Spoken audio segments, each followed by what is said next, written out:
neck and neck. So, But the one difference between now and then was in 2018, the Congress swept the Gujjar bastion. This time it's tight. Yeah. So therefore, that's why it's 94-93. But Rajdeep, it's being made up by the Jats. The Jats which went to the BJP in 2018, a huge percentage of that, if you look at least what the trend suggests right now, are going towards the Congress. More to the Congress than the BJP. Sure. If for a moment we draw a cricketing analogy, Yes. the BRS at this moment faring like the England cricket team in the World Cup, defending champions, getting hammered. Only 40% of the BRS seats which they held in the last election, they are retaining. 60% of BRS seats are flipping at this moment. 60% of your sitting seats, like seats which you have at this moment, are flipping over. The Congress is bagging 42 of those 50 BRS seats. The BJP bagging 8 out of 50 BRS seats. No wonder K. Chandrashekhar Rao is looking so glum. Yeah. And look at the retain ratio for the Congress. They had only 19. They're retaining 72% of those seats. 4 of those are now being led by the BRS. Let's look at the retain ratio for the BJP. Of the one they had, they're retaining that at this moment. In terms of strike rate, the Congress's strike rate in Telangana at this second is 53%. The BRS's strike rate only 32%. Can you just help us in what is going to become critical today as the day goes on? At the moment, 11 others are leading in Rajasthan. Can you, Rahul, tell us who these 11 others possibly are? Because those 11 others could have a price on their head come this evening. Rajdeep, I've just got a text message from Jan Chaudhary and he's saying, please correct Rajdeep Sardesai. The Jat community is 20% in Rajasthan. No, it's not. Of the last census. Not as much. 12% okay, so on record. You know when Rajdeep 12%, he can say 20. It is 12% on record. So please tell Jayan Chaudhary, I go by data, he goes by his perception. Okay, when Rajdeep bowls a googly, I get very scared because he says, just check on the EI. And I'm wondering, is the EI programmed to be able to throw up an answer of that? Mercifully, it is. So it passed the Rajdeep test. Here it is. You asked about the 11 others. I have them on the screen right now. One of them is a BSP MLA contender. There are 3 independents and 6 are from the other smaller parties. So others are currently leading in Rajasthan and they'll become very important in Alwar rural, in Bharatpur, in Bilara, in Churu, in Khetri, in Khinswad, Pali, and in Sirohi. Those are the 11. Rajdeep, next time you want to bowl a googly, just give me a heads up or send me a message before tossing that ball on national TV. No, the reason I'm saying, look, BSP and the independents and the rest, most of these are rebels who did not get tickets from the Congress or the BJP. We'll have to see whether people like Rajendra Gudda are leading at the moment. That will be an interesting seat to see. Because remember, he's the one who came up with the red diary accusing the Congress of corruption, the Gehlot government of corruption after being a minister in the government. Now, if people like Rajendra Gudda start winning, he's contesting on a Shiv Sena ticket. It's very clear we will have a super over in Rajasthan. Yeah. You know, here's the breakup of the rural seats in Rajasthan. There are 156 seats in Rajasthan where more than 60% of the population live in rural areas. On those, the Congress is leading on 77, the BJP on 70. If I look at the urban seats of Rajasthan, where more than 60% of the population is in urban areas, the BJP and the Congress are divided 10 each, which is a bit surprising, frankly, from the BJP's perspective, because they think they do well in urban areas. In the semi-urban seats of Rajasthan, at this moment, there are 24 such seats where the percentage of people living in urban areas is between 45 and 55%. The BJP leading on 13, 8 to the Congress. Rajdeep, you wanted a super over. I think we're heading in that direction. Yeah. Coffee lao, nashta lao, it's going to be a long day, particularly in Rajasthan. Yeah. Well, look, it is possible that one side goes over 100. I don't rule that out. Yeah. All I'm saying is that it is a fight. And I repeat what a journalist in Rajasthan told me, I thought very rightly, both these big parties put their egos above ground realities. Had the Congress been able to accommodate Sachin Pilot, they might have done well in the Gujjar belt. Had the BJP been able to accommodate Vasundhara Raje, who knows, they would have got that gender factor in their favor. The reason why both the parties are competing strongly is that both these parties have not been able to outmaneuver the others by creating a very strong narrative. But Sachin Pilot that you talk about, Rajdeep, he was restricted to his own constituency. He has a huge pull with the youth. If he was allowed to campaign across the state, you would have pulled in that youth factor. Only in the last, I think the last 2-3 days was he allowed to campaign outside his own constituency. And on the other hand, if you look at it, he's been able to pull in maybe, you know, there's a fracture of the Gujar vote, but a lot of it has come back to the Congress this time as well. You know, you can't blame the Congress leadership for this, you know, Sachin Pilot, Ashok Gehlot. Why not? Ashok Gehlot's ego problem. He was not able to accommodate. But you're such an listen. all-powerful high command cannot settle between two leaders for 5 years. But Rashid Saab is Amit Shah and Narendra Modi. No, but there's a big difference. They've caucused him Ashok twice. Gehlot's track record has been, each time he is at the end of his 5 terms in office so far, he gets hammered. If he actually wins a 4th time, he'll be equaling a record in Rajasthan of Sukhadia, where he would have also become Chief Minister for the 4th. It's not happened yet, but if it does happen, that's a record that's up for grabs.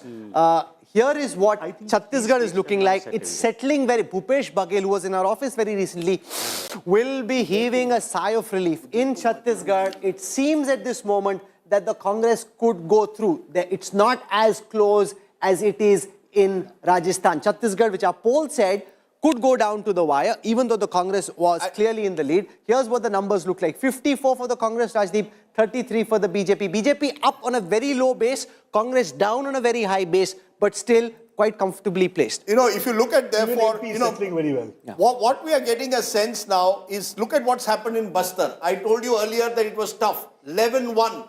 Congress leading 11-1. So the tribal vote, which we thought could go to the BJP, is now solidifying behind the Congress in Bastar. Just as it's going towards the BJP in neighboring Madhya Pradesh. 2 states, the tribal vote in Madhya Pradesh going to the BJP, in Chhattisgarh going back to the Congress. So the Congress appears at the moment getting some kind of a comfort factor out of what's happening in Chhattisgarh. It doesn't look like Chhattisgarh would go to the wire. On the other hand, BJP in Madhya Pradesh looking more and more solid. You know, clearly 138 place 88. It's now going to require a huge swing away. And because every region now is polling, you're getting a sense the BJP is consolidating itself in Madhya Pradesh. Rajasthan is, I think, the one with those 12 others which could still go down to the wire. And Telangana, 63-33 is almost twice as your... Look at the BJP though in Telangana, Rahul. Interesting. They're reaching double digits. Sudhir can correct me if I'm wrong. BJP has never reached double digit in a Vidhan Sabha election in Telangana. But I think the story is rural areas, the Congress leading 44-18. When it comes to semi-urban areas in Telangana, Congress leading 9-5.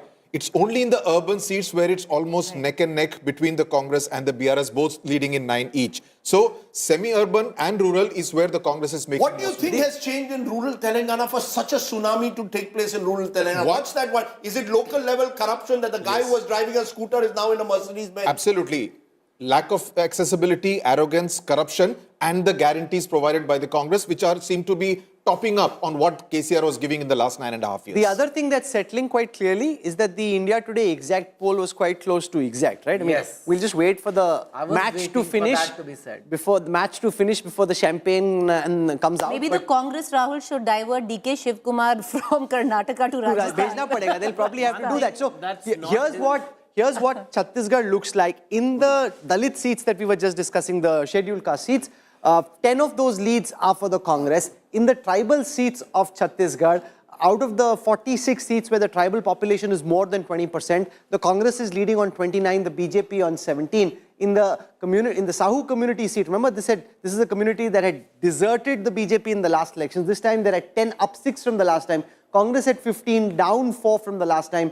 In the Thakur-dominated seats of Chhattisgarh, 6 such seats, the Congress leading on 4. In the Banya-dominated seats of Chhattisgarh, the Congress leading on 2, the BJP on 1. So, Rajdeep, I hope your Natu steps are all practiced and rehearsed. I think our polls, directionally seeming right. We will see what happens when it happens. But Shazia Ilmi, meanwhile, is also joining us of the BJP. Mahima Singh has been still with us of the Congress. But Shazia Ilmi, 2-2 is what it appears at the moment. BJP the BJP leading in 2, Madhya Pradesh, Rajasthan. Congress leading in 2, Chhattisgarh, Telangana. How do you see 2-2? I think it's looking very good for BJP in both the states, Rajasthan and Madhya Pradesh. And if you look at Chhattisgarh, I think we're making great strides, big leaps there. So it's going in the right direction, though there's still some time to go. And I feel we're getting a clear majority when it comes to Rajasthan and Madhya Pradesh, and a very clear trend showing victory of BJP and BJP being way ahead. If you look at even the earlier trends and even now, I think it's all looking pretty good for BJP. We are poised No, but for you're- a decent so you're saying victory you're in both saying the the two states. big states as of now, if you win those two, you're not, even if you lose Chhattisgarh and Telangana, that offsets it? Rajdeep, if you look at just 5 years back, we lost in all of these 5 states. So any gain is a big gain. And these two, if you see, it's huge. Look at Chhattisgarh. I mean, look at the numbers. Of course, the gap is there. We will close in slowly. And as for Telangana, I mean, I guess we'll just be a bigger force there than what we were. But the fact of the matter is, considering we lost all 5 in the last polls, the fact that we're doing very well and just close to victory in 2 big states, it's a big... It's a good point that Shazia Ilmi makes. Mahima Singh, a quick response from you. In all the 4 states, compared to 2018, BJP doing better. First time entering double digits as of now in Telangana. It's giving a tougher fight in Chhattisgarh compared to last time. It is ahead in Rajasthan and it is ahead in Madhya Pradesh. So for the Congress, on the other hand, there may be a sense that the Hindi heartland may be still at times a bridge too far, particularly these Madhya Pradesh numbers hold.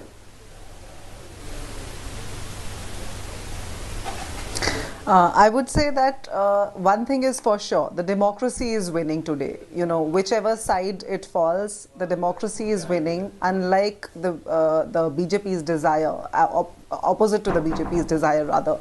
Because the BJP for the 9 years... No, how is it opposite to that, ma'am? Let's be fair. They are also contesting... No, ma'am, how do you say that the BJP is against democracy when they are winning, they are winning through the ballot box? I'm coming to that. The last 9 years, it is the BJP that's been saying we want a Congress Mukt Bharat. So when you try to negate the most prominent opposition party, what does it indicate when you say we want a Congress Mukt Bharat? So opposing to those dreams, it is rather appearing like you see it is the people's issues, it is the people's fight that is thriving over the false sense of invincibility of the BJP. Okay, but the truth, I take your point, but the truth, Rahul, is that there is, and maybe across the table someone wants to respond to this, because the fact is in all the 4 states today, compared to 2018, the BJP is doing better. It got bested by the Congress in Madhya Pradesh. It got bested in Rajasthan. At the moment, it's leading in both. In Chhattisgarh, it's narrowed the gap compared to 2018 and it's reaching 10 in Telangana. So overall, it seems to be a decent day in the office for the BJP. Well, even Rajasthan now indicates 100 BJP, 85 Congress. That's right. So I'm saying across the 4 states, the BJP is doing better. Is there a sense that the BJP can say, look, actually, we've done much better than 2018 today? Yeah, of course, because 2018 they had nothing. Nothing. Right? So now getting 2 states would be a big booster in the run-up to 2024 campaign. And especially that picking up 10, 11 seats where everyone was thinking that now they are down and out in Telangana, I think that would also give them a shot in the arm for 2024 in South. In Telangana. Rajdeep, if I could come in here, if you want to extrapolate to 2024, yes. If the BJP is to repeat its majority in 24, it has to sweep its bastions in northern India and western India, yes. right? These election results so far indicate the BJP could well do that. Yes. Rashid, therefore, the Congress needs Rajasthan now. You know, it needs that gap in Rajasthan to close to have some kind of sense that, look, we are very much in the race. Just winning Chhattisgarh and yes, getting the big prize of Telangana may not be enough. Yeah, I think for the BJP, Rajasthan was in a platter, but retaining Madhya Pradesh is a very big thing for BJP. For Congress, of course, it's a lost case. I mean, they were not very sure internally. Rahul Gandhi himself said it about Rajasthan. So I think Madhya Pradesh is a big loss for the Congress, but the gains in Telangana are very significant. No, but it's not a normal victory. Remember, if after 18 years of Shivraj Singh Chauhan being in power, this is where the BJP ends up in Madhya Pradesh. That senior BJP leader I was just speaking to a moment ago, you know, this is like snatching victory from the jaws of defeat, because every single data point for the last several months had suggested that the BJP was up against it in terms of anti-incumbency in Madhya Pradesh. To be able to pull off a result like this is nothing short of a marvel in election management and engineering, because this was really an election for the BJP to lose and for the Congress to win. At this moment, in the leads that we have, The BJP is up 19 from the last time, 128, 115 is the magic mark, 116, 99 for the Congress, they're down 13. It's looking, Rajdeep, very difficult. And there's that other data trend that's on our screen. Again, I keep showing this because it's very interesting. I just heard from our production control room that the viewership live at this moment on India Today television is second only to Aaj Tak in Hindi. And given that 3 states are Hindi heartland states, that's pretty phenomenal, which means it's not just more than our competition. So if I do a quick addition of all the other channels, yes, it's more than all these. So India Today by itself, the vote share, the viewership vote share of India Today at this moment by itself is more than the vote share of all other channels put together. That is just phenomenal. Is that saffron is coincidence, right? No, it's not actually saffron, it's red. It looks saffron. Don't look for a conspiracy. I'm just saying. It's a program graphic and it's not saffron. I mean, it is red and there's nothing wrong with saffron, by the way. It's red and it is more than everybody else. It's also second only to our own Hindi channel. It's more than all the other Hindi channels. I think you guys are doing, by viewership standards and from the vote share we are getting, you guys are doing a great job. So thank you very much for that. You know, the fact is that Rajasthan is the one state I think that's going to keep us going, even though the numbers at the moment suggest the BJP 15 ahead. There are 18 others. And this is a state with notoriously small margins of victory because there are triangular fights in many constituencies. Yes, Preeti. Pilot is trailing. Sachin Pilot trailing at the moment? Sachin Pilot is trailing right now. That's very interesting. But it's interesting because, you know, if you look at it, this is the same place where Mr. Ramesh Biduri, who's a Gujar himself, Delhi leader, was sent to manage the campaign for the entire Tong district. It was a highly polarizing campaign. And maybe if I can take that question to Shazia Ilmi, Rajdeep, if you allow me. Shazia Ilmi, if you had got, you know, many on ground say, if the BJP had got their campaign in a more cohesive fashion instead of, you know, many thought that it meandered a little. It was polarizing in the beginning, then you went on to law and order, then you tried to, what many would say, go back where the Congress manifesto was. If you had a cohesive campaign, the numbers could be very, very different, where you completely pulling it away from the Congress. And if I may add, Project Vasundhara I could hear you very well, but whatever I can make of your question, you know, Preeti, just look at the numbers. Even in Chhattisgarh, imagine what the predictions were, and we are way ahead by 24 seats. Even Telangana, I mean, where we're just making our base, you just see how we're doing. We're doing extremely well there, plus 10. I'm not saying our gain is as much as that of Congress. They have made huge strides. But everywhere, I feel we are very close to making our government. I mean, you know, even in those two states, you know, nobody's talking about the other states. I'm just talking about Rajasthan was your election to win. History gave you an edge. But they're still winning. No, winning, I'm just saying, with a huge margin. That's what I'm saying. I can show that. Actually, I can plot that on a line graph, Preeti. Shazia, see this. This is interesting. You just see this for a moment. The point that Preeti is making, I want to build on that. Each time the Congress is typically lost under Ashok Gehlot, they get hammered, like come down to the 50s, right? So it happened in 2003. It happened again in 2013. The Congress, each time they get hammered, they just crash. They win, they barely win. When the BJP wins, it wins big. When the Congress wins, it barely wins. 2008, it barely won. 2018, just slightly ahead. This time, the BJP is ahead, but just marginally. So the point that you're making is absolutely correct. That is very different, Shazia, from the trend that Rajasthan has shown for the last several elections. हमारा आपके पास अभी उस खत्म हो गया. Okay, so let's now look at the national overall card. Just at this moment, the overall picture that's emerging from the 638 seats for which we have trends at this moment. The Congress is leading in 302 of those. The BJP is leading in 273. You know what my sense from these numbers at the moment suggests is that the BJP has much to feel confident about leading up to 2024. 100%. Because you've got a situation where you had anti-incumbency against your government in Madhya Pradesh, but you seem to have been able to arrest it to a large extent.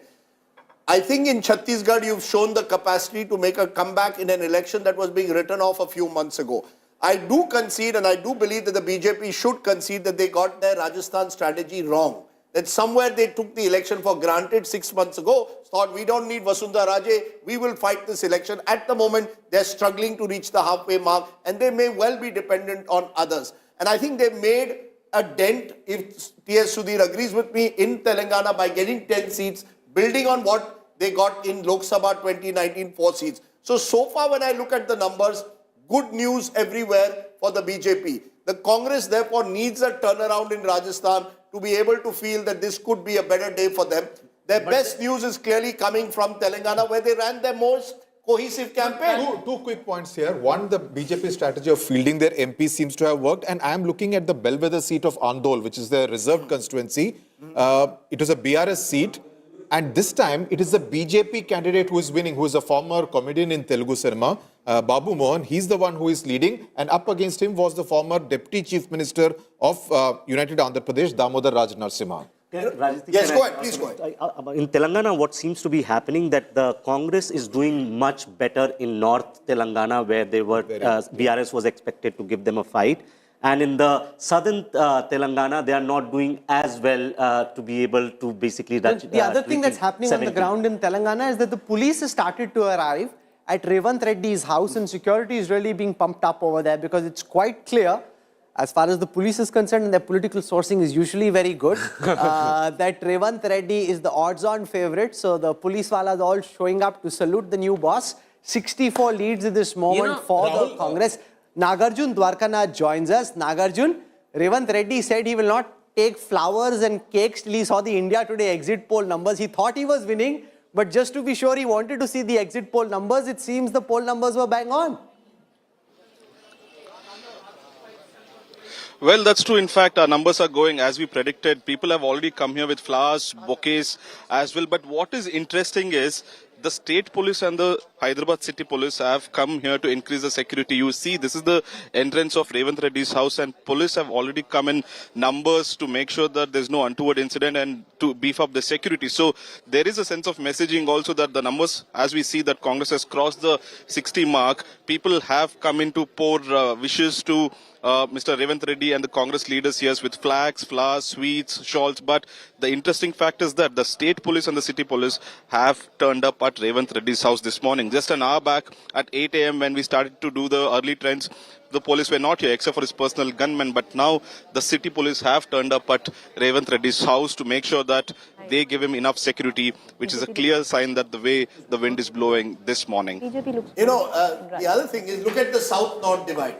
And I wonder whether someone on the panel wants to talk about that. Look at how South India is voting and the Hindi heartland is voting. BJP very competitive across the Hindi heartland, and the Congress is unable to even capitalize fully on anti-incumbency as the Madhya Pradesh numbers are showing. On the other hand, when there's anti-incumbency south of the Vindhyas, we saw in Karnataka 6 months ago, and now we are seeing it in Telangana, the Congress is the natural contender for power. We've seen Rahul Gandhi's Bharat Jodo Yatra go 12 days through Telangana, go almost a fortnight through Karnataka. Congress doing well.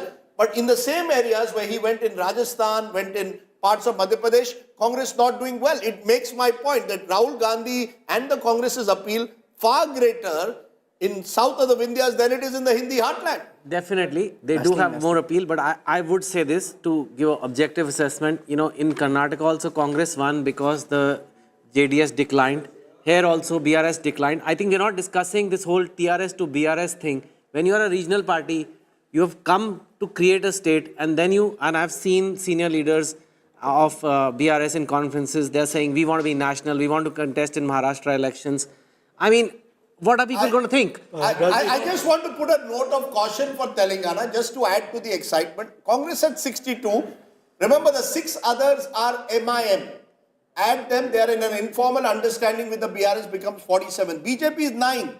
Add that, that becomes 56. I keep repeating, Congress has to be 65 plus, which they well may be in Telangana, to feel some southern comfort. But, you know, Shazia Ilmi, that's a point. While you're making impressive strides once again in the Hindi heartland, in south of the Vindhyas, the Congress remains the major national party. We saw it in Karnataka, we saw it now, we are seeing it now in Telangana. South remains BJP Mukt except for Puducherry.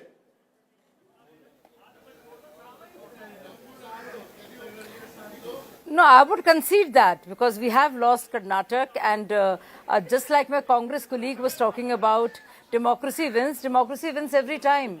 We are not sore losers. We do not blame the EVMs. We do not blame the Election Commission. And you make a point there. But you just look, even in Telangana, You just see, I mean, we are gaining by almost 8 seats. It's close to 10, and you look across the board and you see that, you know, there's a gain and again and again for BJP from where we were last Vidhan Sabha results to I now. Want to give you some, that is I want to give you some breaking news at the moment, ma'am. Sorry. Situation. I want to give you some breaking news at the moment, because at the moment, and this is good news which will make you smile a bit more, Shazia, because in Chhattisgarh, Bhupesh Baghel is trailing to Vijay Baghel, his nephew. Vijay Baghel is leading over Bhupesh Baghel in Patan.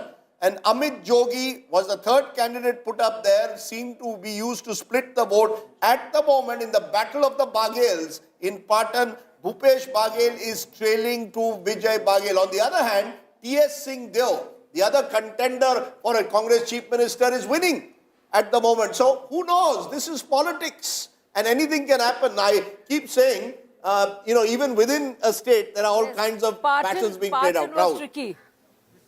Okay, so let's look at some of the VIP candidates in Rajasthan. In Sardarpura, Ashok Gehlot is currently leading. Vasundhara Raje in Jhalrapatan is currently leading. Sachin Pilot at this moment. Remember, these are very initial trends, so don't panic just yet if you're a Sachin Pilot fan, or don't get too excited if you're on the other side. He's currently trailing in Tonk. CP Joshi in Nathwada is trailing. Rajyavardhan Rathore, who was with India Today this morning, currently leading in Jotwara. In Taranagar, Rajendra Rathore of the BJP is leading. Gaurav Vallabh, famous Congress spokesperson, you'd see him on TV, is trailing. Satish Pune of the BJP is trailing. Pratap Khacharyavas of the Congress in Civil Lines is leading. Vishwaraj Mewad is leading, interestingly, against CP Joshi in Nathwada. Hanuman Beniwal is leading.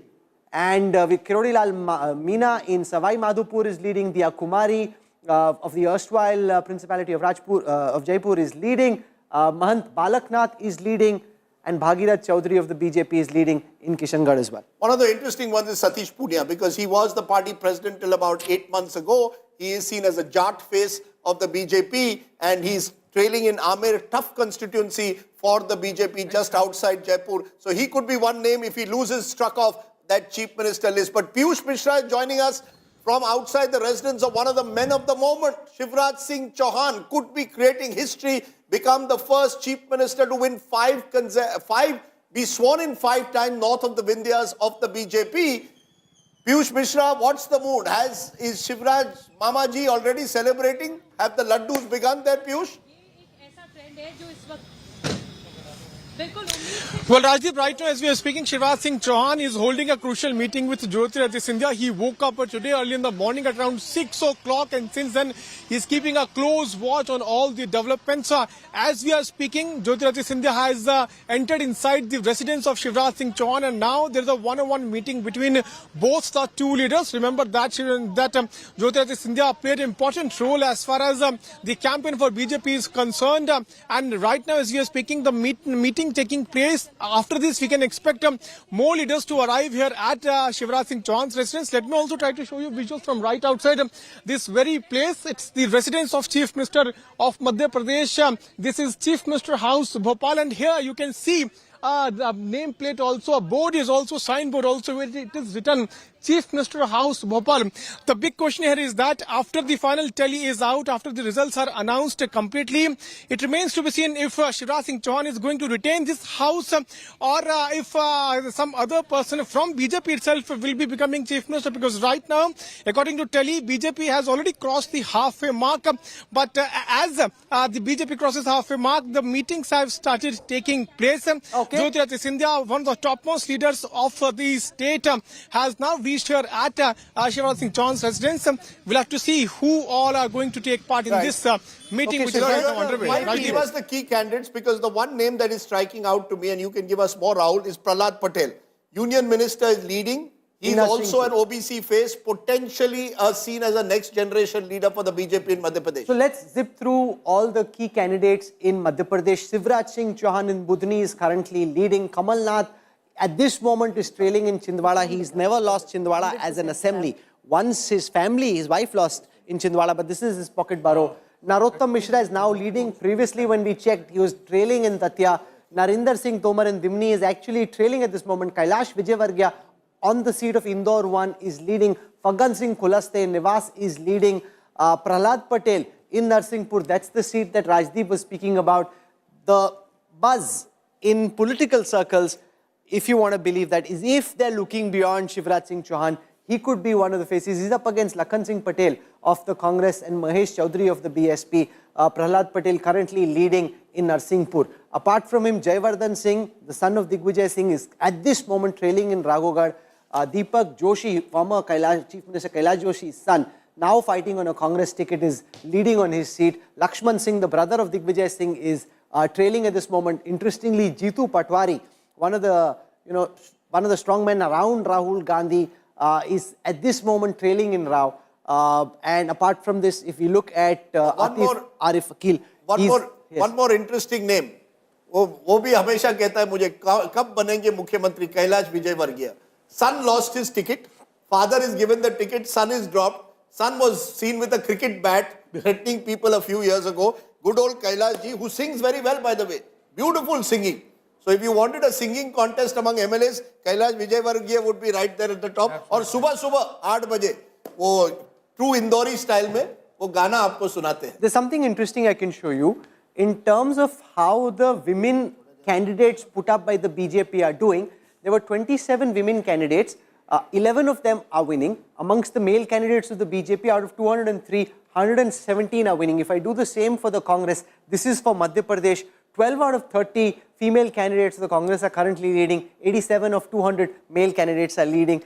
Rajasthan 99-83, the BJP thinks they've got this under control. The data at this moment suggests it's close. Everywhere else, the India Today exact poll told you already what the numbers were going to be like. What is also very clear is the BRS is not being wiped out.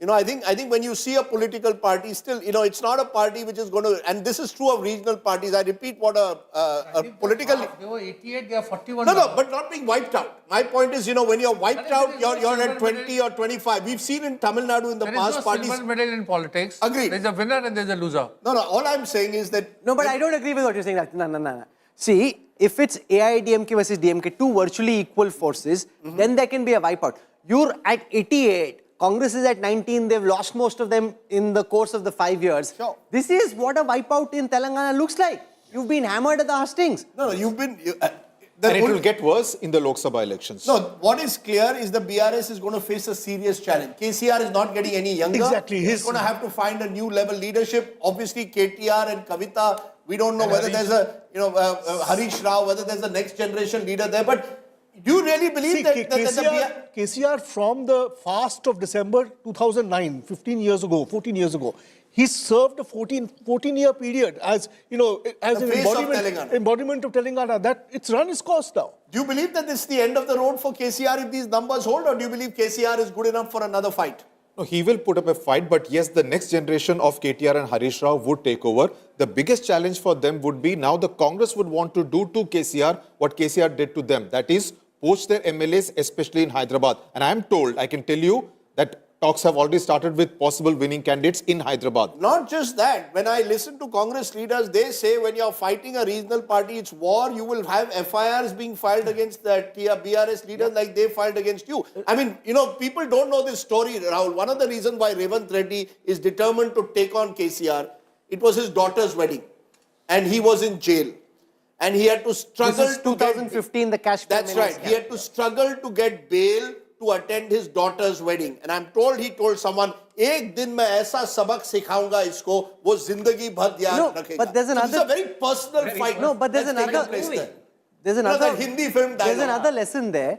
Whether it's the likes of, say, Bhupesh Baghel or now Revant Reddy, leaders can emerge in democracy. If you're willing to look beyond Dinesh and the most obvious candidates who are lazy and not wanting to work so hard, society, politics, the state, people just throw up a leader like you found in Revant. And we are seeing within the Congress, this regional satraps once again coming. Wherever Congress does something fresh, it works. Can I make a point? But still, in many places, it doesn't do fresh things. Yes, Just a point about Telangana. I think what the regions we were looking is slightly different. If you slice Telangana in east versus west, so don't do, just look at the map. Just look at the map you have there, Rahul. Don't slice the regions. Actually, we were thinking in terms of north, central, south kind of. This is what it looks like, Rahul. You want to explain this? This is the last map of Telangana. It's called the power map, right? So it tells you where the power is coming from. Look at how strong green is all over. This is the new map of Telangana at this moment. But if you slice it differently, what seems to be emerging, that on the sort of like western side, you still have BRS presence, but on the eastern side, which is Khammam, Mehboob district, it's towards complete. Andhra. Yes, towards Andhra. It's a complete sort of like... Does it have a spillover effect in Andhra Pradesh? Yes, but that's only in Khammam district and to an extent in No, Nalgonda. but could it impact what happens in Andhra Pradesh Yes, it going will forward? definitely impact what happens in those Andhra. districts are more similar to Andhra Pradesh than the way we were looking at, right? So it could have No, but in terms of development, I can tell you Telangana districts much better than the Andhra districts. Absolutely. You know, Telangana actually is a success state in many ways. Look at their per capita income. Look at them on most welfare indices. Look at their paddy cultivation. It's a growing state. It is corruption at the local level, cornering of benefits by a few at the cost of many. The inaccessibility, the farmhouse chief minister, arrogance, the charges that you had to tie up with BJP, all of them have worked against. But you know, an interesting one line on WhatsApp from a Congress neta on Telangana, where they are having their biggest, their best day. They said Telangana Rashtra Samithi called itself BRS. Now it should call itself NRS, Nowhere Rashtra Samithi. Nowhere Rashtra Samithi. So you see, you've got Telangana is the big success story. Sunil Kanwal, election analyst taken in by Rahul Gandhi into the AICC, spent a lot of time and personal But look at the difference. Kamal Nath didn't listen to him. Which Kamal Nath didn't listen? You know, because he's coming from a more old school of political management, Kamal Nath and Sunil didn't get along. Sunil got frustrated with him, came back to Telangana. You have to change the way you fight elections, Rashid Saab. Absolutely. I think aggression helps. In case of Bhupesh Baghel and Revant Reddy, it has helped. Way back, when Shivraj Singh Chauhan was nobody, he fought against Chief Minister Digvijay Singh in 2003. And as you know, Arvind Kejriwal had contested against Sheila Dikshit. So it always helps. I think in the entire Madhya Pradesh campaign, the Congress lacked aggression. They were but the question that will be asked now is, should Rajdeep, the Congress, have thrown up somebody else instead of a Kamal Nath? If they had gone with a fresh face, would they have done better? I think I'll make the point that taking off from what Rahul Verma said, look, this is a BJP dominant state. The BJP hasn't lost a major election here except 2018. No, 1 minute, sir. 1 minute. Till 6 months ago, in the fourth revolution. No, you must allow me to respond. You make a fine point that Kamal Nath and Digvijay Singh have dominated the politics of Madhya Pradesh in the Congress. There was a time when Madhya Pradesh had a lot of Congress leaders. There were the likes of Arjun Singh, there were the likes of Madhav Rao Scindia. Then you tried the likes of Kantilal Bhuria, you tried a tribal face, you tried Arun Yadav, OBC face, it didn't work. The point is, I think we've got to accept Madhya Pradesh is a BJP dominant. No, becoming. I'm making a different point. Just to make one point. Biggest See, news you is Kamal can't Nath is choose trading. just a face from anywhere. When you are a party which is sitting in the opposition, you also need a face who can finance the election. You can't just pick a person and say, No, okay, but can why I make can't a you different become the point? face? Rajdeep, the point is that you throw up a fresh face like a Bhupesh Baghel or Revant Reddy, because with no disrespect to Kamal Nath, and I know odds on chances are he's watching us at this time because he watches us very carefully, chances are that with a younger face, you would have got some traction. People look at Shivraj Singh Chauhan, Kamal Nath doesn't look like a mass leader. Just to finish, and Preeti, I'll get you in. The fact is they've tried and they've failed. They've tried in the past Kantilal Bhuria. They did not give Jyotiraditya Scindia possibility of being made into this star pan Madhya Pradesh face. He went to the BJP. I think you're right to the extent the that Congress in Madhya Pradesh would maybe nowhere without Digvijay Singh and Kamal Nath putting together a campaign. Yeah, you see, they've not, and just to add, and Preeti, I'll get you in. Just to add, contrast it with Chhattisgarh. Bhupesh Baghel is a product of what happened in 2013. Sadly, the entire Congress leadership there was wiped out in a terrible Maoist attack. They needed a new leader. Along comes Mr. Baghel and transforms the party. Now, Preeti, go ahead, two points. Sorry, because otherwise I'm accused of stopping you. Please go ahead. No, Rajdeep, just Please 2 points. The 2 points I want to make. One, where Kamal Nath's politics was concerned, you can't be a bigger Hindu than a state which is steeped in Hindutva, where the BJP comes into question. Number two, I think the Congress will also need to go back to their drawing board, especially Rahul Gandhi. OBC, caste census, every rally, right? Look at our own numbers in terms of our exit poll numbers. The OBC has gone en masse with the Bharatiya Janata Party, right? 56%. What he also did in the bargain is, in a state which is got a decent amount of, general and upper caste, you've totally alienated it. A loss of 13% for the Congress. Every rally... As per our poll. As per our poll, yeah. Every rally that I went to on ground, I heard that this is not going to work. He needs to change his stand. So now you have to go back to the drawing board on that In fact, card. to take off from what Preeti says, this whole Congress narrative of an OBC census, which they're going to make a narrative for 2024. Without a strong OBC leadership on the ground, it's not going to work. Where is your OBC leadership on the ground, Rahul, to take the thing, to take the idea that you want a caste census, you're an OBC-friendly party? It's not even Plus, worked. You have an OBC, like Gehlot. You have an OBC in Rajasthan, but it's not worked in Rajasthan as well. Rajasthan, I will hold my horses before we make any broader comments on. I'm saying as per our exit polls. But as per Madhya Pradesh, the fact is, it's a 50% OBC dominated state. You went to the people saying caste census, it's not worked. On the other hand, the OBCs south of the Vindhyas in Telangana have come to you, even though the BJP there pitched itself as a party that will have a backward caste chief minister. One size doesn't fit all, Rahul, in Indian politics. It's time national leaders realized it. State elections are won on local narratives. Shivraj Singh Chauhan is a more credible, trusted leader than anyone that the Congress had to offer. Simple. Yeah. See, Rahul Gandhi's obsession with the OBCization of the Congress, going back to the Uttar Pradesh election, where, Beni Prasad Verma at one point was his chief ministerial candidate. It made no sense. The Congress has not had an OBC sort of bastion, strong constituency since the 70s. The other thing that's emerging from this data so far They've is tried that repeatedly. about 10 lakh votes have been counted in Madhya Pradesh. That's a pretty robust sample size. 49% of those votes are for the BJP, 41 are for the Congress. This is going to be a one-way sweep for the BJP. And just imagine what is at play. Even the BJP in its own polls and all their feedback mechanisms couldn't pick up that they were winning this big. Every single journalist, reporter who traveled to the ground couldn't pick up that this was a wave. There was a wave under everybody's nose. The only thing that picked it up was the India Today post-poll study that was done, which actually showed the quantum of the victory. That, Rajdeep, is quite special when it comes to data mining. No, Preeti and I are going to say this, and she will hopefully confirm. You will say nobody said sweep. We said BJP ahead. We came back saying BJP ahead is different from sweep. You never said sweep. But okay, I didn't say sweep. Okay, I said BJP ahead. My number was 125 to 130. It's a big number. If it's, once again, it's looking at 130 right now, but if the vote share gap is 49 versus 41, and if that holds, that 130 is going to go up. As of now, Kamal Nath, the incredibly durable Kamal Nath is trailing as of now in Chhindwara. There's a Congress election person who's saying, no, he's leading as per ECI. As per our numbers, Kamal Nath is trailing in Chhindwara. Someone who's won 9 Lok Sabha elections there, won the last by-election from Chhindwara. His son is the MP from there. The only time he's lost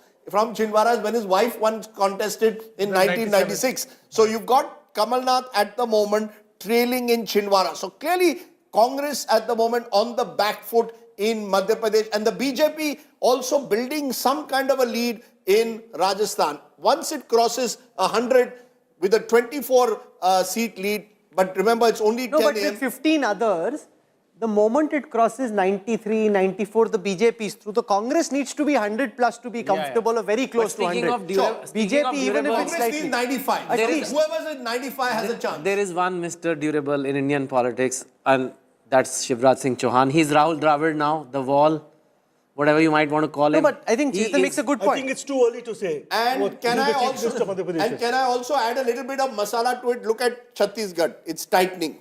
40 is playing 50 in Chhattisgarh. So you're just 5 ahead of the halfway mark. 5 more switch sides at 10 a.m. in the morning.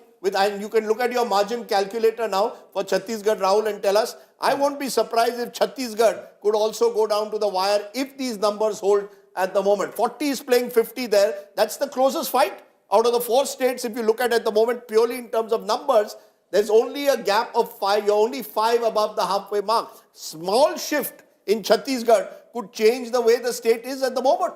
If we look at the national picture, if I aggregate all the leads that are coming in from the different states and throw up an overall picture, in the 638 seats where counting is on at the moment, it's tightening. It's 289 versus 280. Earlier, the Congress they won 320 last time. So it's 289 this time versus 280. The national contest, this is just a talking point. This is just bragging rights. But that contest is tightening as well. 289 versus 280 and 69 Rajdeep for the others. I think what the picture that, as I said, it will be interesting to see Chhattisgarh is because Chhattisgarh margins are notoriously small. So we could see a shift there, which could make it a cliffhanger.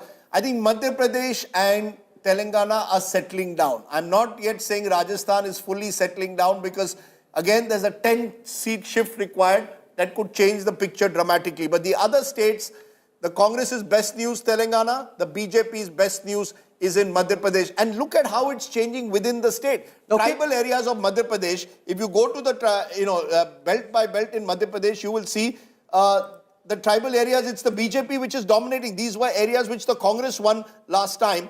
Just take a look at a region like Malwa Nimad, which was last time very much with the BJP.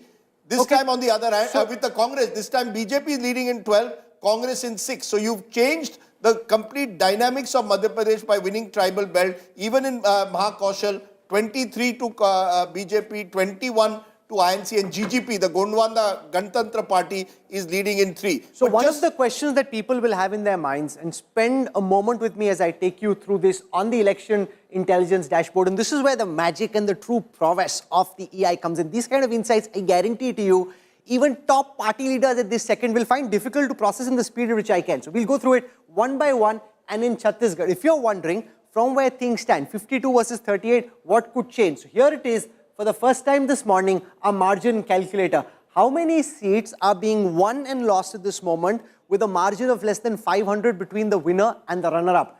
At this moment, ladies and gentlemen, there are 87 seats where the margin is less than 500, which means that just the initial rounds of counting have happened. Anything can change. The Congress is leading on 51, the BJP on 36. 87 seats, margin is less than 500, anything can change on these seats. Let's look at those seats where the margin is less than 1,000. 88 such seats, 52 versus 36. So these are very initial trends. That's the point that Rajdeep was making. Very initial trends in Chhattisgarh. So the situation in a tight contest could change unless it starts opening up in some direction. Should I just do the same in Rajasthan as well? Because people are thinking it's settling. Has it really settled? In Rajasthan, if I bring out my margin calculator, let's look at the seats where the gap is less than 500 at this moment. Remember, these are initial leads. On 196 such seats, the BJP leading on 103, the Congress leading on 77. Again in Rajasthan, the trend could potentially change. From there, let's now come to Madhya Pradesh. I'll pull out the margin calculator for Madhya Pradesh. In Madhya Pradesh, on seats where the margin is less than 500, there are 226 such seats at this moment. The BJP leading on 128, the Congress leading on 93. So if you're a supporter, Rajdeep, of any party amongst our viewers, don't eat your laddus just yet. The game has only just got started. Absolutely. And, therefore, I would say in all the states except for Madhya Pradesh, I think you can still say, I know that 65 out of 119 appears that the Congress is safe in Telangana. I just only put the caveat that when you add the BRS, BJP and others, and T.S. Sudhir, is there any possibility at all of an alliance, of a Mahakutumi of BRS, AIMIM and the BJP? Well, that would be a bit of too much of a wishful thinking. But one interesting part about that others category, 6 of them are from MIM, 1 from BSP, and in Nampally seats, which is the area abutting the Hyderabad railway station, the MIM is trailing. The Congress is leading in that was a seat where the Congress thought they would upset OVC. In fact, correct me if I'm wrong, since 2009, MIM has won its 7 seats. This time they could be losing 1, and there was a buzz in Hyderabad that Nampally was the one that they could vulnerable lose. seat. Firoz Khan of the Congress is leading. And I have a particular reason to remember Nampally. I used to go to a court there every few months for a defamation case, and therefore I have memories of Nampally very stuck in my mind. Nampally court jana. Correct me, Sudhir. Absolutely. There's a Nampally court. The Metropolitan Magistrates courts are there. My God, don't ask me what used to go on in the Nampally court, but go on. I think, Rajdeep, this Mahakutumbi you're talking about is possible if we include, the central agencies, Office of Governor, etc. Then possibly it's feasible. I know you're saying that, but the truth of the matter is you can't have MIM and BJP, BJP together. In the past, the BRS has shown a great ability to capture the opposition in some form or the other. You can do that when you're in power. Once the Congress has crossed 60, they'll do what Sudhir said. They will capture the BRS. Should I run the margin calculator for Telangana? There's phenomenal interest. I mean, the level of interest in Telangana and amongst people from Telangana in India Today's coverage is just phenomenal. So I'll show you the margin calculator for Telangana and give you a sense of how many seats are being won and lost with very wafer-thin margins at this moment. Of the 119 seats, in 40 seats, the margin is less than 500. The BRS is leading those. Congress is leading on 66 seats. So in the initial rounds of counting, nobody is really leapt into a very big lead just at this moment. If I show you a very quick breakup of where the BRS's losses are coming from and where the Congress's gains are coming from. The BRS getting hammered in the north, getting beaten in central, losing less ground in Hyderabad and getting quite badly beaten in south as well. The Congress's gains, if you look at where the Congress's gains are coming from, the Congress is gaining 18 seats in the north, 14 in central, 3 in Hyderabad, 13. Congress could win entire 12 out of 12 or at least 11 out of 12 in Nalgonda district. So that would be something which would worry the Congress, because this was the best bet for the Congress party. No, but I think North is a huge surprise. Yes. I mean, North is a surprise. You know, the fact is the Congress is actually winning on the back of the North. Yeah. You see, they thought they would sweep South and Central. What's happening instead? It's the North. And this is where KCR refused to change his candidates. Yeah. This is where he decided he will keep in the candidates who had won a couple of elections 2014 and 18, didn't change his candidates and is paying a heavy price. And the BJP, which won 3 Lok Sabha seats in the north, is actually only leading in 2. So the anti-incumbency vote has crystallized around the Congress in the north. It's the north that is propelling the Congress to a possible win in Telangana. Most of the ministers came from That's the right. northern part. All the major ministers in his government came from North Telangana. Akshita Nandgopal is joining me at the moment from Hyderabad. Akshita, it appears all roads at the moment are leading to Revant Anna's house. Revant Reddy is about to take revenge for the fact that he was almost denied bail to attend his daughter's wedding. Very much so, Rajdeep. पीछे 88 लिखा है, 88 तो नहीं पहुंचा अब तक. सही बात बोल. हेलो, मैं बात कर दूं. मेरा केसीआर आना, केसीआर नहीं आना बहन. केसीआर आना.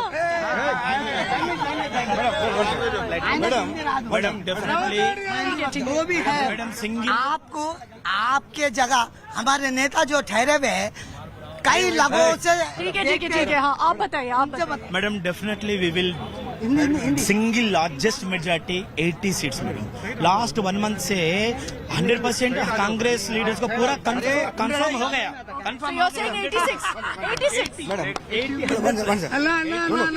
Okay, everyone's very high-spirited here. High-spirited. They all want to have a word, but they're all saying 80 plus even now, Rajdeep. It's what? It's at about, I can't see from here, but I can see that it's going up further, about 67. 67 plus. They're saying 80 plus. So there you can see Revant Reddy's supporters celebrating at the moment. There are stories within a story though that are taking place. Let's look at some of the VIPs in Telangana at the moment.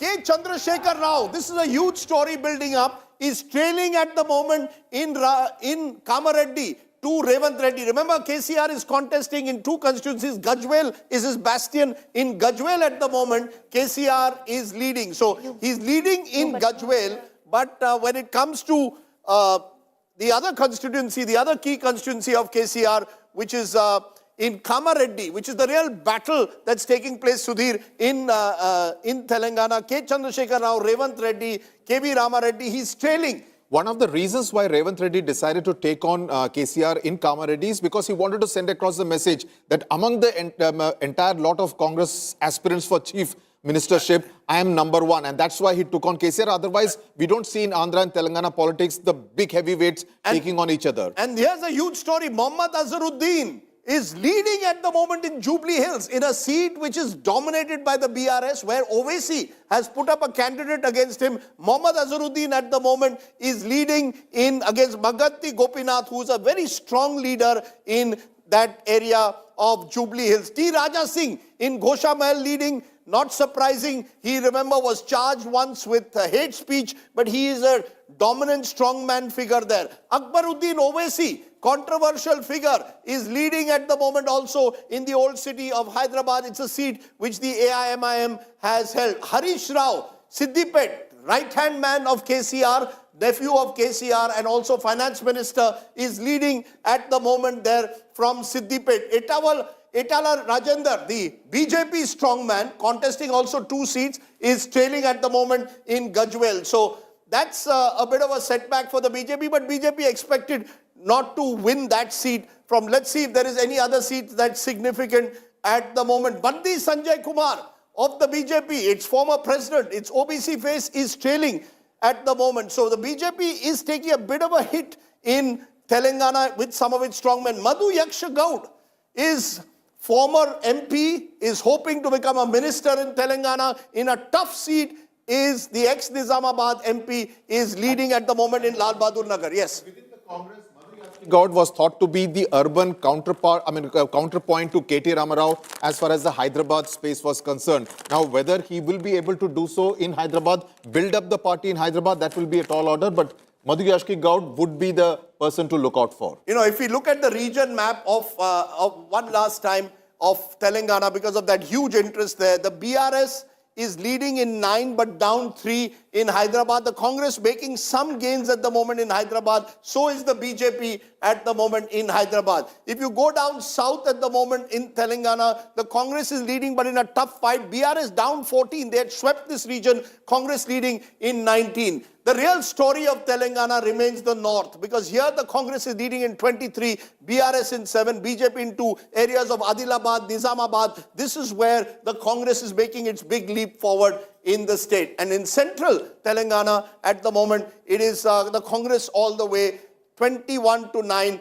areas like Khammam, among others. So you've got the Congress in Telangana clearly in the lead at the moment. Rajdeep, the best news for the Congress coming from Telangana. About North Telangana, these include the tribal areas. This includes the coal belt, where again the Congress had made huge inroads. There was a lot of resentment against the BRS among the coal belt areas. And correct me if I'm wrong, large Muslim population here. So the Muslim OBC, ST, SC combined in Telangana, traditional Congress base areas like Medak, which Indira Gandhi famously won in 80, are coming back to the Congress. The best news for the Congress in Telangana. It's a tough fight though. Chhattisgarh, Rahul has been waiting for one super over. We thought the super over will be Rajasthan.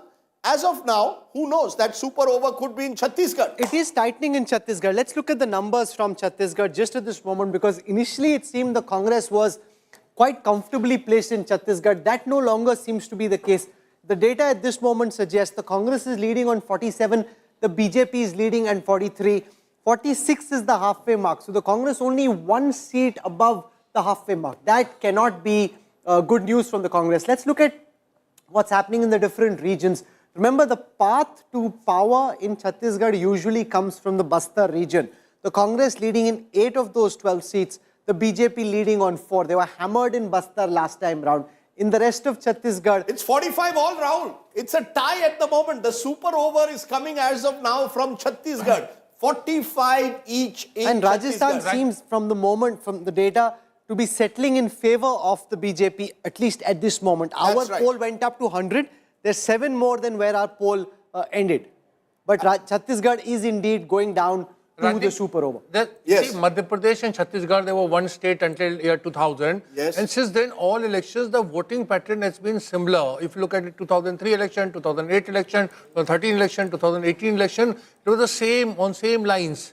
For the first time, Rashid Saab, since counting started in the morning, the BJP has overtaken the Congress. I'm not surprised. Overtaken the Congress in Chhattisgarh. It's now 47 versus 43. Chhattisgarh is getting exciting. If they're able to win Chhattisgarh, along with sweeping Madhya Pradesh and winning Rajasthan, the BJP will be dancing. They would have swept the heartland. And it will be huge, because look at what happened in 2018. In 2018, all these 3 states were won by the Congress. The Congress won a near 3/4 majority in Chhattisgarh. That is being overturned, Rahul, by the Congress actually now declining sharply, and the BJP now leading by 4 in Chhattisgarh. So you've got the distinct possibility of a 3-1 verdict in favor of the BJP. As we stand today, it's the BJP leading in 3 states, the Congress just in 1, which suggests that the Congress, and remember, the BJP won 62 out of 65 Lok Sabha seats in these 3 states. So these results will give the BJP a huge boost. When you lost 2018 in the Vidhan Sabha and still won Lok Sabha, imagine when you win the Vidhan Sabha, you could, you will only feel even more confident of 2024. Trends. Things could still change. But at this moment, the BJP in Chhattisgarh has a 52% strike rate. In a bipolar fight, 52 is good because the Congress's strike rate is only 48. Let's just try and get into Chhattisgarh for a moment because there's been a twist in the tail in Chhattisgarh. The BJP leading for the first time, 46 versus 44. Dr. Raman Singh, the former Chief Minister of the BJP, on his seat in Rajnandgaon is trailing. Bhupesh Baghel in Patan at this moment seems to be trailing. Amit Jogi, Ajit Jogi's son, is trailing in Patan. It's Vijay Baghel, who is the MP from that area. He currently is leading in Patan. T.S. Singh Deo in Ambikapur, the Congress party Deputy Chief Minister, is trailing as well. Arun Sahu, who's the new face of the BJP coming from the Sahu community, is currently leading in Lormi. Brij Mohan Agarwal, one of the businessman faces, he doesn't like to be called a businessman, but a trader face of the BJP, he's leading in his Raipur city South seat. So this is a big twist. It could be 3-0. If it is 3-0, bragging rights, they'll say, okay, Congress is relegated to the South. In the heartland, sir. They'll say Congress is there are 4 states going to the polls. I said Congress will be relegated to the South.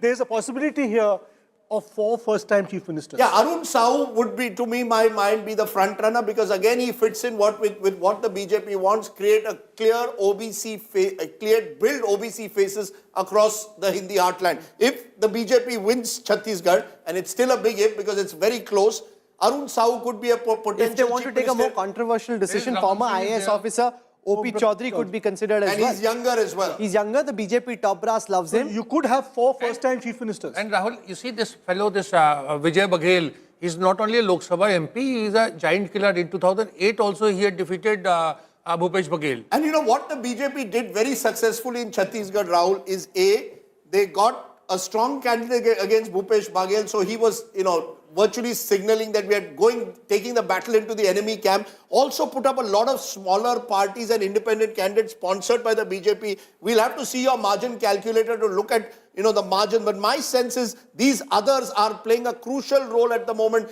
in Chhattisgarh. In the past, it used to be the BSP and the Gondwana Ganatantra Party which would play that role. Now you've got Amit Jogi's party, the Congress Janta, the JCC, the Janta Chhattisgarh Congress, and you've got a lot of independents who are denied tickets who are playing a role. So Chhattisgarh is the state, Rahul, that could go down to the wire. And if the BJP wins Chhattisgarh, wow, 3-1, Narendra Modi, Amit Shah will have reason to celebrate today. So I just want to explain before I show the margin calculator that the caveat to keep in mind when you look at the margin calculator is that these are very initial rounds of polling. So a lot of seats will look like they're in the margin. That could change as more votes get counted. So in the margin calculator, there are 80 seats out of 90 in Chhattisgarh, which are being won and lost by margins of less than 500 votes.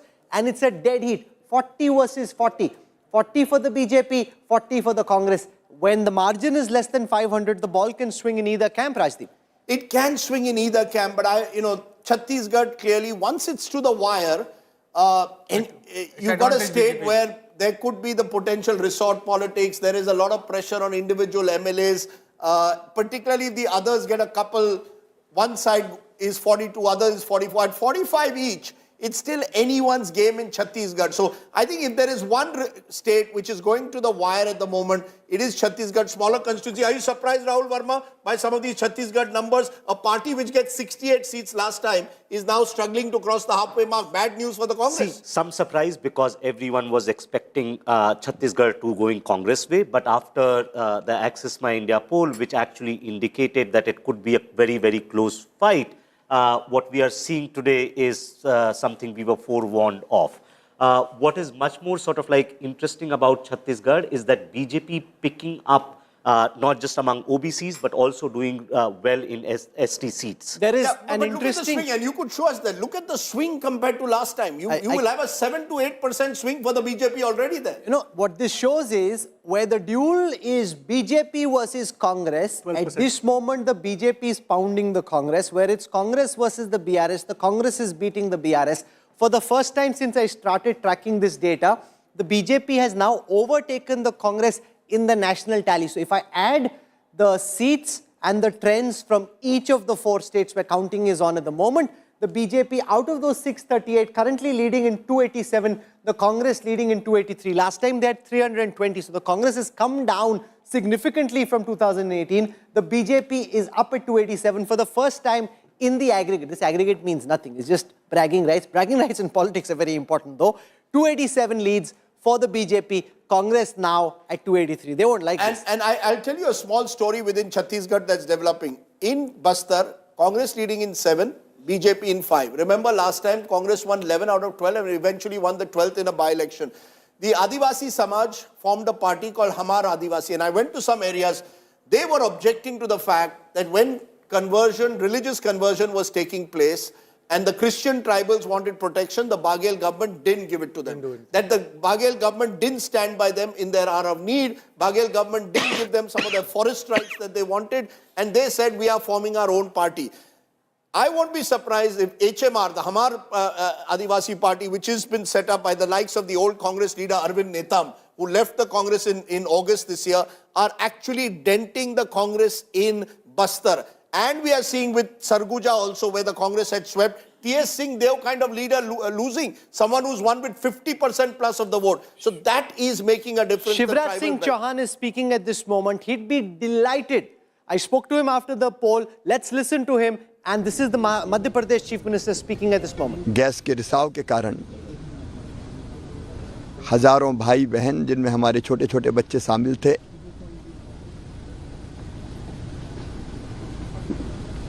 उन्होंने अपनी जिंदगी खो दी, असमय काल के गाल में समा गए। भोपाल का वो दृश्य भूलता नहीं है जब सड़कों पर अपनी जान बचाने अपने बच्चों को लेकर भाई और बहन दौड़ रहे थे और वो भयानक दृश्य ऐसा है कि कई मवेशी भैंसें ऐसी थी जिनके पेट फट गए थे। दौड़ते दौड़ते कई लोग गिरे और हमेशा के लिए दुनिया छोड़ के चले गए। मैं हम सब भाई बहनों के चरणों में श्रद्धा के सुमन अर्पित करता हूं, लेकिन इस संकल्प के साथ कि फिर कोई शहर भोपाल ना बने। ऐसी गैस ट्रेजेडी फिर ना दोहराई जाए।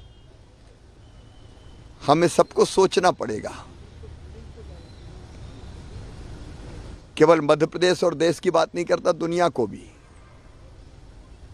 कि भौतिक प्रगति की अंधी चाह में हम प्रकृति के साथ ऐसा खिलवाड़ ना करें कि प्रकृति हमको ही निगल ले।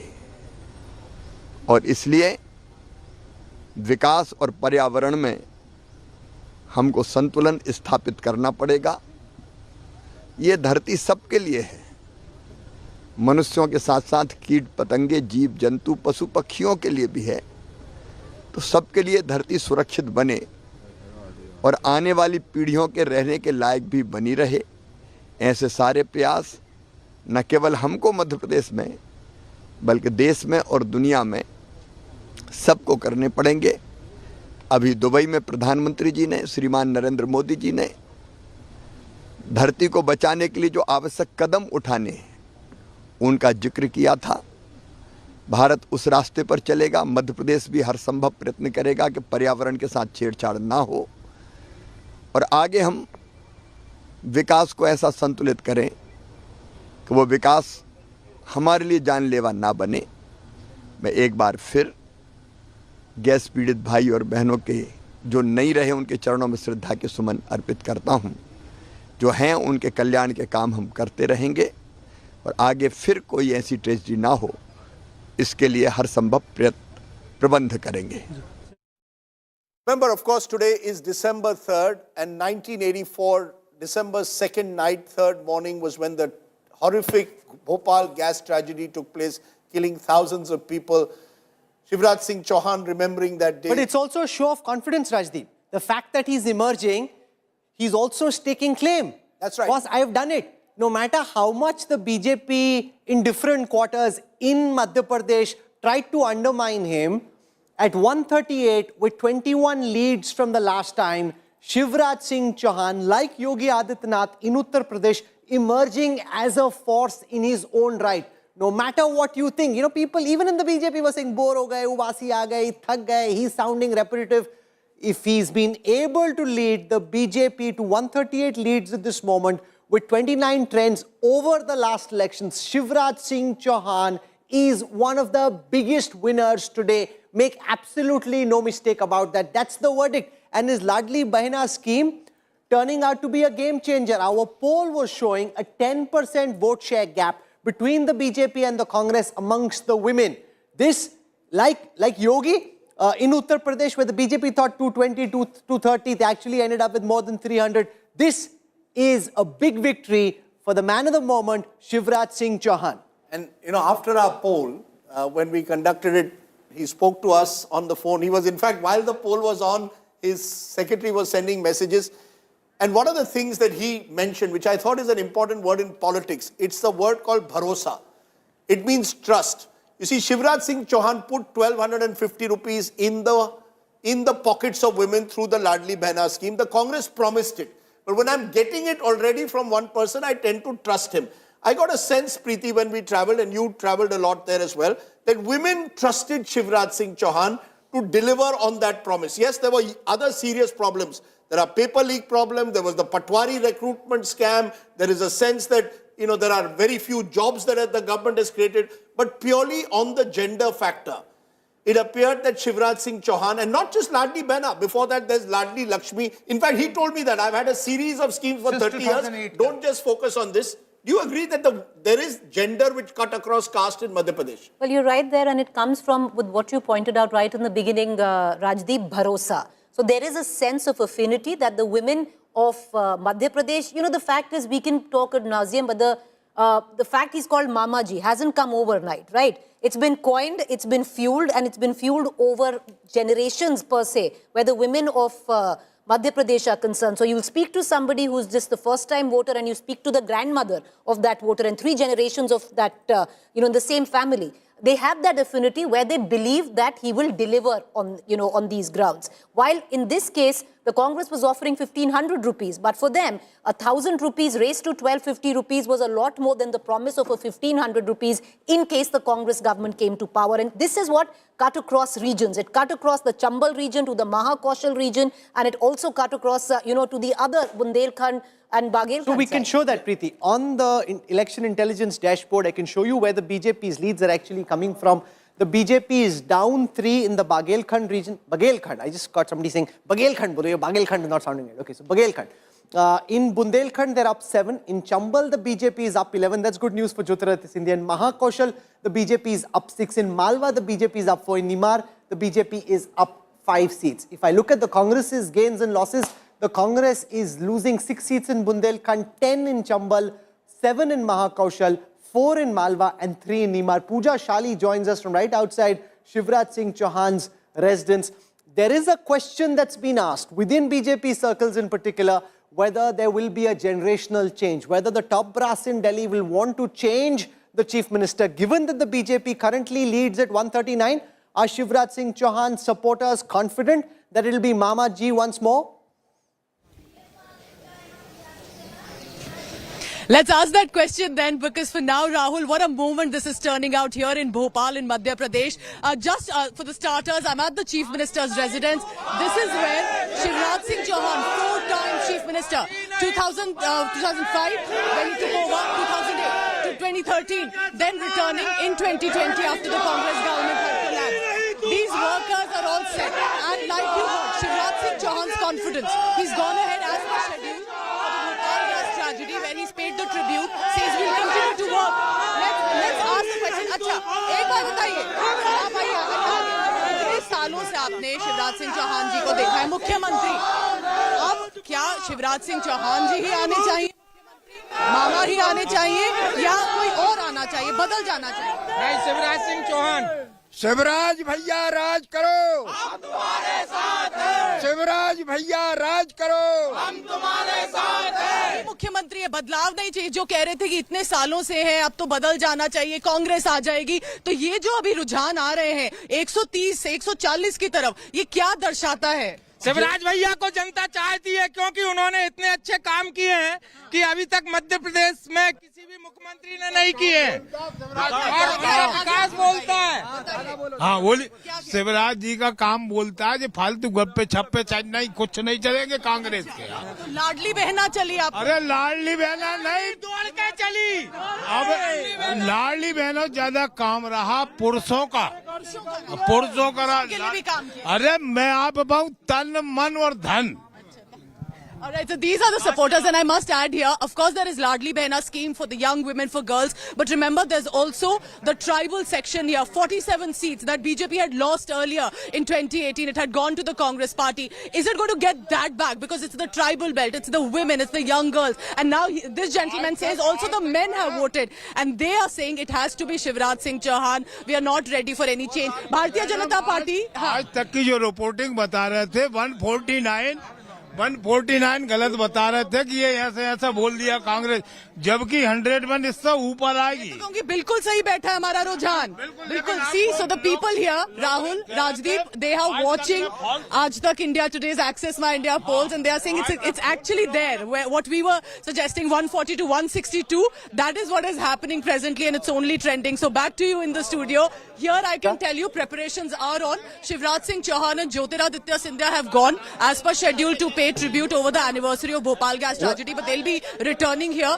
at the Chief Minister's house. Laddus are ready. I can tell you that they're just waiting for an official confirmation. I hope you get some of those laddus as well. The good thing about being a reporter on the ground is you can eat a laddu no matter who wins, right? Especially for India today, we can have laddus. We can have laddus in both hands, and if the poll has done as well as it has, then we can have double the laddus. Here is the retained ratio of Telangana. What this suggests is just gives you the sense of anti-incumbency against K. Chandrashekhar Rao. Out of the 88 seats that the BRS had won last time, they are currently trailing on 61% of those seats, retaining only 34 of those 88. And the big wins are coming for the Congress, which has bagged 50 seats, which the BRS had last time. The BJP's picked up 2 seats the BRS had last time. Others have picked up 2. For the Congress, it had 19 seats that it won last time. They're retaining 74% of those. They've lost 5. 4 of those are going to the BRS, none to the BJP, none to the AIMM. So the BJP had only 1 seat, so that doesn't really make much of a difference. Let's look at the BRS's gains and losses and where these are coming from. In the northern part of Telangana, the BRS is currently trailing on 20 seats they had last time. In the central part of Telangana, the BRS is down 12 from the last time. In Hyderabad, the BRS is down 3. In the southern region of Telangana, the BRS is down 15. Where are the Congress's gains and losses? As I said, and this is the magic and the power of the election intelligence dashboard, which we've worked so hard with the India Today Data Intelligence Unit to power live for you. 19 of the leads for the Congress coming from the north, 14 of the leads for the Congress coming from central, 3 interestingly from Hyderabad. The Congress was supposed to be a wipeout in Hyderabad. That doesn't seem to be the case. 14 of those leads, T.S. Sudhir, coming from the south. And interestingly, even in Chhattisgarh, the Congress is now back in the lead. So our poll, I mean, beyond a point, we don't really care who wins, but we want our poll to be correct. Congress again in the lead in Chhattisgarh. Our poll is also 3-1. Our poll as of now is 3-1. We are completely spot on in Madhya Pradesh. We are completely spot on in Telangana. We are completely spot on in Chhattisgarh. It's in Rajasthan. No, but we were at 100. But there we will say Rajdeep won, Pradeep Gupta. But our poll was 100 in Rajasthan. If I could add here, our poll was 100 in Rajasthan. In Chhattisgarh, the Congress is ahead, but both Singhdeo and Baghel are trailing. But by a very narrow margin. So Vijay Baghel is leading by just about 1,000 votes against Bhupesh Baghel in Patan. So that's not a very big Rahul lead. Kanwal, 9 p.m. on your News Today group. I have given my number 2 plays 2. As of now, 2 is playing 2. Rajdeep, right? I must tell our viewers, it's very slippery. Very slippery. 1 second. The numbers we have to stick. The numbers, Rajdeep, we have to stick with are our post-poll numbers. If the post-poll numbers are right, then we are. As of now, 3 of our post-poll numbers are spot on.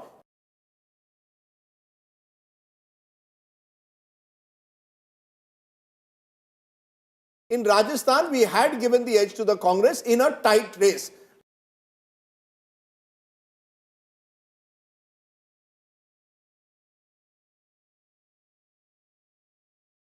All I'm saying, please see my number if you can. But Rajdeep, it might be too premature, like Raman Singh from the BJP in Chhattisgarh, who's already tweeted that Suraj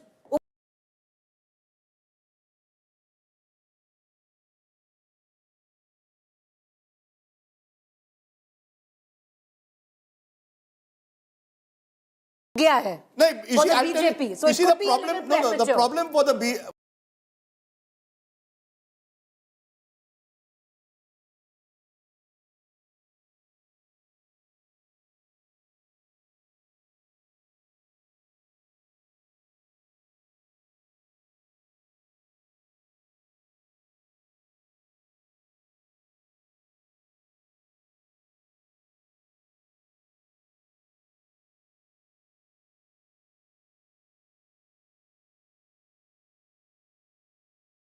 BJP in Chhattisgarh at the moment is that the rural seats still the Congress is leading 41 to 31. It's in urban and semi-urban that the BJP is leading the Congress. So, in fact, in urban it's 6-3, in semi-urban 5-4. They will need to make up that gap in the rural seats. Okay. The tribal areas could still be critical, but it could go down to the wire. Okay, so Chhattisgarh could go to the wire. Let's spend a moment in Chhattisgarh to try and see if and what can change. So let me look at the margin calculator for Chhattisgarh, which will give you a sense of how many seats are currently being won and lost with a margin of less than 1,000 votes. So here it is on your screen. There's 72 seats where the margin at this moment is less than 1,000. And if it's less than 1,000, as the votes get counted, the situation could change. The Congress is leading on 38 of those.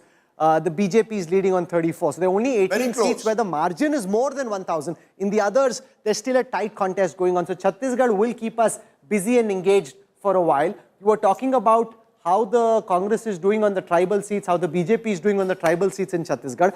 There are 47 seats where the tribal population is more than 20%. The Congress is leading on 27 such seats. The BJP is leading on 20 such seats. Amongst the Dalit-dominated seats of Chhattisgarh, there are 16 seats where the Dalit population is more than 16%. The BJP is leading on 8. The Congress is leading on 8. In the Sahu-dominated seats, 26 such seats where the Sahu community population is more than 20%. The Congress is leading on 12. The BJP is leading on 14. In the Banya-dominated seats of Chhattisgarh, the Congress is leading on 2. The BJP on 1. In the Thakur-dominated seats, 6 seats where the Thakur population is more than 20%. The Congress leading on 2. The BJP Rajdeep on 4. So Chhattisgarh still very much in the fray. The super over could possibly come in Chhattisgarh. And the reason why Chhattisgarh becomes important is there's huge difference, I think, between 2-2 and 3-1. At 3-1, the BJP is balle all the way. At 2-2, the Congress will clutch on to its straws and say, look, we retained 1 and we've gained 1. So I think that's how important it is now in Chhattisgarh. Charan Singh Sapra, spokesperson Congress, and Tuhin Sinha, spokesperson of the BJP, joining us. Charan Singh Sapra, to you first. Not looking good for the Congress at the moment, I'm afraid, Mr. Sapra. As of now, you are only comfortable in Telangana, south of the Vindhyas. North India is either rejecting you or clearly putting the BJP in a fight with you, as in Chhattisgarh. Mr. Sapra. Okay, we're having a problem with his line. Let's go to Tuhin Sinha. Tuhin, you've dressed in the appropriate colors. You obviously knew which way the wind was blowing this morning. Well, the country is increasingly going to get saffronized from here, and this is going to mark the end of the Indy alliance. You know, Rajdeep, two things are very clear. Number one, when it comes to Madhya Pradesh, the combined credibility of Honorable Prime Minister Modi ji and Shivraj Singh Chauhan ji is very clear on the ground. And in the other states, Chhattisgarh and Rajasthan, look at the hatred that people today have against the Congress hypocrisy. It is very important to know that you know, when you travel on the ground, I have heard you mention in one of your programs, when it came to Madhya Pradesh, there was no anger against the existing government. But the anger is against the Congress despite them not being in power. Why?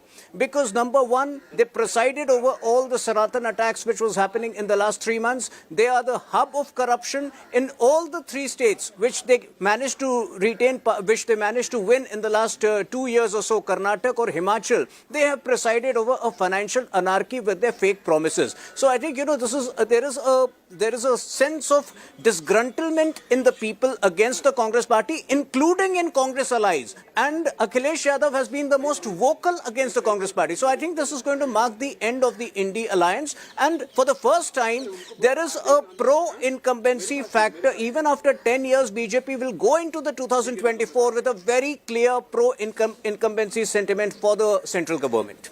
Okay, Rajdeep, we have over here now the national big picture that emerges. For what it's worth, if you add up all the leads which you have across the states, I want to take you through on the election intelligence dashboard, the overall national big picture that emerges. Remember, the Congress had 320 wins the last time out of these 638. Right now, they're at 270. The BJP is at 298. So the BJP with a 28-seat lead across these 4 states, despite the fact that in Telangana they're doing far worse than the Congress. Despite that, in the overall big picture, as far as bragging rights are concerned, the BJP, Ashok Malik, would like this number, 298 versus 270. See, if you look at where the seats are coming from, if the BJP, as I said earlier, has to repeat its majority in 2024, it has to win big in its bastions in Western India and Northern India. And of course, get some incremental seats in Eastern India and Southern India. But West and North are crucial for the BJP. And these results, if these results bear out till the evening, show us that the BJP is well on course to repeating its performance in 2024 in Western India and Northern India. And look at the historical timeline of Madhya Pradesh. If you look at this graph on your screen, the BJP has typically won Madhya Pradesh big. The saffron line is that of the BJP. The blue line is that of the Congress. The BJP won big, 173 versus 38 in 2003, 143 versus 71 in 2008, 165 versus 58 in 2013. If you're looking for insights into what might happen in 2024, remember that's when Prime Minister Modi is on the ticket. If even without having Prime Minister Modi himself on the ticket, the BJP is sitting at 148 versus 79. Those in the stock market, those in corporate India, those watching for what this might mean for the Lok Sabha elections, 148 versus 79 means in the Hindi heartland, the BJP looking very strong. Only in Chhattisgarh, the BJP losing at this moment, but that also not by very much. They're still gaining from last time. Oh, they got hammered last time, so they're up on a low base. But Rajdeep, they're coming back, and this looks now like the outlier. This is where the trend has been in the last 5 elections. We're going back to that trend. I think both, therefore, when you contrast it to 2018 is significant, because in 2018, the Congress wins these states and yet is demolished in the Lok Sabha. Now imagine when you actually have governments in those states and then Mr. Modi comes on the ticket. You know, this whole double engine argument that has been made. The double engine argument, for whatever reason, didn't work in Karnataka. I think in states where the BJP's organization doesn't match up to the power or the appeal of the Prime Minister, the BJP struggles. But Rahul, we saw a bit of that in Himachal Pradesh as well, where in Himachal Pradesh, the BJP's organization had got enfeebled. But where the BJP's organization is rock solid, we talk of Madhya Pradesh as a BJP-ruled state, it's also where the RSS is so powerful. Go to any village in Madhya Pradesh, you will see that the RSS has its shakas, the Vanvasi Kalyan Kendras. That adds then to the power of the BJP. 28 out of 29 last time in the Lok Sabha. Obviously, with these numbers, the BJP will feel confident of Madhya Pradesh. They'll feel reasonably confident of Rajasthan as well.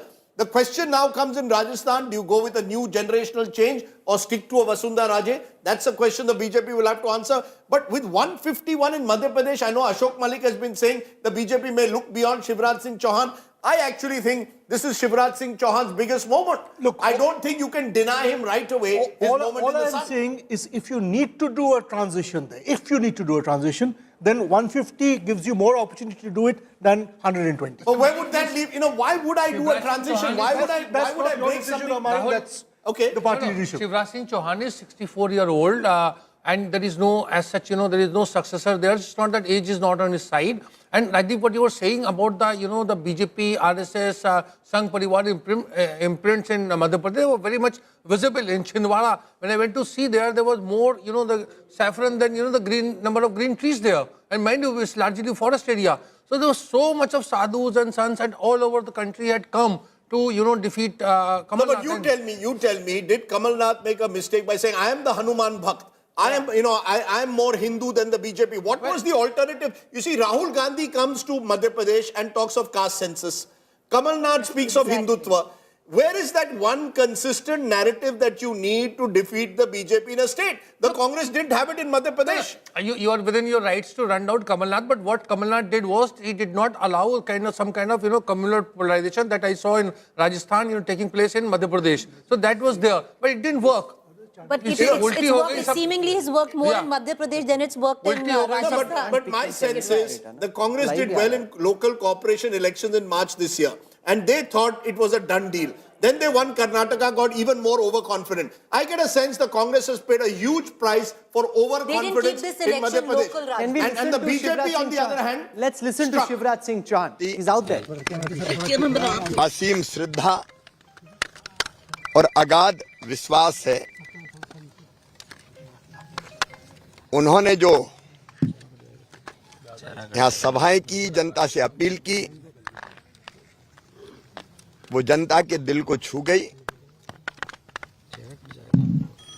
और उसी के कारण ये परिणाम जो अभी रुझान आ रहे हैं ये प्रमुख कारण है डबल इंजन की सरकार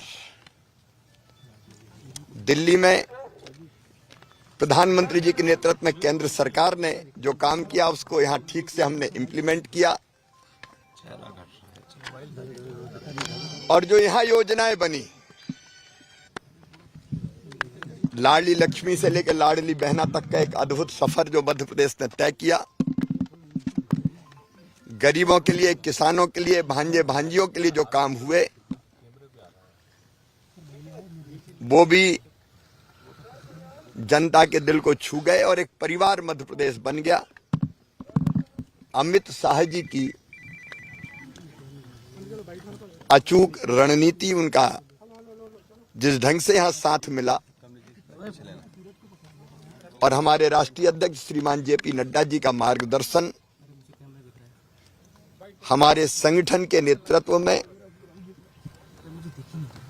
कार्यकर्ताओं ने अनथक परिश्रम किया प्रदेश अध्यक्ष संगठन महामंत्री उनके साथ टीम जुटी रही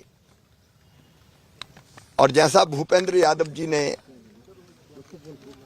शिव प्रकाश जी ने अश्विनी वैष्णव जी ने जो मार्गदर्शन किया उससे चुनाव के अभियान को सही गति और दिशा मिली और इसलिए मैंने पहले भी कहा था हम बिल्कुल कंफर्टेबल मेजॉरिटी शानदार मेजॉरिटी भारतीय जनता पार्टी को आएगी क्योंकि जनता का प्रेम हर कहीं दिखाई देता था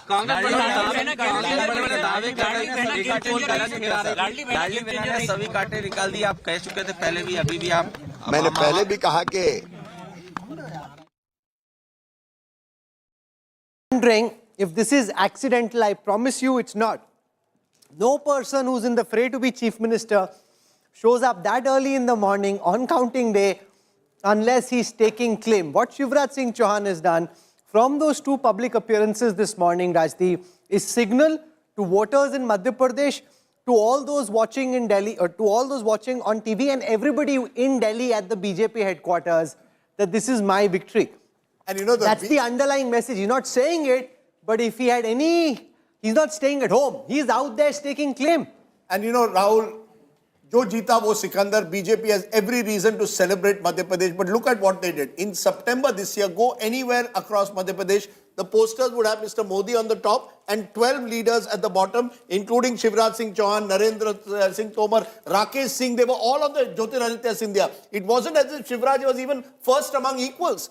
By October end is when the BJP changed and realized that, Shivraj Singh Chauhan may be a little bit more popular. This is where the BJP's tracker polls, I think, helped it. They recognized that Shivraj Singh Chauhan does have a trust, a sense of identity, that the other leaders don't have, and slowly but surely projected him. I don't think now they can turn back. Yes, there are people like Prahlad Patel, also from the backward caste community, who will be seen as potential rivals for the future. But at least till 2024 Lok Sabha, Mr. Modi's aim is 300 seat, 300 par Lok Sabha. Till then, I think they will stick with Shivraj Singh Chauhan. Rajasthan will be more interesting, because you are not as dependent possibly on Vasundhara Raje once you've crossed 100 seats. There you may look for an alternative. You've not dependent at all. You didn't use her for the election. Why would you need her now? That's right. So I think if you are going to see a chief minister election, you agree with that, Chetan, that you know, maybe you want a generational change in Rajasthan. Whether it's, I don't know which generation they'll be, but they clearly didn't want to project her as the face, whatever may be the internal reasons for that. They wanted to keep control on the state, and now it's just without a face, they won that state. That is a bigger victory for BJP center than a victory with a local face. In the dying hours of the... What's your sense, Preeti? Will they go with Vasundhara Raje or will they look for an alternative? Rajdeep, in the dying hours of the campaign, Vasundhara did find favour back in branding, back in posters, right next to Modi in the last two rallies. But having said that, if this number stays at about 100, then yes, Vasundhara Raje will be somebody who will be in. If so it what's goes, the number if then? they pull it away, over 110. 110, if they pull it away, then I do see that they might think of somebody else. Our own poll suggests somebody like a Baba Balaknath, who's a sitting MP of Alwar and now contesting from Tijara. Ashok, do you think they'll stick with Vasundhara Raje at 105? 104, 105, yes. 110, no. You know, it's very interesting what's happening in Rajasthan. There are very few states of North India, and Rahul, you please come in on this, where independents get 20 plus. You've got independents, and we look at their vote percentage, but I have little doubt that independents will be 20% plus. In a two-horse race, you have a large space for a third front. I wonder if Sachin Pilot could have taken that gamble 6 or 9 months ago and tried to create a third front, which was Hanuman Beniwal, Sachin Pilot, Aam Aadmi Party coming together. How do you see this role of independence in a state like Rajasthan? So one, in last 5 elections, independent, like basically non-Congress, non-BJP vote share has always been around 20% and seat share has been around 15%. Yes. And that's what we are going to see even now. Especially for the Congress, what was happening, that the independents used to tilt the balance in favor of one chief ministerial candidate. Right? Last time, I think because Congress fell short and Gehlot could have his day, because he also had people who became independents. And I think something Vasundhara Raje might be trying this time, that if BJP falls short of number or close to 100, she might rely on some of those independents. Rajdeep, what one needs to look at, one needs to look at is who are these independents. These are, these are parties which is the BSP, it's the RLD. There is one, I think, which is leading, which is the RLD, then the RLP, which is Hanuman Beniwal's party. Then you have the tribal party, BAM now. And then you have certain independents like Yunus Khan and the others who have not been given a ticket by the BJP or the Congress who've gone rogue. Okay, and importantly, Vasundhara Raje herself is leading at the moment in Jhalrapatan, a seat that she's dominated for the last 20 years. So she is comfortably leading in another potential candidate, Satish Punia, Jat face of the BJP, former party president, is leading now in Amer. You've got Rajyavardhan Rathod on the other hand, who's at the moment trailing. We are told, let's look at the VIPs again. Rajyavardhan Rathod at the moment from Jotwara is trailing at the moment. But that's, remember, only at the moment. So all of the candidates, anybody else? CP Joshi, Rajdeep. CP Joshi Vishwaraj of Mewar, Vishwaraj Singh of the Mewar royal family up against him. CP Joshi, Nathdwara. There, Rajdeep, first up. CP Joshi, remember, once lost an election by one vote. Speaker in the last assembly, he's trailing. Ashok Gehlot is leading in Sardarpura at the moment. That's been his bastion in Jodhpur. Where is Sachin Pilot at the moment? Finally leading. Mr. Pilot is leading in Tonk. Remember, this has a large Gujjar Muslim population, expected therefore to win eventually in the end at the moment. Vishwaraj Mewar is the one who's leading in Nathwara. Shanti Dhariwal is trailing. He was one of the who orchestrated a rogue CLP in last year. In fact, I want to tell you, when Shanti Dhariwal was being given a ticket, apparently at the Congress meeting, there was Shanti. Because Sonia Gandhi said, who is this Shanti Dhariwal? Is he the same person who tried to rebel? He was not given a ticket initially, but eventually got one. Rajdeep, the leader of opposition, Rajendra Rathore, is trailing from Taranagar. That's right. So the good news for Vasundhara is that a lot of the potential chief ministerial candidates who could be chief minister, Rajendra Rathore being one name, he could eventually win. are trailing at the moment. So Vasundhara Raje looks like potentially at 104 seats for the BJP, virtually in the same situation that Ashok Gehlot was last time. 99 seats for the Congress when they formed the government in 2018. Gehlot was seen as the person who could bring independence together. I am told out of the others 23, 7 to 8 are those who owe allegiance to Vasundhara Raje in Rajasthan. Let's go across to Aishwarya Paliwal. She's in Jaipur, and Aishwarya, the BJP in a tight contest as far as vote share is concerned seems to be poised to win. It seems the BJP at this moment is likely to cross the halfway mark in Rajasthan. They're already singing and dancing at the BJP office there.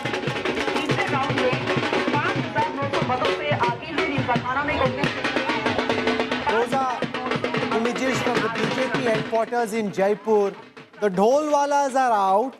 The balloons are up, so they were obviously expecting this. The balloons are nicely set, so they clearly thought that they were likely to win. Aishwarya, can you hear me? Aishwarya! I think the dole is so loud that she can't hear us. Aishwarya, go for it. Just go for it. Tell us what's happening there. So now, we just straight cut to the visuals here. The women, in fact, in large numbers present here. क्या आप लोगों को लग रहा था कि भारतीय Janata party इतनी भारी बहुमत से जीतेगी? आप लोग काफी भारी संख्या में आए हैं यहाँ पे। क्या लगता है? आप लोगों को लग रहा था कि बीजेपी जीतेगी? बिल्कुल, ये जीत प्रत्याशी थी। इस जीत की तस्वीर 2 साल पहले लिख गई थी। गहलोत सरकार के कुशासन से तंग आ गई। जनता ने जो बहुमत दिया है, इस गहलोत सरकार कहना चाहूंगी मैं, इसके कुशासन से निजात पाई है। और आज नारी शक्ति बहुत खुश है, बहुत खुश है। Nari Shakti, Rahul is something that everyone here is talking about. The women, Rahul, let me tell you, are turning up in large numbers. The dhol here that you can see right outside the BJP office in Jaipur, the dhol taking place here. Everyone is dancing, everyone is in a celebratory mode, and they all believe, Rahul, that numbers will go up as the counting proceeds. They believe that this actually will be a prachand bahut for the Bharatiya Janata Party. From there, let's cut across to Revant Reddy's residence. Nagarjun Dwarkanath joins us from Hyderabad. 70 leads for the Congress, up 51 from the last time. The BRS down 51 from the last time. Revant Reddy, from what we can see, at least his supporters are expecting Nagarjun that he's going to be Chief Minister. The party hasn't announced just yet, but he has that confidence that he's the man who's led them to power. It's his turn to rule Hyderabad and rule Telangana.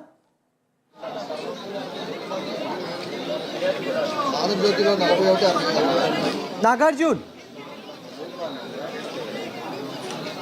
Okay, give us a moment as we try and. But I think Rahul, what we can do, and we can ask our producers to do this, call 2 elections very clearly. BJP is going to form the next government in Madhya Pradesh. Bhopal is going the BJP way in a massive, potentially 2/3 victory. The India Today Axis My India polls spot on in Madhya Pradesh. All the criticism, all the anger that we had to face in the last 48 hours, getting messages at 5 a.m. in the morning saying your poll is wrong. I'm sorry, the poll is spot on. Well done, Pradeep Gupta in Madhya Pradesh. Madhya Pradesh, we are calling Shivraj Singh Chauhan-led BJP is set to form the government in Madhya Pradesh. We are also calling Telangana, that Telangana, barring a last-minute surprise, the Congress is set to form the government in Hyderabad, displacing 10 years of TRS. No, what surprise can there be? With 51 leads. 70, I'm just saying 60 is the halfway mark. So I'm not saying that they're... Yes. It's bad news for BRS. It's also bad news for the AIMIM. It's leading only in 4 seats. That's right, very interesting. Down 3. And I'm told Karwan, Nampally and Yakutpura, these are the 3 constituencies where it is trailing right now. Huge! That's huge. So I can show that for Asaduddin Owaisi, yes. This is a huge setback. Yeah. He takes this area as his fortress. And aligning with the BRS, it would suggest, Sudhir, that the minorities have consolidated behind the Congress. No, the narrative of the Congress that the MIM has some kind of a deal with the BJP seems to have found some traction. Absolutely. In its parts. But of course, these are small leads right now for the Congress. But yes, the fact that he is trailing, because Yakutpura kind of thing, it had only 39% polling. Most of the old city constituencies have had less than 45% polling in a state which has seen 71% polling. So in that sense, the old city, the Congress seems to have breached it if these early leads hold. Excellent point, Sudhir. So AIMIM is currently leading only on 3 seats, down from 7 for the last time. The Congress is on 70, up 51 from the last time. If I look at how the minority-dominated seats of Telangana have voted, there are 17 seats where the Muslim population is more than 20%. The BRS is half of where they were last time. Others are at 3. They were at 7 last time. Congress is at 5. It's up 4. So there has been a move of the minority vote from the BRS AIMM tango to the Congress in Telangana. And one of the shifts that took place in Telangana was when by early part of this year, I would say mid part of the year, rumors were spread or speculation that the BRS had some deal with the BJP. When K. Kavita, who was once accused in the Delhi liquor scam, suddenly it appears that the agencies are going soft on it. The Congress sent coins and digital messages saying BRS and BJP bhai. Even the PM said that in one of his campaign speeches. In fact, the PM went to the extent of saying BRS K. Chandrashekhar Rao wanted to join the NDA. Yes. All of that went against the NDA, and Sudhir makes a great point. It resulted in a minority consolidation. Muslims, OBCs and Dalits have come together to back the Congress there. And one of the reasons why they are doing so well in the north, Kaleshwaram irrigation project, the Congress went to town talking about the Kaleshwaram ATM, that it has been the cash cow for the BRS. That seems to have found some traction if these results are Nagarjun Dwarkanath is now live with us right outside Revant Reddy's residence. Nagarjun, power, police and politicians seem to sense that that's the man who will be the next chief minister. Well, that's true. In fact, the followers at Revant Reddy's house also are chanting the slogans that CM, Revant Anna CM. That's the slogans that we are hearing now. And all the recipes to celebrate are already here. The ingredients to celebrate the win. We can show you the crackers, the flowers, and the dole is already here. They started just celebrating now, but a message came from inside saying, wait for one more hour, don't start celebrating right away. And you can see the followers already on the other end in front of Revant Reddy's house that people are chanting slogans of him becoming the next chief minister of Telangana. But what is good news for him is he's leading in both the seats. He's a Jain slayer at this point of time because he took on the chief minister in Kamareddy head on, and he knew that it's a tough battle because it was not his typical conventional seat, but he did go there after Kodangal and contested there. Even on the polling day, he finished his voting in Kodangal and went back to Kamareddy to make sure that he goes around the booths talking to people and looking at all the preparations being necessarily done there and meet the Karyakartas as well. So all credit to him is what the Congress is saying. And also the message that I'm picking up is DK Shivkumar, who is in a private hotel in Hyderabad, is closely monitoring the issue and the numbers now. He's saying that 65 below, we take a flight to Bengaluru, 65 and above, all the MLAs come to Taj Krishna for celebrations with sweets and also some good food in the night. Okay, so K. Chandrashekhar Rao, the chief minister, is trailing in Kamareddy at this moment. He's leading in Gajwel, but in Kamareddy at this moment, Revant Reddy is leading. That would be a very big win. I want to go across to Akshita Nandgopal. She's at the Congress headquarters in Hyderabad. Akshita, I see the dole is out. The Congress supporters out to celebrate. There's a massive political tsunami in Telangana. The Congress is romping home in style. Rahul, I can't hear a word of what you're saying because the music is non-stop here. But what you see on your screens is a milk abhishekam. First of Sonia Gandhi, then of Rahul and Revant Reddy. Perhaps indicative of really who's going to be in charge here of Telangana. With the numbers now coming in, safe to say that the Congress is not prematurely celebrating anymore. They're going ahead and celebrating the numbers that they're receiving. I just spoke to the war room in charge who says that it's going to be 75 plus for the Congress. That, of course, we'll have to wait and see. But in a lead. Remember, if the BJP is able to win Chhattisgarh, it would be a clean sweep. What a win it would be for the BJP in the Hindi heartland. The BJP at this moment leading on 49 seats in Chhattisgarh.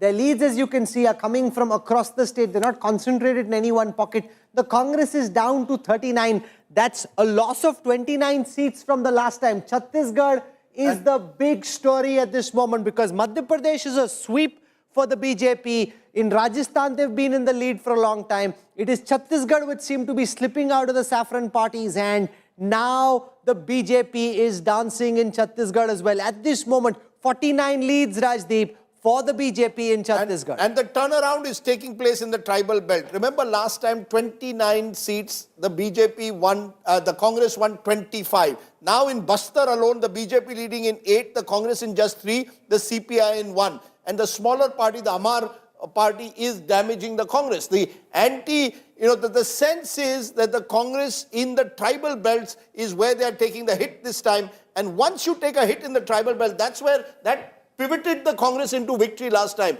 Now you're finding the Congress struggling, which is why even the likes of T.S. Singh Deo are trailing despite having 50% of the vote. I won't be surprised now if the BJP wins Chhattisgarh. It is 3-1 possibly. And that would be a big victory because they were never really in the race in Telangana. So if your BJP is able to win all the 3 states in the Hindi heartland, just a repeat of 2018. What could have happened? Reverse of 2018. But the interesting thing could be that this could make 2024 that much simple and clear. There's been unpredictability around the verdict today. But if this is the way it shapes up, 2024 becomes that much more settled from a BJP point of view. It also affects intra-India alliance dynamics. India alliance is in trouble. No, the dynamics within the alliance also change. The Congress will be chastened. The other allies will say, we told you you can't beat the BJP in a head-on-head fight, so please back off and give us some space. Well, as per sources, already an India alliance meeting has been called on the 6th. What's the point of this alliance? This morning. What is the entire Ajay Alok of the Bharatiya Janata Party now joins us. Ajay, 50 leads at this moment for the BJP in Chhattisgarh. Not just is the BJP sweeping Madhya Pradesh, winning Rajasthan. If you end up winning Chhattisgarh, you would have swept the heartland.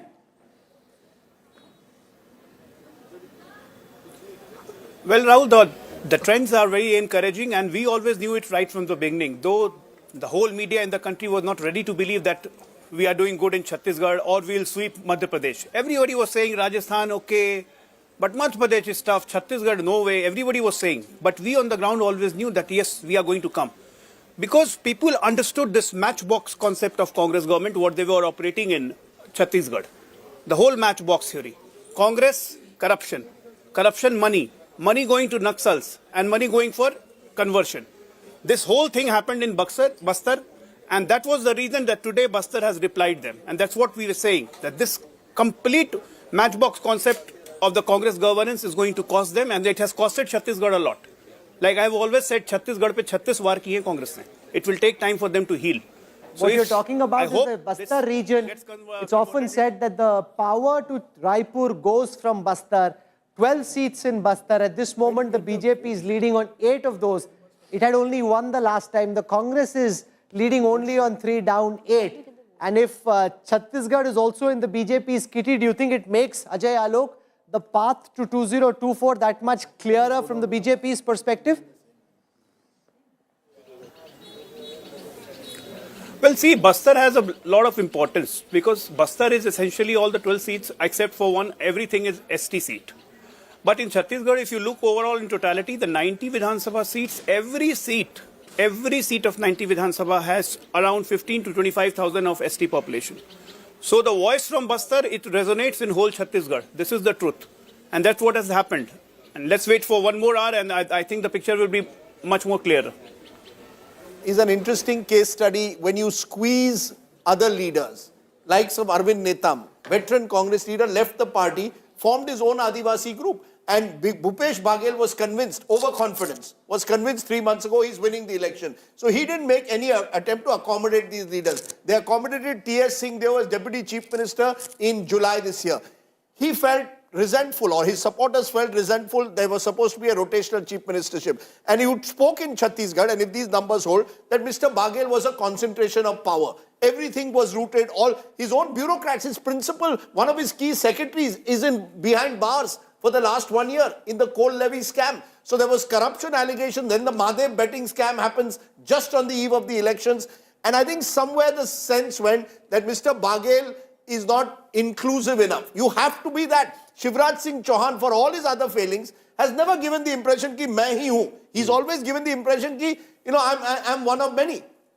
So I think Mr. Baghel, if these numbers hold, serious doubts over the way the Congress has run the campaign, and all full marks to the BJP for the way they've transformed their fortunes in both Madhya Pradesh and Chhattisgarh. Rajasthan, they were expected to win, but these two states are the two states that will give them lots of satisfaction if these numbers hold. And I think Bastar is where the Congress, the tribal belt, made huge mistakes. You didn't take a stand on religious conversion.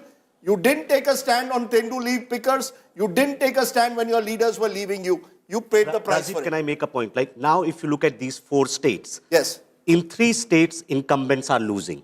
Only in MP, the incumbent is likely to come back to power, which basically tells you something about the whole sort of like thing we make about welfare schemes as if that's the only way they work. Welfare schemes also get offset by how incumbents perform on what issues, some things that you are mentioning about Chhattisgarh. Similarly, in Rajasthan, there were issues about scam students, like paper leak, all those kind of things. In Telangana, there were similar issues. So welfare schemes can only work if your performance on other metrics is also doing well. And I may be wrong here. In Madhya Pradesh also, I think there are a lot of things. There are a lot of sort of undercurrent was there. It's a BJP organization. This thing, influence of the, so to say, the Sangh Parivar, religious polarization. All these things also play a very big role. And I'll tell you a game changer that the BJP did in Chhattisgarh.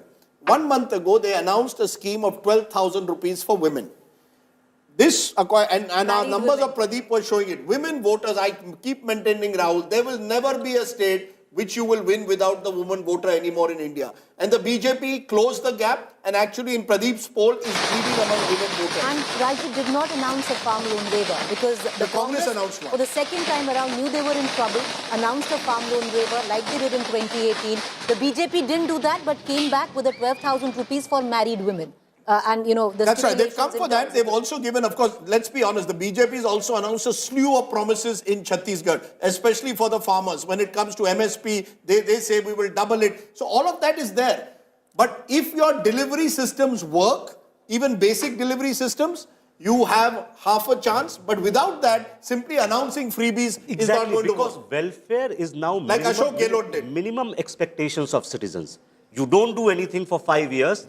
If you are not going to provide welfare, you are not even in the race. But that, this is just to stand in the race. After that, you have to get other things also right to be able to win elections. And I just wonder, if it remains 3-1, what happens to the India Alliance and the Congress leading into 2024?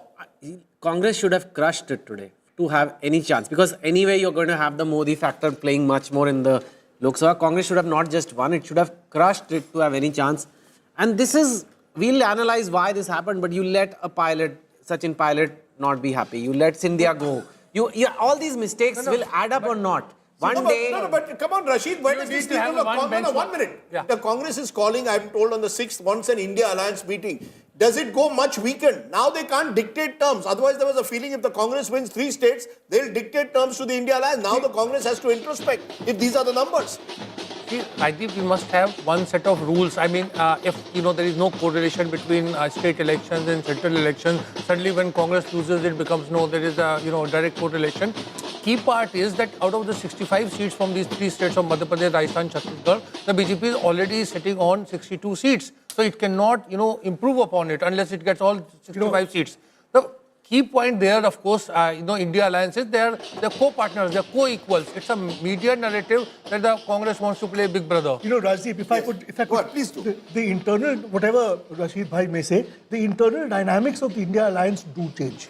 If the Congress had won Madhya Pradesh, let's say, won Madhya Pradesh and Rajasthan, then the pressure on, let's say, an Arvind Kejriwal to do a deal with the Congress in Delhi would have been much stronger. Yes. Now that pressure has been relieved. No, and where does it leave Preeti Rahul Gandhi? We spoke about Rahul Gandhi, his Bharat Jodo Yatra and the impact it has. We spoke about how he's been pushing for a caste census. If these numbers hold, Rahul Gandhi in the Hindi heartland just doesn't, or the Congress organization... But he's admitted it himself that he doesn't really get the Hindi heartland. He said it in so many words. But having said that, win? But Rajdeep, exactly, having said that... Then, right? No, 1 second. Let me finish. Let me finish. Having said that, I would think where Telangana is concerned, as Rahul Gandhi's failed miserably to connect with the voters in a state like Madhya Pradesh, going on and harking about the caste census and the OBC, similarly in Rajasthan, what he's done well, and you must give him credit, Rajdeep, as we tell him, as we say that he's done badly in the Hindi heartland, is that the Telangana election he is on the ticket on that election as well. It's Revant Reddy's and his jointly. This is possibly the first election that Rahul Gandhi has won on his name. He didn't do it in Karnataka. He's possibly done it here. I'm sorry, folks. Possibly. I'm sorry, folks. Today, the Congress can clutch on to Telangana, and it's an important win. But today is BJP's day out if these numbers hold. Let's be very clear. It is BJP's day out if these numbers hold. Now that they are leading even in Chhattisgarh, we don't know. Chhattisgarh could still go down to the wire. It could still be a super over. 48 is playing 41, lots of small. But as of now, clearly in the Hindi heartland, Rahul Gandhi and the Congress is messaging not working. Where you talk about the India alliance, where the Congress completely got it wrong. For example, even in the state like Madhya Pradesh, the Samajwadi Party is not a big player, but influences at least 6 to 8 seats in the Bundelkhand region. What they could have done was tie up when the Samajwadi Party wanted a tie up there. Because in the would have made any material difference? Rashid Kadbai, I'll give you an example. In the last election, if you look at it, there were 6 seats where the Samajwadi Party polled in more than the winning margin. This time around, we don't know what the margin is. But look at the numbers. Look at the numbers right now. BJP is at 146. If they had tied in... That is my point. See, Preeti, if you look at that map of Rajasthan, you look at, Madhya Pradesh, and you look at region-wise, the Congress is nowhere. Nowhere means nowhere. So I don't think this, Samajwadi Party would have mattered. That's the dharma of an alliance, no? Can I just make a point here? The fact is, if these numbers hold, Himachal Pradesh will be the only state, and someone can correct me if I'm wrong, north of the Vindhyas where the Congress is in power. It's in alliance in Jharkhand, but that's the nature of the map of India. North India is completely Congress mukt. Similarly, South India is BJP mukt. Now, what does that mean, particularly with delimitation coming a couple of years down the line? We don't know. Raman Singh of Chhattisgarh, Dr. Raman Singh, and Dr. Saab, I remember meeting him and he said, मैं आपको पेड़े खिलाऊंगा, मैं 12 बजे आपके programme पे आऊंगा 3 तारीख को. Dr. Saab, if you are watching, you had said 12 बजे आप आओगे, आप 50 तक पहुंच गए हो. You're 5 above the halfway mark. Raman Singh ji is talking to the media. Listen in. Party जब जब जो जवाबदारी दी है उसका क्रियान्वयन मैं करता रहा हूँ. आगे क्या जवाबदारी देगी ये पार्टी के नेता तय करेंगे. ये 9 मंत्री पीछे चल रहे हैं अभी. ये पूरी सरकार पीछे चल रही है. जब मुख्यमंत्री 2 राउंड में पीछे हो गया, इसका मतलब ये बता दिया कि जनमत उनके खिलाफ. दावे कर रहे थे, कई तरह के दावे थे. 75 पार तो आपने अभी भी कहा है. 75 की बात कर रहे थे और मैं कल भी आपको कहा था, मैंने आंकड़े भी बताए थे कि कांग्रेस कहां तक जाएगी और वो 40 भी क्रॉस नहीं कर पाएगी.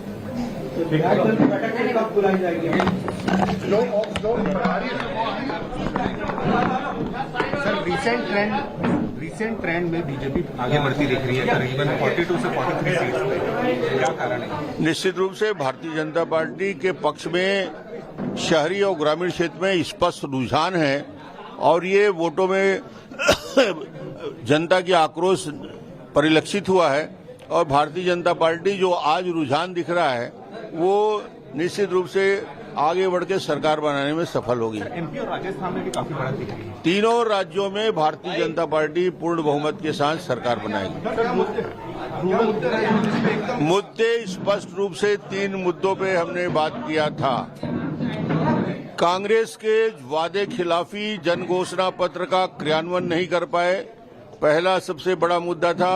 भूपेश का भ्रष्टाचार दूसरा बड़ा मुद्दा था और तीसरा बड़ा मुद्दा था विकास के सारे काम ठप पड़ गए थे. इन 3 मुद्दों को लेकर और भारतीय जनता पार्टी ने जो घोषणा पत्र जारी किया, मोदी जी की गारंटी एक सबसे बड़ा विश्वास था. सर, महिलाओं का वोटिंग परसेंटेज काफी ज्यादा रहा. क्या लीकर बैंक का जो उनका मुद्दा था, जो वो प्रॉमिस किए थे, वो महिलाओं के 12,000 रुपया मासिक देने की योजना और महिलाओं को सम्मान के साथ 500 रुपया गैस सिलेंडर में देने की बात और 18 लाख आवास देने की बात, इन मुद्दों को लेकर उनके अंदर बात आई. Former Chief Minister of Chhattisgarh, and the interesting thing is, when he comes out in this fashion, he is in some ways staking claim. He was never really projected. The likes of Arun Sahu or maybe even an O.P. Chaudhary, Braj Mohan Agarwal, those are the kind of faces the BJP put out. But Shivraj Singh Chauhan and Raman Singh both coming out and staking claim. And it's very clear from these numbers at this moment that it could be 3-0 in the Hindi heartland. Bad news. Somebody sent Rashid Kidwai a message, the laddus are leaving the Congress office, it seems. Yeah, वो कह रहे उसकी मिठास चली गई. मिठास चली गई कि लड्डू भी गए? यार, but the message to the Congress, again and again you celebrate prematurely. At 7 in the morning, who brings laddus to the party office? And let me tell you this, 2 months ago, the BJP looked in trouble in both Madhya Pradesh and Chhattisgarh. Look at how they worked there. In Chhattisgarh, they concentrated on the Sahu Samaj. They concentrated on bringing back Raman Singh into the fold. So you had an older leadership as well, which was being looked after. They targeted the woman voter consciously. They targeted Bhupesh Baghel on corruption, put up a strong candidate against Bhupesh Baghel. A lot of micromanagement, Rahul. The difference I maintain between the Congress and the BJP, especially in the Hindi heartland, organizationally and micromanagement, is much better. The Congress, on the other hand, thought Chhattisgarh is a done deal, and the Congress thought, or so thought Kamal Nath, that Madhya Pradesh is a done deal. You paid for your overconfidence. And the BJP is just too strong an election machine to be ever, thought that you can pummel them into submission. Karnataka... And Kamal Nath rebuffed SP for even 4 or 5 seats. Kaun hai ye Akhilesh Vakilesh? I mean, you can't talk like this. Kaun hai ye Akhilesh Vakilesh? During the recent Diwali Milan, and then once again over dinner recently, I had a long conversation with Home Minister Amit Shah around his level of confidence for Madhya Pradesh and Chhattisgarh and Rajasthan. And I said that the polls seem to suggest a much tighter fight. What gives you this confidence? And what Amit Shah said, I think, is very important for viewers to understand what seems to have happened in these states. He says, if the poll shows that 100 people are voting for the Congress, listen carefully to what I'm saying, it's not wrong. That could really be what the poll shows. Maybe 80 people are voting for the BJP in that poll, and that poll is correct. He says the limitation with the poll is that the poll doesn't account for how many people the party can bring out on polling day to the booth and get them to vote. So if 100 said they were voting for the Congress, but only 70 showed up, 30 who said they wanted to vote for Congress didn't go to the polling booth, did not vote, the Congress gets only 70. But if 80 said they wanted to vote for the BJP, but if the BJP is able to pull out, say, 75 of them, you are still 75 versus 70 on counting day. He says that's the one thing the pollsters cannot account for. My ability, the party's ability to bring voters to the polling booth on polling day. That is the big difference. If the Congress is losing Chhattisgarh at this moment, it is the micromanagement of the BJP that's helped them. If they're winning that big in Madhya Pradesh, it's their ability to manage this election. The Congress in Telangana is doing well, but in the Hindi heartland, the direct power versus the BJP, the Congress has been bested at the hustings. Except for the 2018 election, show me one election in the Hindi heartland, and now I'm going back to a decade and more, where the Congress has bested the BJP. Where is it? In the Hindi heartland, where the Congress has bested the BJP. You've seen what's happened in Uttar Pradesh over the years. The Congress is a completely fringe figure. In Rajasthan, they won last time and they lost this time. They'll say it's rotational chief minister. Chalo, we'll give you that every 5 years the government changes. Madhya Pradesh, how can you go, you believed that you had the state for the grabs, you lose it. Chhattisgarh, you are overconfident thinking Bhupesh Baghel won by a 2/3 majority last time. Jitna bhi kam hoga, 15-20 kam ho jayenge. I spoke to a congressman 3 days ago. I said, Chhattisgarh mein kya hai? Nahi, 50-55 to aane hi hai, uske upar aayenge to acha. How? नहीं last time थोड़ा कम हुआ है लेकिन इतना नहीं. That means you have not done your micro level management. You should have accommodated an Arvind Netam. You should have accommodated local leaders. There was, unless you do your local level management, as you said, Rahul, the last time, correct me if I'm wrong, the Congress has won 2 consecutive governments. 2 consecutive governments, been re-elected. Is Tarun Gogoi in a big state, in a big state, 2011. In 2011. Mukul Sangma. When was the last time the Congress has defeated anti-incumbency and won? Only Tarun Gogoi last in 2011. That means for the last 12 years, whenever you win also, you know how to grab defeat from the jaws of victory. Just as far as trivia is concerned, there was also 98. Mukul Sangma in 2013 and Ibobi Singh was at that time in the Congress in 2012. When you go back to Digvijay Singh in 98. No, so there is a problem. No. Before that, there was Sheila Dikshit. No, but isn't there but Rahul, I love election trivia, so don't mess with but Rahul Kanwal, isn't there a question to be asked that if you cannot, the BJP is able every now and then to get its governments re-elected. They did it in Uttar Pradesh. Every now and then, they're doing it again and again. Every now and then is not the right way to put it. Uttar Pradesh, Uttarakhand, Madhya Pradesh, Haryana are all examples where the BJP has shown the power to get their governments re-elected. So they are able to best anti-incumbency by a mix of welfareism, decent governance in some instances, and the micromanagement that you spoke about. On the other hand, the Congress party has not been able to do it for the last 10 years. And then therefore the charge will be Sarkar banti hai and then you are arrogant in power. Because Sarkar to ban gayi, ab rahegi. No, Rajdeep, but you look at this way. You see, if you trust, regional leadership of Kamal Nath, Bhupesh Baghel and Ashok Gehlot, you are accused of, not doing anything. If you take everything in control, you say there is over-centralization. And there are a lot of factors. It's not simple. Look at welfareism. Ashok Gehlot did try to do that. Bhupesh Baghel tried. It failed. Maybe there is a lot of undercurrent for Ram Temple and all. I mean, we do not know why the BJP is winning with such a big margin. Is it undercurrent for Ram Temple, Rahul Verma, or is it that the Congress simply is unable to handle power? Once they are in power, the accusation is they become ATM machines. I mean, their governments are used to simply finance other governments. If you look at Rajasthan, to be fair to Ashok Gehlot, he's been chief minister 3 times. He's run reasonable governments. But it is the nature of he's run reasonable governments, to be fair to him. He's run reasonable governments. There are paper leaks the nature of a bipolar polity that he loses. No, I'll tell you what happened. And Preeti, you'll remember this. The youth of Rajasthan, any young man I met said, "Dekhiye paper leak kaisa hota hai." Koi but Rajdeep, can I be honest? I've travelled all across Gujarat as well. And at that time, paper leaks was a huge issue. Did they vote on it? No. To be honest, I don't think the vote has really come on paper leak. And to give Gehlot at 72, Gehlot has lost miserably the last time he was 21. But first point, in Indian politics, you are always going to see more people unhappy with any government than you are going to see happy. It's just the nature of politics. That's why it's called as cost of ruling.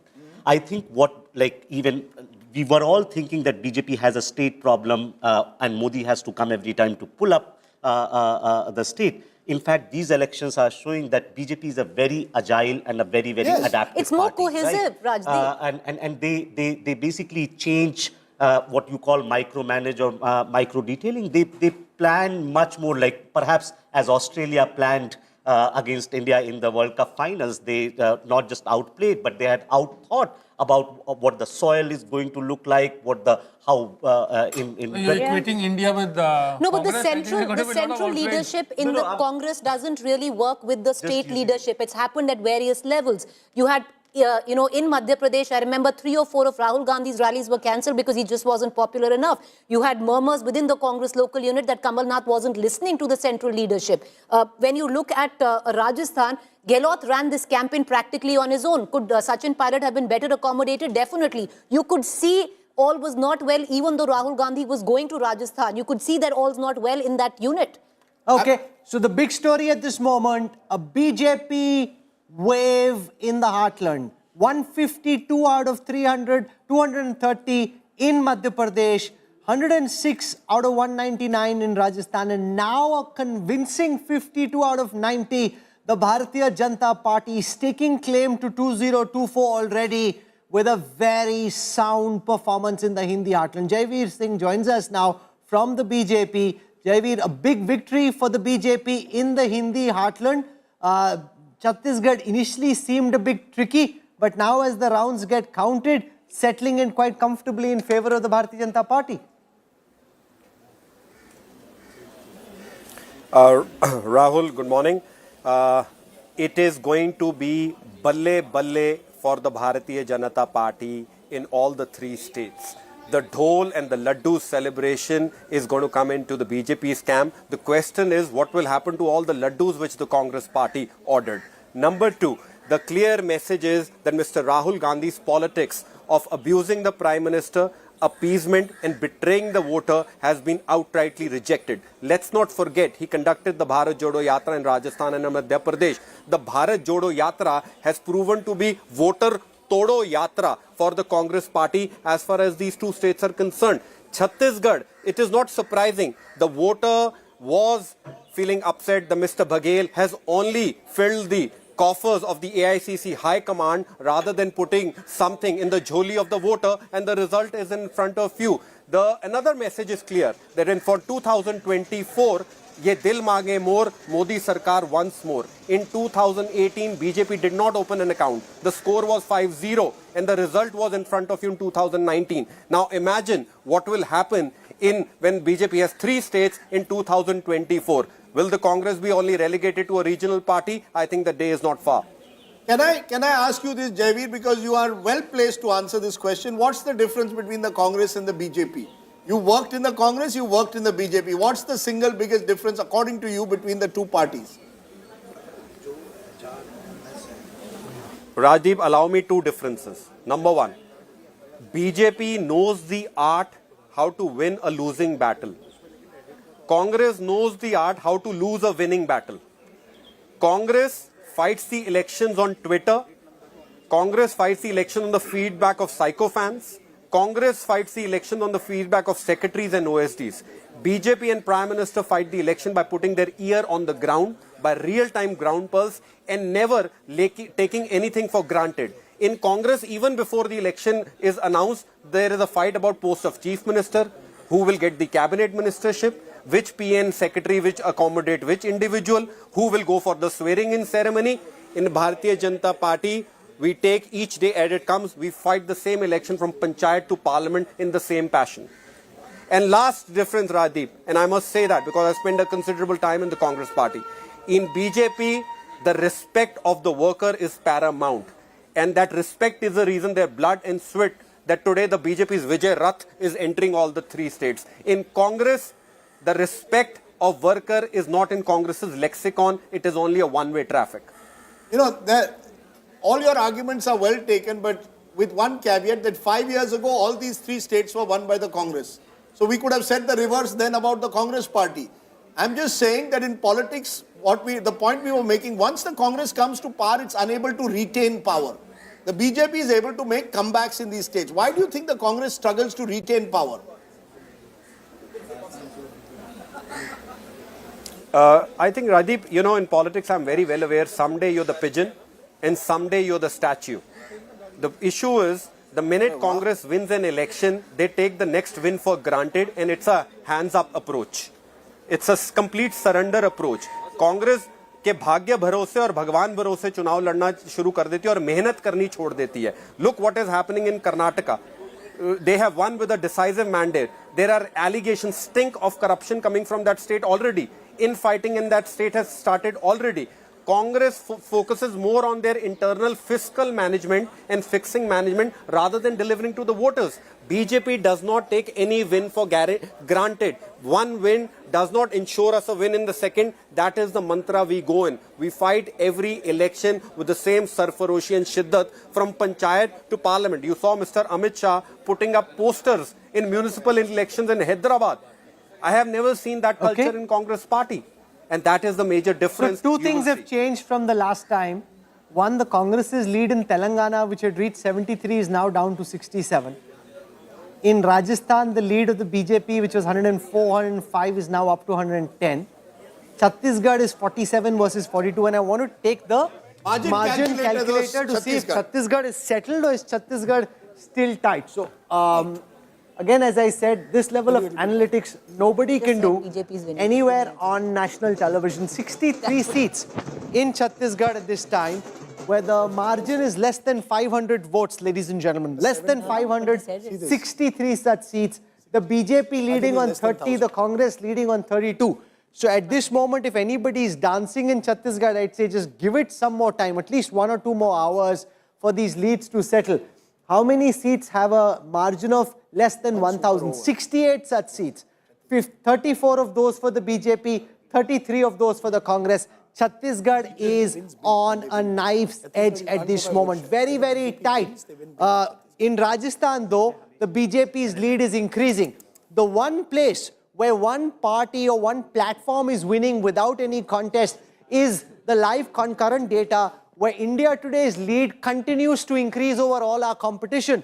India Today now almost thrice the viewership of our next rival, which is Times Now, Republic at third, NDTV, CNN, beyond, they're like way low. Nowhere in any polling that's happening at this time is the lead quite as much. Remember, this also in some ways is live counting data, and this counting data, Chetan, clearly shows that India today's lead is almost thrice. You could add up times now in Republic. They still wouldn't get to anywhere near India. Before In fact, Chetan comes in, can I crack a 80. joke? No, Rajdeep, I think you can add all of them and they still won't come to India Can I today. crack? You see, since you have advertised this program as double engine, right? अब BJP का double engine clear है, नरेंद्र मोदी जी और Amit Shah.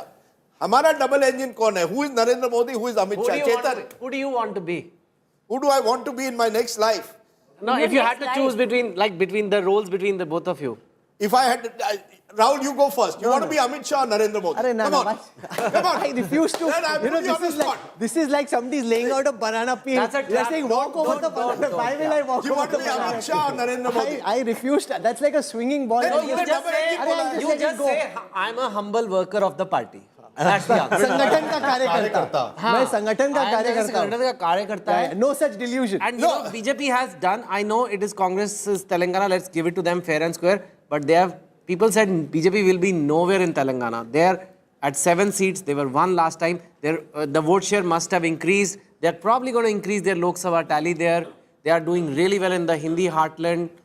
I mean, whatever it is, the Congress has, like the gentleman before was saying, taken their success for granted. No, but look They at have erased the Lok Sabha tally the last time. I doubt if they can increase the vote share in the Hindi heartland. They were 7% nearly. I actually thought Telangana a lot happening.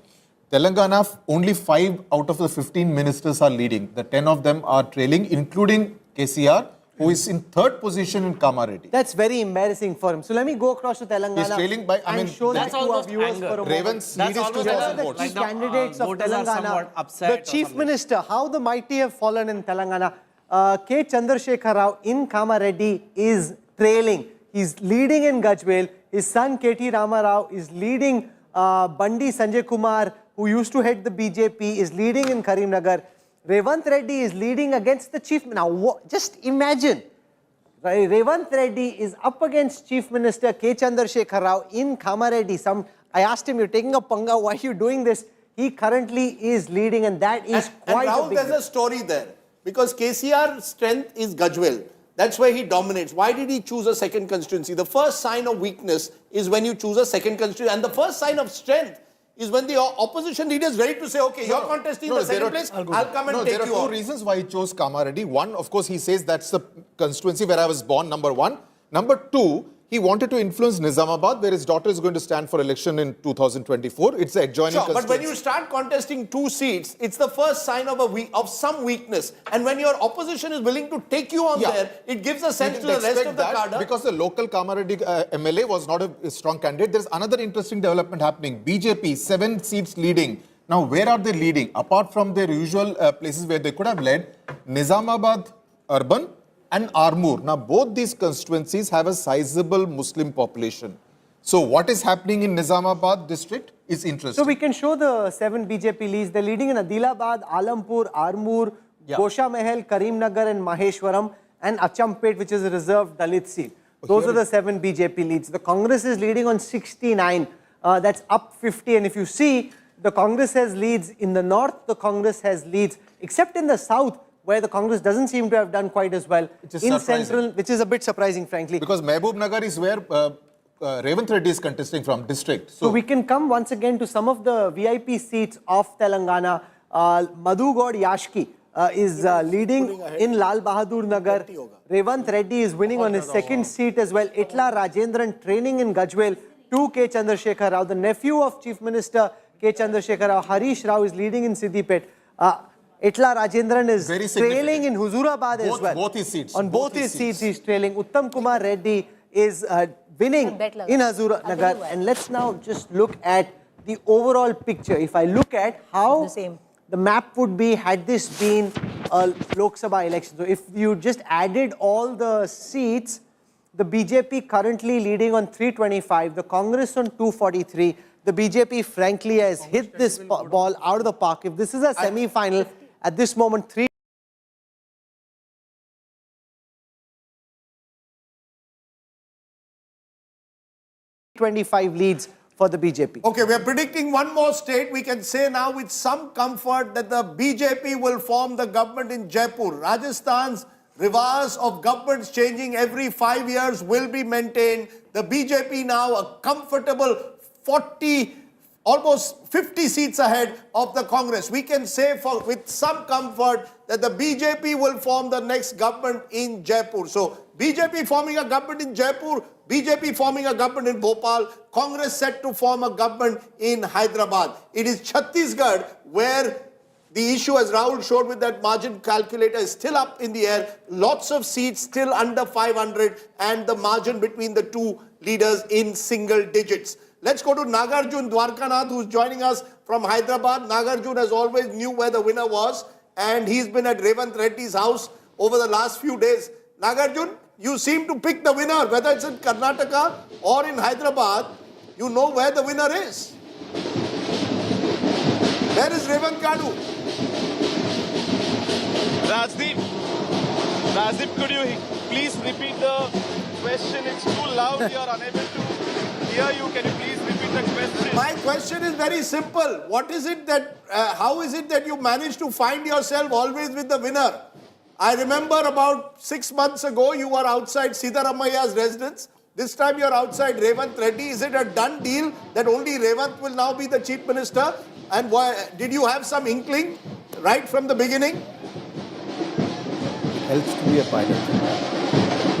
Rajdeep, in fact, when I moved to Hyderabad in September, it was clear-cut the cadres were behind Revanth Reddy, and also when you have off-record chat with him, you know the way leader is thinking, you know the confidence, that where the confidence is coming from and the strategy they are doing. In fact, I've met all the three parties here, but it was Revanth Reddy who had all the confidence within the Congress party that I kept asking him, how do you manage to get 19 to 60? It's impossible because it should be a tsunami, and on ground when we go to people, they are still undecided.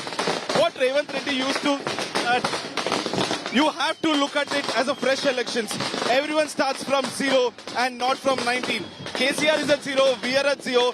Both are starting afresh, and this is a fresh election.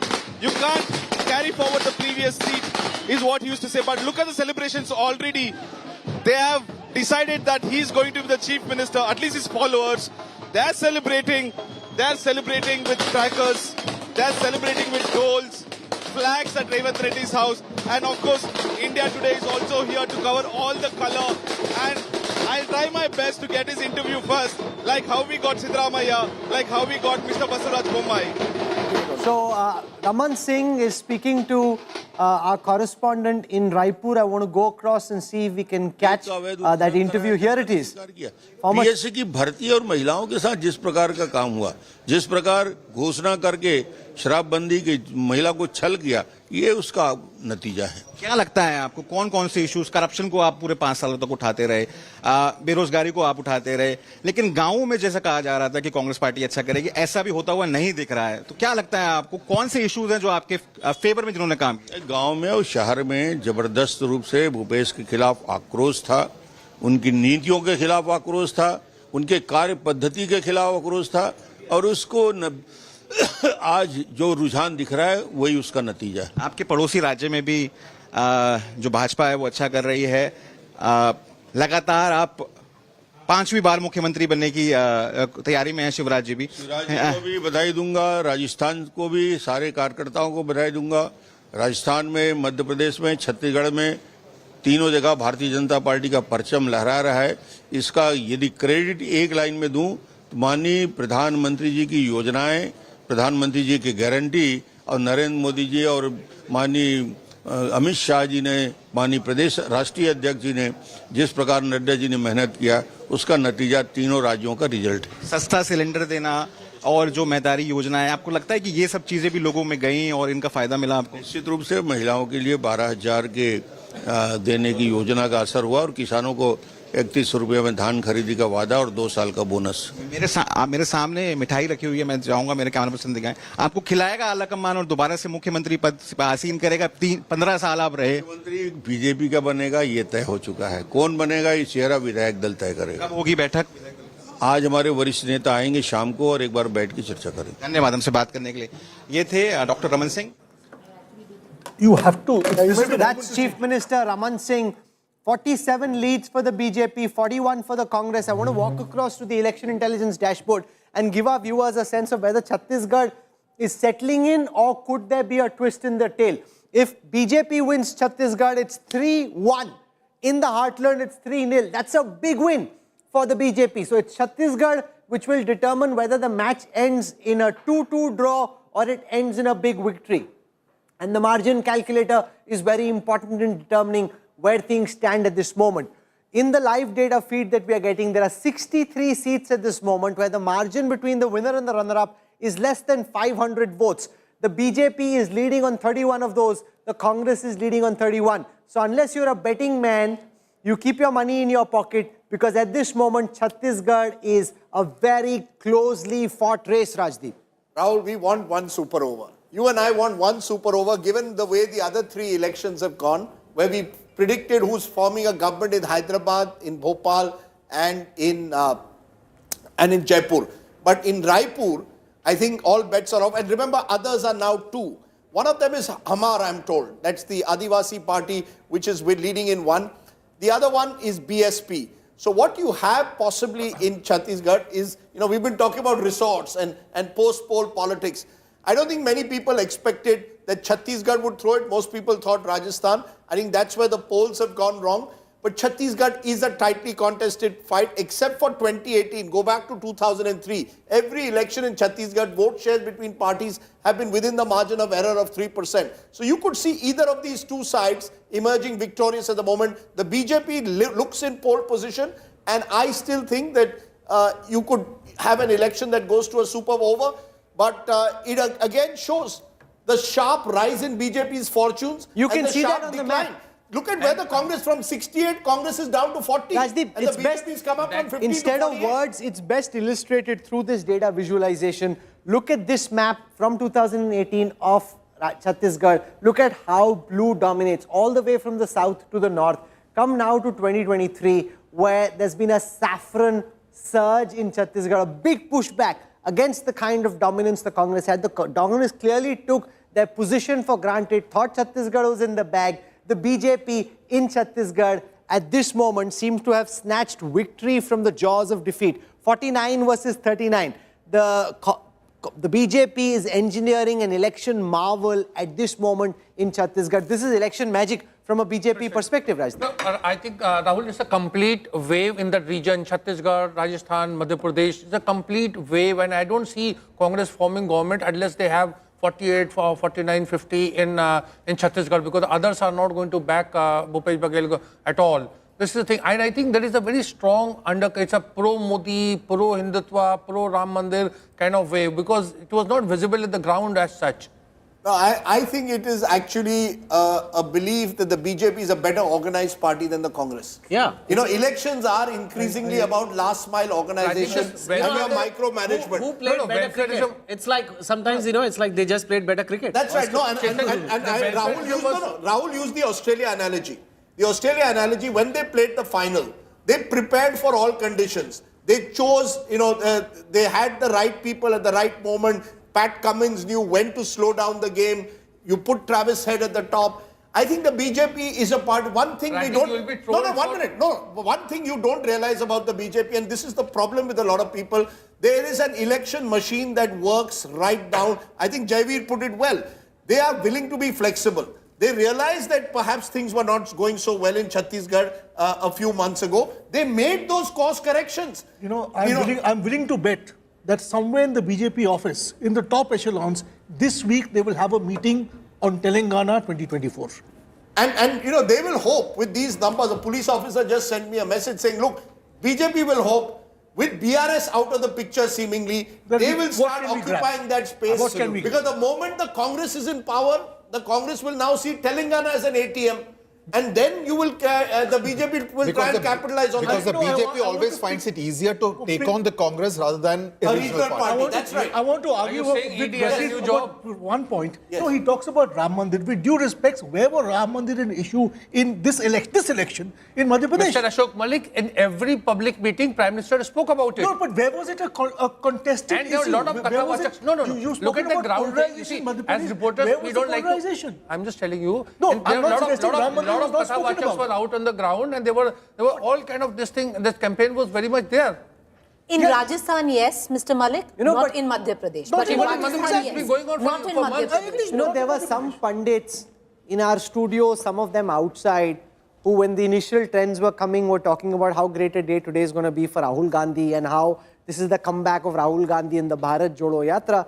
I mean, if this is the data that holds, it doesn't really show Rahul Gandhi, Rajdeep in very good light.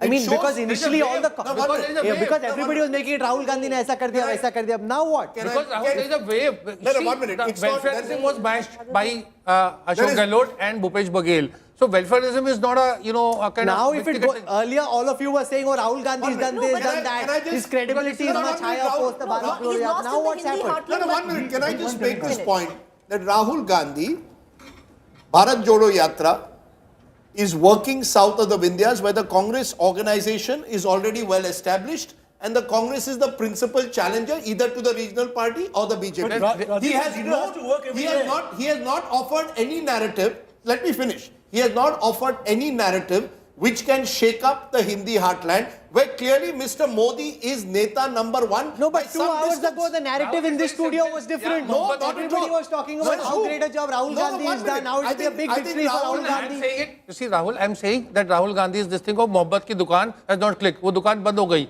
आप तो सुबह बोल रहे थे click कर गई. No, the results have proved otherwise. That's what I'm saying. No, that's the problem with pop panditry. No, it's not panditry. It's, you see, the thing was not when Prime Minister Modi was talking about, Ram temple issue, people thought it's not an issue, it's not finding traction. It shows that it has found traction. When Katha watchers were going town to town, city to city, village to village, you can't say Madhya Pradesh has been I don't think this election has anything to do with Ram Mandir or Hindutva. State elections are fought distinctively on local issues, based on the quality sometimes of your local leadership, your organization of elections, your last mile connectivity. I have been saying this for the longest time, that the Congress on all these fronts is weak in the Hindi heartland. In the and it's not just doing one Bharat Jodo Yatra is not going to repair the damage organizationally that you've had over 20 years in the Hindi heartland. On the other hand, just a minute, sir. Because let's be fair, in the southern part, we make sweeping statements either way. There are nuanced statements to be made. In the Hindi heartland, for the last 20 years, the BJP has been the dominant party. The Congress is organizationally weak. You can't recover it with one yatra. On the other hand, in South India, the Congress is organizationally more robust. Come on, in Telangana they hardly had an organization before Karnataka. A lot of it they put together now. No, you can't. The point I'm making, because Rahul Kanwal, you can't have it both ways and say South India, I will give no credit to the Congress, but I will give all the credit to the BJP in the Hindi heartland. I am giving all the credit to the BJP in the Hindi heartland. I am giving credit to the Congress. You are misrepresenting what I'm saying. The point I'm making is that if they won in Telangana, it's because there was massive anti-incumbency against the state government. It was not a pro-Congress vote. It's not as if our pundits sitting on one side were making it seem as if Rahul Gandhi has led the party to power in Telangana. Here's what's happening at the BJP headquarters. Let's take a look at the images over there. I don't know why. In Bhopal, Ashwini Vaishnav, the Union Telecom and IT Minister, he played a big role. This was one of his big Sangathan responsibilities. He and Bhupendra Yadav. He's been in Madhya Pradesh for a very long while. It's a big victory. 157 leads. Make no mistake, the biggest victory of all today is in Madhya Pradesh. And the reason for that is you are up against 4 terms of anti-incumbency. From there, for the Bharatiya Janata Party to pick up 157 seats is a phenomenal achievement that you simply cannot take away. The BJP, they're celebrating at its office. Ashwini Vaishnav, he's seen largely as a technocrat, suave minister. He's really been put out there in an attempt to try and up his organizational skills as well, given a tough challenge. This is Jyotiraditya Scindia. Lots was being said again about problems in integration. You can see the relief writ large on his face in Gwalior Chambal. I'll take you through those numbers. In Gwalior Chambal, the Bharatiya Janata Party has done very well, and that would give a lot of hope and a lot of respite to Jyotiraditya Scindia, who really was up against it if the party had not done well in Gwalior Chambal. In Gwalior Chambal, the BJP, in fact, 19 seats up from the last elections.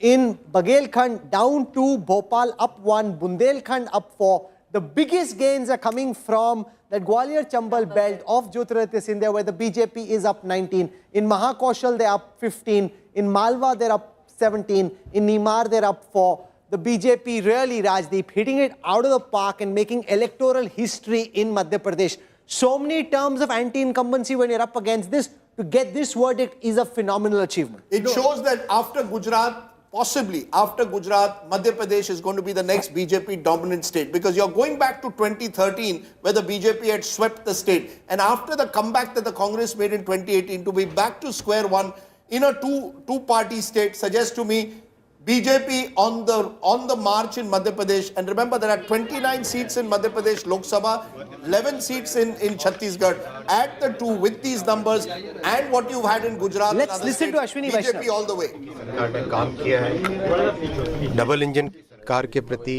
जो जन जन का विश्वास है, मोदी जी के नेतृत्व के प्रति जो जन जन का विश्वास है, और जिस तरह से शिवराज जी की परफॉर्मेंस रही, काम हुआ है, उसके आज परिणाम सबके सामने है। संगठन ने जो काम किया उसके परिणाम सबके सामने है। बहुत अच्छी जीत है। मध्य प्रदेश के जनता को सबको बधाई। सर, राजस्थान और छत्तीसगढ़ में भी लीड मिल रही है तो उसको लेकर। Okay, that's Ashwini Vaishnav. His talk in the internal BJP circles, Ashok Malik will also go up because he's largely seen as a technocrat kind of guy to now help the BJP. He's held the organizational reins for an election and delivered. It's also interesting how they upskill their own resources. So you don't want to present him only as a technocrat. Sitting in Delhi, you send him out there and he's had to work hard, he's delivered. There's one point I'd like to make. We talk about Rahul Gandhi, Narendra Modi, individuals. And of course, individuals do matter, I'm not denying that. But there is something to be said about the party organization as well. In Chhattisgarh, the Congress is finding it difficult to defend a one-term government. In Madhya Pradesh, the BJP has defended a 20-year government and reinvented itself in a sense, because this election campaign in Madhya Pradesh has been very different from the last one. You know, I think, and particularly let's look at the last 5 years. You've had 2 years of COVID. When Shivraj Singh Chauhan took office, COVID had just, a lockdown had been declared. So they had 2 very difficult years. You come out of those 2 very difficult years and you're virtually facing a fresh election. So I think all credit to Shivraj Singh Chauhan. And Chhattisgarh is also settling. Chhattisgarh, which for a while seemed tight, ladies and gentlemen, Chhattisgarh seems to be settling in favor of the Bharatiya Janata Party. Let me take you through the numbers for Chhattisgarh. In Chhattisgarh, the BJP now has 51 leads, the Congress has 36. Let me take you through what the seat share numbers in Chhattisgarh are looking like and what the new assembly in Chhattisgarh could look like. From a Congress wave in 2018, the BJP now coming back very strong, 36 seats up from the last time.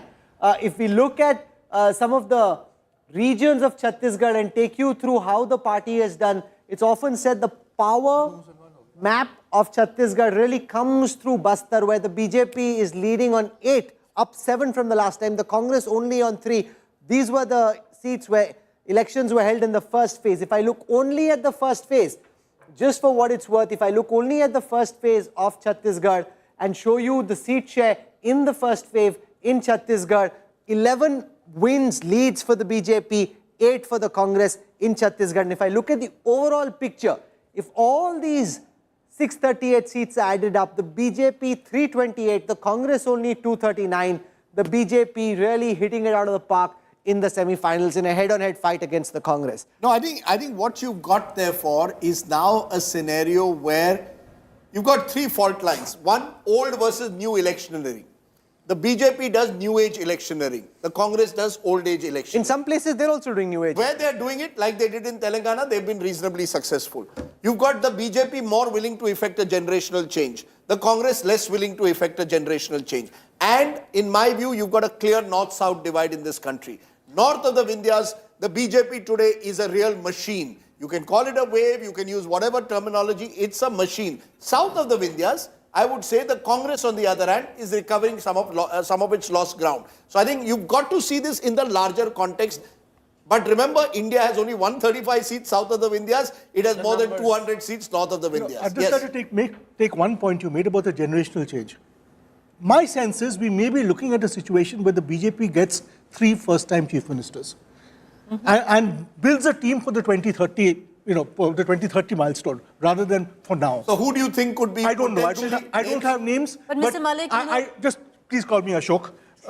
I don't think the BJP would want to repeat the mistake that the Congress made in 2018 when it went back in time for chief ministers rather than empowered Scindia and Rajesh and Sachin Pilot, which would have given it at least a talking points for the Lok Sabha election. But Alok, if you look at it, this is the Pilots India Your curse. point is very valid, but they did appoint, Bhupesh Baghel, relatively younger face, And they coming did from OBC relatively background, better. with no results. That's what I'm saying. This is a wave election. This is not a wave. This is a not- wave. I don't think this is a wave, but Congress relies a lot on unforced errors. They feel like BJP will make a mistake and will somehow win, and the BJP rarely No, but makes- BJP doesn't make they mistakes. don't make mistakes. They're Usually. trying. Sometimes it can happen. No, if you think of In it as Karnataka- cricket, you really have to play much better than the BJP to win. Yeah. If you're counting on the BJP making mistakes, you'll find very few of Yes, them. Preeti. You know, Yes, Preeti.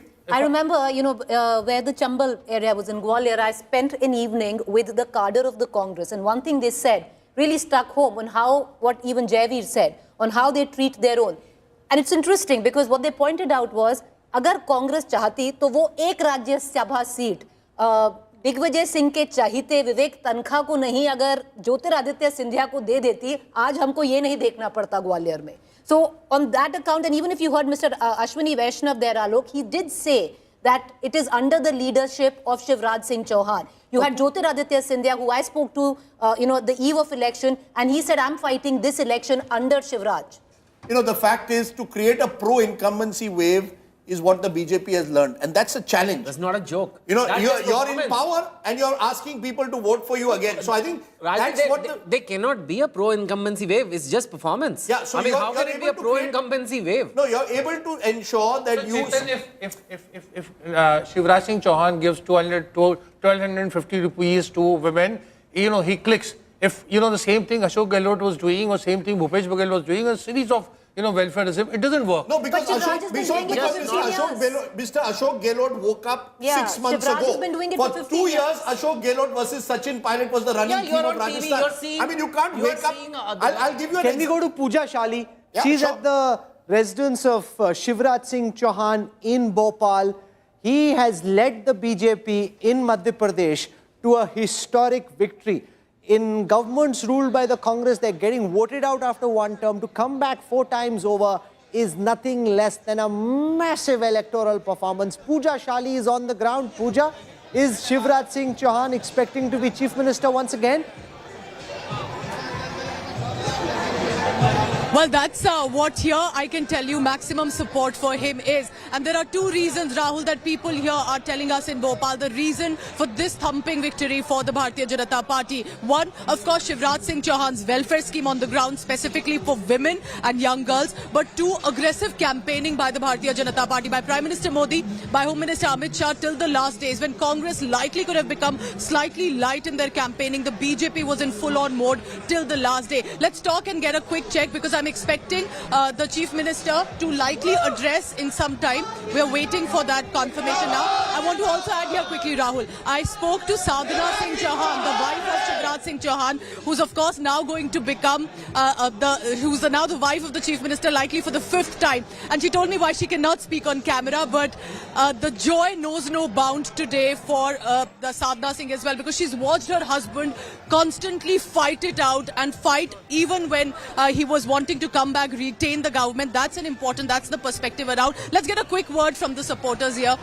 क्या आपको लगता है क्यों reason है कि शिवराज सिंह चौहान और भारतीय Janata party इतने मार्जिन से फिर वापस आ रही है? देखिए, क्या लाडली बहना, आज तक के देश के इतिहास में किसी भी भाई ने अपनी सगी बहन को भी रक्षाबंधन पे 100 रुपए से लेकर के 1000 रुपए दिए होंगे, लेकिन शिवराज सिंह चौहान देश के ऐसे पहले व्यक्ति हैं जिनने 1250 रुपए हर लाडली बहना के खाते में डाले हैं।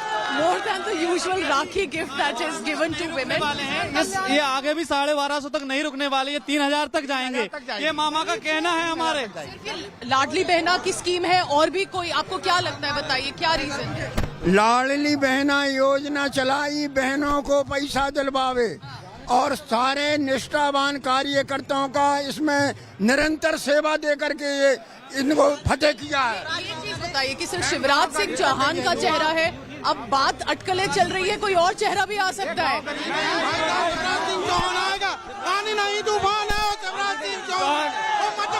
For now, Rahul, the support is for Mama Ji, who's also the brother, who's also, in the many words, a father. He's become that figure, a figure who you can connect to as a local resident. Sir, आखिरी word. युवाओं को जितना प्रभावित शिवराज जी ने किया है, क्योंकि स्वामी विवेकानंद जी कहते थे संगीनों के साए में असली आजादी। Let's just go straight to our correspondent Piyush, who's with Ashwini Vaishnav at the moment. Also in Bhopal. Listen in. क्या कारण पूरा विश्वास था इनका मध्य प्रदेश में डबल इंजन की सरकार पर जन जन का विश्वास है, मोदी की गारंटी पर जन जन का विश्वास है। एक ही राज्य नहीं, कई राज्यों में इस बार बीजेपी ने जो दावे किए थे वो पूरे होते हुए नजर आ रहे हैं। बिल्कुल जोरदार। पूरे भारत में आज मोदी जी की गारंटी पर जन जन को विश्वास है। आपने इन न्यूज़ को बेहद ही करीब से देखा है, क्या वजह रही जो इतनी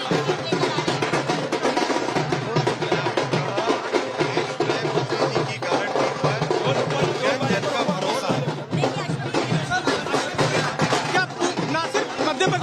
मध्य प्रदेश, राजस्थान और कई जगह पर अच्छा खास तौर पे मध्य प्रदेश में, छत्तीसगढ़ में, राजस्थान में, पूरे देश में आज मोदी जी की गारंटी पर भारत का भरोसा है, जन जन का भरोसा है, जन जन का विश्वास है कि इस देश को मोदी जी ही विकसित भारत में ले जा सकते हैं, विकसित भारत बना सकते हैं। इसी गारंटी का आज ये रिजल्ट है और आप देखिएगा मोदी जी जितनी पिछली बार लोकसभा में सीटें थी उससे भी अधिक सीटों से वापस आई। बाकी राज्यों में भी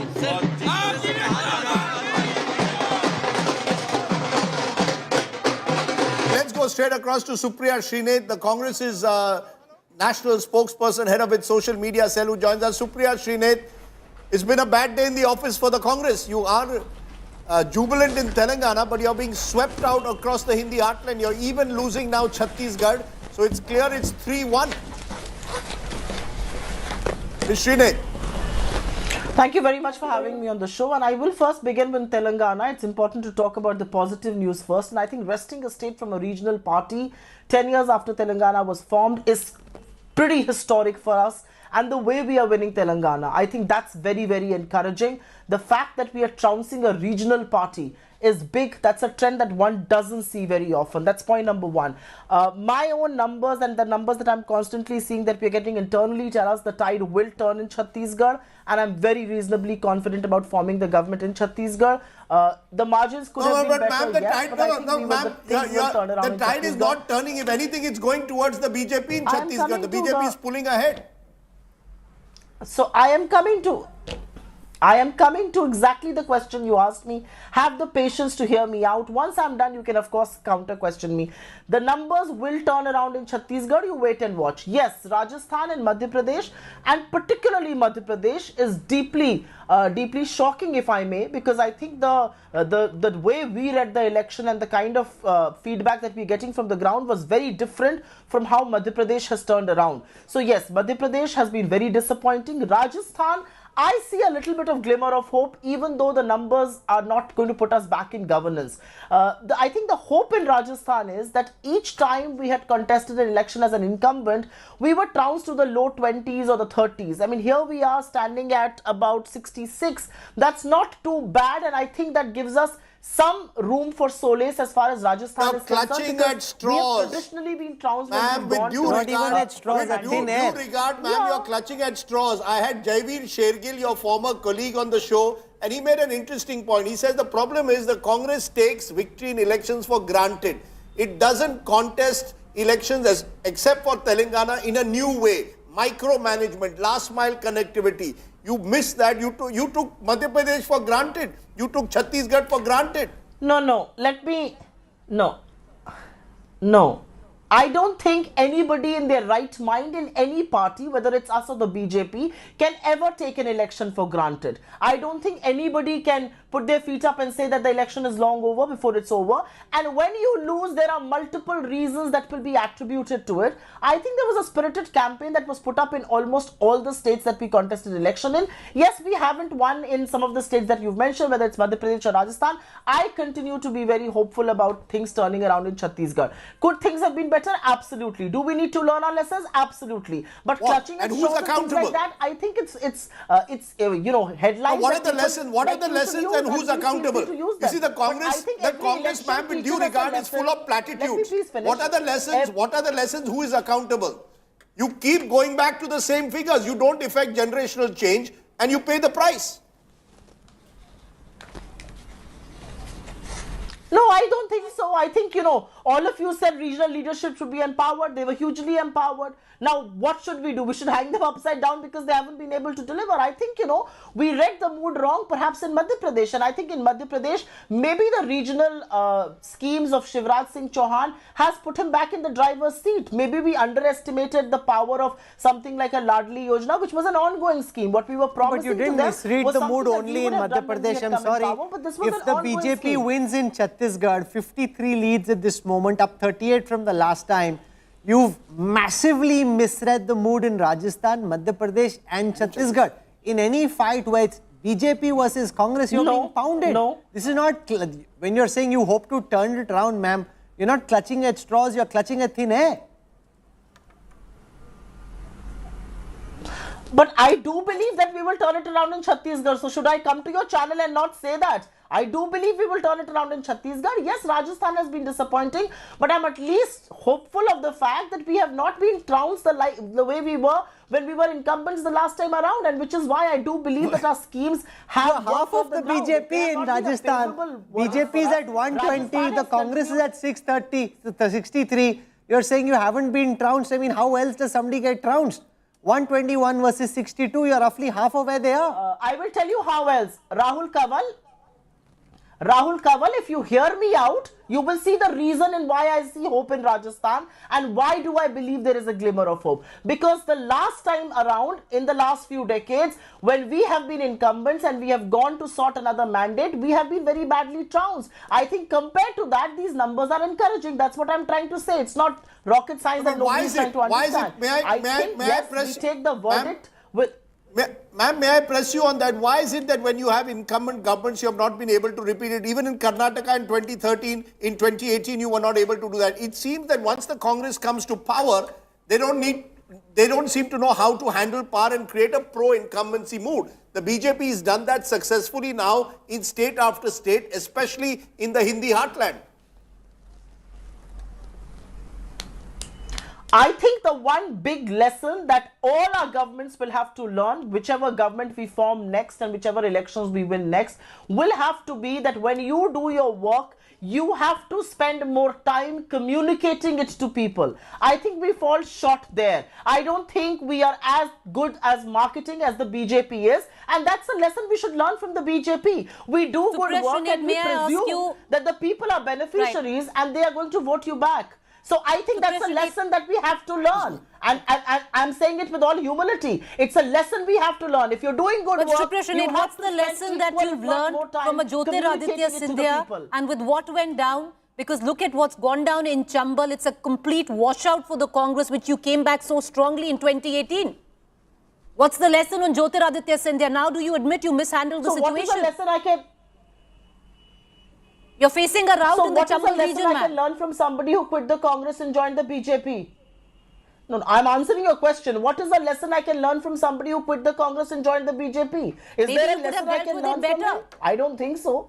I mean, what is the lesson I learned from a man who does an ideological somersault? I think there is something called political ideology. His political ideology and ours do not match. So what lesson can I learn from him? In a state where you've practically snatched defeat from the hands of victory, or the jaws of victory, that is what is being said in Madhya Pradesh. We spoke to your leaders, most of them turned around and say, "Hame janta jita rahi hai." You can't rely on the janta without really having a cohesive narrative, Supriya Shane. The Congress at this moment is half the BJP in Madhya Pradesh, half the BJP in Rajasthan, and the BJP is settling into a very comfortable lead in Chhattisgarh as well. We're getting some visuals from Bhopal, Rajdeep. These are visuals of a historic victory. Shivraj Singh Chauhan there, one amongst the masses with the BJP workers, celebrating one of the most historic victories, because till a few weeks ago, the BJP was actually trailing in their own internal surveys. From there, to turn it around and to script election magic, the Congress taking their position for granted, that's the BJP's post today. देश में एक ही guarantee चलती है, वो है मोदी की guarantee. And make no mistake, the biggest hero at this moment in terms of asserting once again his command and connect with the Indian voter, Prime Minister Narendra Modi. 55 leads now for the Bharatiya Janata Party in Chhattisgarh. It's not a tight fight. Supriya Shirnet was saying, oh, we hope to turn it around. If it's 55 versus 32, it's game, set and match BJP. We are back to 2013. In these very states, this was exactly what happened in 2013 when the BJP swept these states. So you're back a decade ago. Number two, since then, 2014, Mr. Modi takes over. 9 years now in power. Mr. Modi only amplifies the BJP's appeal in the Hindi heartland. It makes the BJP the most dominant force in 2023. I think these results, in a way, have virtually settled what happens in 2024. It will now require a miracle for the India alliance to recover from this, because the Congress, which was at the heart of that alliance, will now be demoralized in the Hindi heartland. They will have to rely on southern India. Southern India doesn't have the number of seats. It will also mean the regional players like the Mamata Banerjees and all will demand more from the Congress. We don't know what the Aam Aadmi Party, how that equation will work with the Congress.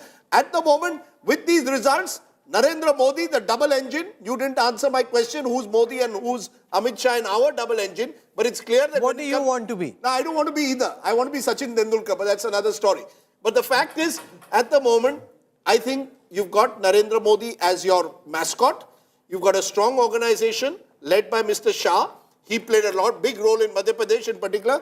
And you've got a sense of a political ideology that fits in with the dominant ideology of the Hindi heartland. The Congress is not able to combat them on leadership, on ideology and narratives and organization when it comes to the Hindi heartland. I think Supriya Shirnet should accept that. And I think the narrative thing is, it's not like the Ram Mandir worked or it's like that one thing worked. There needs to be a narrative. What do you stand for? And I think this whole thing of nationalism, whether it's Chandrayaan, whether it's G20, whatever it is, there is a certain nationalism, bring India to the world stage, which seems to be working in the north.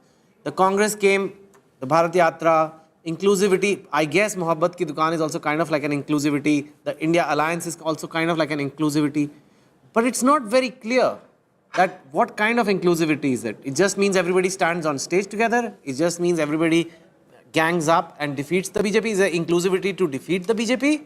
Or is it something else? And I think it's not clicking in the north at all for people, and it should have clicked in a big wave to have any chance in 24, where you're going to have your master hitter Narendra Modi in the Lok Sabha election. No, what chutney making of the Congress going to happen then? No, even in South India, I mean, Raji spoke about a different narrative in North and different narrative south of the Vindhyas. Even south of the Vindhyas, my sense is that the BJP will now sit together to look both at Karnataka and Telangana. These are two states where the BJP would hope to make gains in April 2024. RP Singh joins us. Massive victory for the BJP in Madhya Pradesh. A massive victory now for the BJP in Rajasthan as well. And a huge victory in Chhattisgarh. It also shows once again how disconnected the Congress leadership was in the Hindi heartland to think that they had Madhya Pradesh and Chhattisgarh in their pocket. You know, just to take things for granted, take things casually, assume that you've already won before you actually have. That is just foolhardy. And that too, when you're up against the most formidable election modern day politics in India has seen. You cannot take anything for granted. They took it for granted and they've now been smashed to smithereens in the Hindi heartland. Massive victories in Madhya Pradesh. Massive victories now in Chhattisgarh. Rajdeep was hoping for a super over. You were quite convinced Rajdeep was going to go down to the wire. 55 versus 32. This is nowhere close to a super over. I think what it has shown is the voters, unlike us in the studio, do not share our excitement at a super over. They don't want that. I think you're seeing in state after state, voters have consciously chosen one side or the other. In 3 of the 4 states, if I may say so, the incumbent government is being voted out. In Rajasthan, in Chhattisgarh and Telangana, the incumbent government is being voted out, which makes Shivraj's and the BJP's achievement in Madhya Pradesh all the more greater. See what happened even earlier. Except for Gujarat, you saw it in the last 9 months, Himachal Pradesh and in Karnataka, incumbent government voted out. The BJP is the only party which in Uttarakhand, Goa, Uttar Pradesh and now Madhya Pradesh has arrested this anti-incumbency against their government. And I think you've got to give them credit for the way they run their governments in the North Indian states. They managed to create a certain connect, which means that even after 5 years in power, they're able to win. So I think that makes it, because the last 5 years, Rahul, have been tough. 2 years of COVID. So let's Governments have struggled. Nabila Jamal joins us from the BJP office in Jaipur. 109 out of 199. This is not a tight fight. This is a massive mandate in favor of the BJP and against the magician Ashok Gehlot. Lots of people, including some here, were hoping that he'd be able to spring some kind of magic. That hasn't happened. The magician has been vanquished. Nabila Jamal, what's happening at the BJP offices in Jaipur?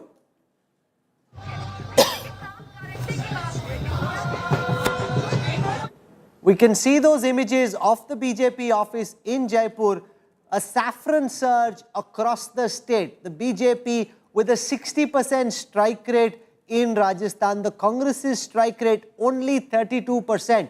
The BJP close to double where the Congress is. In Rajasthan, also in Madhya Pradesh, solidifying now its lead in Chhattisgarh. This is a big victory for Prime Minister Modi, for the BJP, organizationally, for the likes of Amit Shah, the Home Minister, who micromanaged the campaign in Madhya Pradesh and has led the BJP to this massive historic victory. Look at some of the images that we are getting. The BJP is dancing. If it's 3-0 in the Hindi heartland, that becomes then the big story. The Congress did win Telangana, but Telangana is a part of the story, the larger national picture. 2024 looks quite assured from the BJP's perspective. Their cadre, their leadership will be that much more enthused. Rahul Verma, what impact could these numbers have on the battle for 2024? As we have been arguing that, BJP did really well in Northwest India in 2019, and if they want to be anywhere close to that number between 272 and 300, they have to repeat that performance in this part of the country because South, it seems, is out of bounds for BJP still. They may hold on to what they had in Telangana, gain a seat or two, and would be tough to hold on to Karnataka, the number they had in 2019. So unless they do perform similarly in Northwest, it would be difficult to cross the 270-280 mark. Now, with this kind of performance, I think BJP is sitting in a much sweeter spot than it was 5 years ago and a couple of months ago. And the road for Congress has become very, very difficult now. Not just the road for Congress, the India Alliance. This whole India Alliance that was created was premised on the fact that you can create this large coalition against the BJP, and that purely in terms of arithmetic will work. Arithmetic doesn't work without chemistry. The India Alliance will suffer for the lack of chemistry, and an alliance never works, Rahul, without a strong center or a magnet. If you recall, past alliances that have worked had a strong magnet. The Congress was still a 150-200 MP party when they won in 2004 and 2009. Now it's shrunk to a 51-member party, and with these results, what's clear is the Congress's recovery in Hindi heartland is a long way away. Delhi Durast, we have to say, Delhi Durast. On the contrary, Rajdeep, there are many leaders from the India Alliance parties who would be very happy today because they were thinking that the Congress was overconfident and taking on the role of the big brother where they hadn't quite earned it. So Nabila Jamal is with us from the BJP offices in Jaipur. Let's go across to Nabila and try and capture the celebration, because the big story at the moment is this massive BJP win in the Hindi heartland. Nabila Jamal is in Jaipur. Nabila, explain what's happening around you. Can you hear me, Nabila? There's so much noise, I think, behind where she is. I'm not 100% certain that she can hear us. The BJP supporters are dancing in Jaipur. The polls predicted that it might be tighter than it is. 119 versus 64. BJP hitting it out of the park at the Savai Madhopur. Hitting it out of the park in Bhopal. Also in Chhattisgarh now. Up 40 from the last time. Go for it, Nabila. In front of the BJP office here in Jaipur. I'm sorry, it's really loud and unable to hear you. But these are the visuals that are currently playing out outside the BJP office in Jaipur. There's Gajendra Singh Shekhawat who's right inside. But this is really a moment of immense joy for people here in Rajasthan because they knew very well. Surely enough, Modi is the face. As much as I asked them about who's the CM face here in Rajasthan for the BJP, they say they don't care. They want Modi to come to power here in Rajasthan.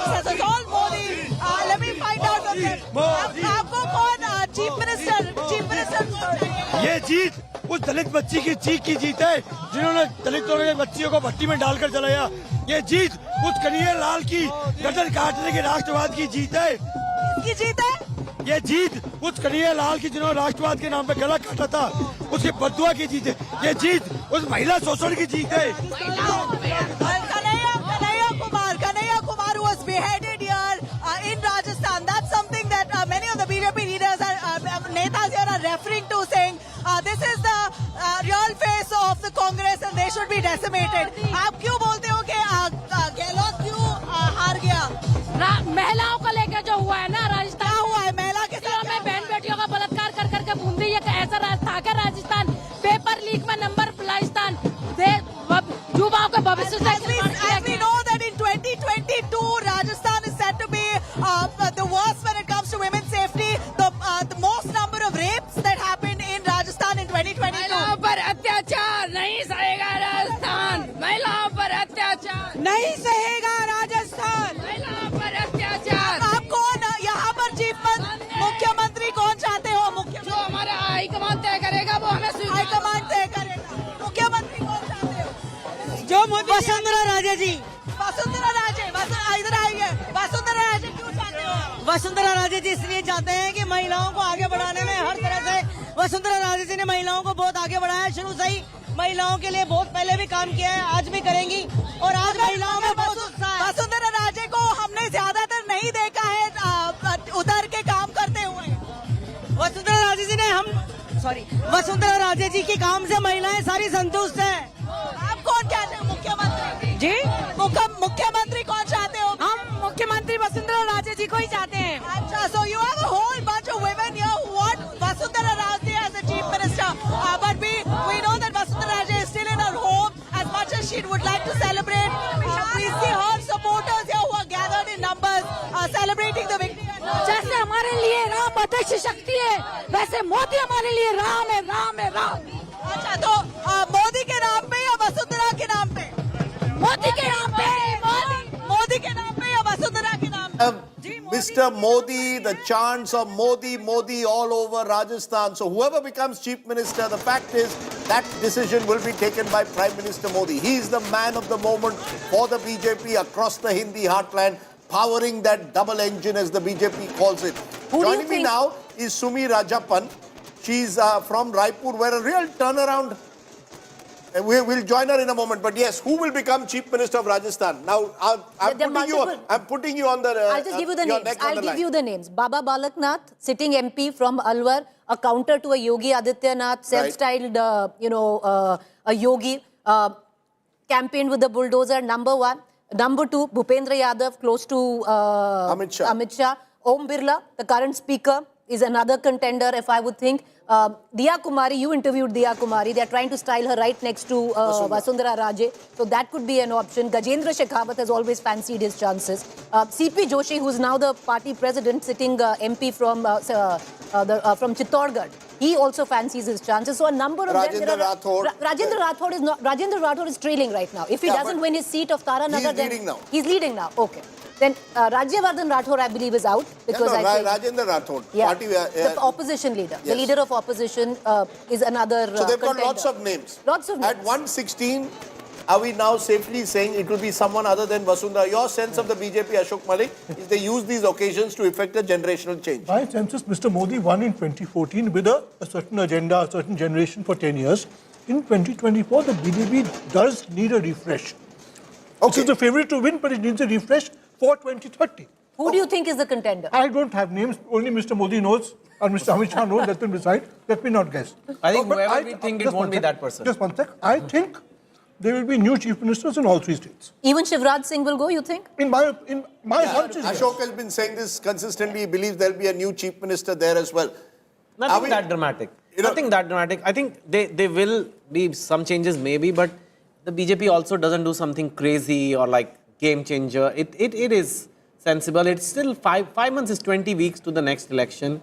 Okay, there it is. There we are seeing, meanwhile, what we know at the moment is that in Hyderabad, we are all set for a change in guard. The police has already started arriving at Revant Reddy's Jubilee Hills residence. That's the DGP of police, Anjani Kumar, on Revant's left, and that is Sanjay Kumar Jain. So the two senior-most officials of Telangana police greeting the person who could be the next chief minister of So Telangana. are we very clear that it will be Revant Reddy, no one else? That Pretty it is much. only Revant all the way? Pretty much. Just like in 2004, it was very clear that it would be YS Rajdeep Reddy if the Congress came to power. I think Revant has been the face of the campaign. The campaign songs of the Congress carried Revant Reddy's name. So in many senses, he was seen as the person who was leading the charge against KCR. And the day he filed his nomination from Kamareddy, it was certain that irrespective of the verdict of Kamareddy, where incidentally he is leading, he would be the chief minister. I just want to go for a moment to Raipur because that's really been the turnaround. If all exit pollsters, you can go across exit pollsters. The one state that no exit pollster that I can recall picked up is the BJP will be solidly ahead of the Congress in Chhattisgarh.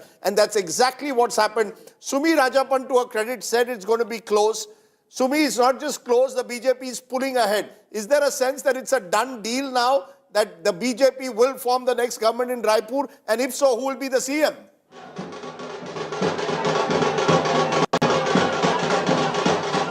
Yes, absolutely. In fact, celebrations are already taking place at the BJP headquarters.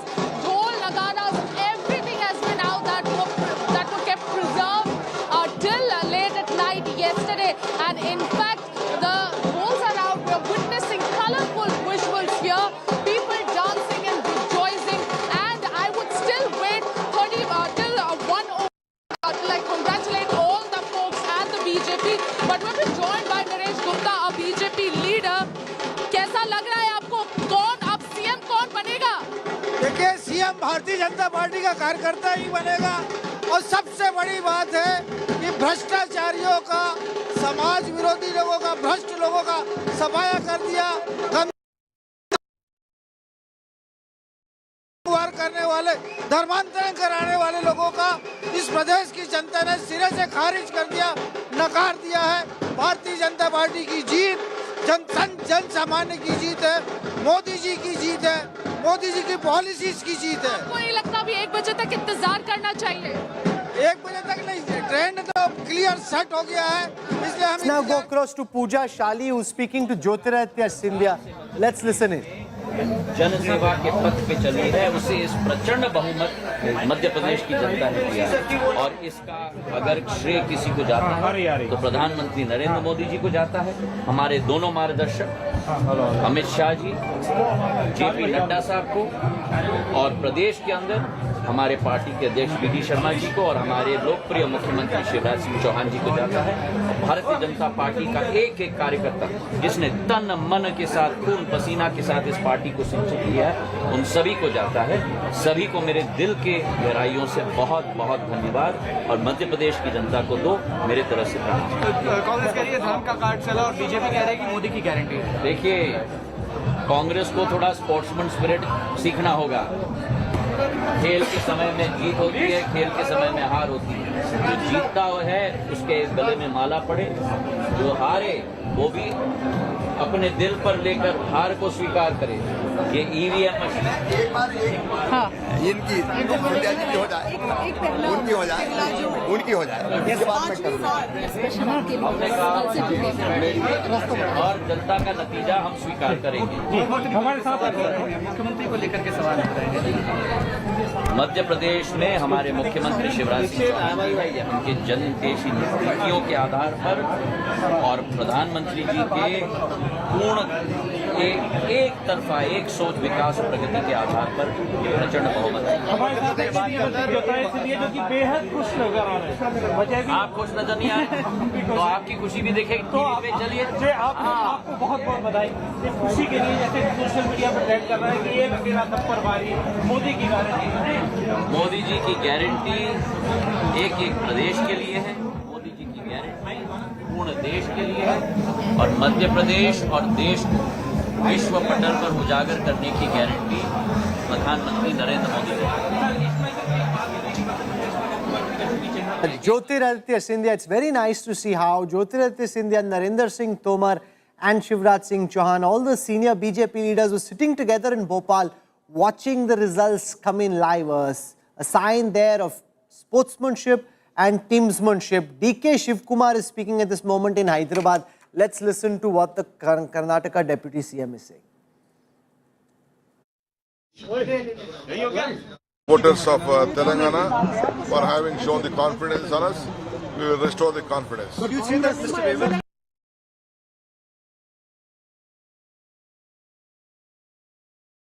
Shivkumar there, all Congress people looking quite glum at this moment because the BJP and their supporters are the ones who are dancing this afternoon. A historic victory in Madhya Pradesh, a historic victory in Chhattisgarh and in Rajasthan as well. The Congress consigned to Telangana, which is a big victory, make no mistake, but the only victory which they actually won against a regional front. In a direct BJP Congress, Rahul Gandhi, Narendra Modi battle, Prime Minister Modi showing who's boss.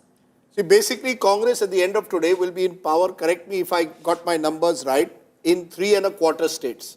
They're in power in Himachal, small state.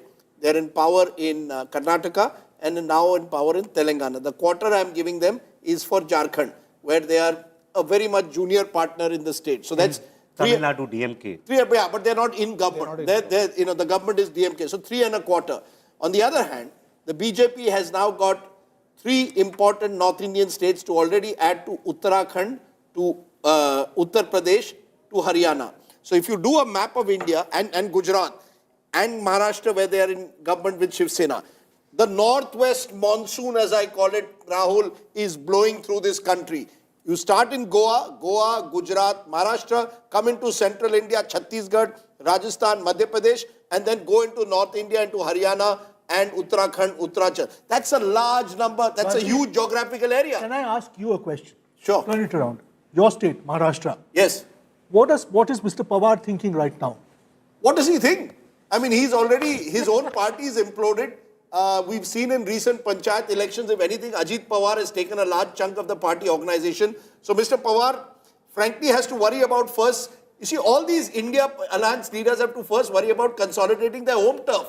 Forget about winning Delhi. You see, I think what today has done is put the momentum so firmly in favor of the BJP. I don't see the India alliance recovering from this blow in a hurry. Let's listen to Jyotiraditya Scindia, who's speaking to Pooja Shali at this moment. President JP Nadda ji, who has directed us, asked us to rise to the occasion. It goes to our Chief Minister Shivraj Singh Chauhan ji, whose schemes have resulted in this victory, our party President BD Sharma ji, but most of all, it goes to every BJP party worker on the ground in Madhya Pradesh. Through your channel, I would like to thank every voter in Madhya Pradesh who has blessed us for the 5th time, and I bow down to them. I bow down to the Mati of Madhya Pradesh, and I thank every individual worker from the bottom of my heart, and I promise them that our party will work untirelessly for their development and their progress and to take Madhya Pradesh to new heights. You don't want to take credit for snatching the Congress seats now into complete... Credit for this victory goes completely to every worker of the BJP. Every single worker of the BJP who has worked tirelessly. What about those who said anti-incumbency, BJP don't want Shivraj Singh Chauhan, some other face? सबको जवाब मिल गया. कल तो मैं आपको बताऊं, Congress party तो पूरे दुकान के लड्डू खरीद रहे थे, बधाई के पोस्टर्स लग गए थे, हम चुपचाप अपना काम कर रहे थे. कल मैं अयोध्या में था, मैं लखनऊ में था, मैं ग्वालियर में था, मैं पूर्ण निरीक्षण एयरपोर्ट्स का कर रहा था, मैं भोपाल आया और हमें पूर्ण विश्वास साथ रहेगा. सभी को अपना जवाब दे दिया. जो शब्दों का उपयोग कांग्रेस के बड़े बड़े नेताओं ने मेरे प्रति किया पिछले 3 वर्षों में, उन सभी को जवाब मैंने नहीं, जनता ने दे दिया. और जो कहा था मेरे कद के बारे में, उसका जवाब भी ग्वालियर चंबल संभाग की जनता ने उस नेता को दे दिया और मध्य प्रदेश की नेता ने उस जनता ने उस नेता Access My India Today poll, because he said 140. Extremely accurate, dead on target as always. My salute to Mr. Pradeep Gupta. Some said Shivraj Singh Chauhan may not become the chief minister. How am I looking at a new face? The worker of the BJP has worked tirelessly for this election. Our Chief Minister Shivraj Singh Chauhan ji has worked tirelessly for this election. All leaders of Madhya Pradesh, we have worked unitedly for this election. Our central leadership has been the one that has powered us, and most of all, it is Prime Minister Narendra Modi that has resulted. Congress को क्या कहेंगे? कांग्रेस का जो इतना confidence Congress के प्रति मेरी कोई दुर्भावना नहीं। जितनी भी बद्दुआ उन्होंने दी मुझे पिछले 3 वर्षों में, मैंने स्वागत किया। मेरे तरफ से मेरे दिल में उनके प्रति केवल अच्छी भाव है और शुभकामना है। मैं किसी के प्रति बैर नहीं रखता। मेरी शुभकामनाएं, जीत में भी मैं उनको शुभकामनाएं देता हूं। Jyotiraditya Scindia, you know, many they're speaking to India today. Chetan wants to make a quick point. I just want to say that it's a bit sad, isn't it? Like in political terms, he's a talent. I mean, he's got the branding, he's got the legacy, he's got a region of Madhya Pradesh where he has a connect. And but it shows how bad that talent management is. Yeah, they just let him so go. bad that you let your best man go. And if they had just appointed, let us say for 2 years even, and then the people of Madhya Pradesh may have said, well, he's young, let's give him a chance. I mean, they lost 2 governments because of that, right? The let's previous listen one also. to Shivraj Singh Chauhan. Nadda ji का हमें मार्गदर्शन मिला। मैं केंद्र को प्रणाम करता हूं। फिर हमने पूरे चुनाव को पूरी ताकत से सामूहिक नेतृत्व में लड़ा। हमारे प्रदेश अध्यक्ष वीडी शर्मा जी और संगठन के बाकी सारे कार्यकर्ता भी काम में लगे। और सबसे बड़ी एक बात और है कि डबल इंजन की सरकार, नरेंद्र मोदी जी का आशीर्वाद सदैव मध्य प्रदेश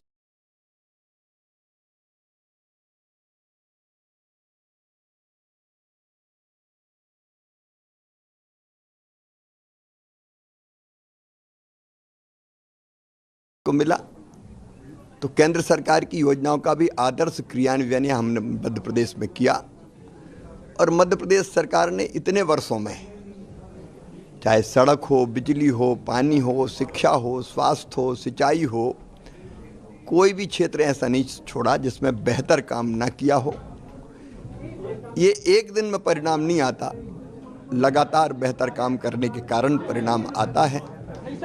और Shivraj Singh Chauhan, who's led the BJP to a historic re-election after being in power for 4 terms, to have a 163 tally out of 230. This is nothing short of an electoral miracle, because you've got anti-incumbency building up all this while. To counter it, Rajdeep, is quite a phenomenal achievement. And I think you've got to look at Shivraj Singh Chauhan and his persona. You know, a 5-time Chief Minister of North India is not easy.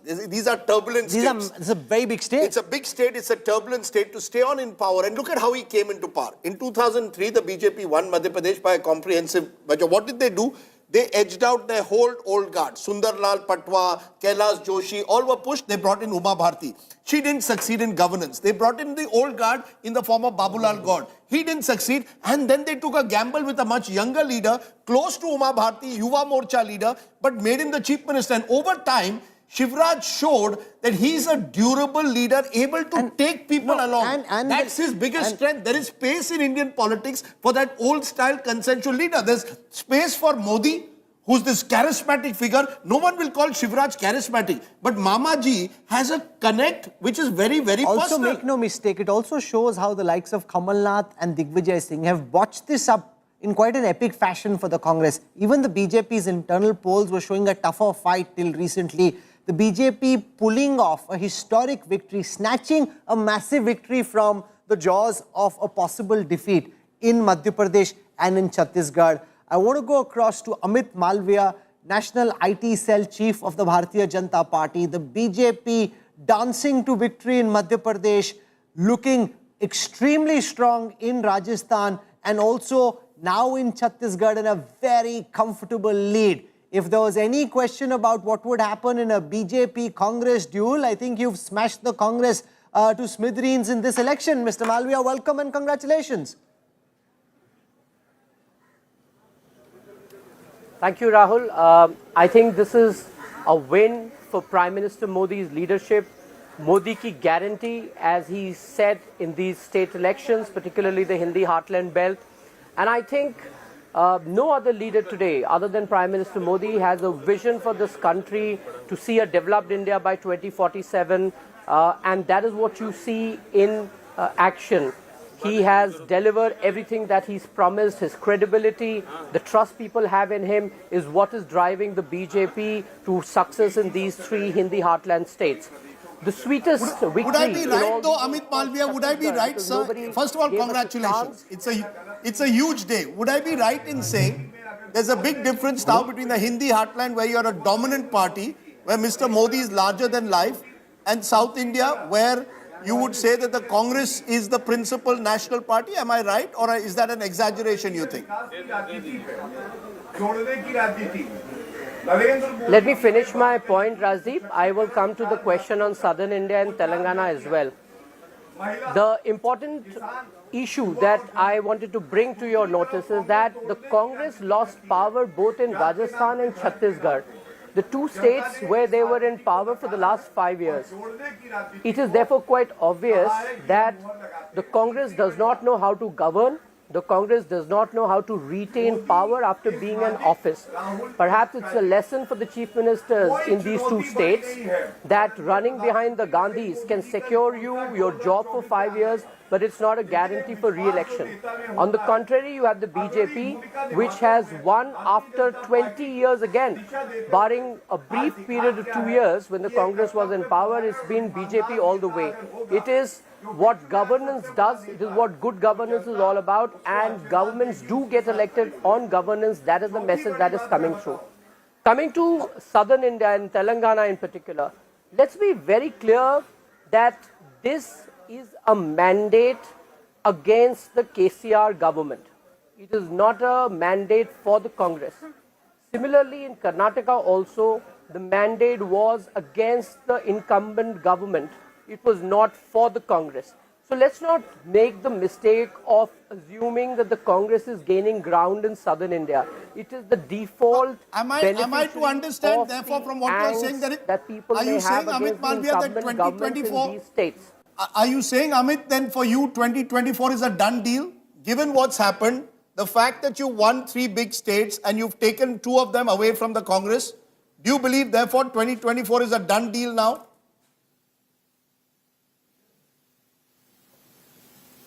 Look, we do not take any election as granted. We are going to work very, very hard for 2024. We are going to go to the people asking for a third term for Prime Minister Modi. And that is how we fight all elections. We don't take the electorate for granted. We've never done it. And we never leave any election to chance. And 2024 is another election after these 5 states are done with. We will look at 2024 afresh as a new battle for the BJP. And at the end of the day, we have so much to talk about. And Prime Minister Modi has ensured that India today is looked up to in the world order. It is doing exceptionally well as far as the economy is concerned. Unemployment is at lowest ever. Things are on the right track. We are on path to being the 3rd largest economy by 25, 26. So there is a lot that is riding on the governance that Mr. Modi has delivered. We are going to talk about all this to the people of this country and of course hope that we will win the mandate. And let me tell you that the BJP will do exceptionally well in Lok Sabha in both Karnataka and Telangana. Take my word for it, because every time I kept telling your team that we are winning Chhattisgarh, there weren't too many takers. I'm telling you again, we will do exceptionally well in Lok Sabha and Telangana and in Karnataka. And that is what the truth of what is on the ground is. Talk to us for a moment, Mr. Malviya, about how the BJP turned it around in Chhattisgarh and in Madhya Pradesh, where the party's own internal surveys were predicting a much tougher fight. In Madhya Pradesh, some of them showing the Congress in the lead in Chhattisgarh till a few weeks before polling. From there, to turn it around, the fact that the Home Minister himself picking the tough states of Madhya Pradesh and Chhattisgarh, camping, going down on every seat, trying to figure out how to win, and probably the Congress taking their position a bit for granted, thinking they had it in the bag even before the votes had happened.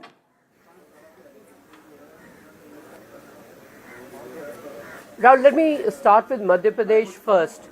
Unfortunately, the popular discourse in media is often what people in the media want to see and not what is on the ground. Having said that, when you are in power for 20 years, there is obviously some element of fatigue, if not anti-incumbency, and that was also the case in Madhya Pradesh. But the BJP leadership put its head down, looked at everything that was coming to them as feedback, made the requisite changes in the strategy. We fielded heavyweights across the state. Some people thought this was a sign of lack of confidence in the local representative. That wasn't the case.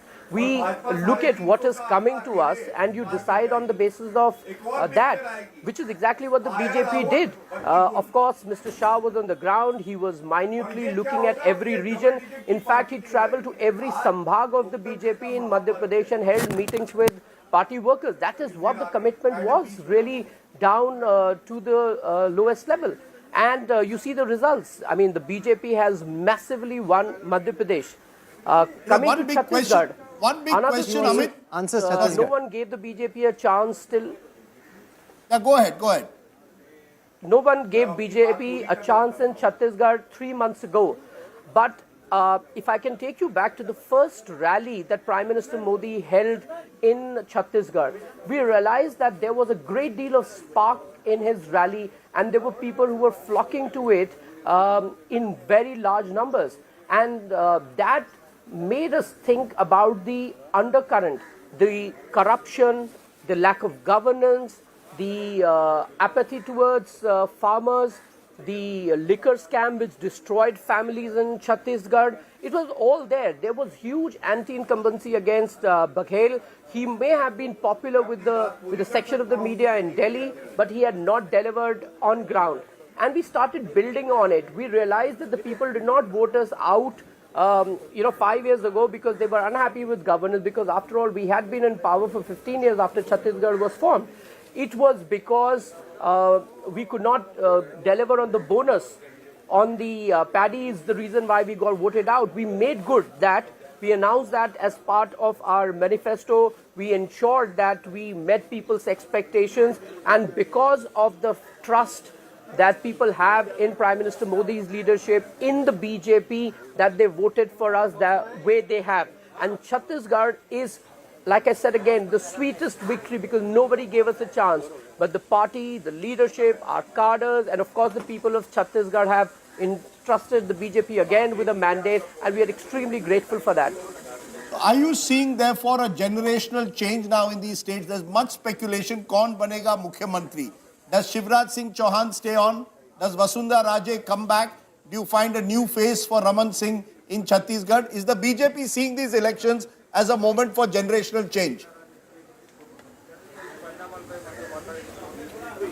Look, I don't think it's a matter of discussion in a television studio. It is something that the party's parliamentary board will deliberate upon, and we'll take a decision depending on what the mandate is all about. It needs quite a deal of deliberation, and we will go through it. And we will come up with the best possible alternative. What's your sense? Has the time come that you don't make the same mistakes the Congress makes? Will you all bring in generational change? Rajdeep, allow us to decide who our chief minister should be, and my sense is really not of much consequence here. On another note, Mr. Malviya, there were lots of laddus coming to the Congress office this morning at 7 o'clock. I was told 200 kilograms of laddu. Are you sending them message कि भाई हमें भेज दो, आपके तो किसी काम का नहीं है?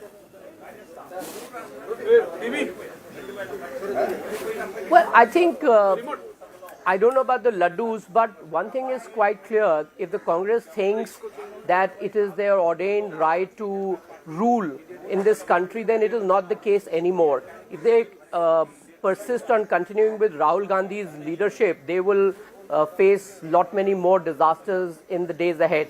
You should perhaps ask the Congress spokesperson, how many days did Rahul Gandhi spend in Madhya Pradesh and in Rajasthan as part of his Bharat Jodo Yatra? You speak about marginalization of leaders. Mr. Kharge, a Dalit president that the Congress claims to have put in the job, his pictures went missing from Rajasthan advertisements. I mean, is he the president of the Congress party or is he a rubber stamp president of the Congress party? I mean, and what is Rahul Gandhi's credibility to be the face of the Congress party and their campaign? He could not even win Amethi. He had to go to Wayanad to secure himself a seat in the parliament. But if they are not willing to look beyond the Gandhi family, good luck to them. I mean, I hope Rahul Gandhi sticks around for as long as he can, but that's not the kind of leadership people of India are looking at. And it is quite obvious now that Rahul Gandhi, and under his leadership, the Congress has probably lost now 55 elections, but he still continues as their tallest leader. So it's for them to decide, not for me to say. And they can cut the laddus. You have no great love for Rahul. You make an interesting point. You believe in a way that Rahul Gandhi still remains your biggest asset. No, I don't think Rahul Gandhi remains our biggest asset. He is certainly a big catch for the Congress because they can't seem to look beyond him. And if they persist with him, then the people of India have already given their mandate not once but several times. So, I mean, it's not for me to say whether he's an asset or not. It's for the Congress to decide, and it's for the people of India to reject him again and again like they have done for the last 55 elections. Can I get a nice smile out of you, Amit Malviya? We've had very fractious interactions on counting day. Today is a day for you to smile. You've got to smile. Give us a nice Amit Malviya smile. Well, Rajdeep, I am always smiling, but I have advice for you. Instead of going to Chief Minister's residence and stuffing your face with the food there or singing melodies to Chief Minister in their private jets, if you had read the mood and reported it correctly, you will not be feeling so embarrassed today. No, here it is. No, 1 minute. No, Mr. Malviya, you please see Neta Nagri 1 week ago. Congress to lose in Rajasthan. It's here. It's on video. Since you follow video, social media, get your team to please see the video of 10 days ago where I said, and I also said Chhattisgarh will be a tough fight. But it's not you and me, but I hope you'll watch the video, Amit. Okay, so we'll leave it there. I'll send it to you. Well, Rajdeep, you know, frankly, I think in your last days as journalist, you should try and restore some of your credibility because anybody who saw your coverage thought that you were reporting what you wanted to see and not what was on the ground. I'll just leave it at that. No, I am going to send this to you. Amit Malviya, you unfortunately, I asked you to smile. You end up saying something bitter and caustic, which is again, you know, this is not a social media where you can pick what you want. I'm going to send it to you and to your followers. What I said on Neta Nagri exactly a week ago, who will win. Now smile nicely. I want to see a nice Amit Malviya smile. Well, if you can get yourself to smile after the Congress's rout in 3 states, I'm certainly smiling ear to ear. Bas. That's what I like to see. There's a hint of a smile that you've got. Good. That's a start. But it's a big victory. Look at how magnanimous. Of course it is. And for the most part, you know, he was being very balanced after a very big victory. I thought he'd go boom, boom, boom. He didn't. It's a big victory. I think the BJP there acknowledging and respecting the mandate because if you come back to power on the back of the number of years Shivraj Singh Chauhan has been in power in Madhya Pradesh, that's a huge victory. To win Chhattisgarh in this fashion, snatch victory from the jaws of imminent defeat, again, that's a marvel in election management. It really shows we're seeing a very unequal contest between a Congress that somehow thinks Janta Jita Degi and a BJP which is not willing to take any chances. Amit Malviya, thank you very much for joining us. Big victories in the Hindi heartland. The Congress now, and interestingly, is down to just 62. There are 119 seats. You need 60 plus to get the mandate. They were earlier at 73. From there, they've now come down to 63. And remember, if they go below 60, as I said, it's game on. Let me just show that. 60 in Telangana, it's game on. Can I just show on the election intelligence dashboard as I welcome Akshita Nandgopal, I want to look at Telangana and tell our viewers who are watching us in Telangana about the margin calculator for this state. In Telangana at this moment, can the Congress fall around 60? There are 38 seats at this moment where the margin between the winner and the runner-up is less than 500. BRS is leading on 13 of those, the Congress on 21. So 21 of those 65 leads at this moment are quite slender. The Congress, of course, will hope that they'll stay the way they are. But 21 of those leads very slender. Akshita, Nandgopal, is the Congress celebrating, or are they just being a little calibrated to see how the final outcome really shapes up? I don't think they seem to know that things are still a bit dicey and nothing's really concrete, Rahul, because you look at what's happening around me. There's music in the air, everyone's dancing at Congress flags. Revanth Reddy is expected to come here to the Congress headquarters. He's currently on his way. So he's going to be joining all the Congress cadre here in all of their dance and song, joining in on the celebrations. There's going to be a mega celebration through the day.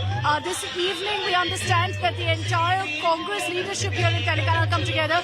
They have essentially only one reason to celebrate, which is in this state, which is in Telangana, Rahul. So they're pulling all stops here to ensure, that they put out this message that Congress has won Telangana. Telangana is theirs now. Revanth Reddy will be joining this crowd here, joining the dance. Telangana from the point of view of regions, because I think that tells you the story at the moment of Telangana. Take a look at North, which is the TRS bastion. They swept it last time. This time it's the Congress that's sweeping. And remember, this is where the BJP also has a hold in areas like Adilabad and Nizamabad, the BJP leading in 3. Take a look at central Telangana. Here, the Congress, which was hoping to sweep the area, is finding a tougher fight. The BRS leading in 11, the Congress in 19. But the moment you go to Hyderabad, you see how the game changes. The Congress now leading in just 1, the BRS in 12, others in 3, and Oasis, whose party usually wins 7, is leading at the moment in 5. And then come to the last region, South. This is where the tsunami of sorts has taken place, the Congress overturning the results of 2018. So it is a rural tsunami, not urban, a sharp urban-rural divide in Telangana. But it puts the Congress at 64. But for safety, the Congress will need 65, will want to be 60 plus. Anything below that, and then all options open out. For now, the Congress at 64 appears relatively safe in the state of Telangana. Just to take a look at VIPs, K. Chandrashekhar Rao, we've been saying this is the major one in Kamareddy. At the moment, he is trailing against Revanth Reddy in that critical battleground of Kamareddy.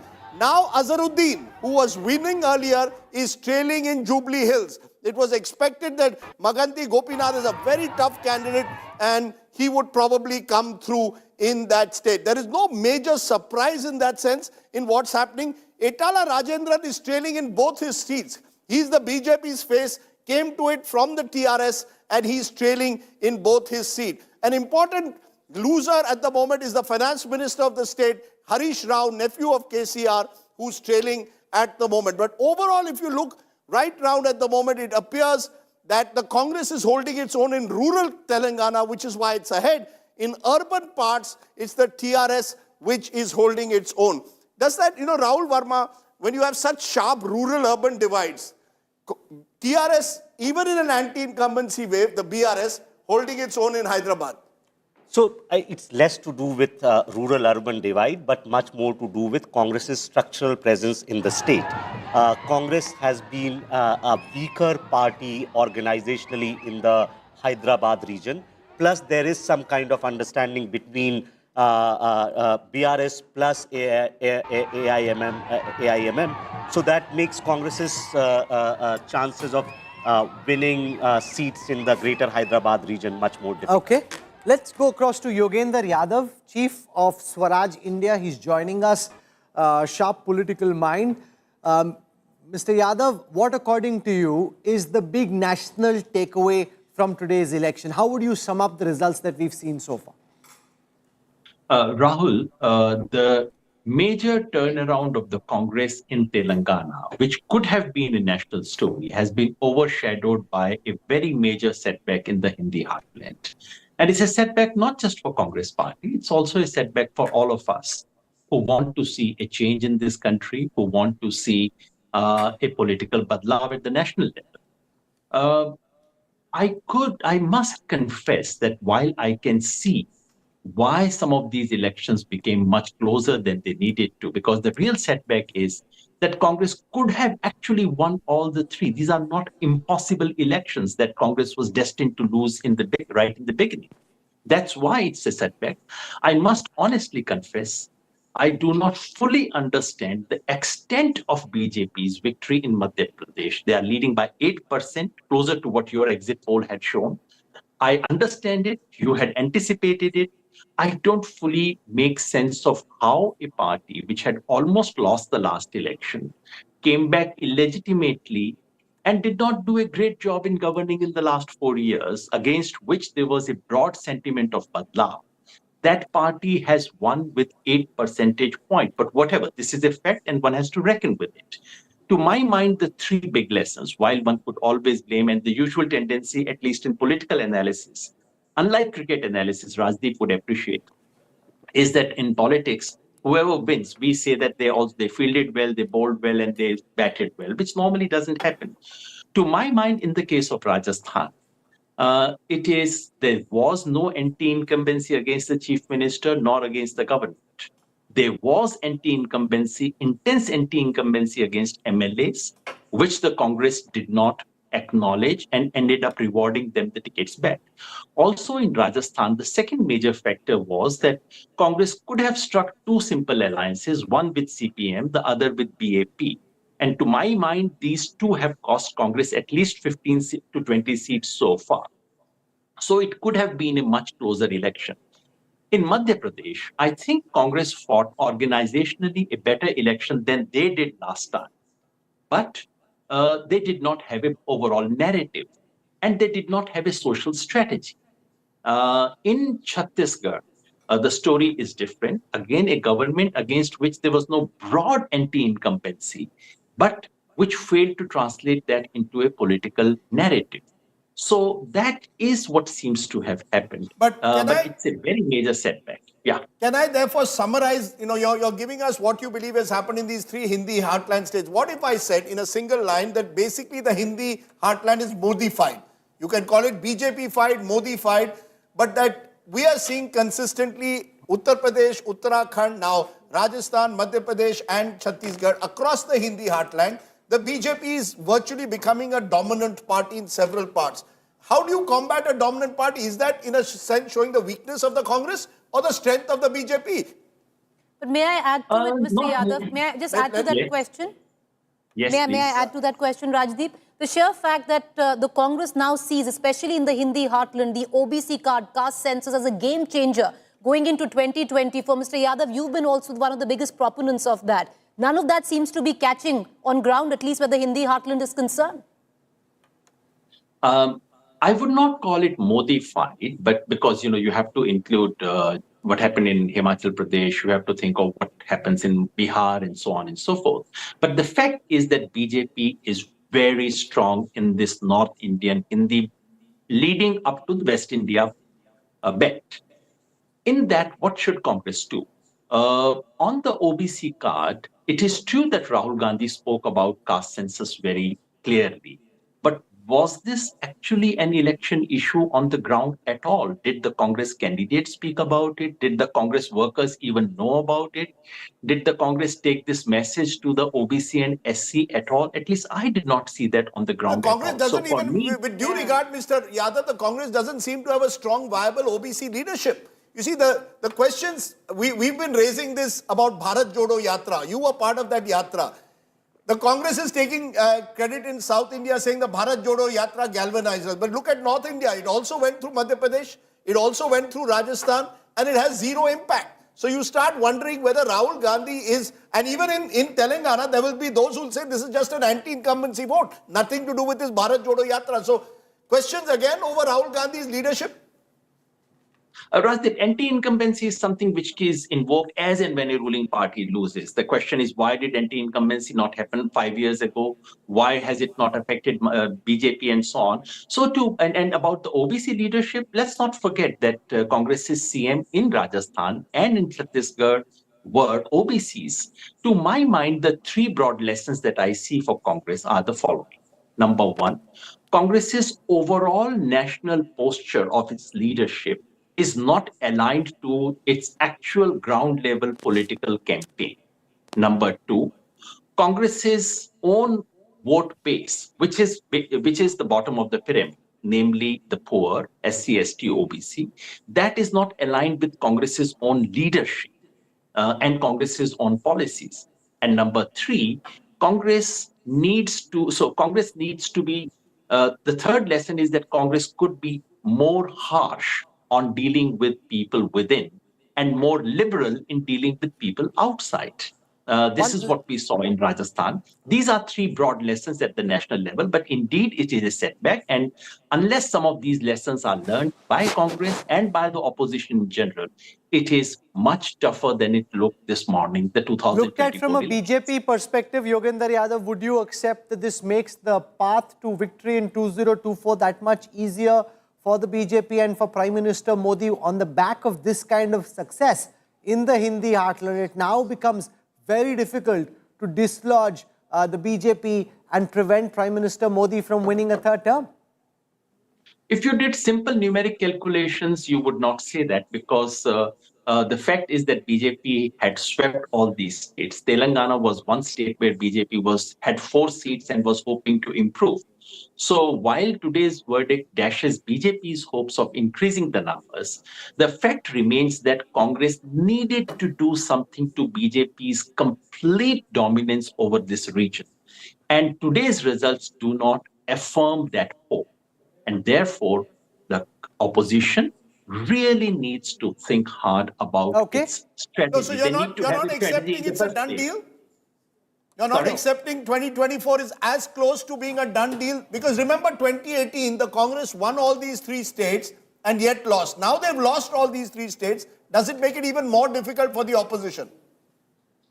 Difficult, yes. Done deal, no. The reason I say no is that in the South India, in a sense, it's curtains for BJP in South India as far as 2024 is concerned. In Karnataka, BJP has 25 seats. No one, not even BJP spokespersons, I hope, on this channel would say that they are going to get 25 in Karnataka. In Telangana, BJP had 4. They were hoping to increase. This was the only state where BJP could have gone up. They are not doing so.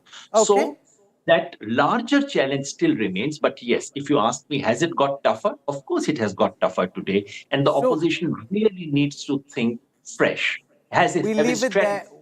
We'll hope to have you back in the evening. For the time being, Yogendra Yadav, thank you very much for joining us. I want to welcome Sanju Verma, National Spokesperson of the Bharatiya Janata Party. She's joining us at this moment. Ravishpal Singh is in conversation with Shivraj Singh Chauhan in Bhopal. Let's listen to Shivraj Singh Chauhan, who's led the BJP to a historic victory in Madhya Pradesh. Here is the current Chief Minister, the man who hopes to be Chief Minister once again. Let's listen to Shivraj Singh Chauhan.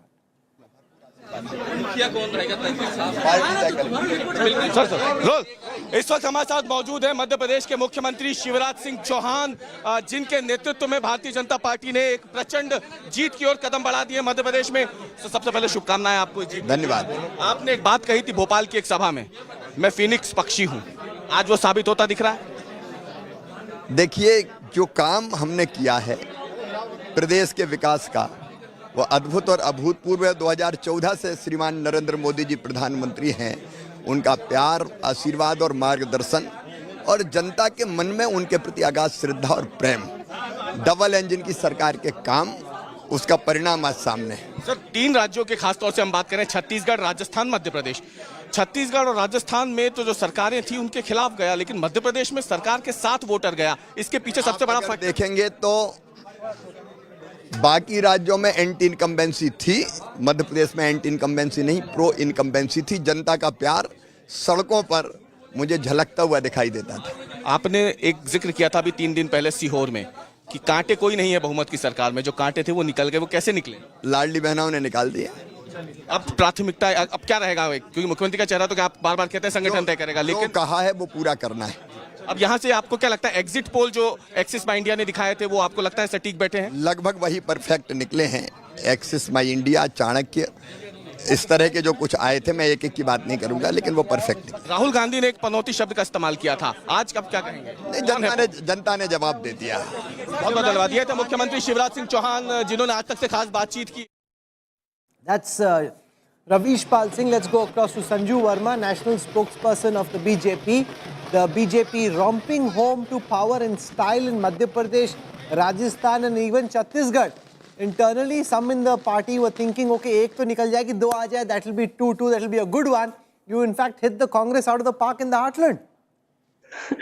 You know, Rahul, I was not there on your channel yesterday or on the 30th, but on a rival channel, without any ifs or buts, because I don't hold any prisoners. I say it as it is.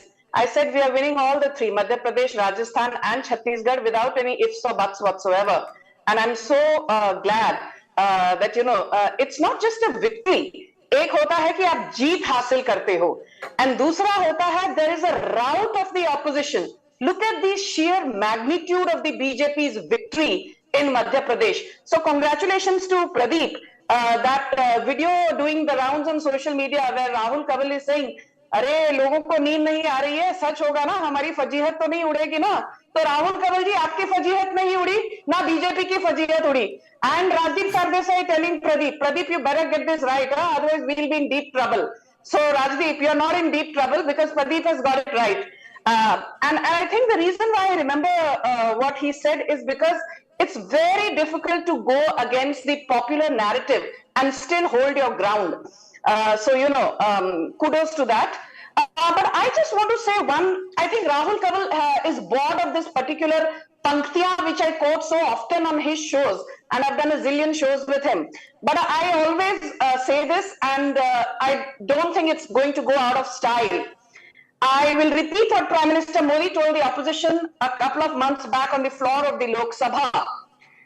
तुम्हारे पांव के नीचे जमीन नहीं है, तुम्हारे पांव के नीचे जमीन नहीं है, लेकिन कमाल तो ये है कि तुम्हें यकीन नहीं है, लेकिन कमाल तो ये है कि तुम्हें यकीन नहीं है. And I think this is so apt because the opposition has been running helter-skelter on thin ice, and yet it has failed to acknowledge that in Madhya Pradesh, anti-incumbency had transformed vehemently into pro-incumbency. In Chhattisgarh, why I said that the BJP will win, because on another channel I said nobody gave us credit for the fact that we undertook a massive organizational revamp. We made Arun Saw the chief of BJP in Chhattisgarh. We inducted O.P. Chaudhary, a former bureaucrat who's been doing a lot of groundwork quietly but resolutely.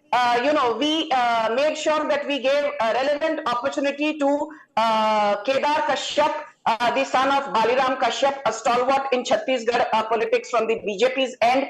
Earlier, Chhattisgarh BJP was all about Saroj Pandey, it was about Raman Singh, it was about Brijmohan Agarwal. But the BJP has expanded its footprint in Chhattisgarh in terms of the sheer organizational revamp by inducting new blood, which finally seems to have paid dividends, which nobody, either from Godi media or Pappu media, was willing to take cognizance of.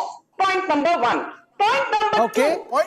That was just point number one. Sanju Verma, you know, keep it short today. I just want to understand one thing, which is interesting. Out of the force, please don't try and, you know, teach me lessons on how I should conduct myself on national television. You seem to be giving homilies to BJP all the time.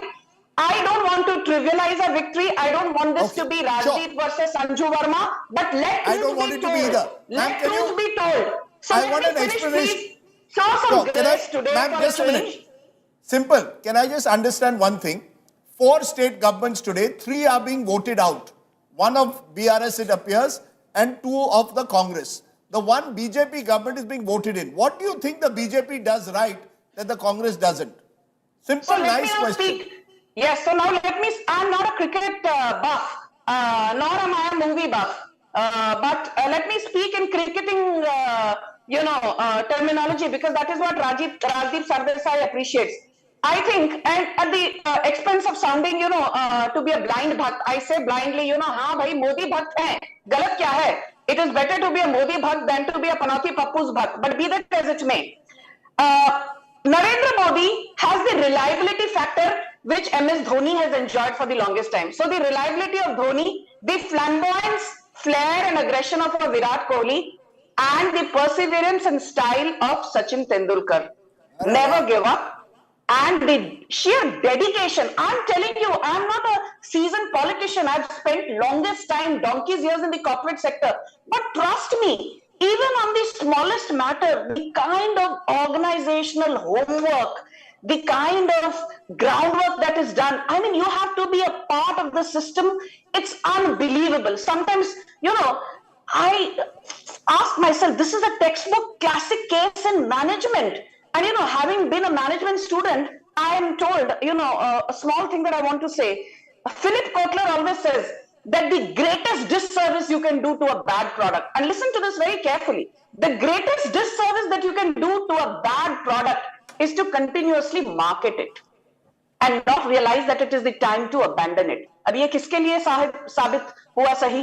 एक product है, वो हर साल, हर 3 महीने में लगातार launch हो रहा है, लगातार लॉन्च हो रहा है, और लोग ये कहते हैं वाह वाह, इन्होंने तो कमाल कर दिया. And that is the problem with the opposition. That is the problem. They don't seem to realize they're banking on a product that is well past its expiry date. Sanju says she doesn't watch much cricket or Bollywood. That's because she watches a lot of India today. That's one of the reasons why. That's why our ratings are up. Huh? Sanju, I hope you've been watching the channel since the morning. Now don't say you haven't. No. Yeah, that reminds me. I have been watching India Today more than I have been watching other channels. I would not disagree on that count. But I just want to say one thing, Rajdeep. ये क्या भी नया narrative आप लेकर आ गए हो? North versus South divide. I remember Rahul Gandhi is the only anchor, even on 30th November, when everybody was writing of the BJP. नहीं, छत्तीसगढ़ में तो देखिए BJP का सफाया हो गया, blah blah blah. He said, let us not, run ahead of ourselves in terms of pop panditry. तो ये जो पॉप पंडितरी का कल्चर है, I think that also is responsible for the opposition today feeling let down, because इनको तो लगा था भाई हम छत्तीसगढ़ में सरकार हमारी है, तेलंगाना में तो हमको वैसे ही लोगों ने मैंडेट दिया है. A lot of Congress supporters and leaders, Sanju, had all their lines ready about how great a victory this is going to be for Rahul Gandhi. Exactly. And how Rahul Gandhi has led the Congress and it's the return of Rahul Gandhi. All that panditry and all those lines will have to be kept for another day. And I remember you kept saying that let us not engage in panditry, but I just end by saying one very small, a small observation that I want to make. Had Rahul Gandhi's party, forget about Madhya Pradesh, Rajasthan, if they had even won Chhattisgarh, Rajdeep bolta hai 2 for 2. वहां दो, यहाँ दो. हालांकि, you have 54 seats from Madhya Pradesh and Rajasthan alone. And from Telangana and Chhattisgarh, you have about 28 Lok Sabha seats. And 54 Lok Sabha seats from Madhya Pradesh, Rajasthan. So comparing Madhya Pradesh, Rajasthan on one side and Chhattisgarh, Telangana on another side would have been like comparing apples with watermelons. But अब तो सारा खेल ही खत्म हो गया कांग्रेस के लिए. छत्तीसगढ़ भी बीजेपी जीत रही है, Madhya Pradesh it's a rout for the Congress, and Rajasthan where they were banking on this hung parliament thing. People were saying, law and order is not an issue. Oh, women have been gang raped in Bhilwara, in Dausa, in Pali, in Jodhpur, in Karoli. कौन सी बड़ी बात है? It's a given. So when you try and rationalize lawlessness, when you try and rationalize corruption which has run its course in Chhattisgarh, that is when you are doing a disservice to the electorate which is far smarter than you. And as Rajdeep says, ये public है, ये सब जानती है. And you cannot fool the electorate because it's not gullible anymore. And I just want to say one more thing. Why do you forget, please, why do you forget one thing? Bharat Jodo Yatra is a failure, point number 1. Rahul Gandhi cannot be launched any longer unless the Congress wants to really ensure its complete demise. Point number 3, there is no north versus south divide, north of the Vindhyas and south of the Vindhyas. Narendra Modi continues to be the tallest leader by far with zero competition. And if you want to call that the Tina factor, be that as it may, the fact is that the most important point, the biggest takeaway is that you cannot start this narrative about caste census 3 months ahead of state elections and expect the people to not see through your charade.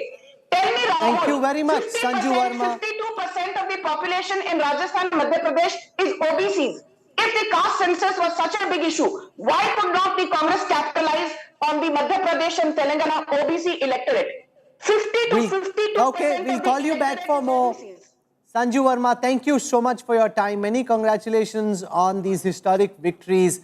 And I love how when any of the guests come, no matter which party they come from, they're able to quote back what we've been saying verbatim. And that's the risk with pop punditry. You say something which is slightly out of line on the back of initial trends, it can come back to bite you very badly later. So you have to be very, very calibrated in what you say. I want to go across to Akshita Nandgopal. She's at the Congress headquarters in Hyderabad. And what I love about the Telangana elections is that they're all glued to India Today. Everywhere, no matter which party office it is, they're all watching India Today. That's Revant Reddy. 64 leads at this moment, up 45 from the last time. That's the one sliver of hope and the one piece of good news for the Congress in what's otherwise been a pathetic day at the box office.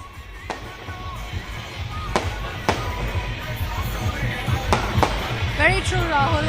And let me just show you what's happening around here. The celebrations continue. Revant Reddy is right now here at the Gandhi Bhavan. He's inside meeting with many of the Congress men and women who've toiled for months together to ensure this kind of a victory. So celebrations at its peak here, the only state, as you pointed out, where there's reason for Congress to celebrate. But I think looking at the kind of crowds that have gathered here, Rahul, looking at the kind of celebrations and the grand heroes welcome that Revant Reddy got, I think it's safe to say that there's no real suspense over who will be the Chief Minister. Of course, it has to come from the Congress High Command, but you can see that all the songs, and if I can just tell you about what this song is, it's all praise for Revant Reddy, and this has been playing at every single one of his rallies. Today, they're playing it at the Congress headquarters, and everyone's dancing to these beats, knowing full well that there was a Revant Reddy factor involved also in ensuring this kind of a victory. Let me speak to some of them. Who is responsible for the win for Congress? Who is responsible for the Congress win in Telangana? Revant Reddy. Revant Reddy. So you want him as the Chief Minister? Yes. Revant Reddy will be the upcoming Chief Minister of Telangana. He is the only person who has been working hard in Telangana. Jai Revant Anna, Jai Congress. On December 9, Revant Anna will be. So he'll be the Chief Minister. KCR bye-bye. KCR bye-bye. But never expect the KCR and KTR. He never expect, and he is the winner of the CM. The Telangana Chief Minister is the 9th of December. Revant Reddy, Chief Minister. Will you accept anyone else as Chief Minister? Sorry? Will you accept anyone else from Congress as Chief Minister? No. Never accept the BRF team. BRF team. Everything is not accepted, but Congress is the... So these are Congress supporters, but they're also very, very importantly... Okay, thank you. They're also very importantly Revant Reddy supporters here who've gathered. He's become synonymous with the Congress here, Rahul. So if at any point, there's some big surprise that's coming our way about the Chief Minister face, it's going to lead to all of these people also being very, very angry with the decision by the High Command. But from what I've heard to the senior leaders that have spoken here, all of them are saying that this is a post that belongs to Revant Reddy. Given how popular he is, given the fact that the India Today Access My India post-poll study clearly puts him at #1 in the Congress pack of leaders and contenders, Rajdeep, the Congress has to be suicidal to pick anybody else apart. No, as of now, he will be CM, and I'm told he's going to be sworn in on the 9th of December, which is Sonia Gandhi's birthday. So they want to give Sonia Gandhi... That's what Revant is thinking. No, I'm told that's the date that he wants, and that's the date that they hope that the Congress leadership will agree. But there are others. Bhatti Vikramarya is someone who hopes that his name will come. His supporters are already trending Bhatti for CM. He's a Dalit face. He's been the CLP leader. But I think this victory is largely, at the local level due to Revant Reddy. Just think about it. A couple of years ago, he was a kind of backbencher. He'd won a member of parliament. He had spent a long time with the Telugu Desam, brief spell with TRS, and of course had been in the ABVP. So he was seen as the outsider. But he's come in and galvanized them by going, taking his battle, his Vijay Yatra on the front foot. I think there's a lesson in that. If you give someone, empower someone, give him that power. He also worked very well with Sunil Kanagulu. Sunil Kanagulu is the election strategist of the Congress. They gave space to each other.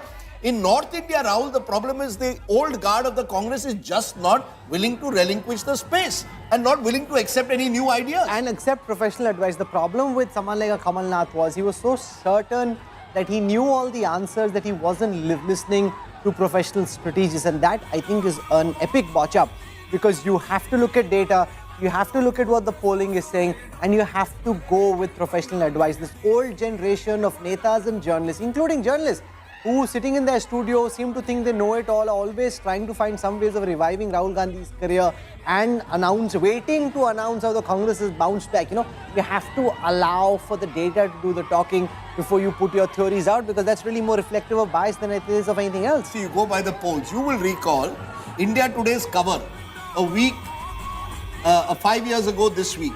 Rahul Gandhi on the cover, being seen as the man of the year. That 2018, 6 months later, Mr. Modi sweeps. In politics, nothing is permanent.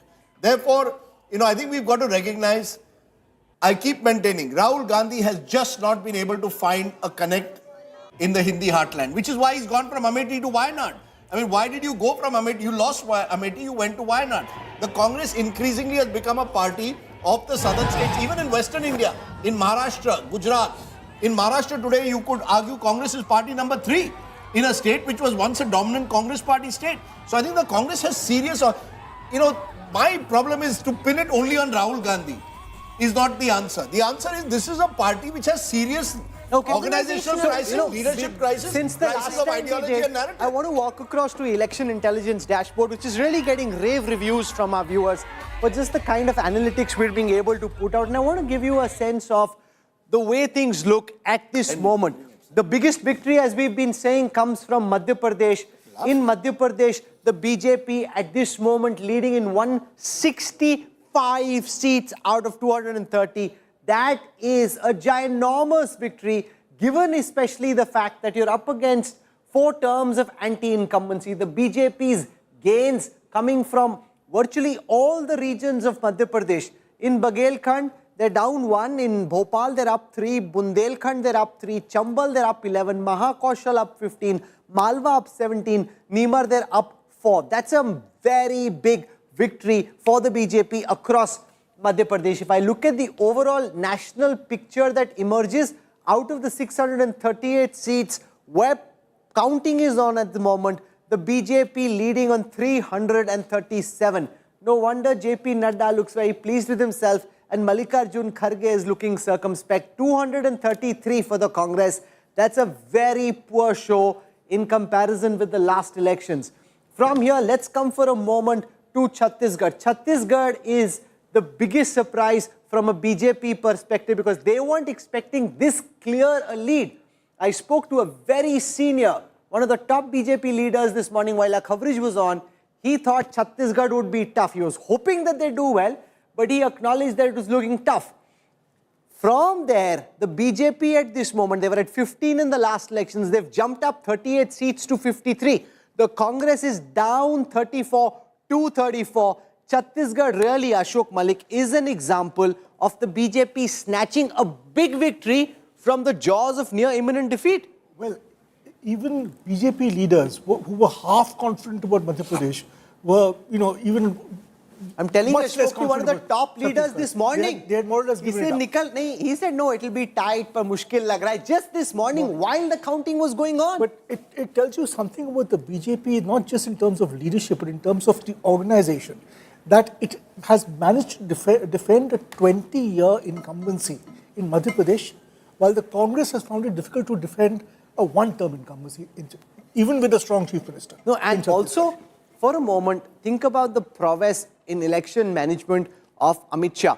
He didn't go to Rajasthan. He told people around him that it's easy, I don't want to spend there. That's where JP Nadda went. He went to Madhya Pradesh and he spent time in Chhattisgarh, rotating candidates, bringing in new faces, and the fact that in these tough elections, the Home Minister himself driving the campaign on the ground, taking the tough decisions and moving things around on the political chessboard to ensure that on the day of polling, he's able to get his voters out. He said, and I mentioned this earlier, that maybe the polls are showing us behind, but in the numbers that we are getting, I'll get more people to the polling booth. So the poll may show Congress in front in Madhya Pradesh and Chhattisgarh. They'll be able to get lesser people to the polling booth. So there'll be people who intended to vote Congress who may not go. I will get more people who intend to vote for me to go. That really is micromanagement of a very high order. But, each BJP worker at the booth level is given a list of names, people he has to ensure come out of their houses and vote. That sort of micromanagement, that sort of last mile determination, is frankly not there in other parties. But Chetan, in some senses, this is like a super heavyweight champion up against a bantamweight boxer. You put them in the ring and the result is likely to be the same each and every time. Why is he superweight boxer? They are also Indian citizens with the same passport and Aadhaar card as Rahul Gandhi has. I mean, how did they become superweight champion? They were not born with it. In fact, they are homegrown. They are like first generation. And that shows the difference hunger, passion, hard work can make in any profession. To keep on assuming, I agree. I said in the morning also, they are the 900-pound gorilla in the room. They are like Google in search, and Microsoft made ChatGPT and made them dance. Congress needed to have made them dance today for any hope. Look at what they've done, for example, in Karnataka. They lost Karnataka 5 months ago. So for all the micromanagement organizational skills, there are limitations to it. But what have they done since then? They had marginalized Yediyurappa and believed that they could move to a post-Yediyurappa Karnataka. Now they've gone back to Yediyurappa. His son has been made party president, and they seem to be giving the sense that we believe that we need Yediyurappa for the Lok Sabha. So you're willing to swallow your pride. You made mistake. JDS, Amit Shah, Rahul Kanwal, you will recall at the conclave said, JDS and Congress are two sides of the same corruption. What have they gone and done? They've gone and tied up with the JDS. Why? Because they believe that in southern Karnataka, you may well need the JDS to offset the rise of the Congress. So you're willing to learn, you're willing to course correct. Sam, Dam, Danda, Bhed. Let's be clear. And you don't put your ego ahead. Kamal Nath could have given a few seats to the Samajwadi Party in the areas neighboring Uttar Pradesh. He chose not to. No, even in Rajasthan, you realize at some stage that you will need Vasundhara. You had to mollify her. It didn't take, it wasn't easy, but you eventually did it. She went and campaigned without being projected as the face. Shivraj Singh Chauhan, let's be clear, today we are playing encomiums to Shivraj Singh Chauhan. BJP in September was not mentioning Shivraj Singh Chauhan's name. By October, he was suddenly out there as one of their faces. So the BJP's ability to course correct. It's not as if this is some invincible machine, but it is a machine that is willing to do what it takes to win elections. The Congress, on the other hand, did exactly the opposite. Please tell me, for 5 years you could not resolve the problem between Gehlot and Pilot. Only on the last day you had a photo op. When I look at these numbers, Congress could have been close to the BJP in Rajasthan had you been able to prevent a united front 6 months ago. You failed to do that because you thought Ashok Gehlot, the man who challenged you, Ashok Gehlot challenged your own leadership of 1 year ago and you were not able to do anything. Twice over. So what did you do? You couldn't do anything. Look at what you did in Chhattisgarh. You last moment made T.S. Singh Deo your deputy CM. You had promised him chief ministership. For half the term. For half the term. What happened? So the Congress, unfortunately, the point that Yogendra makes is well taken. There's a huge gap between your national leadership and how your local leaders look at elections. But that also shows how weak your national leadership is, Rajdeep. Or disconnected. Where disconnected or weak. Where you're working in Telangana together, you're completely disconnected and have no idea in the three heartland states. Absolutely. See, they are in power. They had Rajasthan, they had Chhattisgarh, and it's like that Avis, the car rental company, said, we are number 2, we work harder. You just had to work hard and show that when Congress comes to power, we do a better job than BJP. Yes, all these things, also organization, all that. But you had 5 years, you were in power. And what did we see? Like there's a division in the party.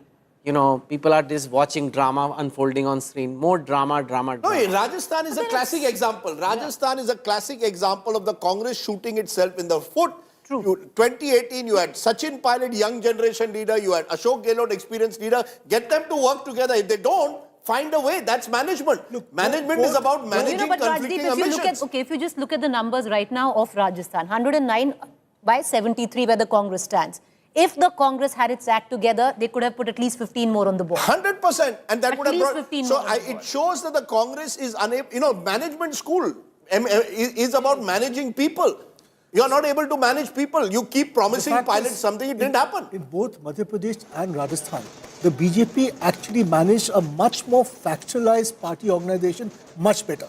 It managed to send central leaders, including ministers, and told them, go fight MLA level elections. I agree with you, Ashok, with one caveat. When you are in power in the center, you can get away with it. You can get away with a lot. When you have Mr. Modi's own personal popularity, you can get away with a lot. I would like to see the post-Modi BJP being able to deal with factionalism the way Mr. Modi is. Today, because Mr. Modi is India's neta number 1, he's like Amitabh Bachchan. From 1 to 10, in the late 1970s, Bachchan was number 1. You didn't know who was number 2, whether it was Vinod Khanna or anyone else.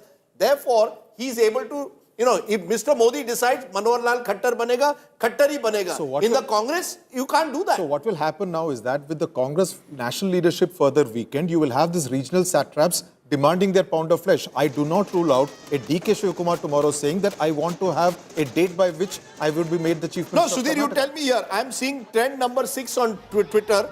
Bhatti Vikramarka for CM. So he'll tomorrow say, "Mujhe bhi banna hai." If he's not made today, he'll say 2 years from now, and the party leadership will be left helpless again. Especially when they have only 66. It's just 6 above the halfway mark. Yeah, so he can move.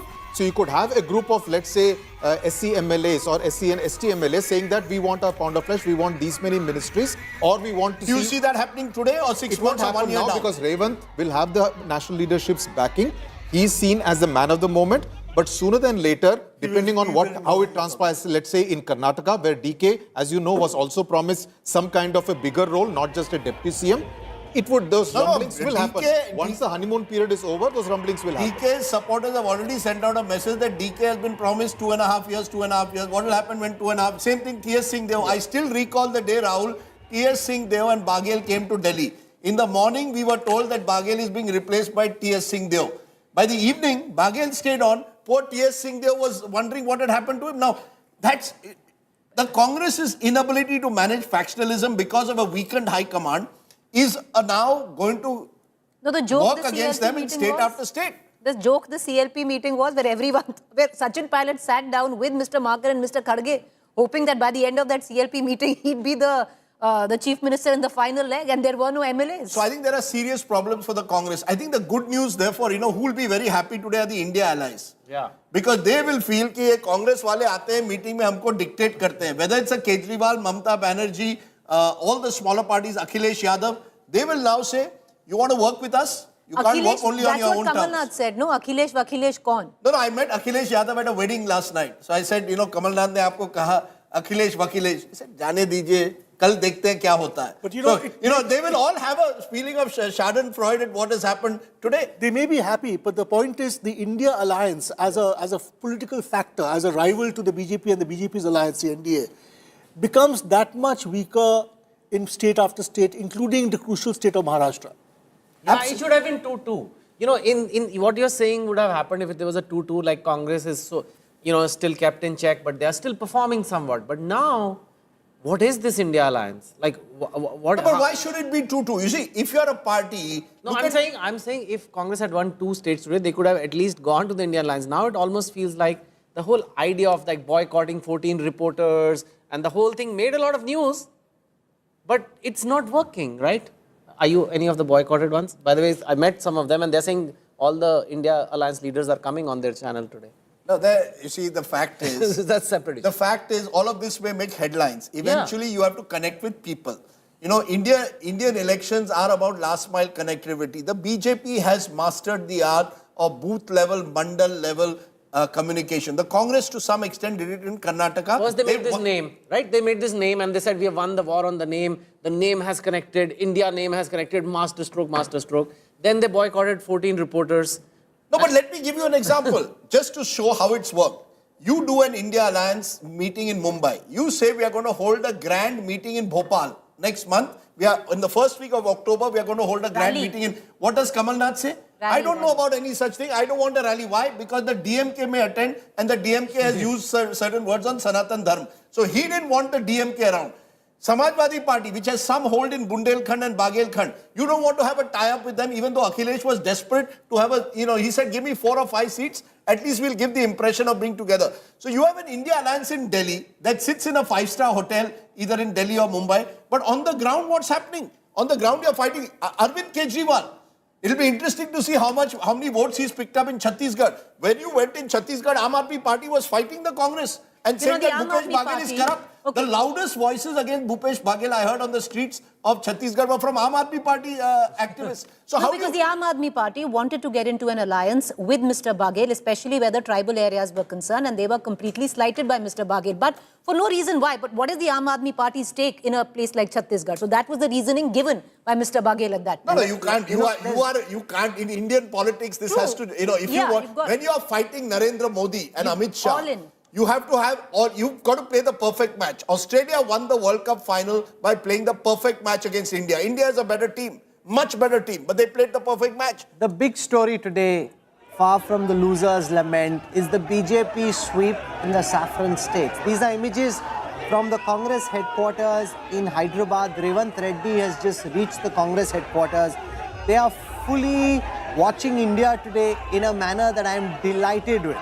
The fact that every single person, no matter which party office it is in Hyderabad, we love all of you for watching us so closely.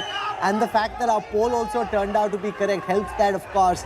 And our coverage and the fact that all the leaders have been speaking to India today first. All that now playing out at the Congress headquarters where Revant Anna has just landed up. Leading, giving the Congress some saving grace. Imagine if they were less than 60, there would have been so much horror and anger in the Congress camp. The only fact that they're still holding on to the straws that they are is because they've won an important state like Telangana. You know, a state which was created in a way by the Congress. Yes. And was also one of the many blunders of the Congress. When you list the blunders, many will say, here was Andhra Pradesh, solid 42 MLA, 42 MP state. 33 won by the Congress in 2009. That's right. You won 2004 and 2009 on Andhra. Sudhir will tell me, but I have still not understood what was the compulsion to push through Telangana. You did so, you lost out to KCR. Today, in a way, it's payback time for the fact that you gave Telangana. But Andhra Pradesh, the Congress is a wipeout there at the moment. I don't think this is going to change anything in Andhra. Though, interestingly, Sudhir, someone has sent me the arrest of Chandrababu Naidu also affected KCR because the Kammas have taken revenge, some say, because KCR was seen to be hand in glove with Jagan Reddy. Is there any truth in that, or is this Congress victory confined now to Telangana? It will have no impact on Andhra that goes to the polls in a few months. That impact of Chandrababu Naidu's Kamma community influencing the vote would be seen only in some constituencies in Hyderabad and some in Khammam district and probably bordering Nalgonda, but not beyond that. But the feeling was that the TDP, even though not contesting this election, was in a sense, in a tacit sense, supporting the Congress this time. Even though its alliance partner Janasena was contesting along with BJP. So that's a bit messy, but the Telangana effect will be felt on Andhra Pradesh politics. The interesting part is that Chandrababu Naidu in 2018-19 went against the BJP, fought against, lost both Andhra Pradesh, also got reduced to only 3 Lok Sabha seats. Chandrashekhar Rao, the other Chandra of Telugu state politics, also pretty much reduced to the same state. We'll have to see how the BRS performs in April 2024. You know, it's therefore, you know, the Congress therefore can find this southern comfort. But unless it can build a bridge beyond South India, it's going to find it very difficult to sort of remain relevant to the national discourse. Talking about southern, it's not dominating. We keep talking about southern comfort. Let's face it, if there's a referendum or a presidential contest between Rahul Gandhi and Narendra Modi just in South India, Mr. Modi will win.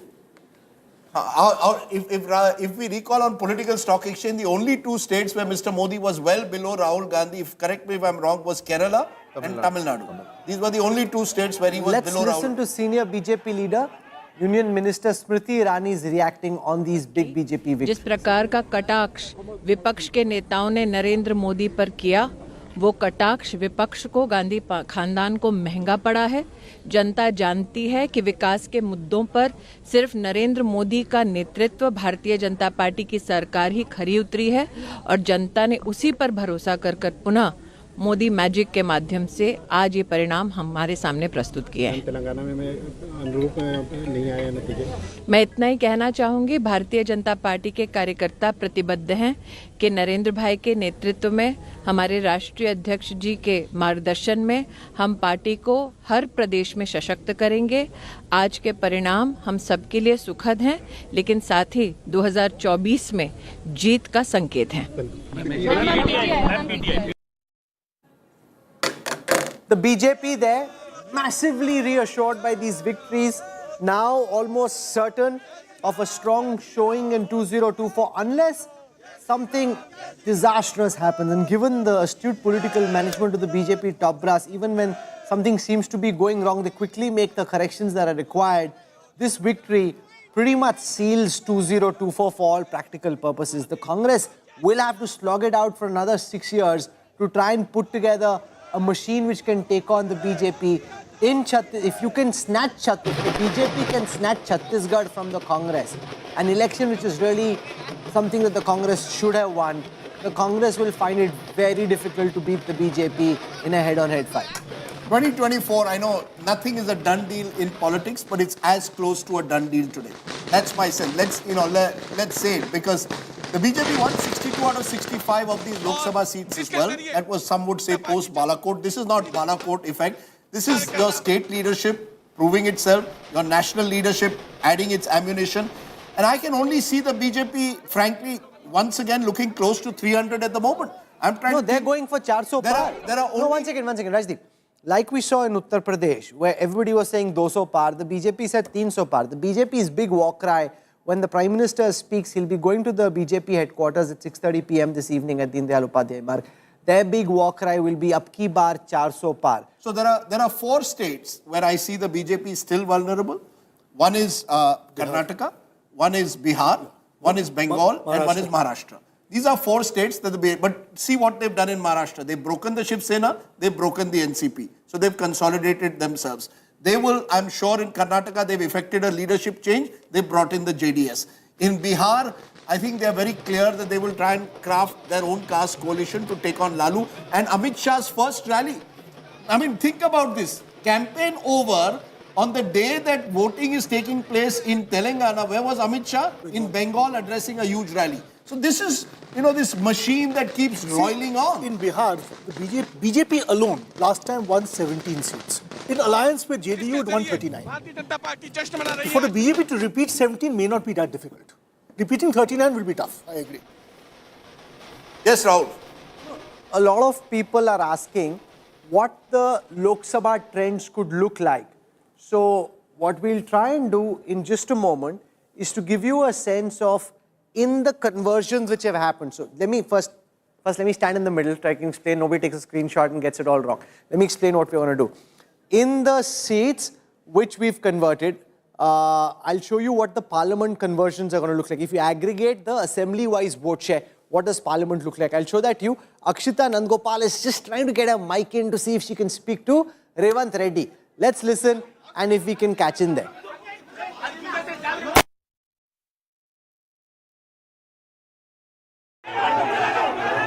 So as I explained, what we'll try and do, and I'll build on this over the next couple of hours, this is the first cut I'm showing you.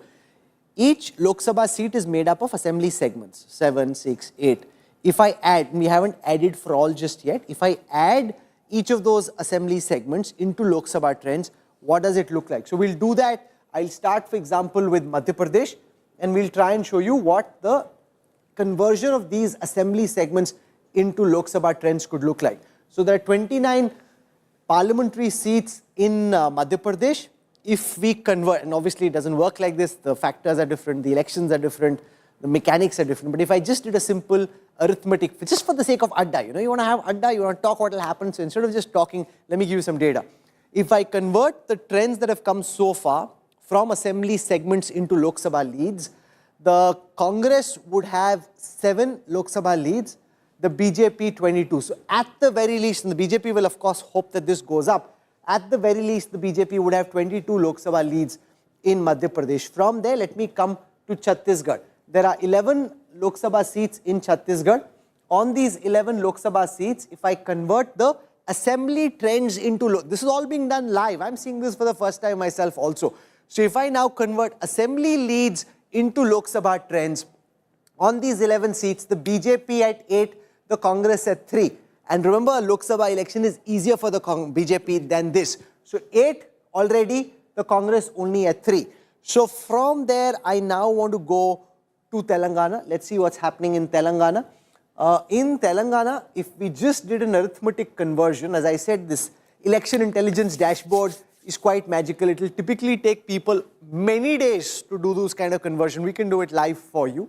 So if we convert assembly leads into Lok Sabha, the Congress leading on 9 Lok Sabha seats, the BRS on 6, the BJP had 4 last time, this time at 1, but they'll hope to do better in a Lok Sabha context. And lastly, let me come to Rajasthan.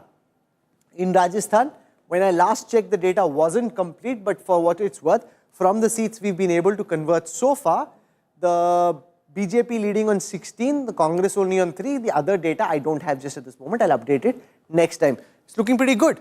The BJP is looking at this, they won't take it for granted, but they'll say, okay, we're looking strong.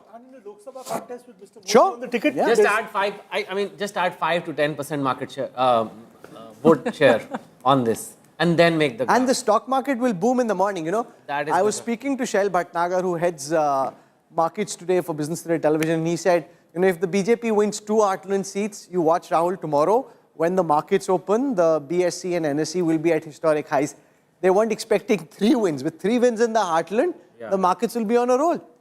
Absolutely, and just you have, I mean, this is, I understand they're just doing a literal translation, but the vote share is going to be very different in the next, and it's going to be advantage BJP. And I don't know what the India Alliance will do. Maybe they'll come up with another story, we'll know. In a world which is so volatile, in a world that is so volatile, with elections so unpredictable in democracy after democracy, if India gets the same government and same prime minister for 3 successive terms, Remember, that's Margaret Thatcher and Tony Blair, 2 other transformative leaders in their 3rd election struggle. I mean, they did win, but it was a lot of struggle. Any leader, you know, any leader internationally, if you're looking at these results, globally, they'll be envious of Narendra Modi. India's Prime Minister, after 9.5 years of being in power, to have this kind of popularity across the heartland is quite amazing. It's an astounding achievement to be able to keep voters on your side. The pundits may not be on their side. They're just itching and waiting to write his obituary. The voters have a mind of their own, Rajdeep. And it's not going to stop. On 22nd of January, you'll have Mr. Modi doing the Ram Mandir inauguration. If anything, that will give it even more emotive resonance across North India. In that sense, he's got the narrative.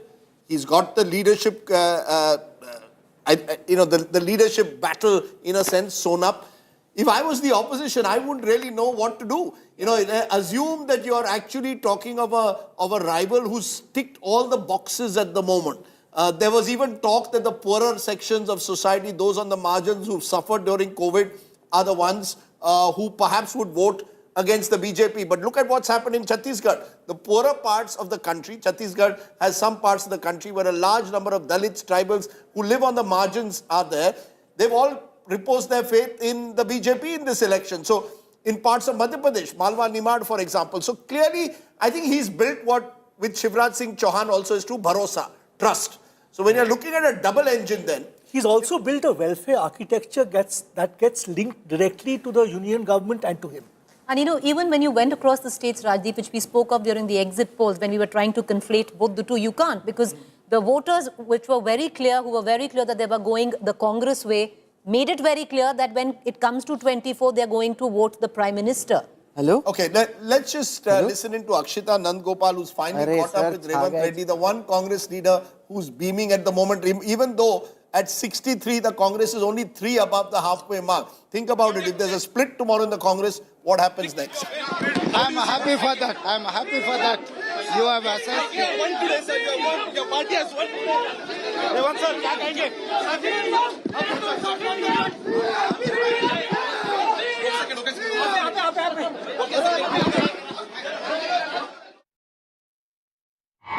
We are going to close the show with those pictures of Revant Reddy. These are the only pictures that the Congress can be gleeful about today. Else, it's been a saffron sweep. So from there, I'm going to show you the pictures across BJP offices in different parts of the country. Kabhi khushi, kahi gham. Khushi in the BJP camp, gham in the Congress camp. Today has been the BJP's day out. The BJP reasserting its supremacy in southern India. Revant Reddy there. Those are pictures in Hyderabad, but I'll ask my producer to shift to all the pictures that we've got from other capitals of the country, from Jaipur, from Raipur, and from Bhopal, where it is the BJP's day out. On that note, I must take our first break. Thank you very much for watching. We'll be back in the evening with plenty more.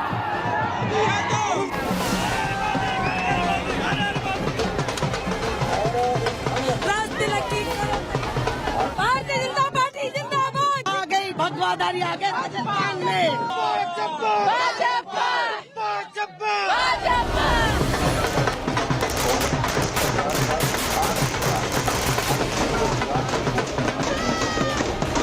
कमल खिला के रहेंगे। हम महिलाओं को स्वतंत्रता राजस्थान बना के रहेंगे।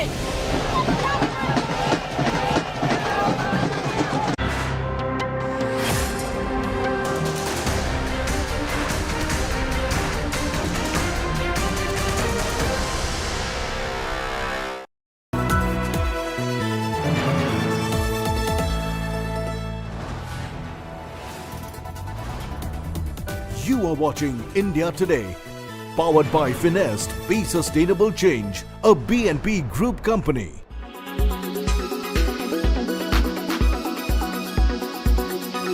As much as we thought that the Rajasthan result is going to be neck and neck, it clearly looks now that the BJP is taking a lead. The numbers are showing BJP leading. You're already celebrating. What's the mood here? बिल्कुल भारतीय Janata party प्रचंड बहुमत से राजस्थान में सरकार बनाने जा रही है और हम इसके लिए बहुत बहुत धन्यवाद करते हैं राजस्थान की प्रत्येक नारी शक्ति का, जिन्होंने कि इस महिला विरोधी कांग्रेस सरकार को उखाड़ फेंकने का जो प्रण लिया था वो आज पूरा हो गया है और पूरी महिला शक्ति। और इसलिए शांति धारीवाल जो महिला विरोधी बयान देते हैं वो पीछे हैं और राजस्थान ने महिला जाति ने उखाड़ कर फेंक दिया कांग्रेस। सीएम कौन है? सीएम कौन होगा? अगर सीएम कोई भी बने, राजस्थान में बहुमत से सरकार बन रही है। मोदी मोदी मोदी मोदी मोदी मोदी मोदी कौन वसुंधरा राजे? वसुंधरा राजे। देखिए सीएम चाहे जो भी बने वो हमारे शीर्ष नेतृत्व का निर्णय है और हमें सिरोधार रहे हैं। हम तो बस इस बात में खुश हैं कि राजस्थान में कमल का फूल अपने प्रचंड बहुमत के साथ खिल रहा है। जय भाजपा, जय भाजपा। क्यों आपको क्यों लगता है कि गहलोत अगर हार गए, क्यों हार गए? मीठी रेवड़ियां देने के चक्कर में हार गए। किसके चक्कर में? मीठी रेवड़ियां बांटने के चक्कर में फ्री रेवड़ियां बांटने से कुछ नहीं हुआ। राजस्थान की जनता पीड़ित थी कांग्रेस सरकार से और राजस्थान की जनता ने नतीजा दे दिया। आप वसुंधरा राजे को चाहते हैं सीएम या कोई और अगर जीत गई भी? बीजेपी ऐसी सरकार है जहाँ कोई भी सीएम बने, हम जीत गए, सीएम कोई भी बने हमें स्वीकार है। अच्छा सीएम कोई भी मिले, आप मोदी के लिए वोट किया है या किसके लिए? राजस्थान की सुशासन लाने के लिए और मोदी जी के लिए। आप गहलोत अगर हारेगा तो क्यों हारेगा? अगर नहीं हार गया गहलोत, गहलोत लिपट गया, नारी को सुरक्षा दे न सके वो सरकार निकम्मी है। जादूगर, there you have it, a whole bunch of women here in Rajasthan, Jaipur, right at the BJP office to come here to जादू का पिटारा खो चुका है, मोदी आ चुका है। मोदी आ चुका है। Well, this is obviously keeping a hawk eye on the 2024 elections. You have the BJP already doing the victory dance here. Massive jubilant celebrations as we see here right outside the BJP office. There you have the entire setup here, all decked in saffron. BJP flags, orange balloons, people wearing orange gear. A lot of them painting their face in orange. It's quite an ecstatic moment here for the BJP cadre in Rajasthan, undoubtedly.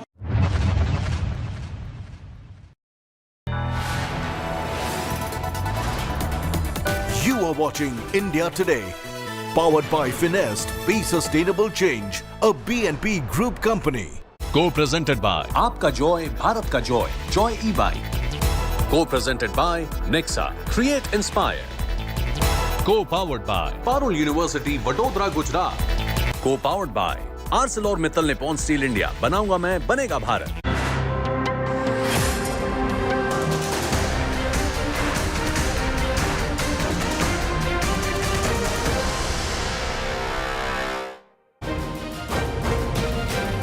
Welcome back. Big day for the BJP, sweeping the Hindi heartland, 3 states, 2 of which were earlier with the Congress, Rajasthan and Chhattisgarh, and retaining power in Madhya Pradesh. The Congress's sole comfort is coming from Telangana at the moment, where I can tell you their lead also has narrowed. They're 63 in that 119-member assembly. One of the heroes of the day, Rahul, is Shivraj Singh Chauhan. You can't get enough of him on a day like today.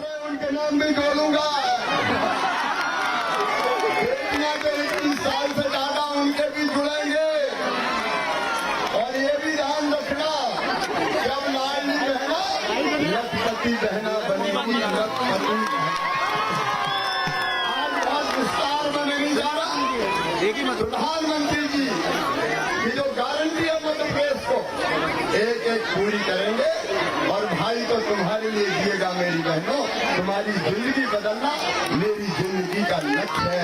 हम कोई कसर नहीं छोड़ेंगे। आज मैं अपनी सब बहनों के प्रति अपना आभार, आपका प्यार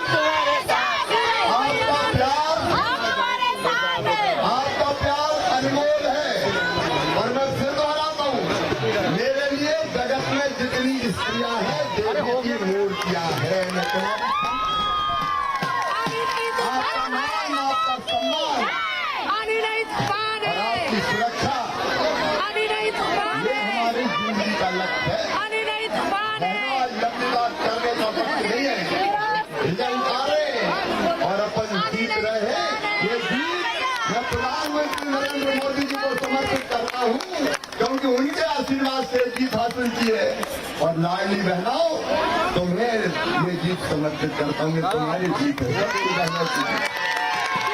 भाई और बहन मिलकर हम साथ चलेंगे और मध्य प्रदेश को भी आगे बढ़ाएंगे और जनता की और बहनों की जिंदगी भी बदलेंगे। बोले भाई बहन सदा साथ रहेंगे मिलकर, मध्य प्रदेश को आगे बढ़ाएंगे, जनता की जिंदगी भी बदलेंगे और बहनें भी आगे बढ़ती जाएगी। मेरी बहनों, बारंबार फिर मैं अपनी बहनों को शीश झुका के प्रणाम करता हूँ।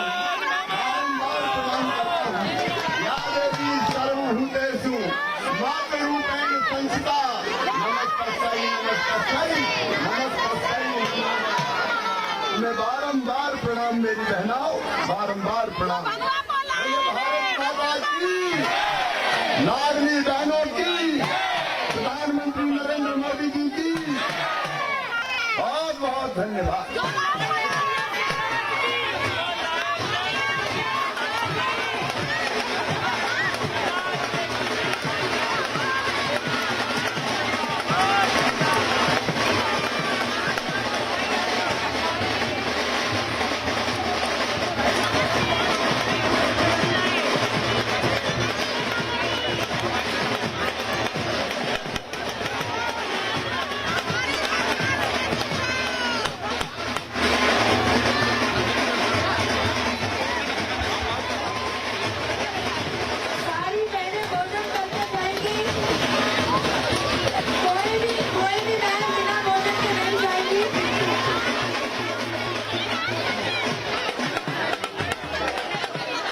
Shivraj Singh Chauhan, this is second or third public appearance that he's made.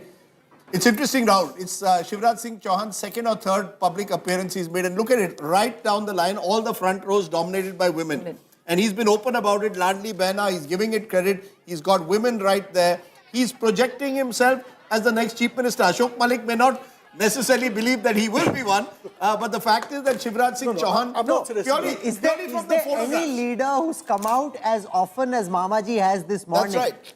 He is coming out at every available opportunity, from the Bhopal gas tragedy anniversary to meeting a Ladli Behna to coming out and speaking inside his house. This is a victorious Shivraj Singh Chauhan, signalling to voters in Madhya Pradesh, signalling to his bosses in Delhi, signalling to the BJP Karyakarta across the country that this is a big victory. You cannot take credit away from Mamaji. So there's a lot of posturing and signalling as well. Raman Singh's done a bit of that in Chhattisgarh, but he's on a shakier wicket because he, A, wasn't projected, B, he was in opposition. Shivraj Singh Chauhan is in government, and while he acknowledged the role of Home Minister Amit Shah in micromanaging the campaign, in helping on the ground, it then becomes very difficult for the BJP at this juncture to institutionalize a generational change, even if they were thinking about one. Huge difference between Raman Singh and Shivraj Singh Chauhan. Shivraj Singh Chauhan, incumbent Chief Minister, with his back to the wall, wins an election, wins such a massive mandate.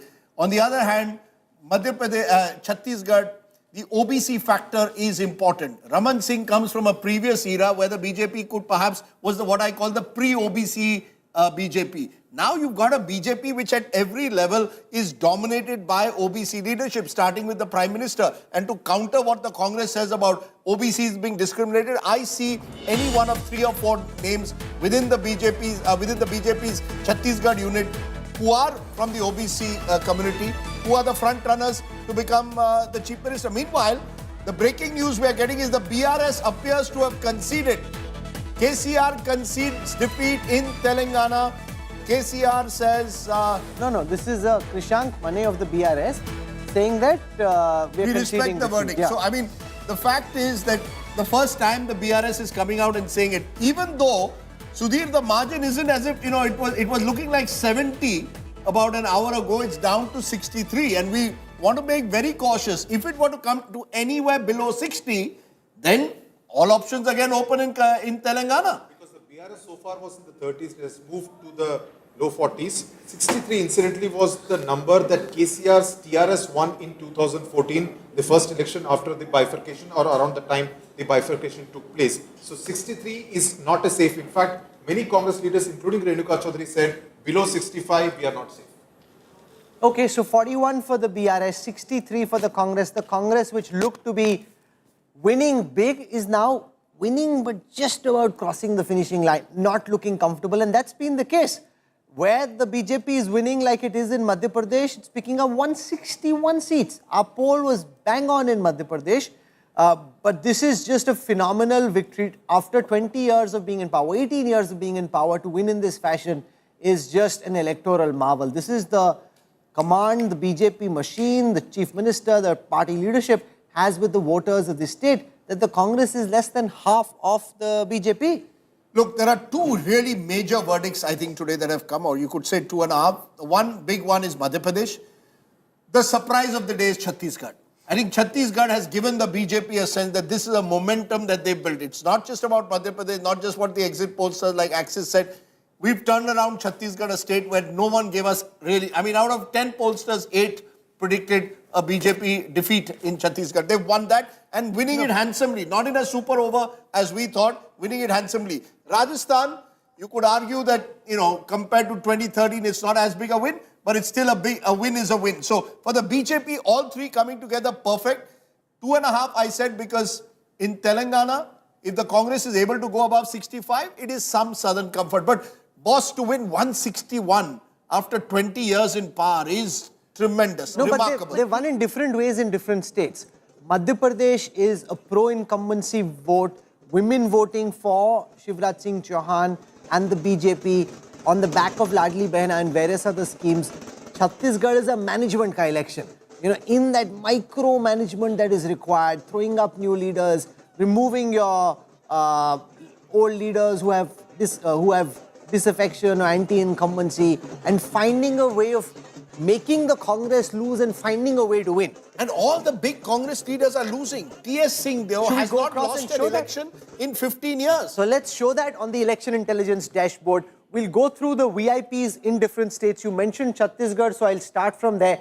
In Chhattisgarh, if we look at the key candidates and how they are faring, Dr. Raman Singh in Rajnandgaon is leading. Bhupesh Baghel in Patan, the chief minister who's now on his way out, is leading. T.S. Singhdeo is actually trailing in Ambikapur. He comes from the Sarguja area. He's trailing Deputy Chief Minister. Amit Jogi naturally trailing in Patan if Bhupesh Baghel is winning there. Vijay Baghel, again the third, the MP over there, he's trailing. Apart from that, Arun Sao. Now, listen to this man and his story carefully, because he's one of those who could potentially be Chief Minister. He is leading in Lormi. He is the state party chief. He's a sitting MP. I was on a flight with him on the way back from Raipur.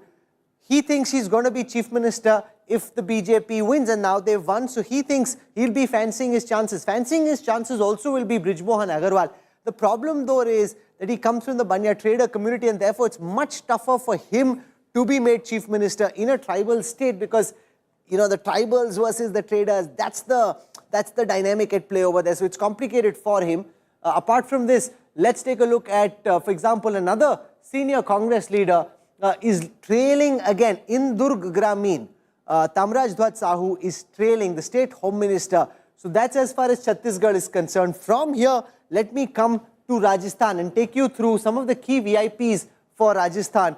Ashok Gehlot leading in Sardarpura. He though is on his way out. To his credit, if there is credit, he hasn't been hammered as badly as he usually gets hammered at the end of his term. He's been beaten, but not as badly as he usually gets beaten. Vasundhara Raje Scindia in Jhalra Patan, she has won. Sachin Pilot is leading in Tonk. CP Joshi in Nathdwara is trailing. Rajyavardhan Rathore is leading. He was trailing initially in Jotwara. Rajendra Rathore in Taranagar is trailing. Pratap Khacharewas, interestingly, Preeti, he is trailing in civil lines. Satish Punia of the BJP trailing at this moment. Govind Dotasra is leading in Lachmangarh. Professor Gaurav Vallabh, the spokesperson who's contesting in Udaipur, is trailing. Shanti Dhariwal is leading. Vishwaraj Mewar, interestingly, in Nathdwara is actually beating C.P. Joshi. Apart from this, Kirodilal Meena is winning in Savai Madhopur. Diya Kumari is winning. She's won in Vidyadhar. That is one of the safer seats. Mahant Balaknath is leading in Tijara. Now, these two candidates are also those who would be fancying their chances, Ashok Malik, if the BJP is to institutionalize a generational change in Rajasthan. But they can do a change in Chhattisgarh and in Rajasthan if they wanted. In Madhya Pradesh, because you got an incumbent chief minister and he's won with 162. It's that much. Now, आपने change किया है. आप सुबह से तो उल्टा बोल रहे हो. इतना लगा कि finally been able to convert him. I still feel the moment for generational change is when you have 150 seats rather than 120. But that's my hunch. I'm not in politics. I think the change I think Rahul, the generational change will take place in Rajasthan. And Rajasthan, there are many. Because I don't think that Vasundhara, you see, you fought this election without projecting her, and you've yet won, unlike the past. So once you've done that, once you've not projected her, you had a Parivartan Yatra, she was not necessarily the only person part of it, then you've got options. Then you've got every reason to say As in Chhattisgarh. As in Chhattisgarh. In Chhattisgarh, almost certainly, as in Rajasthan, or in Rajasthan, they will look at the caste calculus. Do you want to, in some way, look at OBC politics again in Rajasthan? Do you want to look at possibly a tribal face? You see, the BJP always looks at caste calculus. My sense is it will be someone from the OBC community there. And they have plenty to go by. There is Baba Balaknath, there is Bhupendra Yadav, there is Gajendra Shekhawat, who fancies his chances as well. There is C.P. Joshi, who comes from Chittorgarh. Okay, those are interesting images there. D.K. Shivkumar giving a laddu. The only laddu the Congress can eat today is in Telangana. Revant Reddy, likely to be the next chief minister, is getting a nice big laddu from D.K. Shivkumar. He went there to safeguard his MLAs. Hopefully that's not required. 65 is where the Congress is at. There's a new party which has been formed today called Congress S. Which is what? Congress South. In the past, there used to be a Congress S, which Sharad Pawar and others had broken away and formed in the 1980s. A new party has been formed called Congress S. This party is the party which is dominant south of the Vindhyas. You know, I want to ask a question to Sudhir. Sudhir, I'm looking at the trends, especially where the AIMIM is concerned, and it's fascinating because it's completely shrunk. It's a decimation of the AIMIM. So that, yes. Yeah, it's still leading in 7 seats, so they may still win their 7 seats, but the margins will be much lower. Lesser. Yakutpura was what I was getting the figures for, where the BJP is said to be leading. So let's be fair, just to correct to our friends, Mr. Ovesi. He's come back. Okay. He won 7 last time, so he's winning in 6. Only Nampalli, which was expected. You see, we have to go with the way the wind has blown. Yeah. Now he's winning his bastions. But has it struck that Ovesi is team B of the BJP? Has that narrative struck? No, see, the thing is that the way the Hyderabad old city is that it is seen as an MIM citadel, which is why the voting percentage is also low. People don't go for vote. Vote karke bhi kya fayda, MIM to jeetne wala hai. So that's the general attitude. But this time, it has kind of fluctuated a lot, which normally does not happen with the MIM seats. You know, it goes in one direction. Exactly. This time, the BJP has also made inroads into the MIM citadel, which would be a matter of worry for Ovesi 4 months down the line. Okay, Pradeep Gupta now joins us, lead pollster at Access My India. Pradeep, welcome. You've got the Telangana poll right, you've got Madhya Pradesh right. Madhya Pradesh bang on, and a real outlier. Madhya Pradesh is a real outlier, so full marks to what you got in Madhya Pradesh. Telangana. Telangana full marks again. You cannot compare my performance with others. My performance is my performance. Okay, so two you've got bang on, Madhya Pradesh, Telangana. Rajasthan, directionally you were showing the Congress in front, the BJP doing much better than you'd anticipated. No, you've got, let's be honest also, we've got to be honest, you got Rajasthan wrong, you've got Chhattisgarh badly wrong. That's the truth. I have to say this. Rajdeep, in both the cases, we have also projected that BJP is likely to win the majority. We may not have called it accurately as of the case of... You got Rajasthan wrong last time as well. What went wrong? No, it's not the wrong. Last time also we got BJP 72 seats, but Congress we said 110, they got last 100. time was okay. This time you've got... Directionally also this time we have projected as you cannot say it wrong. I agree it is not right as well. It's all depend half glass full or half glass empty. Yeah, you know, however way you want to see. I will say one thing. Sir, if it's not right, it's wrong. No, Pradeep went where no journalist went and predicted Madhya Pradesh spot on. All of us No, went, more than the BJP also. Yeah, Even the BJP didn't. Even I said BJP ahead, but Kati ki takkar. I've got that video. So Pradeep is spot You've on. said so many different things. One minute. No, I've got it all here on. I'll tell you exactly. But both of us got, Preeti and I got Rajasthan right. Pradeep has got it wrong. I got Madhya Pradesh also No, right. you said also slight edge. this is Nobody not said about 150, journalists. 160. Let's be clear. Okay. Let's I all said be BJP honest with ahead, ourselves. It's the way to do We didn't journalism. say wave. Yeah, I didn't say Nobody wave. said a wave. It's a wave. On the other hand, in Chhattisgarh, most of us who went there, including pollsters, predicted, Pradeep, that the Congress would be ahead of BJP. BJP has gone well ahead. What has gone wrong? What changed in Chhattisgarh? Let's start with Chhattisgarh because that is the real election where the turnaround compared to pollsters. Yeah, that's right. Chhattisgarh also, Rajdeep, we projected Adivasis are voting more in favor of BJP, particularly in case of Bastar region, which is the case. Now coming to the why BJP got extra vote, 3% extra vote than our projection and as well as the more than Congress, 3% more than, is basically the OBC's vote. Sahu, we projected very well that BJP is getting lion's share this time, which was not the case the last time. But the Dalit votes, particularly Satnamis, which is in the large numbers in Chhattisgarh. Which used to be once with Ajit Jogi. BSP and GGP formed the alliance and good amount of these Dalit and Adivasi votes shifted towards this alliance, which dented the prospect of Congress. This is the case and a story of Chhattisgarh. Very interesting because I remember you mentioning, and let's give Pradeep credit, he mentioned others could be a critical factor in Chhattisgarh, and you're saying they've taken over the Dalit vote. You also spotted a trend which may have got a little more magnified in the results, which is women. Yeah. I sense that women have voted for the BJP in much larger numbers than men. So clearly the welfare schemes that the BJP promised in Chhattisgarh have worked among women, just as they did in Madhya Pradesh through Ladli Behna. Absolutely. And that particularly Mahatari Yojana, which they... Mahatari Vandana Yojana. Mahatari Vandana Yojana, virtue of that, 12,000 rupees they promise in a year to female of the Chhattisgarh, which is the same case of Ladli Behna type.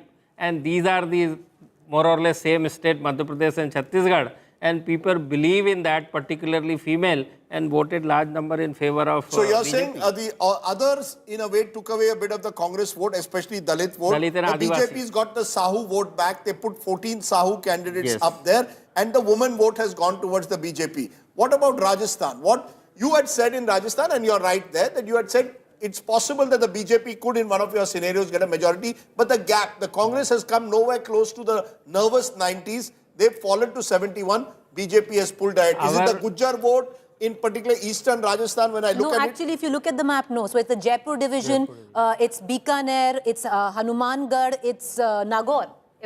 Yes. That's the area where they've So totally... what changed? Here also the others damage the prospect of Congress here, I would say again, because BJP vote bank is largely the same as Brahman, Rajputs, OBCs, which is the same. But if you see the Jat votes particularly and then the Adivasi and Dalit votes, it seems here as well, BSP has played a very big role in Rajasthan. If you see the vote share of BSP, overall is 2 to 3% is a significant vote for BSP in the state like Rajasthan. In fact, others are about... difference between BJP and Congress That's the 3% That's the 3% difference between BJP Well, and actually, Congress others are about 18% at the moment. So others are very significant in Rajasthan. We projected now, that. a local journalist in Rajasthan has told me that the biggest problem that Gehlot had was repeating candidates. You only cut 17 tickets. And the sense one gets is that has also cost the Congress local anti-incumbency, because region after region, Preeti, there's not a single region at the moment where I see the Congress ahead of the BJP in Rajasthan. No, Shekhawati. That's the only region. Shekhawati, they are ahead. But if you look at it, Rajdeep, it's a complete split. Just look at it. Look at where the Jaipur That's the only division is region. concerned. No, even Ahirwal, Jaipur. Look at Jaipur. Jaipur region at the moment, we've got the BJP leading in 25, Congress in 18. The Congress had done very well there last time. Yes. In Ahirwal, which is a Gujar-dominated area, BJP 11, INC 8 last time. But Rajdeep, what we were suspecting is that East Rajasthan will give the benefit to BJP. It's happened, but not entirely. But it's come more from areas which are, look at it, look at the map. The saffron surge is completely where... The biggest saffron surge the Bikaner, Jodhpur area is. No, the biggest saffron surge in Rajasthan is in Mewar. 25 to the BJP, 6 to the Congress. So some element of polarization on the ground. Remember, the Udaipur incident was magnified. The Prime Minister spent a lot of time claiming that if the Congress came back, there would be, the Kanhaiya Lal story was played out. So across Rajasthan. But this has always been the stronghold. This has been a BJP stronghold. Are we saying, therefore, Pradeep, picking up others is the challenge for a pollster? You see, and who those others are picking up votes from becomes a bigger challenge. You can get the vote share of the top 2 parties right, but the others, where do they get their votes from? Even in case of Rajasthan, that too, others numbers also we got a spot on. We said between 14 to 18, and 18s are likely to win as per our whatever current trends now. What is more important here, whose vote share they are getting more in numbers. And you think they got the Congress's vote share? Yes. Whether they are denting to the Congress or to the BJP, that is the precisely reason why last time also our poll was not spot on, though directionally absolutely right. What does this verdict mean for the Lok Sabha elections, Pradeep? I don't think it has any bearing on the outcome of Lok Sabha 2024, but yes, it does moral booster for the party, for the Karkartas, for the trained kind of a setting in media. You will talk lots on this direction, the way we have been talking in last 1 year for Madhya Pradesh. We were always saying too much, anti-incumbency, fatigue factor, this and that. No, but this is not fatigue or anti-incumbency. Other way around, we were talking about the Chhattisgarh. Chhattisgarh is, last time it was a landslide, 68 versus 15 for Congress to BJP. And that is the precisely reason why whatever is available before us, we have no choice but to analyze that. But Pradeep, look at 2018 and what happened in 2019. That's what I'm saying. There was about a 10 to 15% incremental vote in these states for the BJP between 2018, which could November, still well December. happen. Which is what I'm saying. Now you've gone on a higher base. You've already, for example, in Chhattisgarh, Rahul, the BJP fell to about 34% of the vote. Now they've come back over 40. So, imagine if they get a 15% bump. So let me ask Pradeep that question, because a lot of the BJP top leaders who are messaging and people around them, their big thrust, and we'll hear a lot of this from the BJP in the hours and days to come, is Ab ki baar 400 par. Given the electoral arithmetic, is that possible? Is that a campaign cry or is that possible? That's what, again, I am telling you, whatever people and everybody will see in front of them, they are going to do analysis based on that. That is the reason why we have been saying Chhattisgarh to Congress ka secured hai. And Madhya Pradesh to BJP. How did the Congress botch up Chhattisgarh? The problem here is that... How did the Congress botch up Chhattisgarh, do you think? In both the... See, the biggest picture over here is the Congress is not able to repeat their government. Governments are always repeat purely based on the performance of incumbent government, which is not the case. On the other side, BJP has shown that the kind of credibility and the kind of people belief in the leadership of Narendra Modi, and whatever he says, whatever they promise. One top BJP leader who called this morning while our coverage was going on said, Pradeep tells us that Hindutva doesn't work. This verdict says Hindutva works. That is the problem with entire country. Whenever BJP is winning, meaning it is only winning because of Hindutva. This is never the case. Again and again, I keep on reminding, if that was the case, that Atal Bihari types of leader, too tall a leader, and Ram Mandir movement at that time, they never ever secured more than 180 seats. No, but India has changed since then. Nothing is changed. In fact, the kind of a religious alignment with the emergence of youth demographically, no youth likes to go in mandir. Tell me how many youths like to go in mandir and go in a religious way? Can I just give you... I don't agree. India is more conscious of religious identity than they were previously. People are being made more conscious of religious identity, and they are more conscious of religious Rahul, identity. I'll give you a distinction. 1993, these same states, because let's call apples to apples. 1993, then of course Madhya Pradesh was one state, went to the polls in the backdrop of the Babri Masjid demolition at the peak of the Ram wave. What happened? BJP didn't have this kind of organizational machinery. So I'll just come to it. BJP had to get independent support to win Rajasthan, Bharat Singh Shekhawat. Madhya Pradesh, the Congress won, and the third, and Himachal Pradesh. Himachal Pradesh, the Congress won, and Delhi also the BJP won. Oh, yeah, but these were the three. These were the three big ones that went. What has changed from 1993 to 2023? 30 years have gone. I think three things have changed. A, the BJP, you are absolutely right, organizationally has become much stronger. The ability to do last mile connectivity is much stronger, more robust under the Amit Shah regime. Number two, you've got in Narendra Modi a leader who embodies, I would say, what I call Moditva, which is a mix of this kind of Vikas Purush that I'm going to bring you, the promised land, a better tomorrow. At the same time, the core Hindutva vote is still with you. So you've got a core plus vote. He's added a Hindutva plus vote. Number three, I think, we've seen, I believe, a weakening of the Congress over the last 30 years. You see, when you look at a leader, you also have to look at it in the context of the opposition. I just look at the Congress in Madhya Pradesh. I covered that election 93. On the stage, Digvijay Singh, Madhav Rao Scindia, Arjun Singh, VC Shukla, they had a phalanx of leaders. Look at the Congress today. The only leader from that time is, the two leaders from that time are still around. Everyone else is gone. You don't have a younger leadership. You look at your opposition weakens, you strengthen, it becomes a bit of a no Pradeep contest. Gupta, would the BJP be able to change chief ministers, or are they likely now, in your view? What is the data telling you? Forget what actually happens. What's the data telling you in terms of the message for who should be chief minister next? Data is clearly, people have seen whatever the current chief minister, and in the past whoever was the chief minister, or if any party declare the chief minister candidate. So again, whatever facts before them, based on that they say whatever they have to say. My question is, on the basis of this verdict, what's your interpretation on who's best suited to be chief minister in Rajasthan? Rajasthan, new face has to be from OBC and backward class for sure, and youth. This is something. Why new face? Why not Vasundhara? If you compare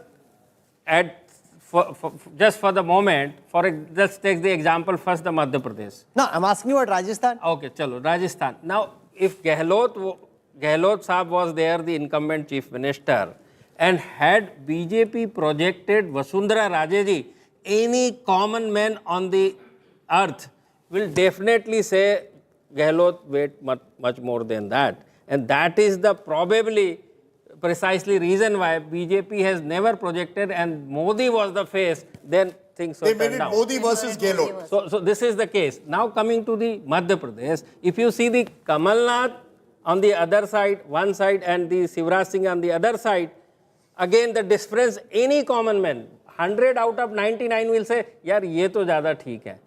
So this is the case. Very interesting. And in Chhattisgarh? And Chhattisgarh again, because of... No, you're giving your perspective. No, I'm asking you, what is the data telling you? Who's best placed to be chief minister of Chhattisgarh now? Chhattisgarh now, based on our data, Raman Singh had a big difference when popularity of chief minister, when we asked, than the Bhupet Baghel. Because of obvious reason. That is the reason why that data has no meaning. You have to see what is the probability on the ground. But provided you project someone, then they select one. Can I just tell you what Pradeep had told me, and it has stayed in my mind. I used it in my book as well. After the 2018 election, when the Congress won all three states, we were in the evening discussing, and he made this point. He said, if the Congress has any sense, they will make Sachin Pilot or Jyotiraditya Scindia, if not both, the chief ministers, to project an impression of a generational change. It is perception. It's not as if Gehlot is not more popular than MLA. When I asked congressmen, and they were right in their own way, they said more MLAs are with Gehlot. Fair enough. Similarly, more MLAs were with Kamal Nath. But when you win an election, you're not winning it only for your MLAs. You're also looking at your future. But see, who are you as a leader? You are a public representative. So you have to see what is the ratio of representation individual personality belonging to. If your generation is 65% in the age of up to 35 years of age, then you have to look this demography and take your decisions. But Pradeep, in Rajasthan, what do you fancy the chances of someone like a Baba Balak Nath? He's OBC, he's young, and he's also a polarizing figure going into 2024. This is a very good question you ask. And again, I want to give the answer of Rahul that Hindutva work or doesn't work. See, again, the ratios. If your population 70 to 80% lives less than $100 a month, do you think it impact their religious alignment or whatever you call following? Whereas definitely it affect the 5 to 10% of people who are the affluent class belonging to the upper caste. Definitely it does matter. So you have to decide what you want. That you want whether the lion's share or the real representation, or you are looking for those 5 to 8%. Media, you will get lots of mindshare, not a single % doubt. But media and one of the things that has also changed when I compare 93 to 2023, and Ashok, you were also around in 1993, is the OBCization. You see, in 1993, we almost took it for granted. वो upper caste का leader बनेगा. Digvijay became, for example, Chief Minister of Madhya Pradesh. Bhairav Singh Shekhawat became in Rajasthan. Now it appears political parties are very conscious of caste. Caste census may not work, but I want my caste leader. In 1993, just after the Babri Masjid Ram Janmabhoomi incident, December 6th, the BJP still loses in Uttar Pradesh to OBC Dalit alliance. I think that was a turning point. Representation. It was the a turning share point. of representation. Yes. It was a turning point in Indian politics. Because after that, the BJP also had to change. Why Naveen Patnaik is winning consecutive 5 elections? You are ignoring all this performance. And here you talk about the performance. When actual somebody come victorious, you ignore the performance when it is the case of BJP. I'd like to say one thing. I agree with Pradeep on one issue, that elections are multifactorial. Yeah. Identity is there, of course it is there, but it's not the only factor. Okay, one BJP leader sent me a message. You are missing on the fact that Mr. Modi will look for a woman face either in Chhattisgarh or Rajasthan. He has to, with 33%. And 2 names, of course, doing the round: Saroj Pandey in Chhattisgarh, Vasundhara, of course, herself, and Diya Kumari in Rajasthan. He says Mr. Modi is very clear. He needs to see one major woman face in the BJP. I'm just telling you what I say. That is right. They are 100% right, but both of them belonging to upper caste. That's right. I agree with you. I'm just telling you. You need backward caste. You will get backward caste chief ministers, backward caste Dalit chief ministers. Vasundhara Raje is doing a press conference at this moment. Let's listen to what she's saying. I think आप लोग सबसे ज़्यादा मजा तो आप लोग ले रहे हो. 55. You can't go to 70. Where are you going to get those votes from? I'm just thinking that they all have to be standing out there. 55. 34 last time. Last time, you know the circumstances. So circumstances all around Rajasthan था. Otherwise we'd have won Rajasthan. सरकार गई ना on that. That has changed. Hit wicket. So expectation was. During my Nalawar visit, I was just trying to find out a single poster of Congress candidate. Not happening. आपने ये मेरे को कहा नहीं. I also didn't look. I must say. I'm trying to remember. नहीं. Okay, we'll start. Let's get over this, and then we can sit and chat for a little while. So सबसे पहले राजस्थान की ये जो शानदार जीत है, ये माननीय हमारे प्रधानमंत्री नरेंद्र मोदी जी, जिनका मंत्र था ये सबका साथ, सबका विकास, सबका विश्वास और सबका प्रयास, ये उसकी जीत है. उनकी दी हुई गारंटी की जीत है. ये जीत हमारे माननीय केंद्रीय मंत्री होम मिनिस्टर अमित शाह जी की रणनीति की जीत है. और ये जीत हमारे माननीय अध्यक्ष श्री नड्डा जी के कुशल नेतृत्व की जीत है. और फिर सबसे इम्पोर्टेंट ये भी है, ये जीत हमारे कार्यकर्ताओं की. जिनके अथक प्रयास परिश्रम की जीत है।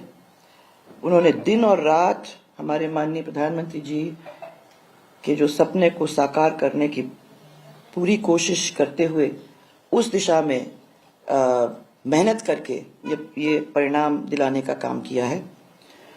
और सबसे बड़ी बात तो यह है कि ये जीत हमारे जनता जनार्दन की है, जिसने कांग्रेस के कुराज को नकारते हुए और भारतीय जनता पार्टी के सुराज को अपनाने का काम किया है। और ये जीत 2024 में मोदी जी को फिर से देशवासियों की सेवा का अवसर देने की ये जीत है। So that's all I wanted to say. मेरी तरफ से तो इतना ही है। फिर आप बंद कर दो तो फिर अपन सवाल नहीं, नो सवाल। आपने जहाँ रेडियन की सवाल नहीं सर, नो सवाल। अब इसके बाद आप स्विच कर दो ऑफ एंड देन अपन बात करेंगे।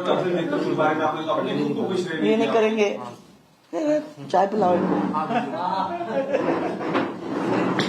You know, right through this campaign, Rahul, Vasundhara Raje has been refusing to take questions, and she's done the same today, because the obvious question that was going to be asked to her, are you in the chief minister race? She doesn't want to get into it at the moment, and she's praised Narendra Modi 4 times but in 5 minutes. But it's beyond her control now. It's frankly beyond her control. No, but the difference with Yogi Adityanath was the top BJP brass said a lot of MLAs wanted Yogi Adityanath. He was the #1 most popular candidate when it came to who people wanted should come and campaign for them. You can't really say that. Chandrashekhar doesn't command that same pan-Rajasthan appeal at the moment, but you never know. But you never know. I want to spend a moment on Gujarat is sui generis. Dashboard. I can appoint even Rajdeep Sardesai can become chief minister. Looking at vote share numbers, okay? So we'll start with Rajasthan. I want to show you the vote share numbers it gives, because we've seen the seats enough.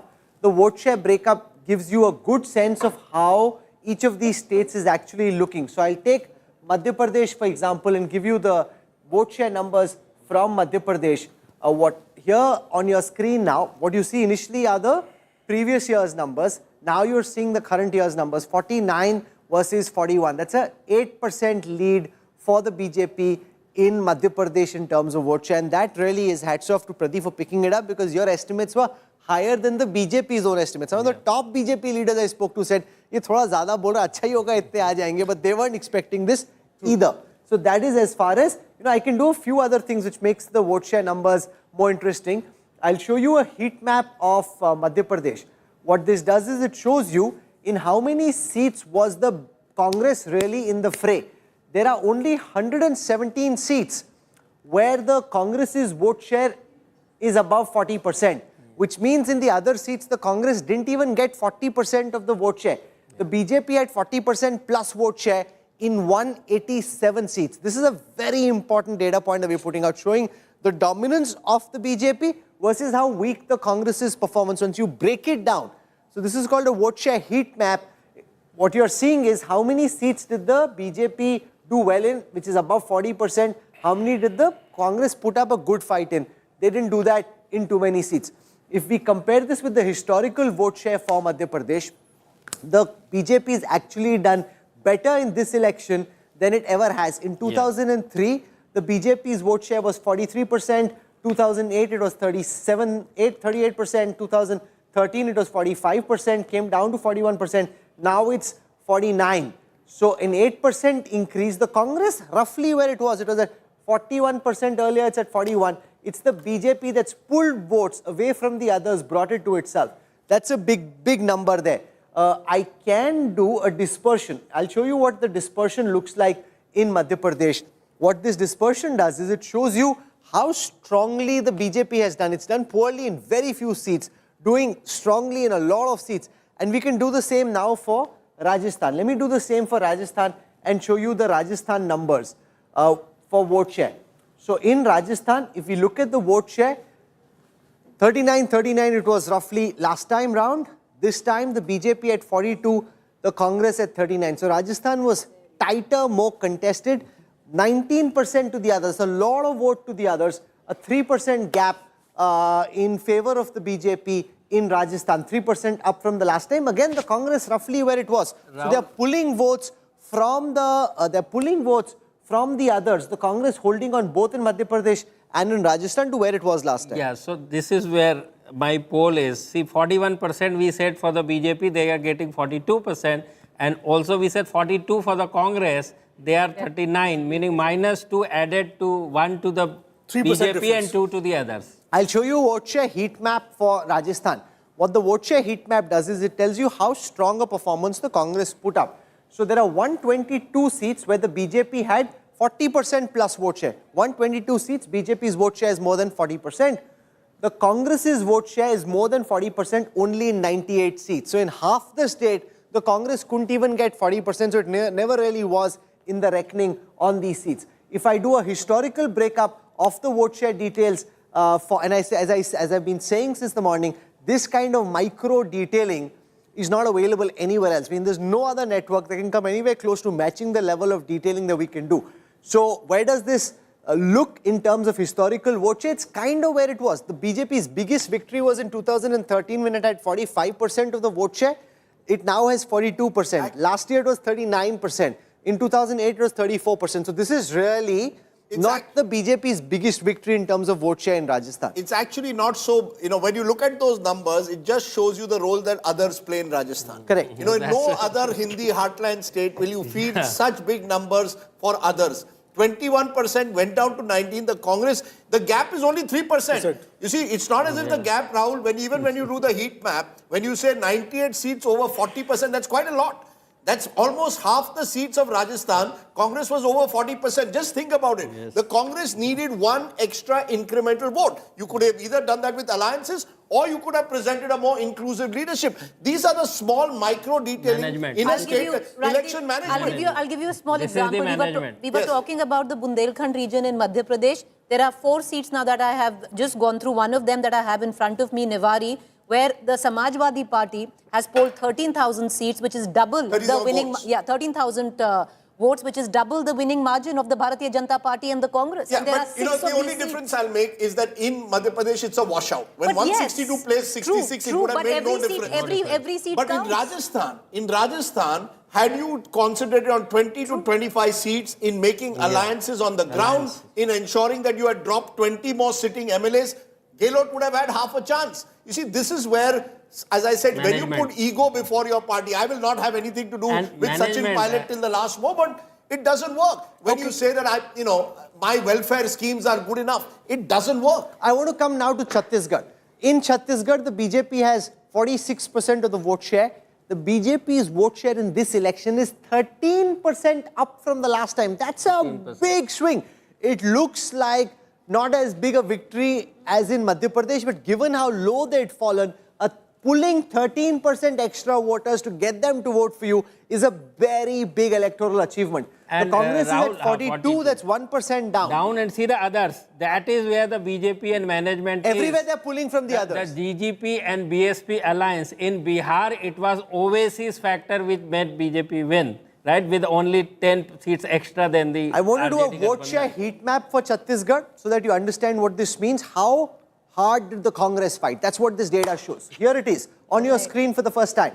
40% and plus BJP had 67 out of 90. So which means on 67 seats in Chhattisgarh, the BJP fought a very tight, very good election. The Congress fought a good election only on 54 seats.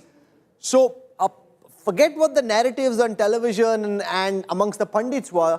The Congress actually fought a good fight at the data might keep changing as you go along because more rounds are getting counted. But from what we know, and we're halfway done, the Congress fought well only on 54 seats. If I look at the historical breakup of Chhattisgarh, here it is on your screen right now. The BJP has actually done better this time than it ever has.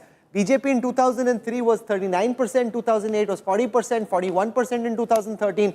33% last time. This time it's at 46. This is BJP's best performance in Chhattisgarh ever since the state was formed in the year 2000. The Congress has done worse. It got 36% in 2003, 38% in 2008, 40% in 2013, 1% down from the last time. So the Congress is kind of where it was, Ashok. Everywhere we are going, the Congress is kind of where it was. The BJP is pulling votes from everywhere. What is happening in all 3 states is that all 3 states have traditionally been bipolar. They're actually becoming even more bipolar. Yeah. The space for the third but the bipolarity is benefiting the BJP, not the Congress. Yes, absolutely. See, in Chhattisgarh, the BJP's had a huge swing in its favor. You know, it's come back from 33 back to 45, 46. At the cost of others. At the cost of, you see, others, please appreciate. Last time when you've seen, the others were well organized. JCC and BSP alliance. JCC and BSP were in a solid alliance last time. And they got 20% of the vote. That comes to 12. The BJP picks a lion's share of it. You see, politics is about what has changed in Indian politics is simply that. New age election management is about managing others, managing constituency-wise, managing regions, projecting some local leaders. When the BJP sent ministers and MPs into Madhya Pradesh, what was our, as you called it, what pop panditry? BJP is nervous. No. BJP is desperate. BJP does not know whether they can put all their faith in Shivraj Singh. Let's send them there. What they did is they used these leaders to create a mahal in the local areas. No. They fielded all these except Prahlad Singh Patel, that to his brother constituency. All are very difficult seats for BJP to win. Yes, but what you did also... there you need somebody but what you also... skin in the game. You also create... you also make sure that all these leaders have a skin in the game. Okay. And they're going to also fight. So I think strategy mattered. Strategy at election time is where the BJP bested and demolished the Congress in the Hindi art. So I want to leave you with one data set before we end. I said that the kind of analytics we'll be able to run are unprecedented. And I'm glad that so many people now, after watching our coverage, feel the same.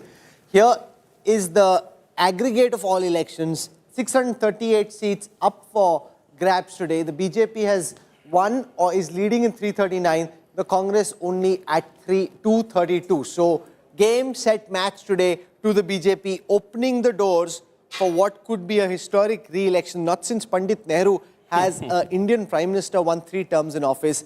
From what we've seen, it seems India mange more Modi, more BJP. That's what this verdict is telling us. We're slipping into a break. Our coverage continues. There's so much more we have from the ground, from the election intelligence dashboard. We'll keep pulling this out for you. We'll be talking to the big players on the ground. Many of them messaging, calling to say they want to come live on our coverage. So we'll do that. We'll invite them, get them live when we return on the other side of a quick break. Stay with us.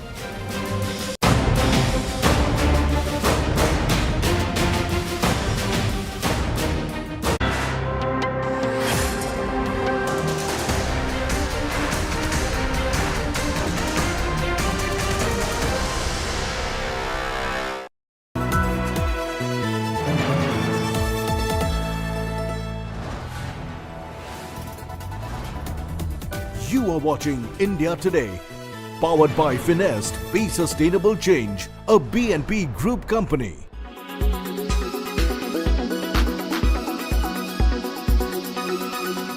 The promise that you have made, if Congress is voted to power, you will shave your beard earlier. You have told. What do you want to say at this moment, sir? Yeah, after we form the government, probably I'll take off my beard. So what do you have to say about the current politics that is going on in Taj Krishna? We have seen that Karnataka Deputy Chief Minister is in Park Hayat and other MLAs also are there. So what do you have to say about that? No, any coaching that can be done, any MLAs that can shift sides is what you feel? See, in contemporary politics, when we're dealing with people like the BJP and the BRS, we will take our precautions. And while I don't see, I'm not aware of whatever is going on about poaching and all, but I'm confident that our Congress elected MLAs will stay with us. No problem. And if our party organization is taking any steps to prevent others from having any mischievous ideas in their mind, I think that's the right thing to do. Telangana में हमने पहले से कहा कि Congress party 70+ यहाँ पे सीटा जीतेगी, तो वो नतीजे सामने आ रहे हैं। तो पहले से ही हम सोनिया जी गांधी ने जो तेलंगाना की निर्मित यहाँ पर की थी, तो तेलंगाना आने के बाद यहाँ पर जिस तरीके से केसीआर ने गवर्नमेंट चलाई है, अपनी फार्म हाउस से गवर्नमेंट चलाई, जो भी उन्होंने वायदे किए थे कोई वायदा वो पूरा नहीं कर पाए। यहाँ बेरोजगारी बढ़ी है, बड़े पैमाने पे बेरोजगारों को रोजगार नहीं मिला है। यहाँ पर ना कोई 10 साल के अंदर ऐसी कोई बात हुई है कि जो तेलंगाना के डेवलपमेंट के लिए उन्होंने कुछ किया हो। और इस तरीके से गवर्नमेंट चलाना, कोई डेवलपमेंट्स नहीं है, सिर्फ एडवर्टाइज के माध्यम से सब तक। आपका जॉय भारत का Joy, Joy e bike, co presented by Nexa, create inspire, co powered by Parul University Vadodara Gujarat, co powered by ArcelorMittal Nippon Steel India, बनाऊंगा मैं बनेगा Bharat.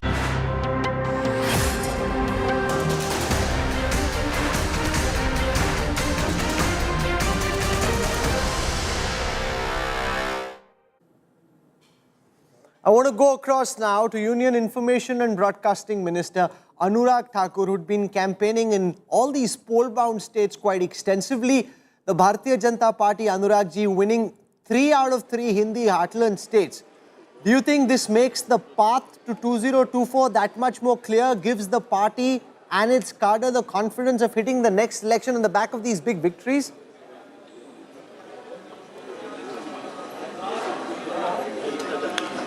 Let me first thank the voters for their trust in Narendra Modi, in the policies of Modi government and the double engine government, which has successfully worked in states like Madhya Pradesh, Uttar Pradesh to Assam, Gujarat, where they have seen the impact, what is the advantage of a double engine government.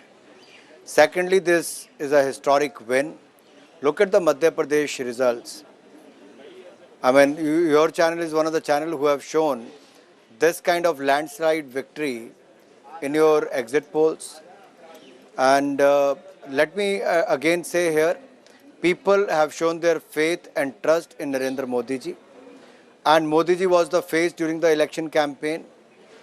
He is not only India's most popular leader, but the world's most popular leader for the last 4 years. The trust shown by the people, I can say here with full guarantee that will ensure whatever has been promised during the election time. There is only one guarantee which works in India today, that is Modi ki guarantee. In Chhattisgarh, Anurag ji, the BJP was trailing for the longest time. Even this morning when I spoke to one of your senior most leaders, he thought it will be tight, that you should end up slightly in front, but he himself said it would be tight.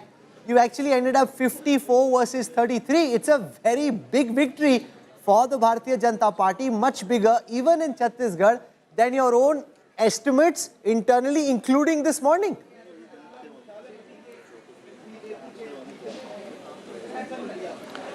Rahulji, if you check with your sources in the state of Chhattisgarh or with the central media, I've been saying it during the Chhattisgarh campaign also, that BJP will win hands down. And the reason for that, I'll give you that. When I went to Chhattisgarh to launch the Bhupe campaign, the single line I said, Bhrashtachar karo, Bhupe karo. It was known to everyone in the state that you can do corruption and can make payment to Bhupesh Baghel, because state of Chhattisgarh have become a ATM for the Congress party. They've been funding the Congress party from the state of Chhattisgarh. One after another scam has tarnished the image of the Chief Minister and the state of Chhattisgarh and Congress party. Now, look at what they promised 5 years back. They could not deliver on that. और मैं कहता हूँ इसको हिंदी में जरूर कहूँगा, माँ उन्होंने गंगा जल की कसम खा के कहा था कि that they'll make Chhattisgarh liquor free. तो माँ गंगा का श्राप, कांग्रेस साफ.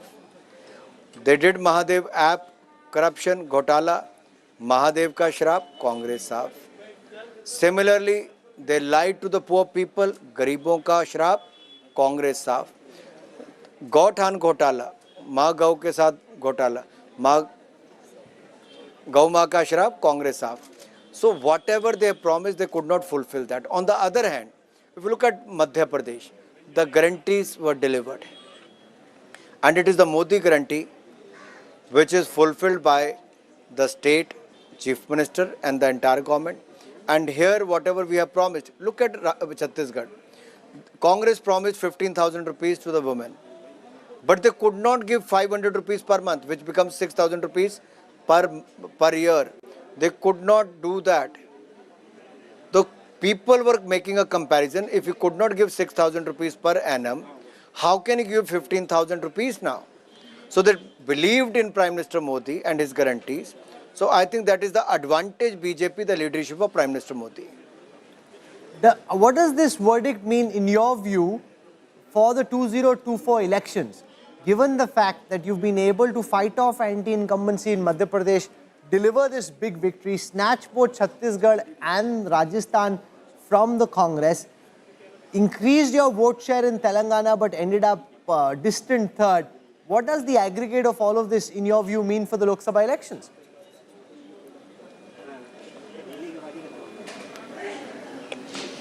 I personally feel every election is fought differently on different issues.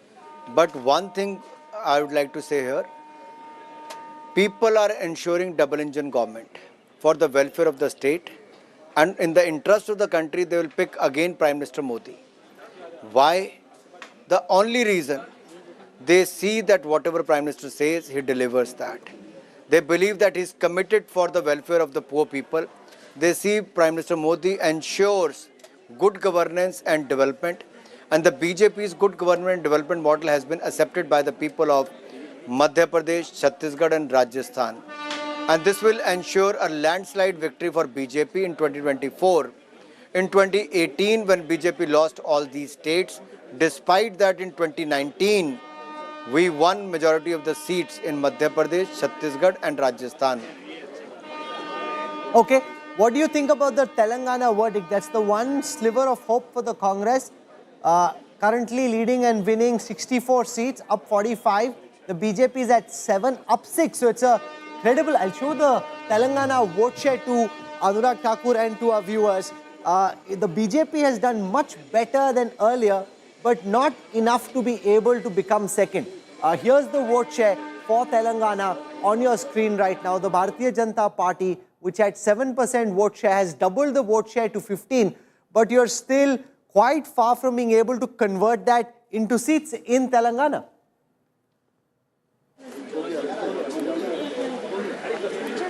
You rightly mentioned, Rahul, but the issue is BJP was working hard for the last 5 years against the corrupt KCR government. It was BJP who created the environment in the state of Telangana, which is anti-BRS. But if you look at the by-elections, out of 5, BJP won 2 by-elections. And during the Greater Hyderabad Municipal Corporation polls, we did extremely well. Here also our vote share has gone more than double, which clearly shows people want BJP. But yes, we could not convert that into those kind of seats. The advantage went to Congress. But there is always a next time, and we're going to do well next time, which is the upcoming Lok Sabha election in the state of Telangana. There were lots of laddus at the Congress office this morning. I wonder what they're going to do with those laddus. But how is the BJP going to be celebrating this big victory in the Hindi heartland, Anurag bhai?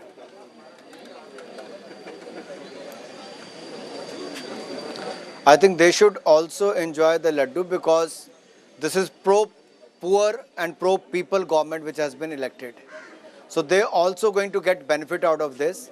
Whatever we promised, that will also be delivered to the Congress Karyakartas, because they are part of that state. And if you look at these 4 crore houses, we never looked at the caste, religion.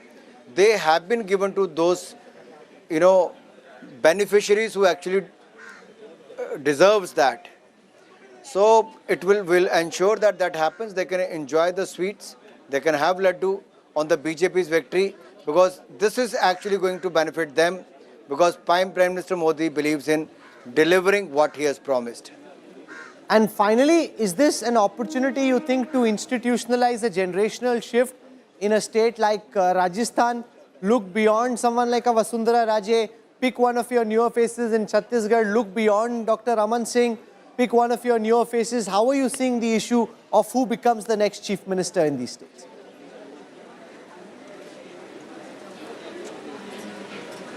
I think if you ask most of the BJP panelists or the BJP leaders on these channels, everyone will say there is a system in place where the elected representatives will elect the leader, and the party high command will also decide on that. So let us wait for that. Me and you can't decide on the TV debate. Okay, we'll leave it over there for the time being. Thank you very much for joining us. There's a new parliament session that's starting tomorrow. The winter session is also when we have that journalists versus MPs match. You promised to have a cricket match, journalists versus MPs. Now that you won all of this, hopefully we can have a match and maybe the journalists will win. Maybe there the journalists can beat the MPs. Thank you, Rahulji. Thank you, Rahulji. Surely we will play a cricket match for TB Mukt Bharat with the theme of making India TB free.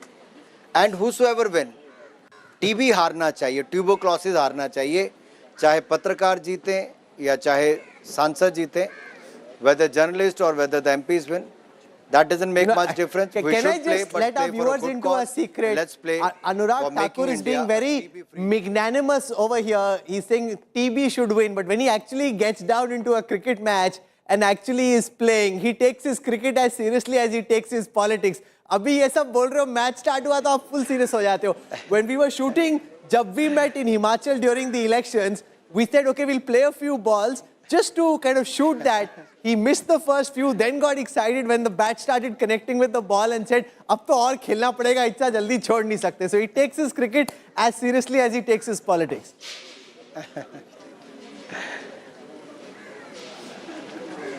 You know, it's very close to my heart, cricket and the overall growth of sports. So I think let us play, Rahulji, a match which ensures that we meet and we, play for a good cause. And let us meet soon. You worked hard over the last several weeks on this election. We worked in bringing the election coverage together. So we'll see you on the cricket field. Anurag Thakur, Union Information Broadcasting Minister, for joining us. Thank you very much. Thank you. Okay, I want to go across to some of our colleagues who are out in the field at this moment. We've got Pooja Shali joining us. We've got Nabila with us and we've got Akshita with us as well. And I want to leave you with this one data set, which just shows you where the BRS has even won in Telangana, how slender those victories have been, Akshita. 12 wins and leads for the BRS are with a margin of less than 5%.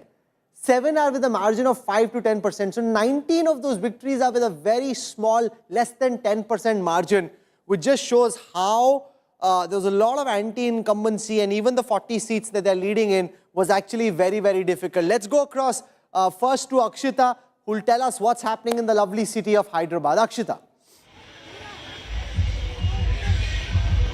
Thanks very much, Rahul. And it's this song, essentially, what you hear around me that's reverberating right now around the city of Hyderabad, that sings praises for Revant Anna, as he's very fondly known among Congress cadre. Hello and welcome. You're joining us on the special broadcast here on India Today. We're going to be getting you all the latest from the ground, where all the action is, where, as you can see, all of the celebration and introspection for some parties is. I'm joining you from the Congress office in Hyderabad, where the celebrations have been on from as early as 10 a.m. this morning. We've got Nabila Jamal also standing by. She's joining me live from Jaipur. Nabila, good afternoon. What's happening where you are? Well, I needn't say much. The BJP has managed a victory here in Rajasthan. They were super sure of a victory, and it appears their wish has now come true with the entire BJP cadre who's come in hordes. You see this kind of frenzy here right at the BJP office here in Rajasthan, in Jaipur, as they chant Jai Shri Ram. Now, of course, it all comes down to who's going to be the chief minister for the BJP in Rajasthan. A very interesting contest that we saw that came down here in Rajasthan. In fact, we see similar euphoria even in Madhya Pradesh, where Pooja Shali is. Pooja, the BJP has managed to come up with a clean hat-trick. Over to you on what's happening in Madhya Pradesh.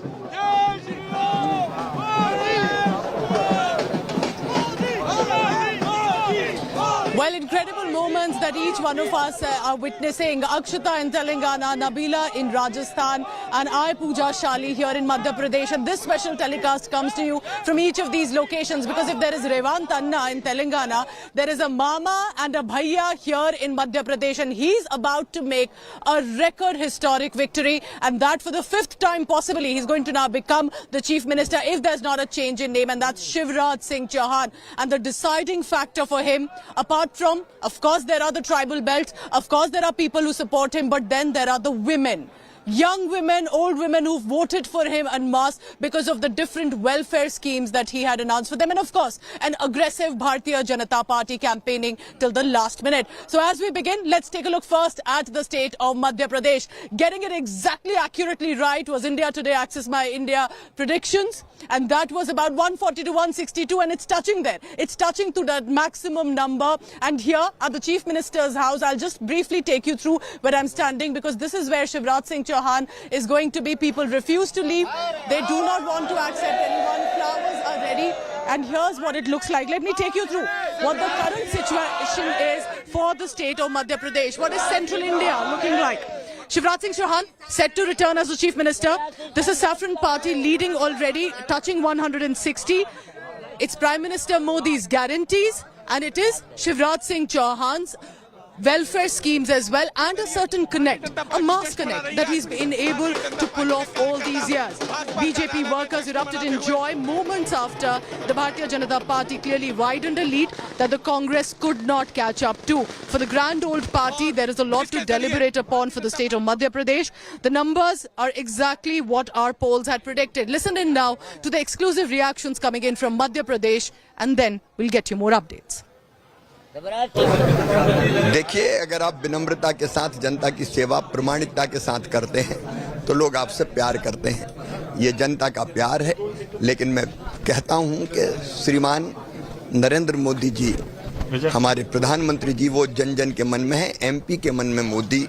ये इस चुनाव ने सिद्ध किया है। उनकी guarantee पर लोग भरोसा रखते हैं। और डबल इंजन की सरकार ने जो काम किया, हमने 18 साल में मध्य प्रदेश बदला है। ये विकास के कामों पर मोहर है, जन कल्याण की योजनाओं पर मोहर लगाई। जब आज तक India Today Axis My India poll ने कहा 140 से 162 सीट्स आएंगी, काफियों ने कहा ये कैसे इतना बड़ा मार्जिन हो सकता है, और आज वही सटीक हुआ। नहीं, मुझे भरोसा था। एक तो आपका जो अनुमान है वो सटीक बैठा है, लेकिन जनता का जो प्यार सड़कों पर दिखता था, लाडली बहनें मैं जहां जाता था गले लगती थी, सिर पे हाथ फेरती थी, आंखों में आंसू आ जाते थे और कहती थी अपन जीतेंगे। उससे लगता था कि परिणाम आएंगे। आप मानते हैं कि औरतें, लड़कियां, इनका वोट सबसे मायने रखा, ये कांग्रेस नहीं खींच पाई अपनी तरफ? आप विश्लेषण करेंगे तो यही सामने आएगा कि बहनों ने जाति और धर्म से ऊपर उठ के भी हमें वोट किया। आखिरी सवाल सर, हमने जब सपोर्टर्स से और लोगों से पूछा कि मुख्यमंत्री यही रहेंगे या बदलेंगे, तो सबने एक साथ आपका ही नाम लिया। वो रेडी नहीं है नाम बदलने के लिए? देखिए, हम लोग कार्यकर्ता हैं। भारतीय जनता पार्टी एक मिशन है भारत के निर्माण का, वैभवशाली, गौरवशाली, शक्तिशाली, संपन्न और समृद्ध भारत के निर्माण का। हम उस मिशन के अंग है। पार्टी तय करती कौन कहाँ काम करे। जनता ने Axis My India Today poll, because we said 140 extremely accurate, dead on target as always. My salute to Mr. Pradeep Gupta. जिस तरह से प्रदेश में सरकार चली, 18 वर्षों में अच्छा काम हुआ, जितना अच्छा काम माननीय शिवराज जी ने किया, जितना अच्छा काम डबल इंजन की सरकार ने किया, जितना अच्छा काम संगठन ने किया, उसका आशीर्वाद आज प्रदेश की जनता ने दिया। हमने कुछ बहनों से बात करी जो यहाँ मुख्यमंत्री निवास पर हैं, भोपाल में, मध्य प्रदेश में। तो ये जो लाडली बहना की बात हो रही है, और मुख्यमंत्री ने खुद अभी मुझसे बात करते हुए कहा कि बहनें जो बाहर निकली हैं उन्होंने आके वोट किया। तो ये क्या है लाडली बहना स्कीम जो इतना डिफरेंट, क्या उससे लगता है फर्क हुआ है? बहुत फर्क हुआ है। हमारी भारतीय जनता पार्टी में अभी मध्य प्रदेश में आप देख रहे हो पूर्ण बहुमत और अच्छे बहुमत से कमल का फूल खिल रहा है।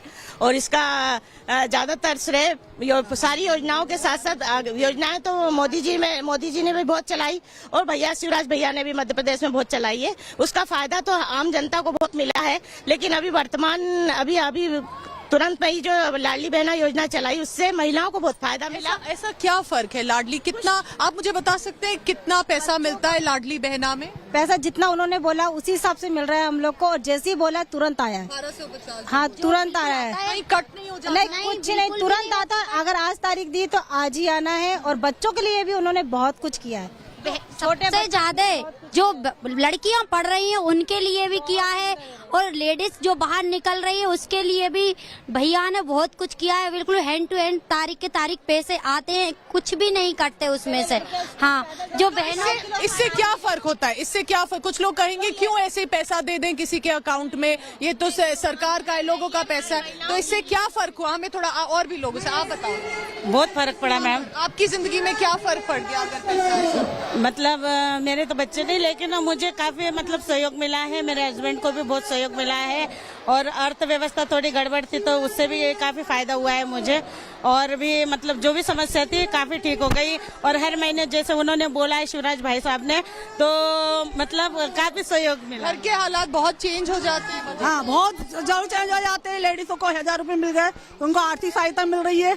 और शिवराज जी का मैं धन्यवाद करती हूँ, उन्होंने सीएम राइस बनाया गोविंदपुरा में, देखिए। और आत्म मतलब महिला सम्मान के लिए बहुत हमारे भैया खड़े। आज गोविंदपुरा विधानसभा से जो बहनें आपको यहाँ अच्छी नजर आ रही है, तो उसका फायदा दिख रहा है कि ऐसे ही महिलाएं घर से निकल के बाहर इतनी एकजुटता में नहीं खड़ी है। इसका श्रेय सीधे हमारे भाई शिवराज सिंह चौहान जी को जाता है। इसके साथ में हमारी दीदी प्रकाशना गौर भी पूर्ण बहुमत से जीत रही हैं, और अच्छे बहुमत से भाजपा सपोर्टर हो आप, एकदम आपकी बात से पता लग रहा है।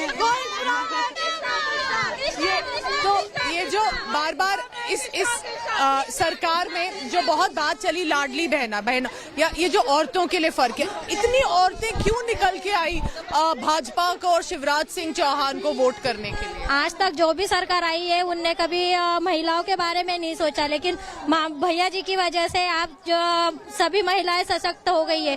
पहले महिलाएं घर से बाहर निकलने के लिए डरती थी, लेकिन अब माहौल ऐसा बन गया है कि हम अपनी लड़कियों को अकेला छोड़ सकते हैं। ये सब बीजेपी की सरकार की वजह से, मामा की वजह से सब पॉसिबल है।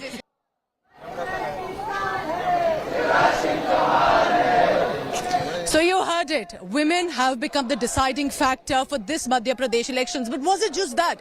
Can be such a thumping victory coming just because perhaps a gender, so to say, came en masse and decided to vote? Or was there something else too that contributed? Hemendra Sharma, my colleague who's been tracking all these years, Madhya Pradesh's changing face. And one thing that remains constant at least is Chief Minister Shivraj Singh Chauhan. Hemendra, let's take 3 key takeaways. What happened with this thumping victory that is coming to Bharatiya Janata Party? What do you think are the reasons for that? Why could the Congress not catch up? Why has the Bharatiya Janata Party pulled this off?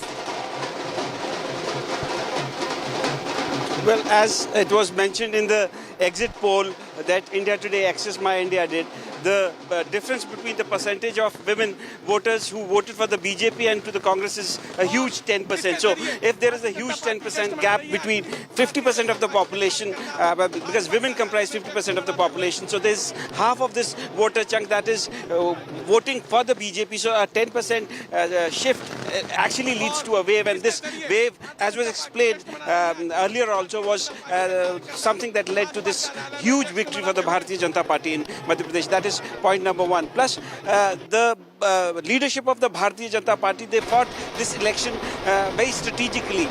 They realized initially that there was a possibly anti-incumbency against the government, so they didn't declare the Chief Minister's face, and then they fielded 7 members of Parliament and Kailash Vijayvargiya, who was the National General Secretary, and also these 7 members of Parliament included 3 sitting union ministers. So these 7 members of Parliament came from 7 different regions of Madhya Pradesh, and so they galvanized their workers over there. And plus, one more thing that very importantly has not been mentioned yet is that the RSS, because Madhya Pradesh is considered to be the lab of the Sangh Parivar, they activated all their Anushangik, the organizations that they have. True. Because this is an umbrella organization, they've got many organizations. So all those organizations which owe affiliation to the RSS, they were activated, and they ensured that the cadre that initially was felt, or it was suspected that they were not happy with the government, they ensured that the cadre came out in large numbers, canvassed for the party, and ensured that the voters reached the polling stations On the other hand, the Congress party kept on saying that it is a people's election, the people are fighting. So the people are fighting, people could fight this much only, and the Congress leadership in the last week or so during elections, it was found like not campaigning that hard as BJP was campaigning. BJP left no stone unturned. You know, what you're saying is absolutely correct. What Hemendra you're pointing out, it was the faces, for example, from Prime Minister Modi to Home Minister Amit Shah's campaigning to, of course, Shivraj Singh Chauhan and Jyotiraditya Scindia. Let's not forget him. But it was the cadre on the ground that was activated from all corners to try and approach as many people as they can. And this is something that the Congress party will have to deliberate on. Where is the anti-incumbency in Madhya Pradesh? That's all from central India. Now going across to Akshita and Nabila, who continue to be with us. Akshita, over to you now. Well, this is the only state where I am right now, Pooja, that the Congress has reason to celebrate and the BJP has to introspect. And let me get you breaking news first before I get you the excitement around me. Here's a look at the first reaction that's coming in right now from BRS. They've officially conceded defeat. Breaking news that's coming in. KTR has now tweeted, and I quote here, grateful to the people of Telangana for giving BRS party 2 consecutive terms of government. Not saddened over the result today, but surely disappointed as it was not unexpected lines for us. But we will take this in our stride as a learning and will bounce back. Congratulations to Congress Party on winning the mandate. Wishing you good luck. This is the detailed message that KTR has put out on social media. Nagarjun Dwarkanath is joining us with more on that first official communication from the BRS. They're conceding defeat, congratulating the Congress over their victory, Naga. Well, that's true. It's official that the BRS concedes defeat by congratulating the opposition Congress party. KTR, who is number 2 in the government today and who is also the working president of the BRS party, has tweeted 2 tweets, in fact, as we speak, saying that this time we missed the mark. He had put out a tweet with a gun yesterday saying 3.0 coming soon. Now he has tweeted quoting that saying, I have missed the mark this time around, and also congratulating the Congress party. Congress was waiting for this, Akshita, that we will keep our flock together. We never know when BRS and BJP will try to poach us, but now officially the BRS has gone on the back foot and has conceded defeat, congratulating the Congress party, thus giving some relief to the Congress that we can keep our flock together this evening. And most likely there will be a CLP when all the MLAs will reach this evening to Hyderabad. Most likely in a private hotel there will be a CLP symbolic meeting. Not likely to choose an elected representative to be the CM, but just to make sure that all the MLAs are with the party as well. There will be DK Shivkumar, there will be KJ George's observers, Manikrao Thakre is here. So all the negotiations and communications will happen from this evening to Delhi, where the next action moves. All right, Naga, I request you to stay on with me because we're going to discuss and decode the result further. But right now, as in fact the BRS has conceded defeat, let me show you what the mood is around me here at the Congress office. We'll go in. आप सब उस side आ जाइए, हम वहाँ पे बात कर लेंगे. I'll show you what's happening inside because that's where you've got all of the celebration playing out. You've got people with crackers, people with fireworks and lighting off every few seconds. And there you have it. You know, this has been the scene for the last many hours where they've been lighting off crackers every few seconds. I have a feeling my audio is going to go off now because they're getting set to light that massive cracker as well. But there are people dancing, all of them fully in colors of green and orange in the tricolor and waving the Congress flag. What's also common here is all of them are Revanth Reddy supporters. It doesn't stop with just being Congress supporters. Why did someone just speak first? Tell us. Hindi nahi, English. Hindi? आपको क्या लगता है इस जीत किसकी वजह से?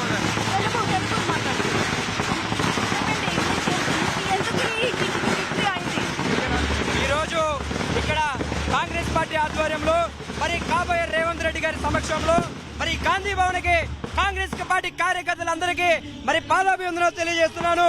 ఈ విజయం మీ అందరికీ అంకితం.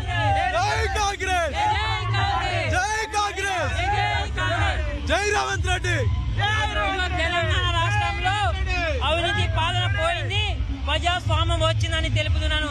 ప్రతి ఒక్క కార్యకర్తకి, ప్రతి ఒక్క నాయకుడికి, ప్రతి ఒక్క తల్లికి, ప్రతి ఒక్క చెల్లికి అంటున్నా, అమ్మా మీకు పాదాభివందనాలు. కాంగ్రెస్ పార్టీ కోసం పనిచేసిన నాయకులకి నా పదకు ధన్యవాదాలు. ఒకే నిమిషం, ఈ విక్టరీ ఎట్లా వచ్చింది? రాహుల్ గాంధీ, రేవంత్ రెడ్డి ఎవరికి విక్టరీ వచ్చింది? రాహుల్ గాంధీకి రేవంత్ రెడ్డికా? రేవంత్ రెడ్డి, రాహుల్ గాంధీ ఇద్దరు ఇక్కడ తెలంగాణలో ప్రతి ఒక్క సభకి పాల్గొనడం కారణంగా. So he's saying both of them. You tell us. Yeah, it is a context between Prajala Telangana and Durala Telangana. Prajalu will win this in this elections. Jai Congress! Okay, so you're hearing from a lot of people here. Obviously, at this point, they can barely hear me. I can barely hear them. But most of them saying that this is a combination of the Revanth Reddy and Rahul Gandhi factor that's led to this victory. Let me take you to the heart of the celebration. And here, there's no way I can push through because it's been non-stop, essentially like a dance party that's been playing out here, right outside the Congress headquarters. It's been going on non-stop from 10 a.m. By the way, Revanth Reddy is right here. He's behind me in that building, watching very closely the results to figure out exactly what's happening. He's going to be addressing a news briefing also shortly. And in that news briefing, of course, he will go ahead and claim victory. But they're waiting. They're waiting for the numbers to stabilize. So you've got Revanth Reddy along with, of course, Sunil Kanugulu, who is the other one who's being credited for the victory here in Telangana. They're all inside this building watching the results very closely. In about 1 hour or so, we're expecting Revanth Reddy to hold a press conference. But in the meanwhile, with the results as they stand, 60+ for the Congress and clearly anti-incumbency biting the BRS, let's take a look at all the reactions that are coming in. With the trends increasing towards the Congress party in this election, Telangana elections, Congress party has come on high alert where they have called all the candidates to Taj Krishna Hotel here in Hyderabad, where DK Shivkumar, who has been assigned the responsibility to keep the flock of Congress candidates together if they gain the majority in the state of Telangana. Among 119 seats, 60 is the majority. If they cross this number, then it is the responsibility of DK Shivkumar to keep them all together. And DK Shivkumar is right now stationed with 11 ministers from Karnataka in Taj Krishna Hotel. We are right now at Taj Krishna Hotel. Inside the hotel, you have 3 buses that have been stationed here at this particular point, where if at all necessary, the candidates will be taken from this Taj Krishna Hotel to a destination. What we are getting to know is they will be taken to shifted to Karnataka is what we are getting to know. So right now, these buses have been stationed in Taj Krishna. Let us talk and get to know what exactly the buses are for. आपका नाम बताइए. जी, मेरा नाम आदिल. आपको यहाँ पर buses लेके आए, कितने बसेस यहाँ पर आए हैं? हमारे 3 बस आए. तो कितने लोग एक बस में यहाँ पर बैठेंगे? किसने इस बस को बुलाया है? 36 बस सीट्स है इसमें. वो हमको कोई बुलाएगा मालूम नहीं. हमारा मैनेजर इंस्ट्रक्शन से इधर आके. कितने बजे आए हैं यहाँ पर? हमें सब 5 बजे है. तो कब कोई डेस्टिनेशन वगैरह कुछ बताया है? अभी नहीं बताया. अभी नहीं बताया. तो आपको कुछ कांग्रेस पार्टी या किसी पार्टी की तरफ से फोन आया है? नहीं आया अभी. तो यहाँ पर what we see is that 36 members in each bus, and it is almost accounting to more than 120, that is 119 of the candidates can be taken in this 3 buses which have been stationed here. Whoever has booked this bus is not known except the manager here, but what we are getting to know is that these buses have been bought to take away the flock of Congress MLAs if they are selected, if they are elected in this particular results. If the Congress gains majority, then to avoid any kind of poaching of these MLAs, this step has been taken by the Congress party. So this is where the Congress party has now stationed all its candidates, 11 ministers, and along with DK Shivkumar in Taj Krishna Hotel, where these buses are also waiting. After the results are clear, then maybe if necessary, all the candidates will be taken in these buses to a unknown location. With camera person Damodar, Abdul Bashir, Hyderabad. Remember the promise that you have made. If Congress is voted to power, you will shave your beard earlier. You have told.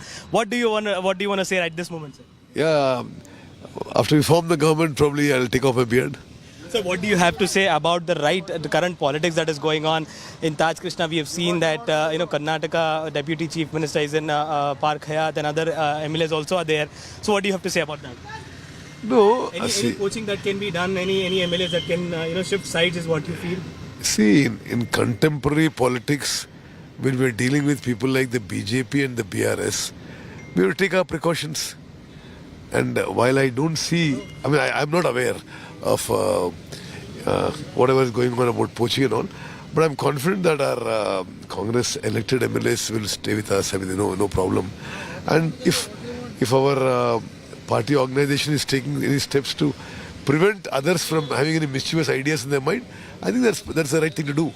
I don't want to tell this is a personal win. This is the win of the people of Telangana. People of Telangana has paid their gratitude to Sonia Gandhi for giving them the Telangana. They have seen the last 10 years rule. They are fed up with the rule. They have decided that there should be a change, and change for a progress, change for a development, change for a gratitude. This is what I could say. India today has predicted your win, sir. We had predicted your win. I'm happy for that. I'm happy for that. India today has predicted your win, sir. We had predicted your win. I'm happy for that. I'm happy for that. So the celebrations continue here at the Congress headquarters in Hyderabad, and why not? This is the only result that they actually can afford to celebrate. While everywhere else, the Congress has to consider introspection. This is the saving grace for them. What's happened in Telangana and the Congress sweep that's taken place in the face of BRS losing out on several seats. I'm going to hand it over to my colleague Nabila Jamal. She's reporting from Jaipur, where again, it's a sea of saffron. Nabila, over to you. Right, Akshita, here the kind of euphoric celebrations here, it's amazing. The kind of excitement, enthusiasm, and the love that people have here for the Bhajpa. The BJP cadre here, they've come in such large numbers, and all the top leaders there on top. Diya Kumari is out. She is waving at the crowds there. They're all out now just to say hi to all the waiting BJP workers right after their massive victory. A lot more coming up on Rajasthan. Who's going to be the chief minister of Rajasthan? Who will the BJP pick? That's a real million-dollar question that we're going to bring to you some of those insights as the BJP just now takes a big sigh of relief. And just while they celebrate their victory, a lot of discussions happening on the high tables on top. Taking you through that on the other side of a short break. Stay with us.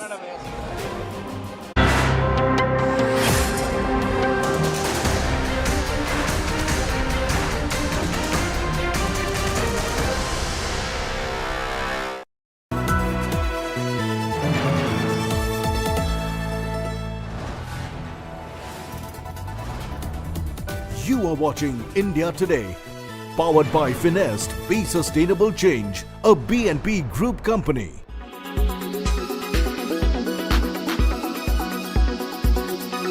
Telangana में हमने पहले से कहा कि Congress party 70 plus यहाँ पे सीटा जीतेगी, तो वो नतीजे सामने आ रहे हैं।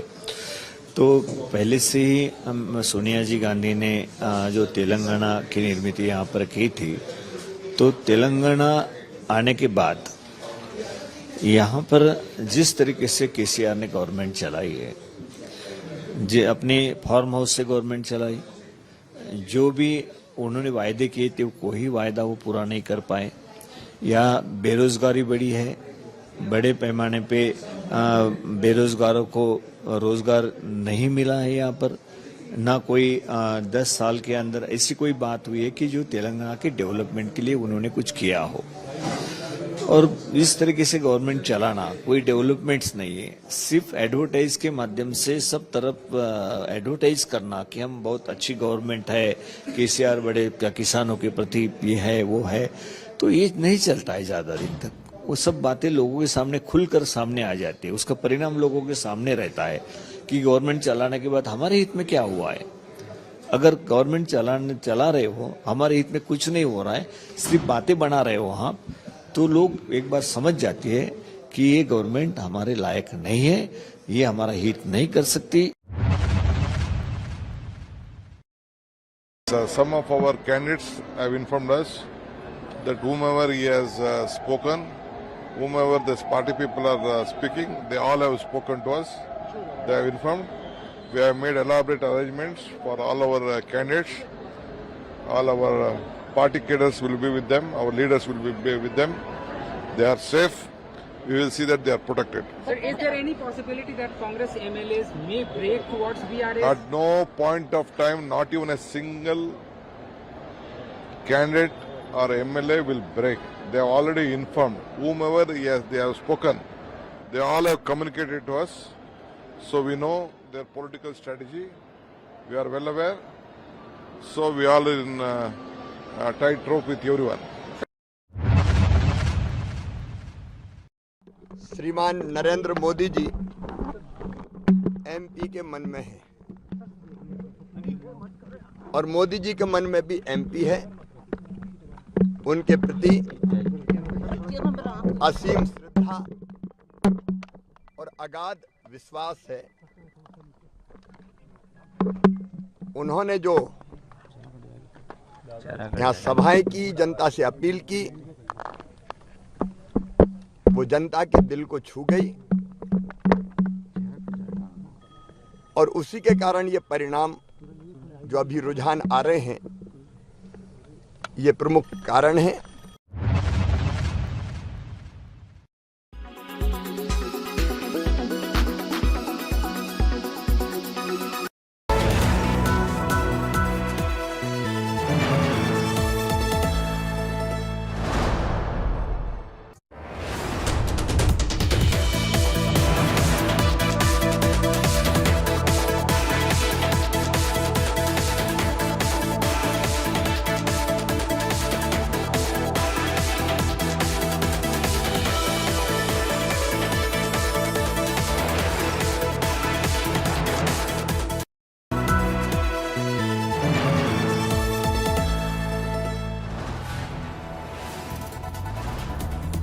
You are watching India Today, powered by Finest. Be sustainable change, a BNP Group company.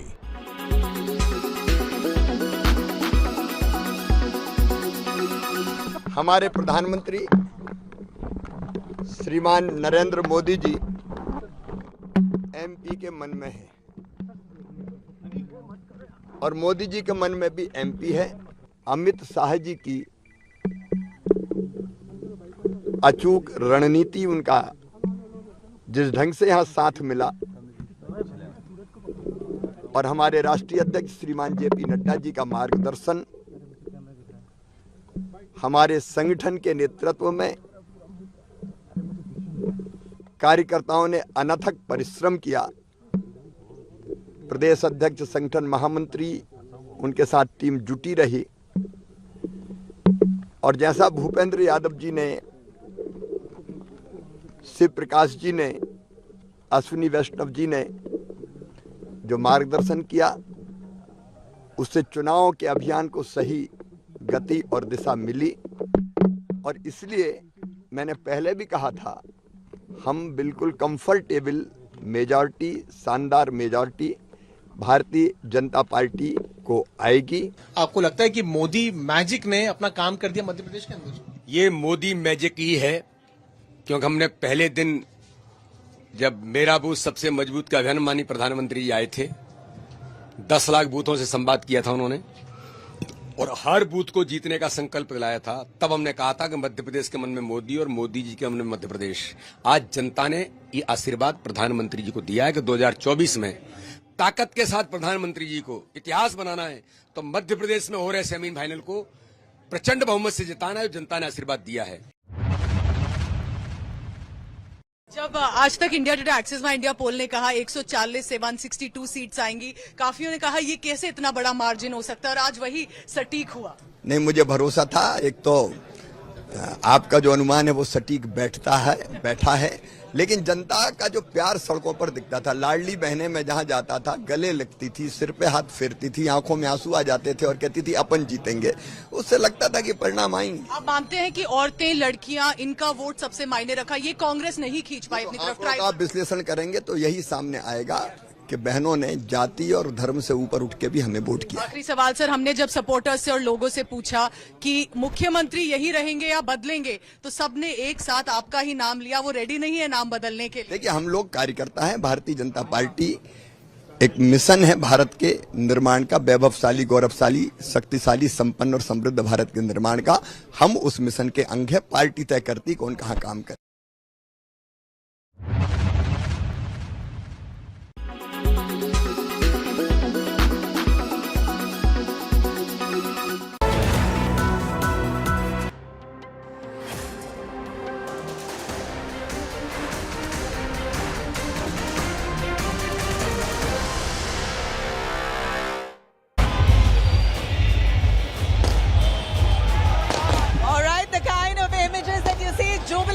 celebrations right outside the BJP head office here in Jaipur. It's a big win for Rajasthan BJP unit. Undoubtedly, they wanted to unseat Ashok Gehlot, and they've done that successfully. So our numbers are showing well past 115, which is a clear majority. Congress reduced to nearly 66.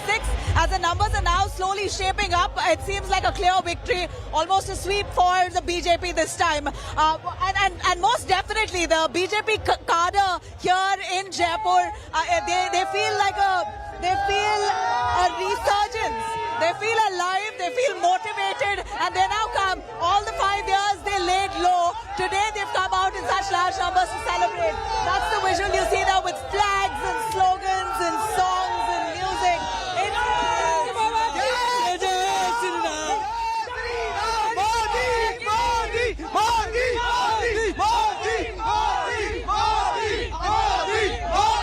Well, there you have it. There you have it. It's Modi chants all through the way. But before I get to all that's happening here, the big news that's coming in from Rajasthan, and let me break that for you, is that CP Joshi, the BJP heavyweight, BJP speaker here, has lost his constituency. Here, cutting across to this big breaking that's coming in right now. Rajasthan Assembly Speaker CP Joshi has been defeated. He's known to be a heavyweight. He's lost in Nathdwara constituency. He's a Congress heavyweight. Congress heavyweight, in fact, has lost to Vishwaraj Singh. As we see all this euphoria that we see here, but unfortunately one of them for the Congress itself, CP Joshi, who's lost out. Rajasthan Speaker himself loses out in Nathdwara. Congress heavyweight loses to Vishwaraj Singh. All right, that's a big news here. If I have Aishwarya Paliwal joining us. Aishwarya, I'm not able to hear you well, but if you can hear me, Congress's CP Joshi has lost out in Rajasthan. All right, I'm going to try and patch. All right, let me pan to some live images there. There you have Gajendra Singh Shekhawat, Union Minister Gajendra Singh Shekhawat there, standing right outside the BJP office, waving to the crowds. That's live images that we're relaying to you. Rajasthan indeed has a trend of a revolving door trend where you have always a different, basically the BJP and the Congress alternating every 5 years. So to that pattern, we see the BJP coming back effectively. Let me take you through all that's gone by today in Rajasthan as the counting has happened. Congress has taken a big drubbing, a defeat here in the state. The BJP is coming back with a nice big majority with 114 seats. Congress has come down to nearly 66.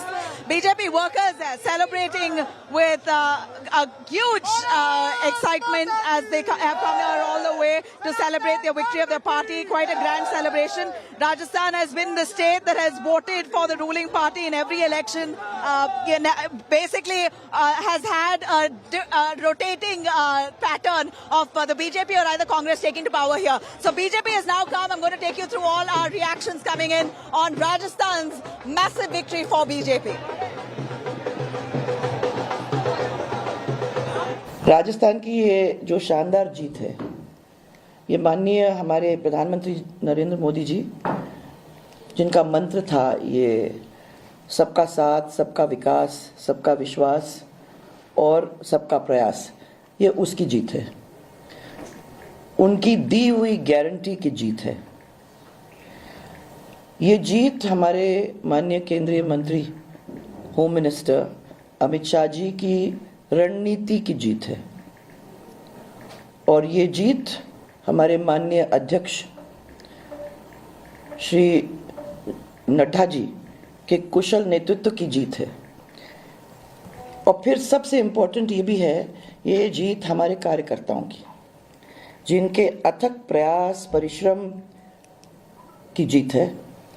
उन्होंने दिन और रात हमारे माननीय प्रधानमंत्री जी के जो सपने को साकार करने की पूरी कोशिश करते हुए उस दिशा में मेहनत करके ये परिणाम दिलाने का काम किया है। और सबसे बड़ी बात तो यह है कि ये जीत हमारे जनता जनार्दन की है, जिसने कांग्रेस के कुराज को नकारते हुए और भारतीय जनता पार्टी के सुराज को अपनाने का काम किया है। मैम, जिस प्रकार का रिस्पॉन्स और जिस प्रकार का जन समर्थन मिला आपको, क्या लगता है? नो ये देखिए ऐसा आप मना कर रहे हैं लोगों को कि आपको सीएम ना कहें, पर लोग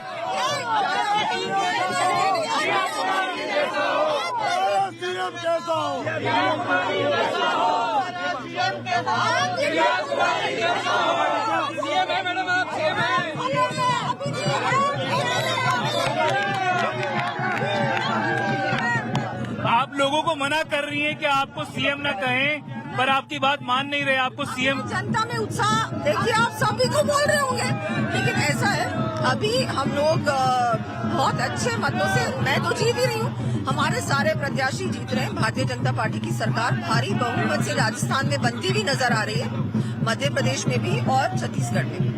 बहुत अच्छी कुमारी जी, जिस तरह से पार्टी ने आपको विद्याधर नगर से चुनाव लड़ने की जिम्मेदारी दी और जिस तरह से आपको जन समर्थन मिला है, अगर पार्टी आपको कहती है कि आपका अगला पड़ाव मुख्यमंत्री के पद के तौर पर जिम्मेदारी निभाने का होगा, क्या आप उसको एक्सेप्ट करेंगी? ये कोई ऐसी चीज थोड़ी है कि आप एक्सेप्ट करो या नहीं करो। देखिए, ये सब डिसीजंस पार्लियामेंट्री बोर्ड और टॉप लीडरशिप करेगी और जिम्मेदारी के लिए आप तैयार हैं? भारतीय जनता पार्टी का सीएम बनेगा, सबसे बड़ी बात तो वही है और हम लोग सब बहुत खुश हैं कि हमारी सरकार बन रही है और ये भ्रष्टाचारी सरकार फाइनली आउट है राजस्थान से और हमेशा के लिए आउट है। भटिया जी, यहाँ पे कई कद्दावर नेता माने जाते हैं, वसुंधरा राजे, राजेंद्र राठौड़, उन सबके बावजूद अगर आपको पार्टी कहती है कि आप कमान संभालें लोकसभा चुनाव से पहले, कुछ भी नहीं है। अभी हम लोग चुनाव जीते हैं, रिजल्ट आएंगे शाम तक, ये सारे डिसीजन आगे होंगे, टॉप लीडरशिप करेगा।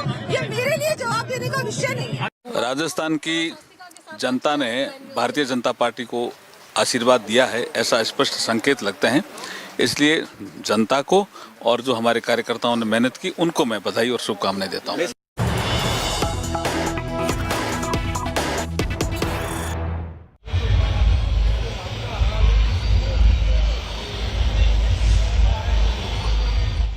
ఇవాళ ఈ ఉత్సాహానికి కారణకుడు 3 సంవత్సరాల క్రితం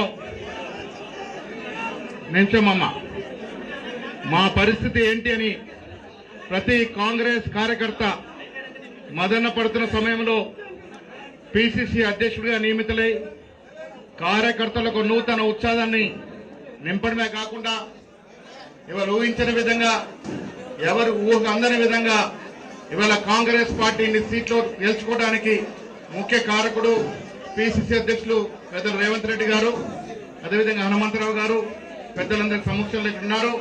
ఇప్పుడు ముందుగా మిమ్మల్ని ఉద్దేశించి ఇవాళ సంవత్సరం పాటుగా అందరినీ కోఆర్డినేట్ చేస్తూ ఇవాళ కాంగ్రెస్ పార్టీ రాష్ట్రం అధికారం రావడానికి మరో కారకుడైనటువంటి ఠాకరే గారు మొదటగా మాట్లాడతారు. ఆ తర్వాత గౌరవ పిసిసి అధ్యక్షుడు గారు మాట్లాడతారు. ఠాకరే సార్.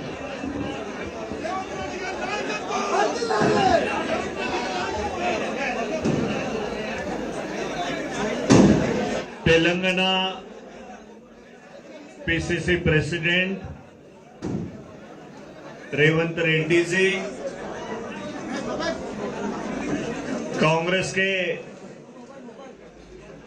सीनियर नेता हनुमंतराव जी, वर्किंग प्रेसिडेंट महेश गौड़ जी और सभी उपस्थित electronic media, print media, social media के सभी मेरे भाई, सभी साथियों, आज तेलंगाना असेंबली की मतगणना जो हुई है उसमें कांग्रेस पार्टी को तेलंगाना की जनता सभी ने मिलकर कांग्रेस पार्टी को जिताने के लिए पूरी कोशिश की है और हम आज कांग्रेस पार्टी तेलंगाना में सरकार बनाने जा रही है। सभी का जो साथ मिला, सभी जनता का जो साथ मिला, तेलंगाना के जो कार्यकर्ता है, सब नेता हैं, भाई बहनें हैं, उन्होंने साथ देकर कांग्रेस पार्टी को जीत की ओर बढ़ाया है। जिस तरीके से इस चुनाव में प्रदेश कांग्रेस कमेटी के अध्यक्ष रेवंत रेड्डी जी, इनके नेतृत्व में पूरे तेलंगाना की प्रचार बड़ी अच्छी तरीके से सभी कांग्रेस पार्टी के नेताओं ने, कार्यकर्ताओं ने की है। अहम भूमिका जो हमारी नेता सोनिया जी गांधी, जिन्होंने जिस मकसद से तेलंगाना दिया था, उस उद्देश्य को लागू करने के लिए जो मैंडेट है, वो तेलंगाना की जनता ने कांग्रेस को दिया है। और जो तेलंगाना के लिए सभी हमारे ऑल इंडिया कांग्रेस कमेटी के अध्यक्ष खारगे साहब, हमारे कांग्रेस के युवा नेतृत्व राहुल जी गांधी, हमारे नेता प्रियंका जी गांधी, जिन्होंने धुआंधार इस प्रदेश में प्रचार किया है, और वेणुगोपाल जी जो हमारे राजकीय जनरल सेक्रेटरी जो है, उन्होंने अहम भूमिका की है। तो उसके साथ साथ जो भी तेलंगाना के चुनाव में जो हमारे देश के कांग्रेस पार्टी के सीनियर लीडर यहां पर आए हैं, उन्होंने प्रचार किया है। सभी का भी मैं तेलंगाना कांग्रेस पार्टी की ओर से मैं धन्यवाद करता हूं। और जिस तरीके से, जिस उद्देश्य से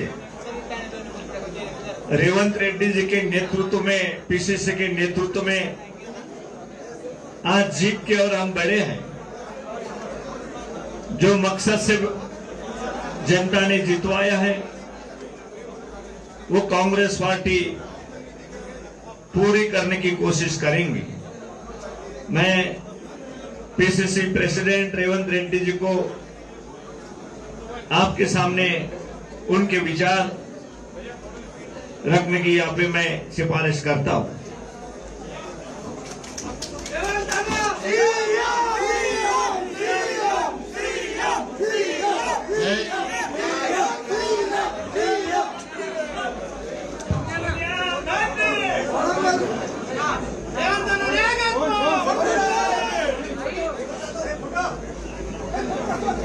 మీడియా మిత్రులందరికీ నమస్కారం.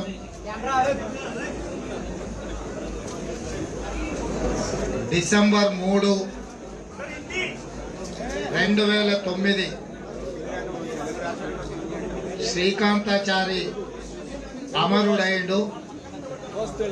ఈరోజు డిసెంబర్ 3, 2023 4 కోట్ల తెలంగాణ ప్రజలు విలక్షణమైన తీర్పు ఇవ్వడం ద్వారా తెలంగాణ రాష్ట్రంలో ప్రజాస్వామ్యాన్ని పునరుద్ధరించి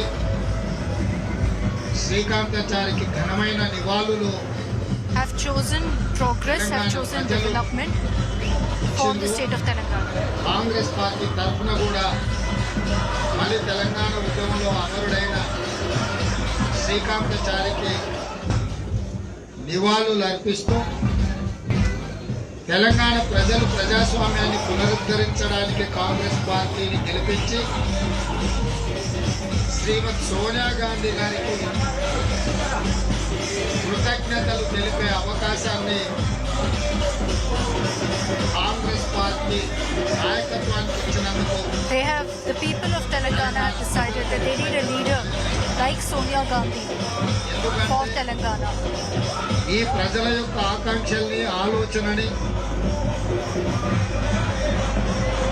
వాళ్ళ యొక్క ఆకాంక్షల్ని అమలు చేయడానికి ఈ తీర్పునివ్వడం ద్వారా కాంగ్రెస్ పార్టీ బాధ్యతను this is so గుర్తు that చేసిండ్రు, the బాధ్యతను Congress can పెంచిండ్రు. ensure that the dreams of the people of Telangana. శ్రీమతి సోనియా గాంధీ గారికి కృతజ్ఞత తెలుపుకునే విషయంలో ఆనాటి ఉమ్మడి హైదరాబాదు రాష్ట్రం ముద్దుబిడ్డ మల్లికార్జున్ ఖర్గే గారి నాయకత్వంలో భారత్ జోడో యాత్ర కన్యాకుమారి నుంచి కశ్మీర్ వరకు It is with the 150 guidance of రోజులు Sonia Gandhi under the leadership of Mallikarjun Kharge and because of the success of Bharat Jodo Yatra. Bharat Jodo Yatra ద్వారా మా నాయకుడు రాహుల్ గాంధీ గారు మాకు స్ఫూర్తిని నింపి తెలంగాణ ప్రజలకు విశ్వాసాన్ని కల్పించి తెలంగాణ ప్రజలతో And it is with the Bharat Jodo Yatra that our leader Rahul Gandhi instilled faith in the people of Telangana Shrimati Sonia in Gandhi గారు, Congress. రాహుల్ గాంధీ గారు, ప్రియాంక గాంధీ గారికి రాజకీయ పరమైన అనుబంధం కాదు, కుటుంబ అనుబంధం ఇది. ఈ కుటుంబంలో మేము కూడా సభ్యులము. మీకు ఏ అవసరం వచ్చినా, ఏ కష్టం వచ్చినా, ఏ సందర్భమైనా మేము మీ తరపున ఉంటాము, కొట్లాడతాము. మేము We are like a Telangana family. 4 కోట్ల ప్రజలు If there is మేము కూడా any ఒకరము అని problem, any issue that the ఈ people face, ప్రజలకు we will be there విశ్వాసాన్ని, for you. నమ్మకాన్ని కలిగించి ముఖ్యంగా నన్ను వెన్ను తట్టి ఏ సందర్భం వచ్చినా నిటారుగా నిలబడి కొట్లాడమని రాహుల్ గాంధీ గారు అండగా నిలబడడంతో నేను మా మిత్రుడు మల్లు భట్టి విక్రమార్క గారు సిఎల్పిగా This was the message that Rahul Gandhi gave to the people ఈ of విజయాన్ని Telangana. పార్టీని ముందుకు Like a family నడిపించడంలో member, if you face any problem, if you face any issue, we are there for you. ముఖ్యంగా మాజీ PCC అధ్యక్షులు హనుమంతరావు గారు కావచ్చు, లేకపోతే పెద్దలు జానారెడ్డి గారు కావచ్చు, మా పార్లమెంట్ సభ్యులు ఉత్తమ్ కుమార్ రెడ్డి, కోమటిరెడ్డి గారు, దామోదర్ రాజనరసింహ గారు, శ్రీధర్ బాబు గారు, క్యాంపెయిన్ కమిటీ చైర్మన్ మధు యాస్కి గారు లాంటి సీనియర్ నాయకులందరి సహకారంతో ఈరోజు ఈ విజయాన్ని సాధించినము.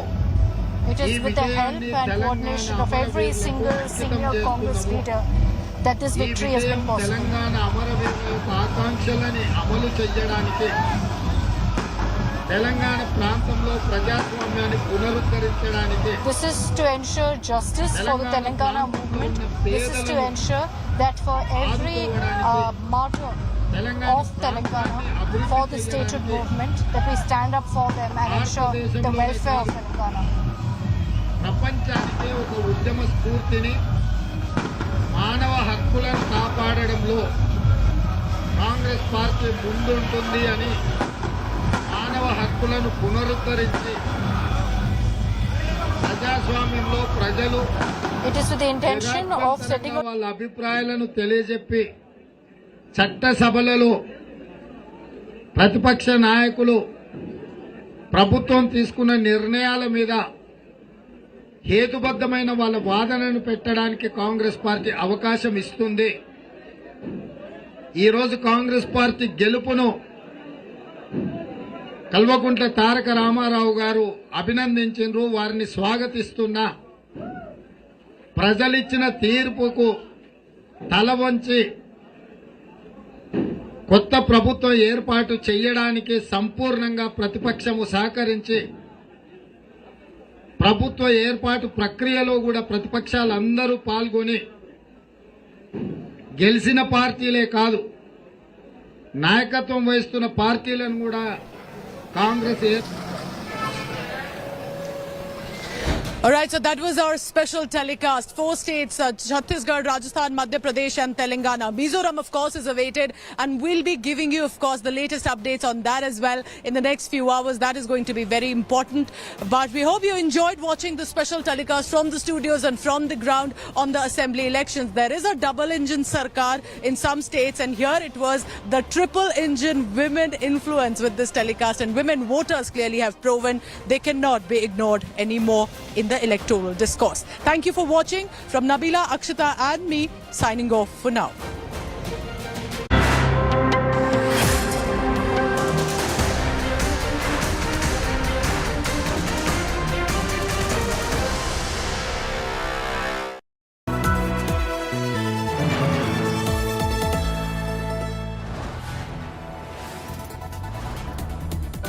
You are watching India Today, powered by Finest, Be Sustainable Change, a BNP Group company.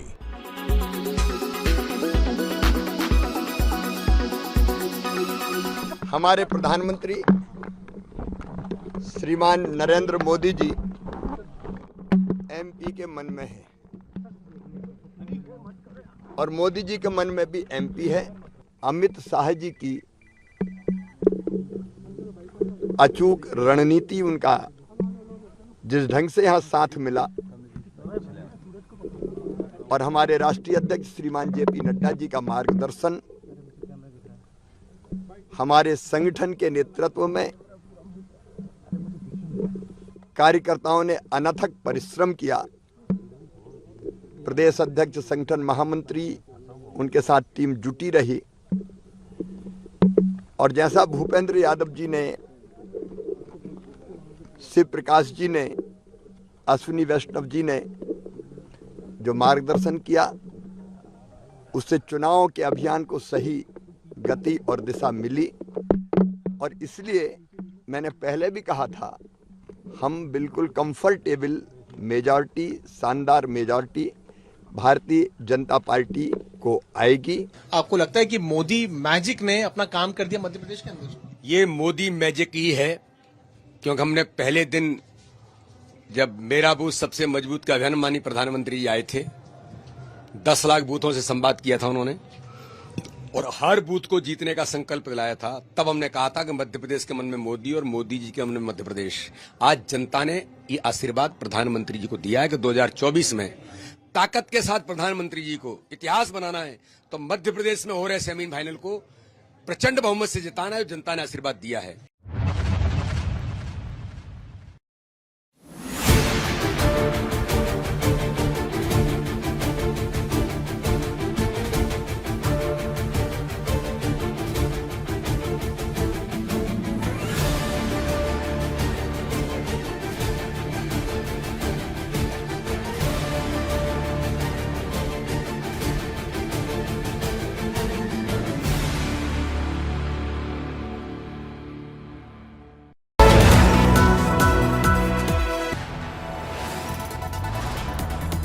You are watching India Today, powered by Finest, Be Sustainable Change, a BNP Group company.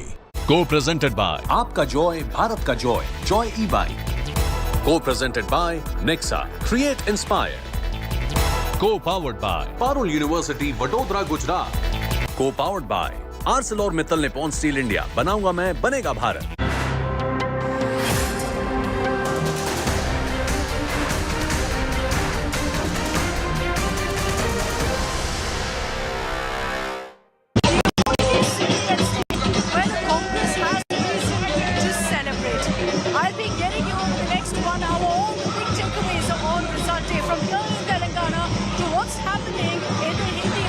Madhya Pradesh, Rajasthan, Chhattisgarh, it's 3-1. 3 for BJP, 1 for Congress. And there's obviously a lot of talk about the north going to the BJP, the south choosing the Congress. We'll talk about that and much more. I just gave you a glimpse of the celebrations behind me, and we'll keep talking to Congress cadre as well here in Hyderabad. First, let's begin the special broadcast with the headlines.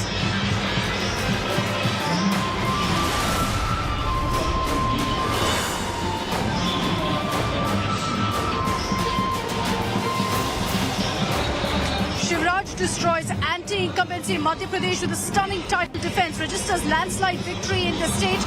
Congress lags way behind in the race. के साथ जनता की सेवा प्रामाणिकता के साथ करते हैं तो लोग आपसे प्यार करते हैं कि बहनों ने जाति और धर्म से ऊपर उठ के भी हमें वोट किया। BJP strips end of Gehlot rule in Rajasthan with a landslide win. BJP sweeps the India bloc 3-1 in Hindi heartland. ये हमारे प्रधानमंत्री नरेंद्र मोदी जी, जिनका मंत्र था ये सबका साथ, सबका विकास, सबका विश्वास और सबका प्रयास, ये उसकी जीत है। Massive upset for Congress as Saffron Storm takes over Chhattisgarh after initial tight fight. Again loses the throne to BJP.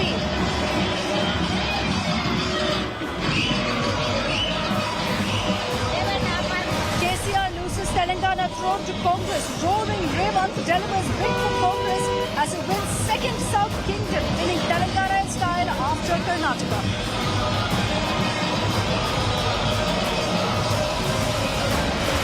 And celebrations erupt as BJP is set to sweep Hindi heartland. Sweets, laddus and crackers galore in Madhya Pradesh and Rajasthan. Prime Minister Modi will be joining the celebrations at the Delhi headquarters this evening, post 6:30.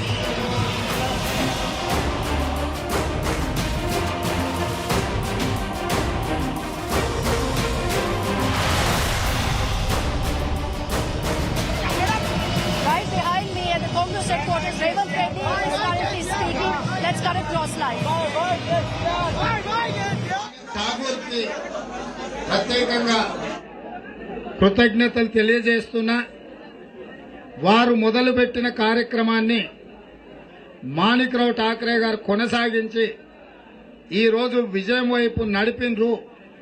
మీ అందరు సహకరించిన, ముఖ్యంగా లక్షలాది మంది Congress party కార్యకర్తల శ్రమ, కృషి, 30 లక్షల మంది నిరుద్యోగ యువకుల యొక్క పట్టుదల ఈ విజయంలో ఉన్నది. వాళ్ళందరినీ కూడా మనస్ఫూర్తిగా ధన్యవాదాలు తెలియజేస్తూ శ్రీమతి విజయశాంతి గారు కూడా ఈ ప్రచార కార్యక్రమంలో పాల్గొని ఈరోజు ఇప్పుడు ఈ కార్యక్రమానికి పాల్గొనడానికి వచ్చిండ్రు. వారికి కూడా ఆహ్వానం పలుకుతున్నా. ఎన్నికలలో వారు ప్రచారంలో పాల్గొని పార్టీని ముందుకు నడిపించడంలో వారు తనదైన శైలిలో కాంగ్రెస్ను ముందుకు నడిపించిండ్రు, శ్రేణులకు స్ఫూర్తినిచ్చిండ్రు. శ్రీమతి విజయశాంతి గారికి కూడా పిసిసి అధ్యక్షుడిగా ధన్యవాదాలు, కృతజ్ఞతలు తెలియజేస్తున్న మిత్రులారా.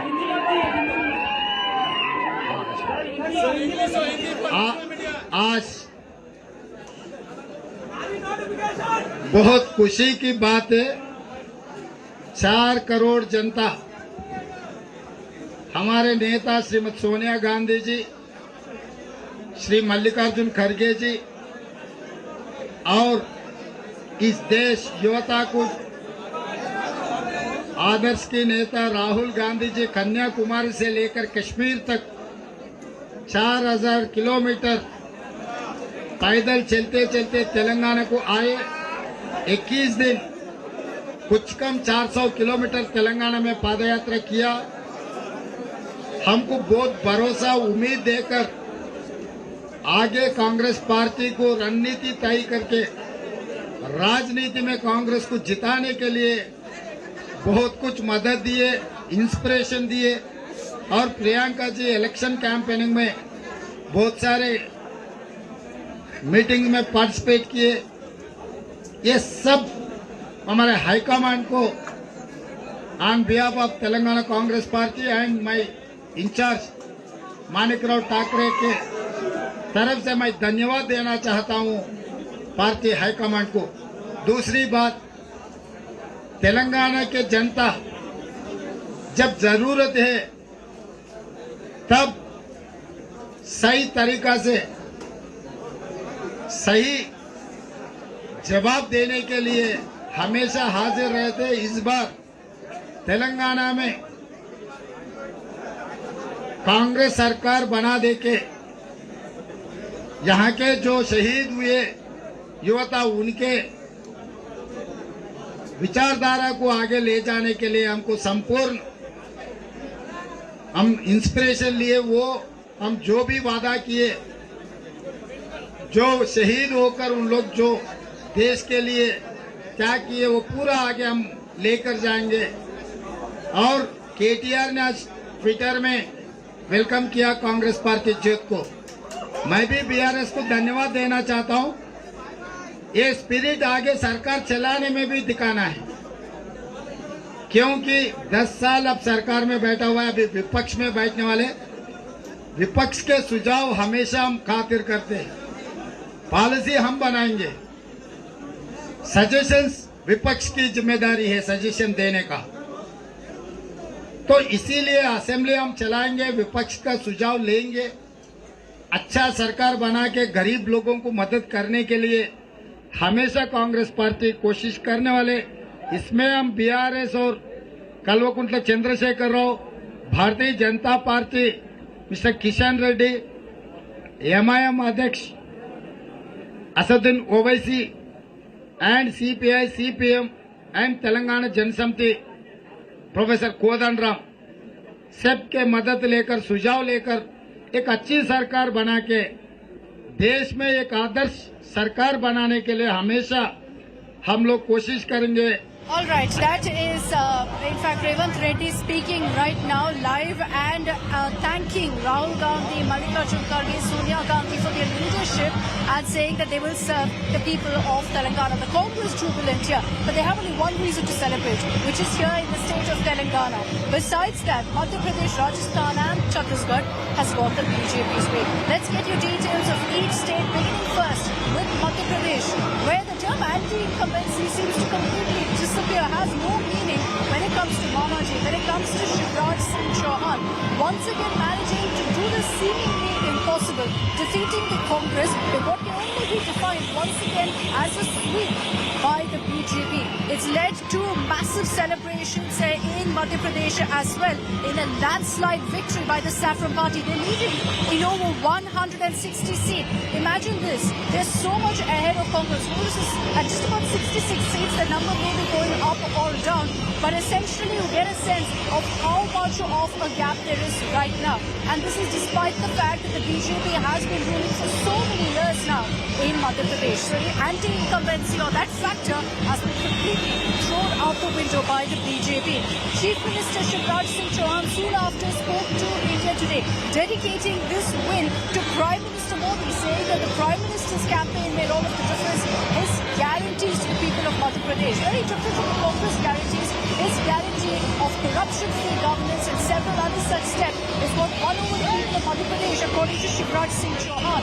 There are celebrations that broke out as BJP cadre gathered in large numbers, a sea of saffron in Madhya Pradesh, Rajasthan and Chhattisgarh. Let's give you a glimpse of that celebration and the reactions that have come. देखिए, अगर आप विनम्रता के साथ जनता की सेवा प्रामाणिकता के साथ करते हैं तो लोग आपसे प्यार करते हैं। ये जनता का प्यार है, लेकिन मैं कहता हूं कि श्रीमान नरेंद्र मोदी जी, हमारे प्रधानमंत्री जी, वो जन जन के मन में है, एमपी के मन में मोदी। ये इस चुनाव ने सिद्ध किया है, उनकी गारंटी पर लोग भरोसा रखते हैं। और डबल इंजन की सरकार ने जो काम किया, हमने 18 साल में मध्य प्रदेश बदला है, तो ये विकास के कामों पर मोहर है, जन कल्याण की योजनाओं पर मोहर लगाई। जब आज तक India Today Axis My India poll ने कहा 140 से 162 सीट्स आएंगी, काफियों ने कहा ये कैसे इतना बड़ा मार्जिन हो सकता है, और आज वही सटीक हुआ। नहीं, मुझे भरोसा था। एक तो आपका जो अनुमान है वो सटीक बैठा है, लेकिन जनता का जो प्यार सड़कों पर दिखता था, लाडली बहनें मैं जहां जाता था गले लगती थी, सिर पे हाथ फेरती थी, आंखों में आंसू आ जाते थे और कहती थी अपन जीतेंगे। उससे लगता था कि परिणाम आएंगे। आप मानते हैं कि औरतें, लड़कियां, इनका वोट सबसे मायने रखा, ये कांग्रेस नहीं खींच पाई अपनी तरफ। आप विश्लेषण करेंगे तो यही सामने आएगा कि बहनों ने जाति और धर्म से ऊपर उठ के भी हमें वोट किया। आखिरी सवाल सर, हमने जब सपोर्टर्स से और लोगों से पूछा कि मुख्यमंत्री यही रहेंगे या बदलेंगे, तो सबने एक साथ आपका ही नाम लिया। वो रेडी नहीं है नाम बदलने के लिए? देखिए, हम लोग कार्यकर्ता हैं। भारतीय जनता पार्टी एक मिशन है भारत के निर्माण का, वैभवशाली, गौरवशाली, शक्तिशाली, संपन्न और समृद्ध भारत के निर्माण का। हम उस मिशन के अंग है। पार्टी तय करती कौन कहाँ काम करे। जनता ने Axis My India Today poll, because he said 140 extremely accurate, dead on target as always. My salute to Mr. Pradeep Gupta. जिस तरह से प्रदेश में सरकार चली, 18 वर्षों में अच्छा काम हुआ, जितना अच्छा काम माननीय शिवराज जी ने किया, जितना अच्छा काम डबल इंजन की सरकार ने किया, जितना अच्छा काम संगठन ने किया, उसका आशीर्वाद आज मध्य प्रदेश की जनता ने दिया। हमने कुछ बहनों से बात करी जो यहाँ मुख्यमंत्री निवास पर हैं, भोपाल में, मध्य प्रदेश में। तो ये जो लाडली बहना की बात हो रही है, और मुख्यमंत्री ने खुद अभी मुझसे बात करते हुए कहा कि बहनें जो बाहर निकली हैं उन्होंने आके वोट किया। तो ये क्या है लाडली बहना स्कीम जो इतना डिफरेंट, क्या उससे लगता है फर्क हुआ है? बहुत फर्क हुआ है। हमारी भारतीय जनता पार्टी में अभी मध्य प्रदेश में आप देख रहे हो पूर्ण बहुमत और अच्छे बहुमत से कमल का फूल खिल रहा है और इसका ज्यादातर श्रेय सारी योजनाओं के साथ साथ योजनाएं तो मोदी जी ने भी बहुत चलाई और भैया शिवराज भैया ने भी मध्य प्रदेश में बहुत चलाई है। उसका फायदा तो आम जनता को बहुत मिला है, लेकिन अभी वर्तमान अभी तुरंत में ही जो लाडली बहना योजना चलाई उससे महिलाओं को बहुत फायदा मिला। ऐसा क्या फर्क है लाडली, कितना आप मुझे बता सकते हैं कितना पैसा मिलता है लाडली बहना में? पैसा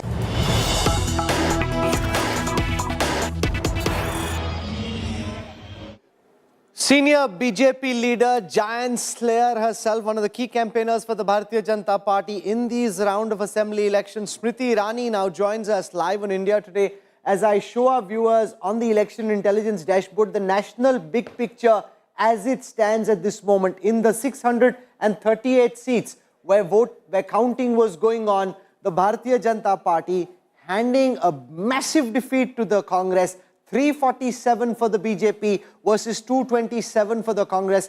Wherever you took on the Congress in a head-on-head duel, you've smashed the Congress party to smithereens. The BJP would be highly delighted with the way, especially in the Hindi heartland, ma'am, this victory has shaped up. Many congratulations and welcome.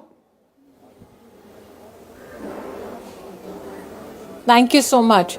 Indeed, it is a day of jubilation for Bharatiya Janata Party supporters and workers to see the Modi magic work across the heartland. Yes, we are talking about the Modi guarantee, but I think one should not just simplify it in just a few words. It is the policy initiatives of the Prime Minister, his administrative acumen, and the alacrity with which he has politically applied himself to the entire map of India, I think, which is what is being celebrated today. I'm particularly, as a female voter and citizen, delighted by the overwhelming support of female voters for the Prime Minister and the Bharatiya Janata Party. I think many amongst the specialists who are invited to your studio today will be also a bit keen to delve into how much the tribal communities have supported the Bharatiya Janata Party. So yes, it is a day of great joy and celebration. And now here's looking forward to celebrating in 2024 as well. You know, you spoke of the women voters that can be captured in Madhya Pradesh, which, as you see on your screen, the BJP's tally at the moment is equal to what they achieved in 2013, where again they had 165. This, especially on the back of the Ladli Bahena scheme, seeing as per our poll, 50% of the women voters in the state of Madhya Pradesh picking the BJP at 10% vote share gap between men and women in Madhya Pradesh. That seems to suggest that this is because it's happening for the fourth time. Chief Minister Shivraj Singh Chauhan, the Prime Minister, Home Minister Amit Shah, helping with the electioneering over there, to come back to power after so many terms of being in power is a very strong pro-incumbency verdict, given the fact that the Congress can't seem to retain Chhattisgarh after 5 years of being in power. I think for each state there has to be a different prism from which we need to do Vishleshan, or we need to, I think, politically reflect on. When it comes to Madhya Pradesh, please remember that there was 15 months where the Congress was tested by the people. Let me just give you a very small example of a Kanyadan Yojana that the Bharatiya Janata Party government used to service in the state of Madhya Pradesh. 55,000 rupees under Sambal was ensured for girls from poor families, and especially girls who are specially abled, the young girls, for their marriage purposes. Now, the minute the Congress came into power for that small interim period, they did away with that program. In fact, did post-dated Kanyadan. Now, imagine now the citizen has a comparative to do in the state between what the Congress done when they are given power vis-a-vis how the BJP serves the larger cause, especially of the poorest of the poor, when they have a time to serve through administration or through a government in the state. Now, when it comes to Chhattisgarh, I think what is interesting is not only the Modi factor when it came to 3,100 rupee guarantee for procurement of dhan, not only the Modi guarantee for 5,500 rupee for procurement empowerment of betel leaves, but also the Mahatari Vandan Yojana that the Prime Minister promised, especially to the poorest of the poor, married women in families that were in need of financial support.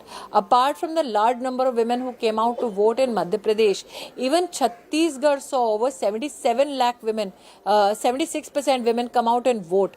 And I think that even in the state of Rajasthan, the number of cases of crime against women became a war cry amongst female voters against the Congress party.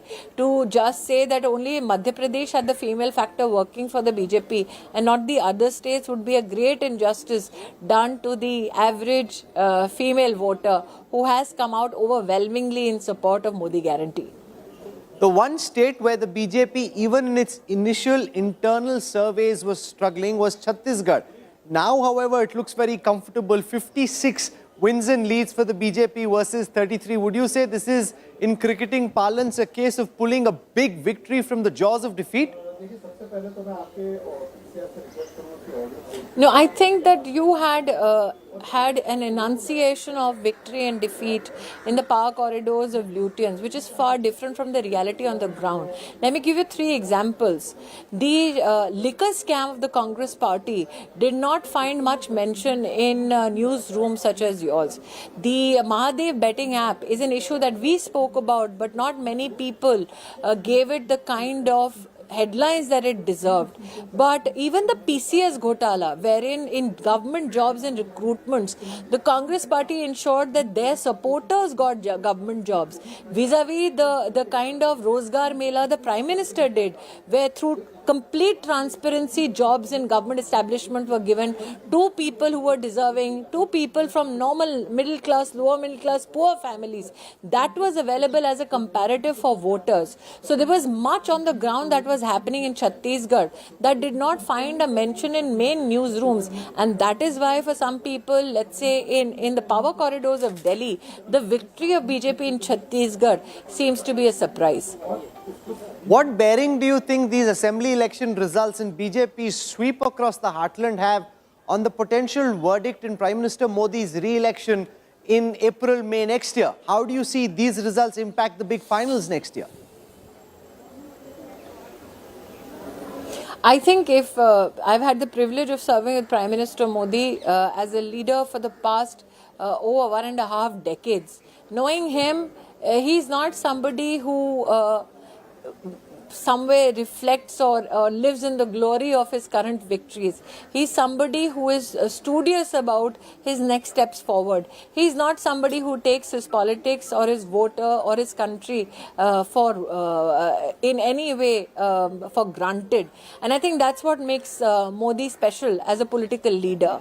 Right as we speak, one needs to also reflect that while he was campaigning in various states, he also was ensuring that his cabinet passes a decision where self-help group women become drone didis. He was also ensuring that his cabinet passes various decisions vis-a-vis infrastructure in the country. He was also available at the borders celebrating Diwali with our armed forces personnel. So this is a political leader who does not sit still just because he is victorious. He is a juggernaut that keeps working 24/7. So when you it comes to 24, personally campaigning in most of these states. Newsroom says are. Where did you feel the maximum challenge? Which one, when you were campaigning on the ground, felt like the trickiest election from your perspective and from that of the party? Very honestly, Rahul, when you have Modi's guarantee, do you think anything is a challenge? But I'm sure of one thing, that while all of you are looking at 2024, Modi is equally looking at 2029. As to how can my Sangathan and how can the country work towards, this is a leader who for the first time in the history of Indian democracy has given us a roadmap for the next 25 years when India celebrates 100 years of our independence. When was the last time you had such a Prime Minister? So you're looking at 24, Modi is looking at 2047. You're looking at political victory, Modi is looking for India's glory. Interestingly, there were lots of laddus at the Congress headquarters this morning at 7. There was Lord Hanuman. They were celebrating even before the first vote had been counted. I wonder if they've sent the... Are you saying just send us those laddus, we'll eat them? Aapke to kisi kaam ke nahi hai aaj.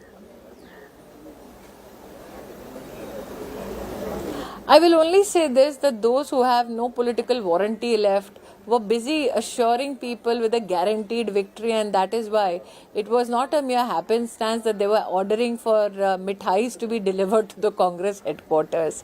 I think that today, particularly if you look at it from a political perspective, this victory of Narendra Modi is genuinely a death knell for the Gandhi siblings and their political perspectives and prospects. I think that they have tested the Prime Minister's mettle.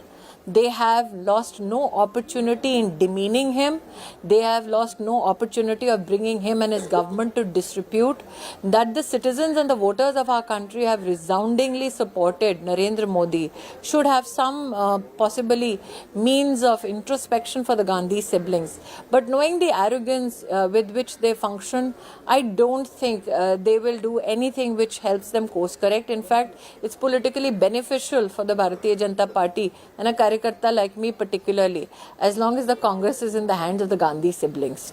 There were some pundits in our studios and many outside who were waiting to credit the big impending victories in these states to Rahul Gandhi. Several messaging also saying on air it shows Rahul's potency and that of the Bharat Jodo Yatra, given the fact that they've been routed 3-0 in the heartland. They've won Telangana, but just 3 more than the required number. What do you think that then means for the effort to revive and resurrect the political fortunes of Rahul Gandhi? Well, if the Gandhi magic was working, let me give you just one seat in the country where you would have seen the magic work. The siblings came to Samithi in the 2022 Vidhan Sabha elections. Out of the 5 seats, they lost the security deposit in 4. And in the 5th seat, they lost the election.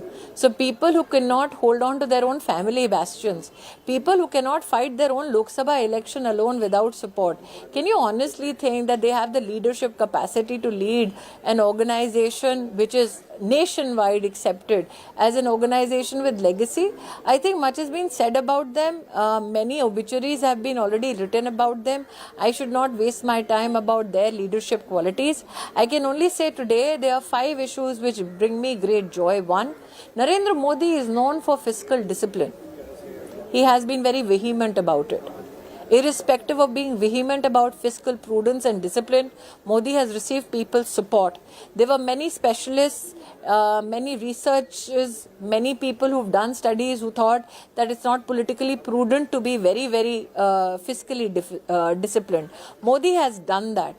This is a victory for that fiscal prudence and that fiscal discipline. Secondly, you have to admit, Rahul, women today are being celebrated as a decisive political factor, but that was not the case in 2014. For the first time in the history of our country, we have a Prime Minister who from the ramparts of the Red Fort spoke about sanitary pads, spoke about building toilets for women. No woman in this country before 2014 had ever told any politician, please build me a toilet. These were conversations which were taboo, in fact not socially acceptable. That the Prime Minister changed the narrative on gender justice is a given.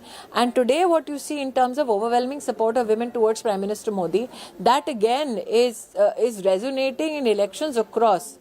Thirdly, I think the dangerous precedent that the Gandhi siblings were establishing of dividing this country on the basis of caste, today that has met with decisive defeat. Lastly, the personal attack that the Gandhi siblings and the opposition mounted on Prime Minister Modi, that also has been defeated. But the question that arises in all newsrooms today is there any future for the so-called alliance which today stands shattered and is in tatters? What's your view on that? Do you think this chastens the Congress and the India alliance is then able to get their way by browbeating the Congress, or do you think this will lead to a fragmentation of the India alliance? You know, I'll just take a leaf out of, and very, very irregularly so, out of the notebook of Mamata Bandyopadhyay, who said, wherever there is Rahul Gandhi, there is definite defeat. Need I say more? Okay, we leave it over there. Samithi Irani punching hard and on the back of a very strong result, has every reason and conviction to do so. She's also thinking it clears the way for Prime Minister Modi's re-election in 2024. Congratulations on a famous victory, ma'am, and thank you very much for taking out time to join us on this busy day. Thank you.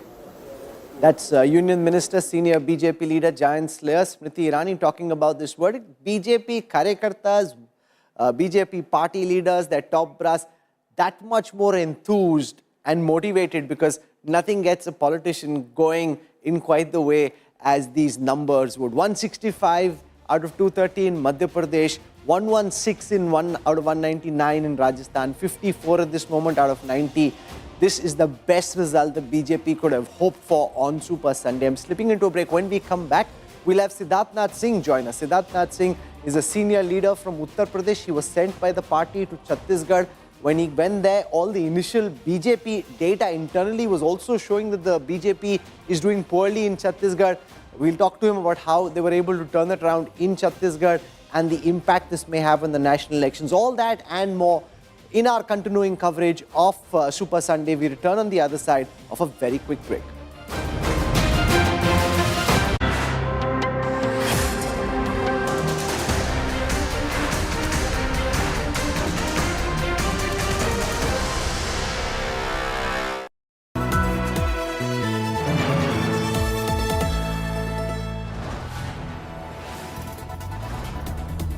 You are watching India Today, powered by Finest, Be Sustainable Change, a BNP Group company.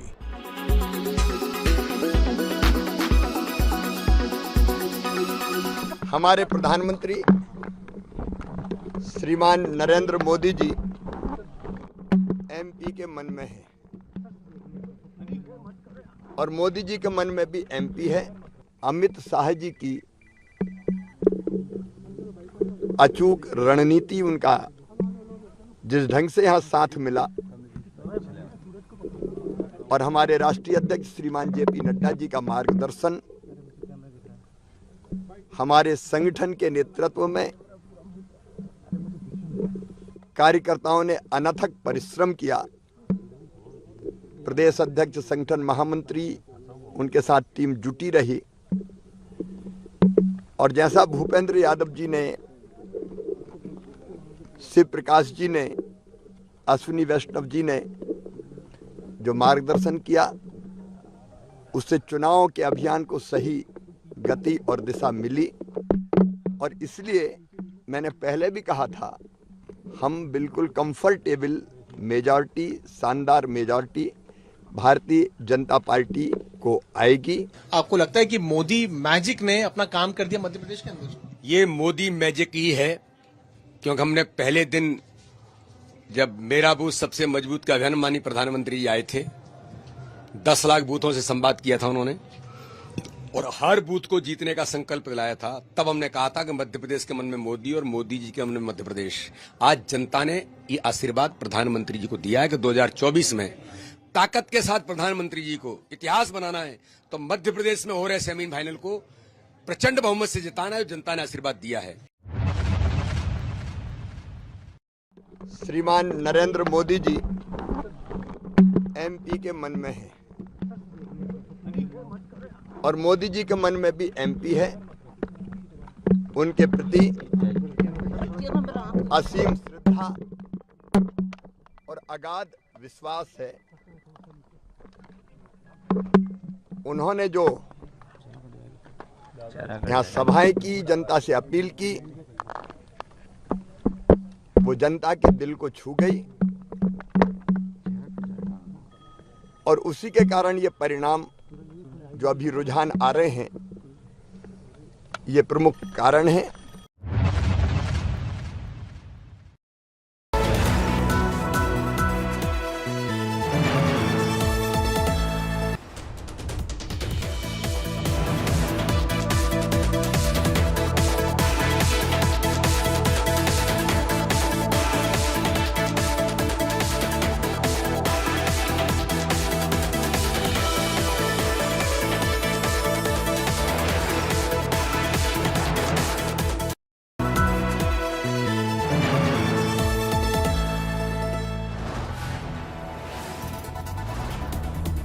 You are watching India Today, powered by Finest, Be Sustainable Change, a BNP Group company.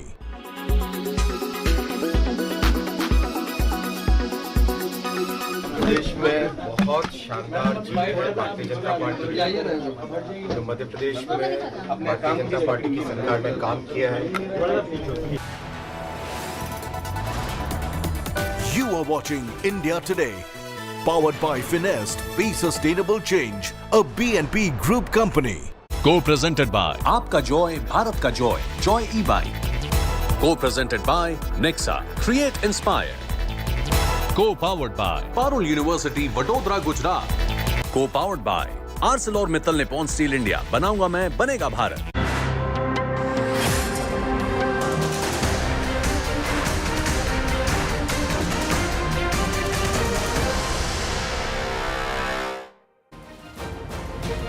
I want to go across live at this moment to Siddharth Singh, senior BJP leader from Uttar Pradesh. He was sent by the party to Chhattisgarh at a time when the party, even in its internal surveys, was trailing. From there, Siddharth Singh, one of the key strategists in scripting a remarkable BJP victory akin to snatching victory from the jaws of defeat. In case our viewers have just tuned in, I want to welcome Siddharth Singh and show the figures on the election dashboard at this moment. 54 wins and leads for the BJP, up 39 from the last time. The Congress at 36, down 32. And if you look at the historic time graph of Chhattisgarh, this is the strongest BJP performance since the state was formed.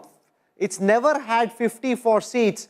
Siddharth Singh, congratulations on a very historic and memorable performance. No, thank you very much. But the credit doesn't go to me. The credit goes to our senior leaders and definitely those who were placed like Om Mathurji, Mansukh Mandviya, my colleague Naveen Nitin, and there were other workers. But certainly it is a historical win, and the historical win has been led by nobody but Prime Minister Modi ji and Amit Shah ji, who is truly the chessboard master. He is the Chanakya. He used to guide us, and our president. So all those are, we are just the implementers. But at the end of the day, it was an election. And I do remember, Rahul, talking to you some time back at Piyush Goyalji's function. And you were also not very willing to accept that, yes, there is a possibility. So I think it's a great victory. And BJP winning 3-1.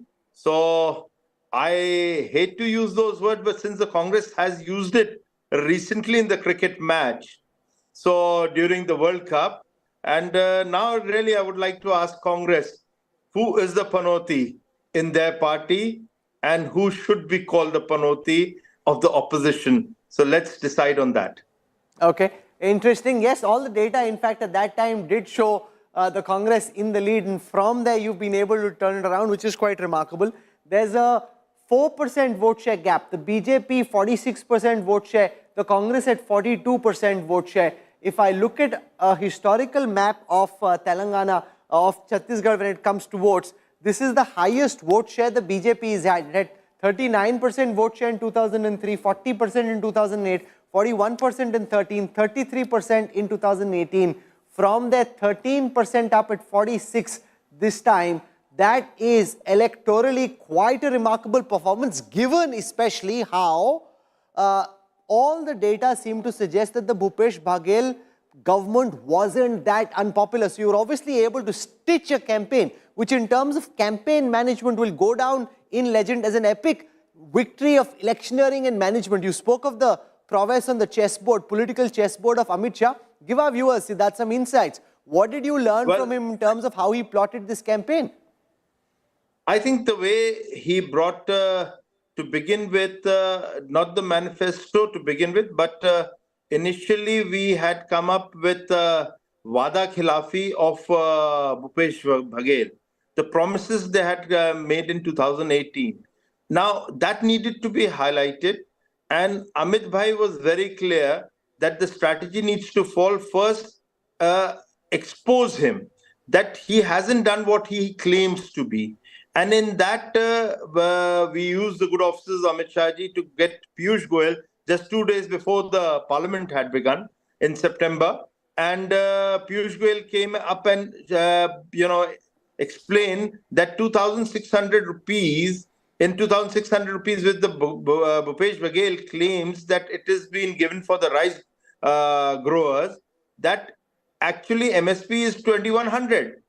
So, like that. And then one day in the morning, I was talking to him, and I said that you had, during the Wada Khilafi, you had said that it is bhoo pay. So I'm going to, and made few ads, and we're going to come out with these scams. So he says, no, don't do like this. Make into a bigger event. So he was kind of an event manager also and directing us how to do it. And then Anurag Thakur came in, and that press conference, Anurag Thakur, I think was a great hit. So, many things like this has happened. And therefore, I can only say that this was an experience to us in this election, which perhaps since last 30 years of being in party and as a worker, I haven't seen. So it's actually a big victory for you. I remember you were last sent to West Bengal. Things didn't end up quite well over there for you. And it was a tough fight as well. You fought hard but didn't win. Here, it was again a tough fight where you were sent. You fought hard, and this time the results are very different. It must feel like a big relief. Well, I think so. Yes, it is a relief. But yes, West Bengal also. Rahul, we were never there in West Bengal. And West Bengal, under the leadership of Amit Shah ji, he was my party president. He gave me a free hand there. I think we went ahead and exposed many things of Mamata Banerjee. And that still continues. One of them was the big exposure to dent her image was the Sardesai scam.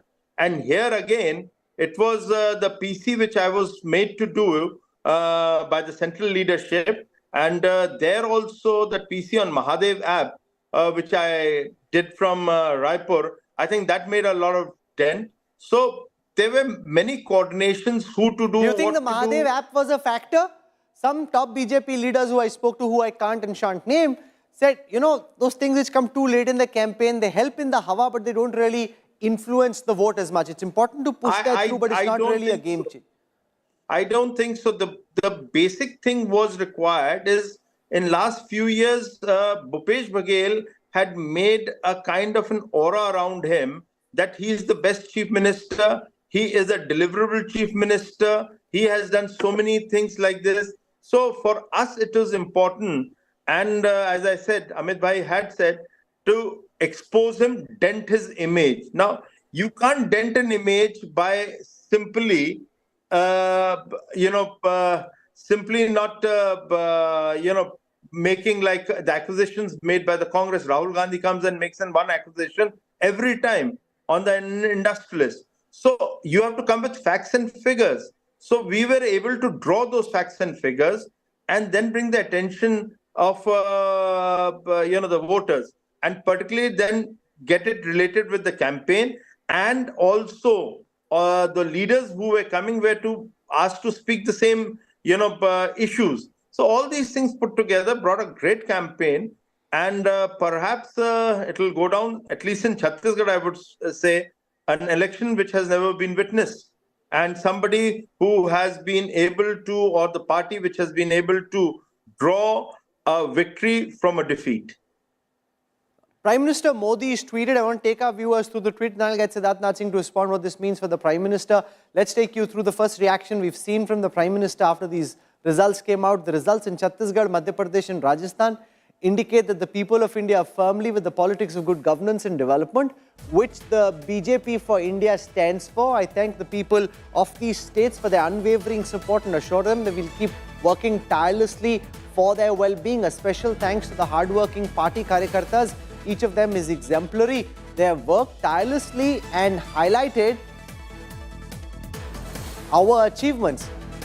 That's Prime Minister Narendra Modi, Siddharth Nath Singh, talking about this big result. If I look at the national overall picture that emerges from these numbers, in the 638 seats where counting was on today, the BJP winning decisively on 346, the Congress being able to bag only 229, suggesting wherever the punch-up is between the BJP and the Congress, BJP is the odds-on favourite to win.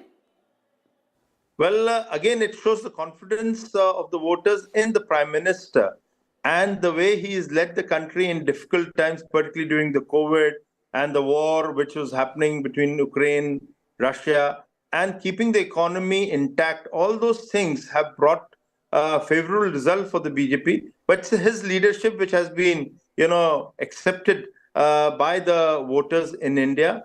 And therefore, our slogan of Modi ki guarantee is a hit, and it's a game changer, because I saw in Chhattisgarh, wherever we added that, public was ready to believe. Whether it was women, we said 12,000 rupees to those jo vivahit mahilaएं हैं, then to the farmers, and then we gave it to for the yuva, that USPSC. No, but tell me one thing. Scam that The happened, BJP initially, Mr. Singh, for so long was pushing against freebies. Then you saw how they worked for the Congress in Karnataka, in Himachal Pradesh.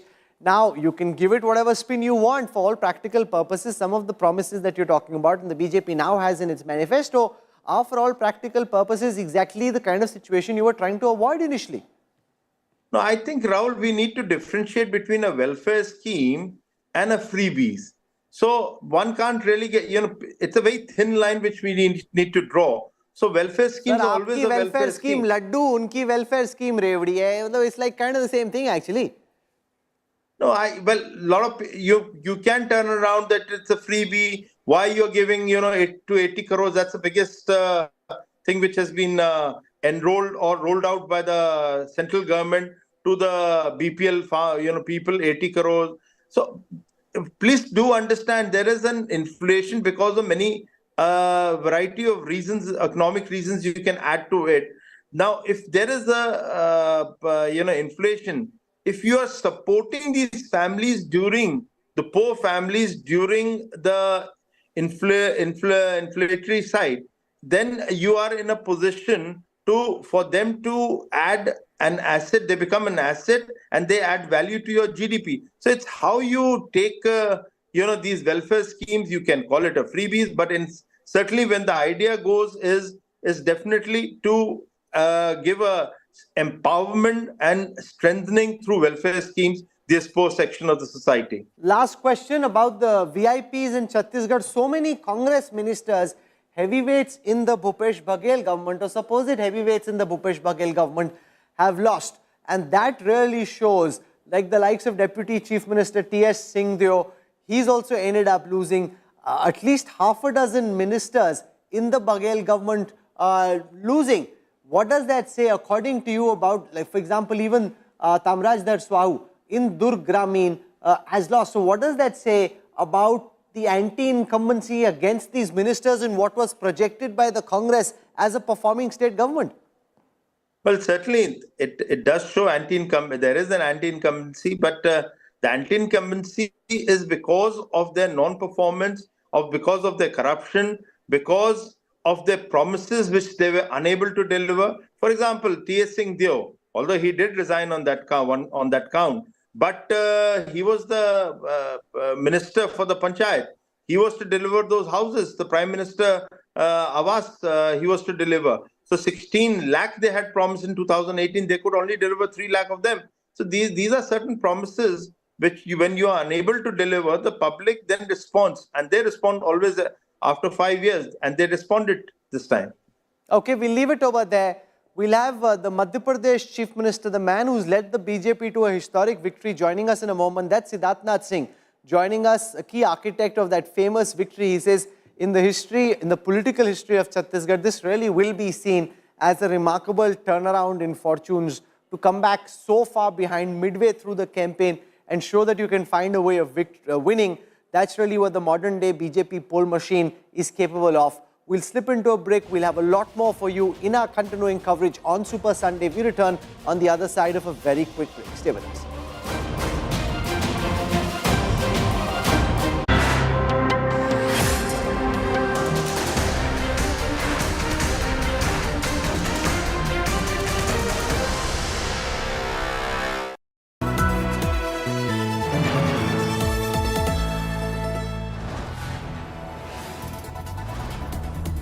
You are watching India Today, powered by Finest, Be Sustainable Change, a BNP Group company.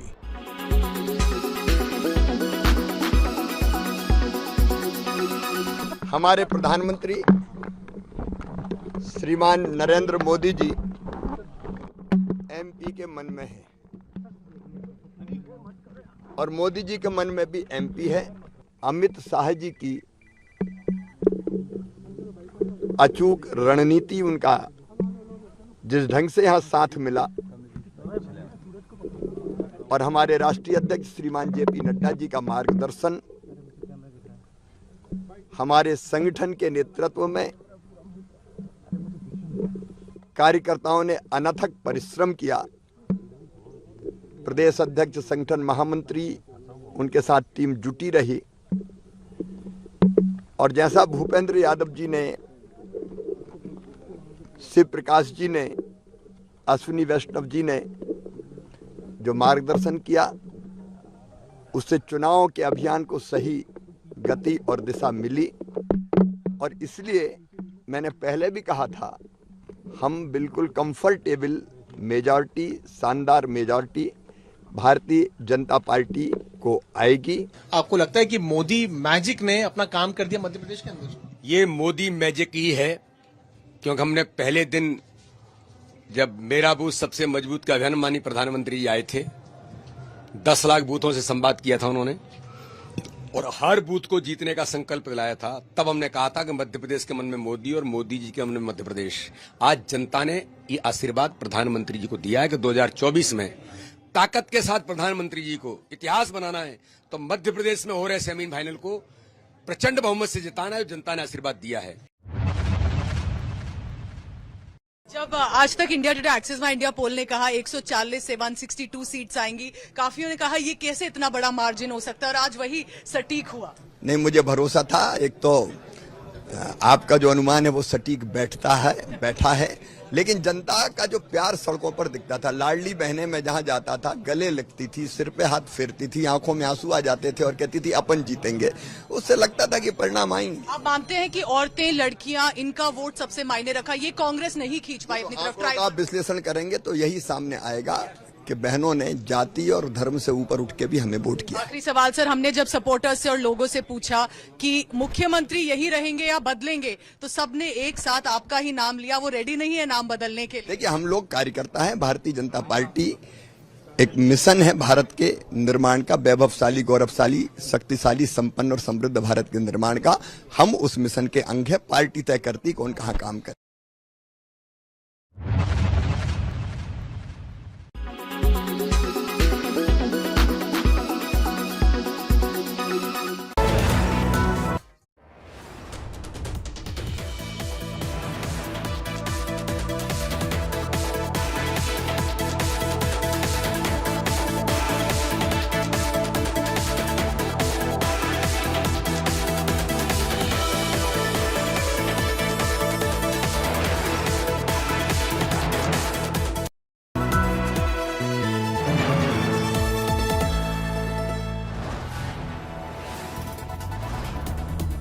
You are watching India Today, powered by Finest. Be Sustainable Change, a BNP Group company.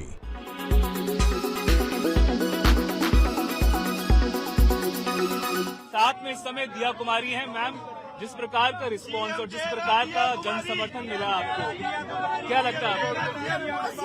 No, ये देखिए, ऐसा आप मना कर रहे हैं लोगों को कि आपको सीएम ना कहें, पर लोग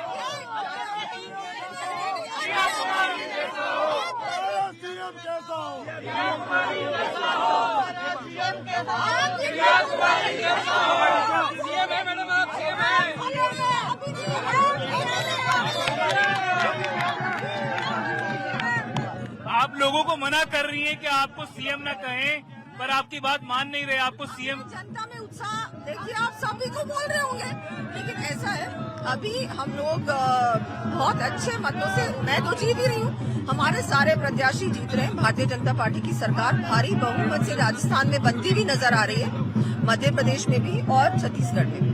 बहुत अच्छी कुमारी जी, जिस तरह से पार्टी ने आपको विद्याधर नगर से चुनाव लड़ने की जिम्मेदारी दी और जिस तरह से आपको जन समर्थन मिला है, अगर पार्टी आपको कहती है कि आपका अगला पड़ाव मुख्यमंत्री के पद के तौर पर जिम्मेदारी निभाने का होगा, क्या आप उसको एक्सेप्ट करेंगी? ये कोई ऐसी चीज थोड़ी है कि आप एक्सेप्ट करो या नहीं करो। देखिए, ये सब डिसीजंस पार्लियामेंट्री बोर्ड और टॉप लीडरशिप करेगी और जिम्मेदारी के लिए आप तैयार हैं? भारतीय जनता पार्टी का सीएम बनेगा, सबसे बड़ी बात तो वही है। और हम लोग सब बहुत खुश हैं कि हमारी सरकार बन रही है और ये भ्रष्टाचारी सरकार फाइनली आउट है राजस्थान से और हमेशा के लिए आउट है। भटिया जी, यहाँ पे कई कद्दावर नेता माने जाते हैं। the promise that you have made. If Congress is voted to power, you will shave your beard earlier. You have told. What do you want to say at this moment, sir? Yeah, after we form the government, probably I'll take off my beard. So what do you have to say about the current politics that is going on in Taj Krishna? We have seen that Karnataka Deputy Chief Minister is in Park Hayat and other MLAs also are there. So what do you have to say about that? No, Any coaching that can be done, any MLAs that can shift sides is what you feel? see, in contemporary politics, when we're dealing with people like the BJP and the BRS, we will take our precautions. And while I don't see, I'm not aware of whatever is going on about poaching and all, but I'm confident that our Congress elected MLAs will stay with us. No problem. And if our party organization is taking any steps to prevent others from having any mischievous ideas in their mind, I think that's the right thing to do. Co-presented by आपका Joy Bharat का Joy Joy e-bike Co-presented by Nexa Create Inspire Co-powered by Parul University Vadodara Gujarat Co-powered by ArcelorMittal Nippon Steel India बनाऊंगा मैं बनेगा Bharat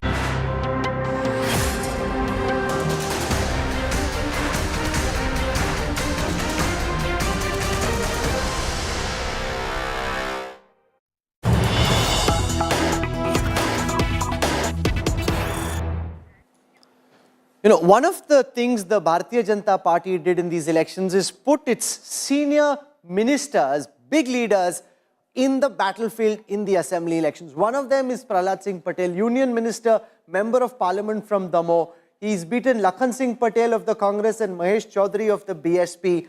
And if the BJP is looking at a generational change beyond the Shivraj Singh Chauhan generation, then Prahlad Singh Patel, now the MLA from Narsinghpur, is one of the faces the BJP will be looking at very carefully. Patel साहब स्वागत है आपका India today पर 166 सीटें इतनी बड़ी जीत सबको लग रहा था बीजेपी में भी कि फंसा हुआ चुनाव है टक्कर को चुनाव है जीत जाएंगे लेकिन मार्जिन थोड़ा कम रहेगा यहां तो आपने ऐसी धुआंधार बैटिंग की है कि कांग्रेस को मध्य प्रदेश में कहीं का नहीं छोड़ा आपने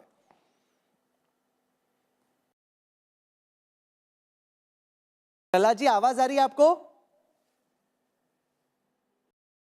प्रहलाद जी मुझे आवाज आ रही है मैं अभी बात भी की थी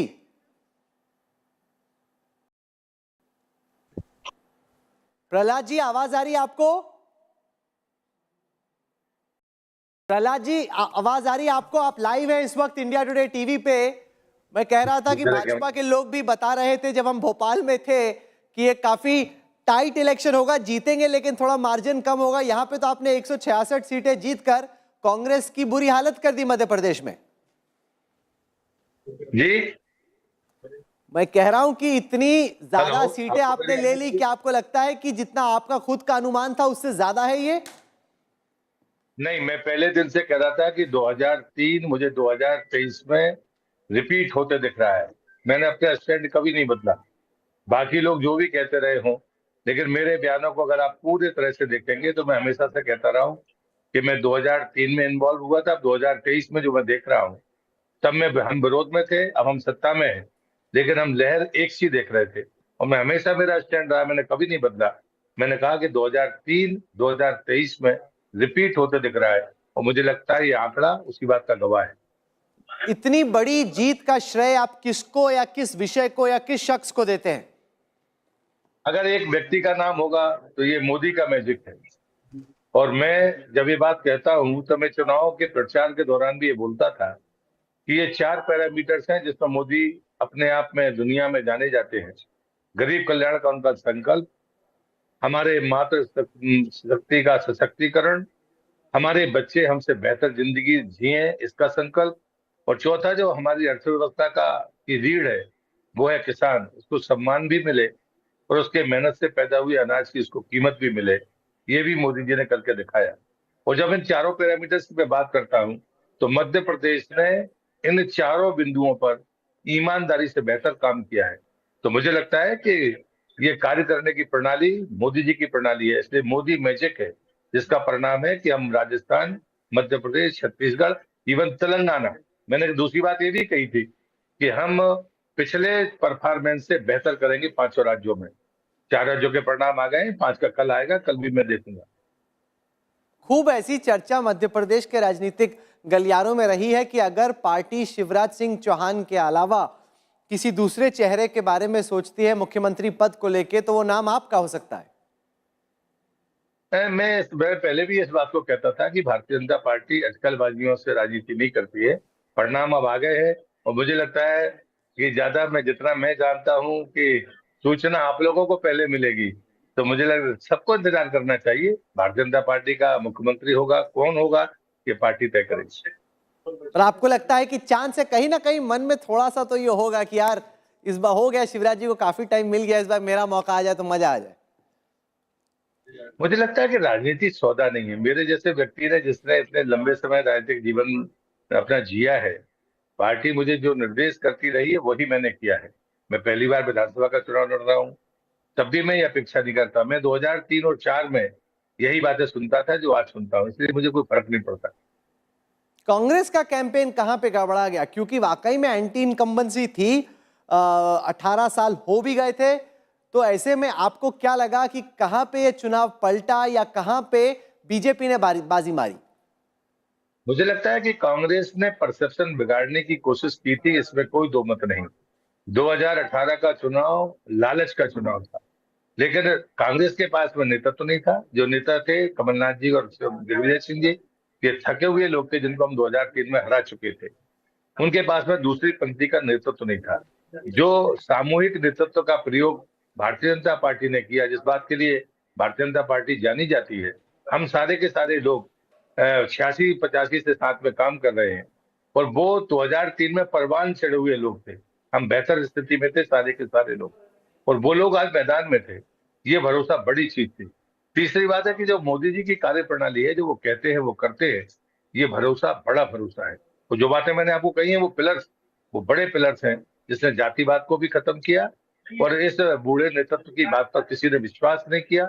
मुझे सिर्फ मध्य प्रदेश में नहीं हुआ, आप देखिए कि ओवरऑल चाहे राजस्थान हो, मध्य प्रदेश हो, छत्तीसगढ़ हो या इवन तेलंगाना, हम सब जगह पर मोदी जी के प्रति भरोसे को स्पष्ट रूप से देख पा रहे हैं। 2024 के चुनाव पर इस नतीजे का क्या असर पड़ेगा आपके विचार में? इतनी बड़ी जो हिंदी हार्टलैंड स्टेट्स में भारतीय जनता पार्टी की जीत हुई है, क्या आपको लगता है कि इससे 2024 के लिए भाजपा का रास्ता और साफ और आसान हो जाता है? भारतीय जनता पार्टी 2024 में पिछले आंकड़े से आगे जाना चाहती है, और ये जो तीनों राज्यों में विजय का मतलब है कि कांग्रेस जो झूठ और भ्रम को फैलाती है या फैलाना चाहती थी या कोशिश कर रही थी, वो बेनकाब हुई है। और इसलिए मुझे लगता है कि मोदी जी जिस रास्ते पर भारत माता को यशस्वी बनाने के लिए, ऊंचाइयां पहुंचाने के लिए काम कर रहे हैं, उसमें और गति मिलेगी और हम ताकत के साथ अपने पिछले ही रिकॉर्ड को तोड़ने का काम करेंगे, ऐसा मेरा विश्वास है। I want to show Prahlad ji, I'm sure he's already seen it, and our viewers the vote share numbers. Prahlad ji, अगर आप वोट शेयर देखें मध्य प्रदेश का, तो पिछली बार बहुत कड़ा मुकाबला था। अब की दफा 9% का बीजेपी को एडवांटेज है। जब बाइपोलर इलेक्शन रहती है उसमें 9% का एडवांटेज। कुल मिला के 230 सीटों में से 186 सीटों पर भाजपा का वोट शेयर 40% से ज्यादा रहा, यानी कि कुछ ही सीटों को छोड़कर लगभग बाकी सारी सीटों में भाजपा ने बहुत कड़ी चुनौती दी है। जहां पे कांग्रेस जीती भी है वहां पे भी वो कम मार्जिन से जीती है, जबकि बीजेपी लगभग हर सीट पे बहुत स्ट्रांगली लड़ रही थी। भारतीय जनता पार्टी का लक्ष्य है कि हम 50% से ज्यादा वोट हासिल करने की तरफ आगे बढ़े।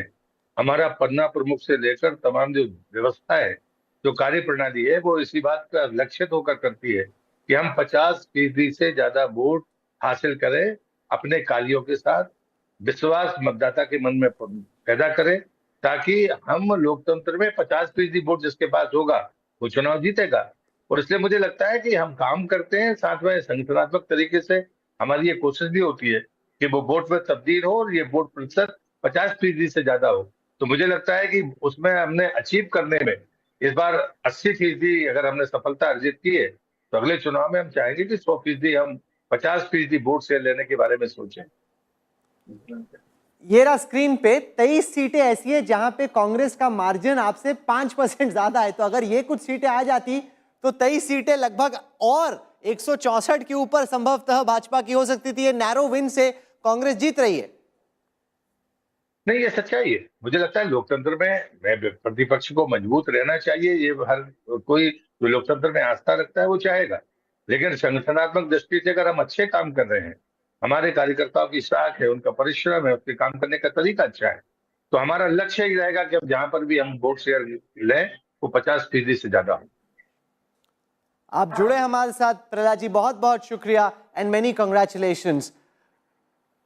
That's one of the key ministers in the BJP sent to fight in Madhya Pradesh, now helping and could be one of the contenders. What you're seeing on the screen is the trio of Kamal Nath, Digvijay Singh and Rajdeep Singh Surjewala. They led the Congress campaign in Madhya Pradesh. It turned out to be a disastrous end result.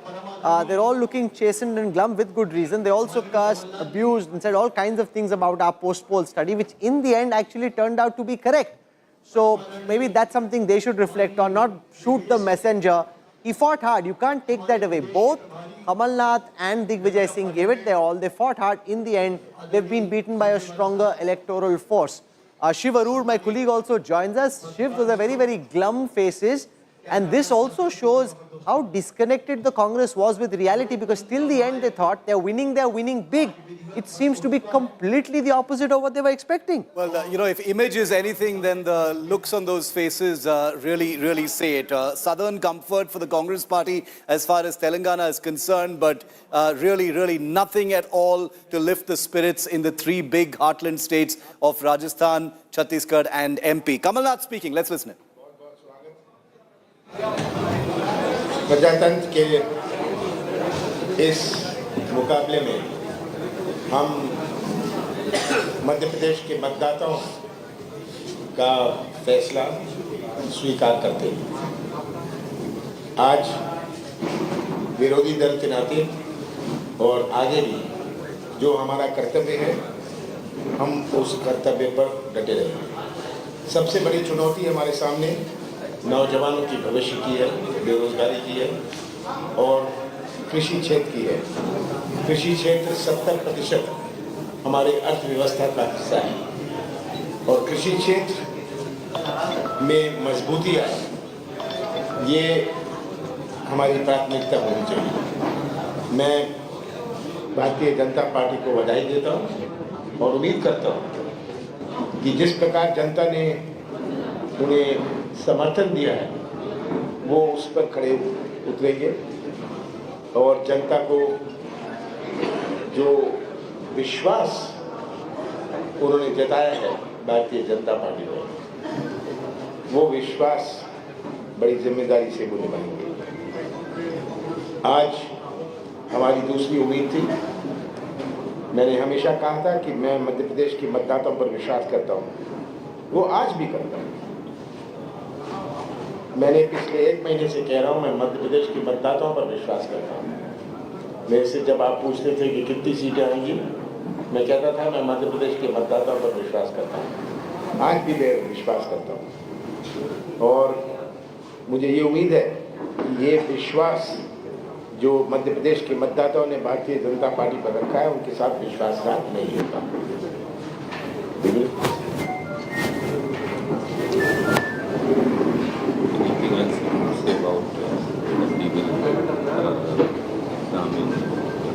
हम इस पर विचार करेंगे कि क्या हमने कमियां थी, क्यों हम मतदाता को अपनी बात नहीं समझा पाए। हर उम्मीदवार से चर्चा करके, वो हारा हुआ हो या जीता हुआ हो, हम उनसे चर्चा करेंगे अगले कुछ दिनों में और उस चर्चा के बाद हम इसका निष्कर्ष निकालेंगे। कमलनाथ जी, क्या चूक हो गई? इतनी बड़ी टक्कर थी आपकी। ये सब तो thank you.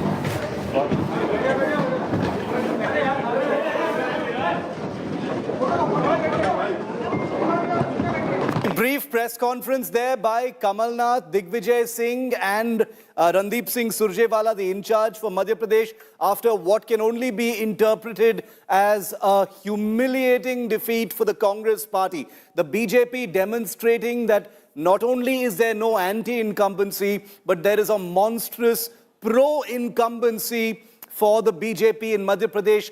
13 years of incumbency simply washed away in a landslide victory for Shivraj Singh Chauhan. We're saying Jhume Jo Chauhan, and that is not said lightly. What else can you say in light of the kind of numbers you see, right above my head? Those are the Madhya Pradesh figures you see there. 164 for the BJP, 65 for the Congress party. Remember, this was a state that the Congress party put up a particularly spirited campaign.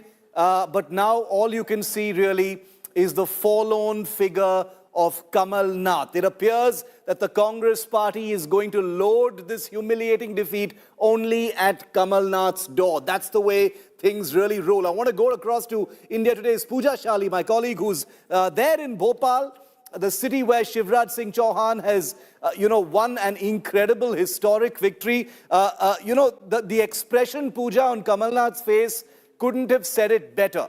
This was a state that the Congress party pretty much thought they had in the bag, anti-incumbency, public discontent, so many public issues. But, whether it was Ladli Behna, whether it was, Revdi culture on both sides, but ultimately faith in the leadership, Madhya Pradesh couldn't have spoken any louder than this. Absolutely, and that is why Congress has a lot to deliberate upon. They had it in 2018. What went wrong? Was it overconfidence? Was it not understanding the ground connect that Shivraj Singh Chauhan had? But what a moment, Shiv, for Shivraj Singh Chauhan. 2005 became a chief minister, then 2008, then 2013, 2023. Now it's almost a 20-year career as a chief minister. A lot has changed in Madhya Pradesh, not Shivraj Singh Chauhan. But I have to tell you something. Joining me right now, and I'll speak to them shortly, are some of the Behnas he has been constantly talking about. And I have to add here, Shiv, every time in this massive premises of CM House in Bhopal, Shivraj Singh Chauhan came, met each one of them, spoke to them. If there were more coming, he went and met again. It was not that I have become the chief minister or I have won the party elections again. I'm going to sit back and enjoy the day. He has been going through this area, meeting all of these supporters and voters. So a quick word from these Behnas. Ladli Behna पे बहुत मुख्यमंत्री ने भी focus किया. आज कह रहे हैं आपकी वजह से जीते हैं. क्या ये महिलाओं की वजह से जीते हैं इलेक्शन? बिल्कुल लाडली बहनों की वजह से जीते हैं, क्योंकि माननीय मुख्यमंत्री जी शिवराज सिंह चौहान जी ने लाडली बहनों के लिए बहुत योगदान दिया है और लाडली बहनों ने भैया के लिए भी जीता है, क्योंकि बहनों लाडली के भैया कहते हैं ना कि हमारे उनका ऊपर भरोसा है. उन पे क्यों ऐसा भरोसा? क्या किया उन्होंने आपके? आज तक कहने कोई भी ऐसे क्षेत्र में नहीं आया है शिवराज जी जैसा. उनने ना हमारे लिए लाडली लक्ष्मी से लेकर लाडली बहना जो चलाई है, उससे कई गरीब वर्ग की महिलाओं का आगे बढ़ी है, जिंदगी बदली. उनसे बदली है. कई मेहनत करने मजदूरी करने जाती थी जो महिलाएं, आज वो घर में बैठ के अपना छोटी सी दुकान चला रही हैं. छोटे घर भी देख रेख कर रही, और जिनके छोटे छोटे बच्चे थे वो उनकी देख रेख कर रही घर में रह के. I have to say there are schemes that have clearly worked and women have now come out as a deciding factor. You cannot ignore women as a deciding factor for election, Shiv, and that is my key takeaway. Of course, there was Prime Minister Modi, Home Minister Amit Shah aggressively campaigning till the last day when Congress may have felt we have it with us. Shivraj Singh Chauhan on one hand, Jyotiraditya Scindia on another, Union Minister coming in. It was a joint campaign. Ground level workers were inspired constantly to work. It was not easy. There was anti-incumbency. There were scam allegations, whether Patwari and other, remember Vyapam scam shadows as well. All of that, people decided to push away and say they have done enough for us and we are going to pay back. And these sisters say we have given our bhaiya and their kids mama the gift today, and that is the party returns to Madhya Pradesh. Shiv. Incredible. I mean, and the thing about a victory like this is one wonders whether there's any real choice as to who will be the Mukhyamantri of Madhya Pradesh. After all, this victory has happened under the leadership of Shivraj Singh Chauhan. But politics being politics, Pooja, the question of kaun banega Mukhyamantri is still a standing question. We'll come back to that in just a moment. Pooja, stay with me. I'm also joined from two other states. Nabila joins me from Jaipur, where the BJP has won a very decisive victory there. Akshita is with us in Telangana. Nabila, coming to you first.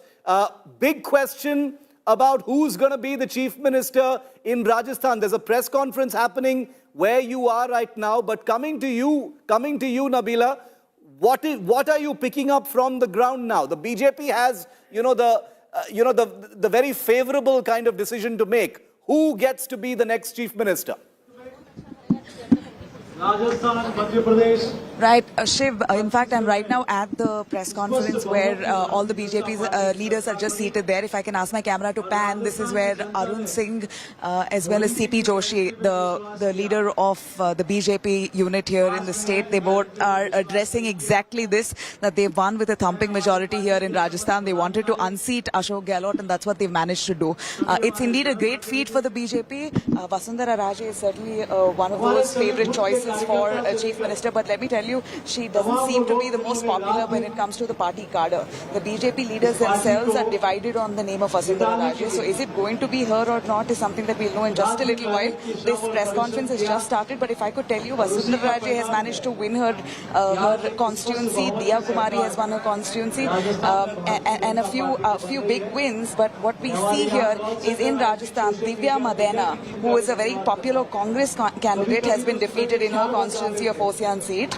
We also know that one of the very popular constituencies here in Rajasthan is Bhilwara, a big seat here that's been won by an independent candidate called Ashok Kumar Kotari. So another tectonic shift that we see here in the state of Rajasthan is not just about BJP coming to power thumpingly, but also a good number of independent candidates, almost 19 independent candidates who have come to victory here in Rajasthan. That should really speak a lot of the mindset behind many of the voters here who neither won the BJP nor the Congress. Many of them have gone the independent way, but BJP really owning this victory, and that's the presser that you see right here as I speak. I think, to think that the conversation has gone from, whether the Congress will reward Sachin Pilot with chief ministership if they win, to now, that dilemma being snatched away from, Gehlot, all the different dilemmas, all the different questions that now arise with the Gehlot government ousted from power in Rajasthan, which can easily be explained by the Congress party as being, part of the revolving door philosophy of elections in Rajasthan. That was the BJP state leadership in Rajasthan speaking. Let me just dip into that press conference. It's still on, what Nabila was showing us. Let's just quickly dip into it to see what they're saying. Any hints at all being dropped about who the next CM may be? Jinka भरपूर स्नेह समर्थन आशीर्वाद मिला, उन सबको वंदन अभिनंदन करते हुए, और आपका भी सभी मित्रों का, जिनका इस पूरे चुनाव के दौरान आप सबका खूब सहयोग मिला, आपका भी मैं हृदय की गहराइयों से एक पार्टी परिवार का कार्यकर्ता होने के नाते इस विशाल भारतीय जनता पार्टी परिवार की ओर से आपका भी हृदय की गहराइयों से आभार प्रकट करता हूं। बहुत बहुत धन्यवाद। धन्यवाद मित्रों,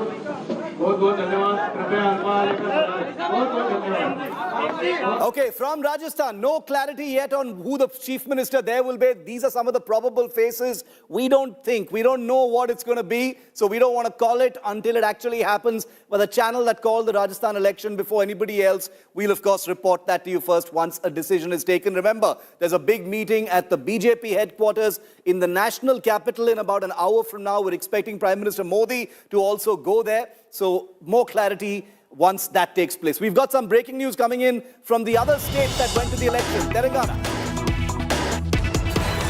This is huge. This is the big Kamareddy clash that has sprung a massive surprise. This was a VIP seat. The BJP's Venkata Ramana Reddy is leading in the Kamareddy constituency after the 13th round. KCR, the outgoing chief minister, and Revanth Reddy, the man who led the Congress to this big win, are both trailing. KCR and Revanth both trailing in the VIP seat of Kamareddy. The BJP's Venkata Ramana emerges as a giant slayer. Let's go straight across to Akshita, who's been on the ground. She's been reporting from Kamareddy as well. Akshita, the BJP's giant slayer in a seat where you reported from. It doesn't get bigger than this, beating both Revant and KCR. You know, the message to the people of community is very clear, Shiv. We don't care if you're the current Chief Minister. We don't care if you're going to be the next Chief Minister. We will vote for our man. And that seems to have made the difference. The difference between Venkataramana Reddy and Revant Reddy and KCR is that the BJP candidate belonged to community. He studied there, he grew up there, and it is like that's resonated with the people. They said, we don't want any outsider to represent us. We want a local to represent us. And that's what's made the difference, really. With every passing minute, if you look at the EC website, the lead that Venkataramana Reddy has over Revant and KCR is only growing. Second place now is KCR, third place against Revant Reddy. And this despite the fact that you had the Chief Minister, now perhaps caretaker Chief Minister KCR, actually referring to his ancestral roots in Kamareddy. It clearly hasn't worked. The emotion card didn't work. And only the people of Kamareddy said one thing. We want the person who belongs to our land to represent us. Very, very interesting battle. Political bigwigs, but the power of the people prevails. That's very clear. And this is perhaps a fitting case study of that, where the people said, we don't care how prominent, powerful, what is at stake. We want our own man to succeed. Very, very interesting. And we... Okay, let's go to the BJP office in Delhi, where celebrations have been on for quite a while as well. Polami is speaking to Meenakshi Lekhi and other senior leaders. Let's listen in. This victory to our poster guy, Prime Minister Modi. To Prime Minister Modi, you think the Modi magic is going to work in Lok Sabha 2024 as well? Absolutely, because for 9 years, 10 years, the kind of insurmountable work which has been done in the country, I think the whole country is a witness to it. But our opposition may not admit, but they also know it. But do you think there's still some work to be done in terms of the southern frontier is concerned? Of course, and we are ready for that. Okay, all right. Thank you so much for speaking with us, Shiv. That was Meenakshi Lekhi, of course, saying, this basically has set the stage for 2024. You can see the celebrations. Mridul, my camera person, will show you the pictures of celebrations over here at the Bharatiya Janata Party headquarters, just outside the extension. This is the new building of the BJP, and that is going to host for the first time a mega celebration of this kind, where the BJP has swept through the Hindi heartland states of Madhya Pradesh, Chhattisgarh and Rajasthan. In a short while from now, the Prime Minister will be over here. Security checks are currently underway to allow for entry of all of these Karyakartas who've gathered over here, who the Prime Minister, in fact, credited with that stupendous victory for the Bharatiya Janata Party. But yes, the leaders have started arriving, and you can expect the entire cabinet to be here today, because this is a moment that everyone who's at least in Delhi at the moment will want to celebrate with the Bharatiya Janata Party. Shiv. So, Polami, the Prime Minister is expected there very shortly. We'll come right back to you. Huge crowds gathering at the BJP headquarters in Delhi. Several senior leaders obviously will be accompanying the Prime Minister, including JP Nadda, the BJP National President. We'll come back to you in just a moment, Polami. Many more voices, ministers, all assembling there right before the Prime Minister arrives. We've got a reaction coming in from Rahul Gandhi, Congress MP. Rahul Gandhi has just tweeted. Rahul Gandhi putting out a social media post saying, we humbly accept the mandate of Madhya Pradesh, Chhattisgarh and Rajasthan. The battle of ideology will continue. I am very thankful to the people of Telangana. We will definitely fulfill the promise of making Prajalu Telangana, that is People's Telangana. Heartfelt thanks to all the workers for their hard work and support, says Rahul Gandhi in his first reaction. Remember, Rahul's Bharat Jodo Yatra spent a lot of time in Telangana, also spent quite a bit of time in the states where the Congress has suffered a big defeat. So that's Rahul Gandhi's tweet at this point of time. We're taking a very quick break. Remember, in just a short while from now, the Prime Minister of India will be reaching the BJP headquarters. We'll get you all the very latest news from the 4 states where we've reported the results to you. Remember, still a lot of suspense over Kaun Banega Mukhyamantri in 3 of those states. Back after this. Stay with us.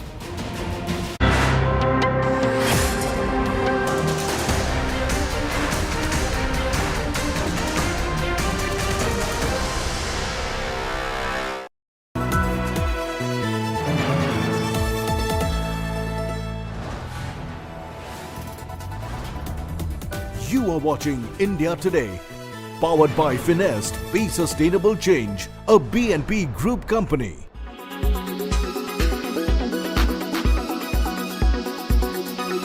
साथ में इस समय दिया कुमारी हैं। Ma'am, जिस प्रकार का response और जिस प्रकार का जन समर्थन मिला आपको, क्या लगता है आपको? नो, ये देखिए ऐसा आप मना कर रहे हैं लोगों को कि आपको सीएम ना कहें, पर लोग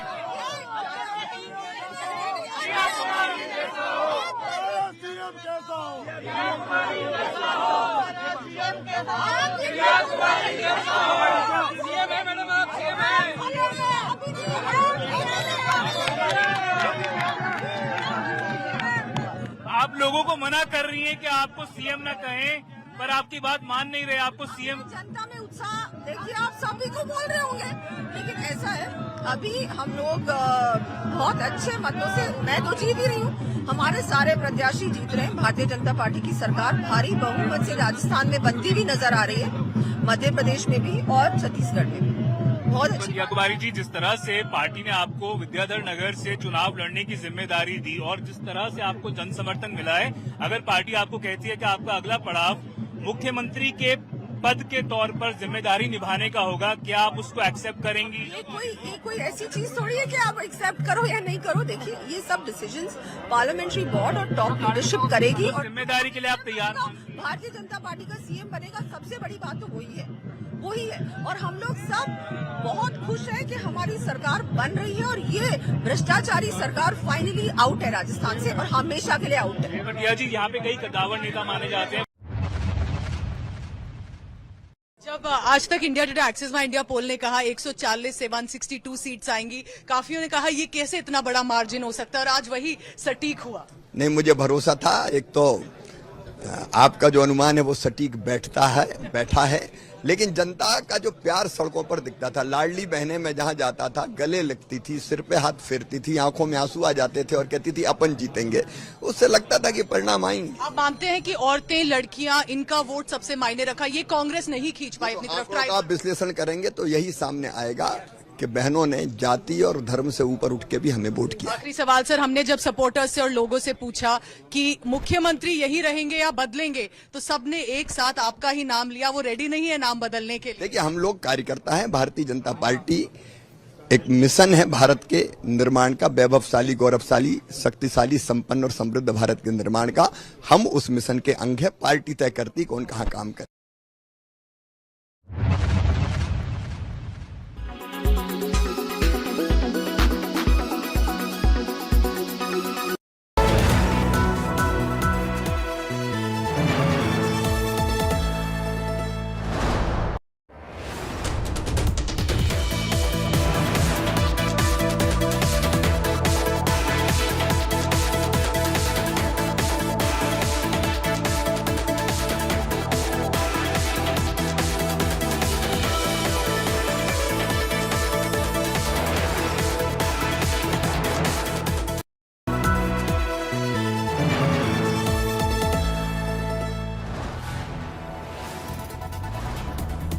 You are watching India Today, powered by Finest, Be Sustainable Change, a BNP Group company.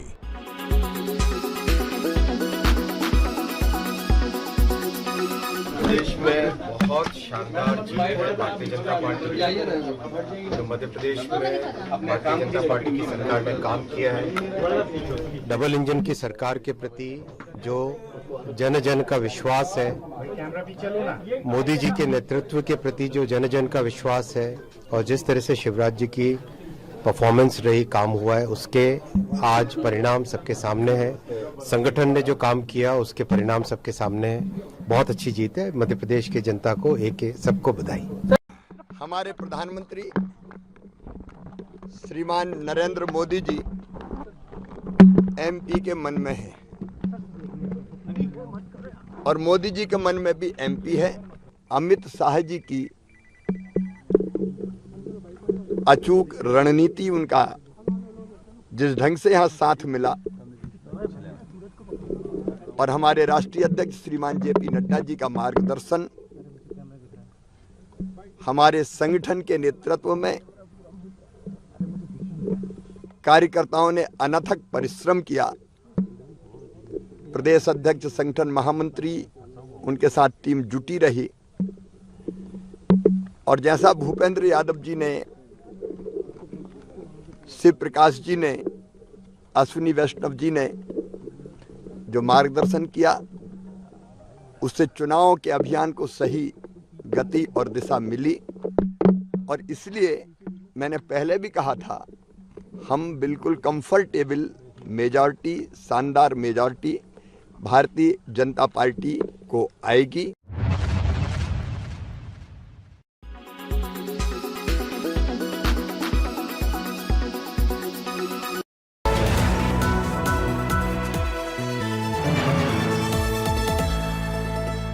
So sorry.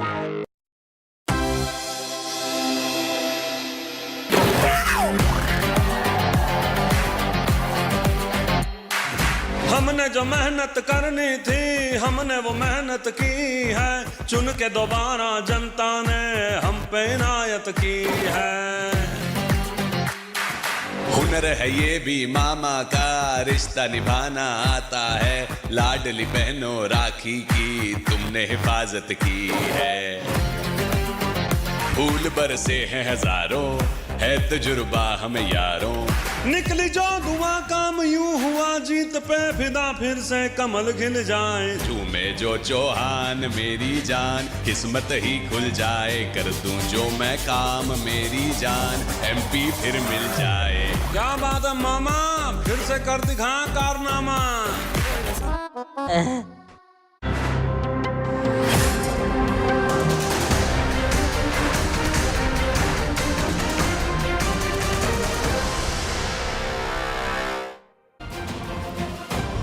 Prime Minister Narendra Modi is going to be arriving at the BJP headquarters in Delhi any moment now. The saffron wave sweeping the Hindi heartland is the best possible election news the BJP could have hoped for. It has fought off anti-incumbency, converted it into a monstrous pro-incumbency in Madhya Pradesh. Bhupesh Baghel has been bundled out in Chhattisgarh and the Gehlot Gadi has been derailed in Jaipur. A triple victory under the leadership of Prime Minister Modi and the state leaders, all of whom will be converging shortly at the BJP office in the national capital. The Prime Minister will be also addressing the party cadre at the headquarters. Celebrations have also been erupting over the mega BJP win in these three states.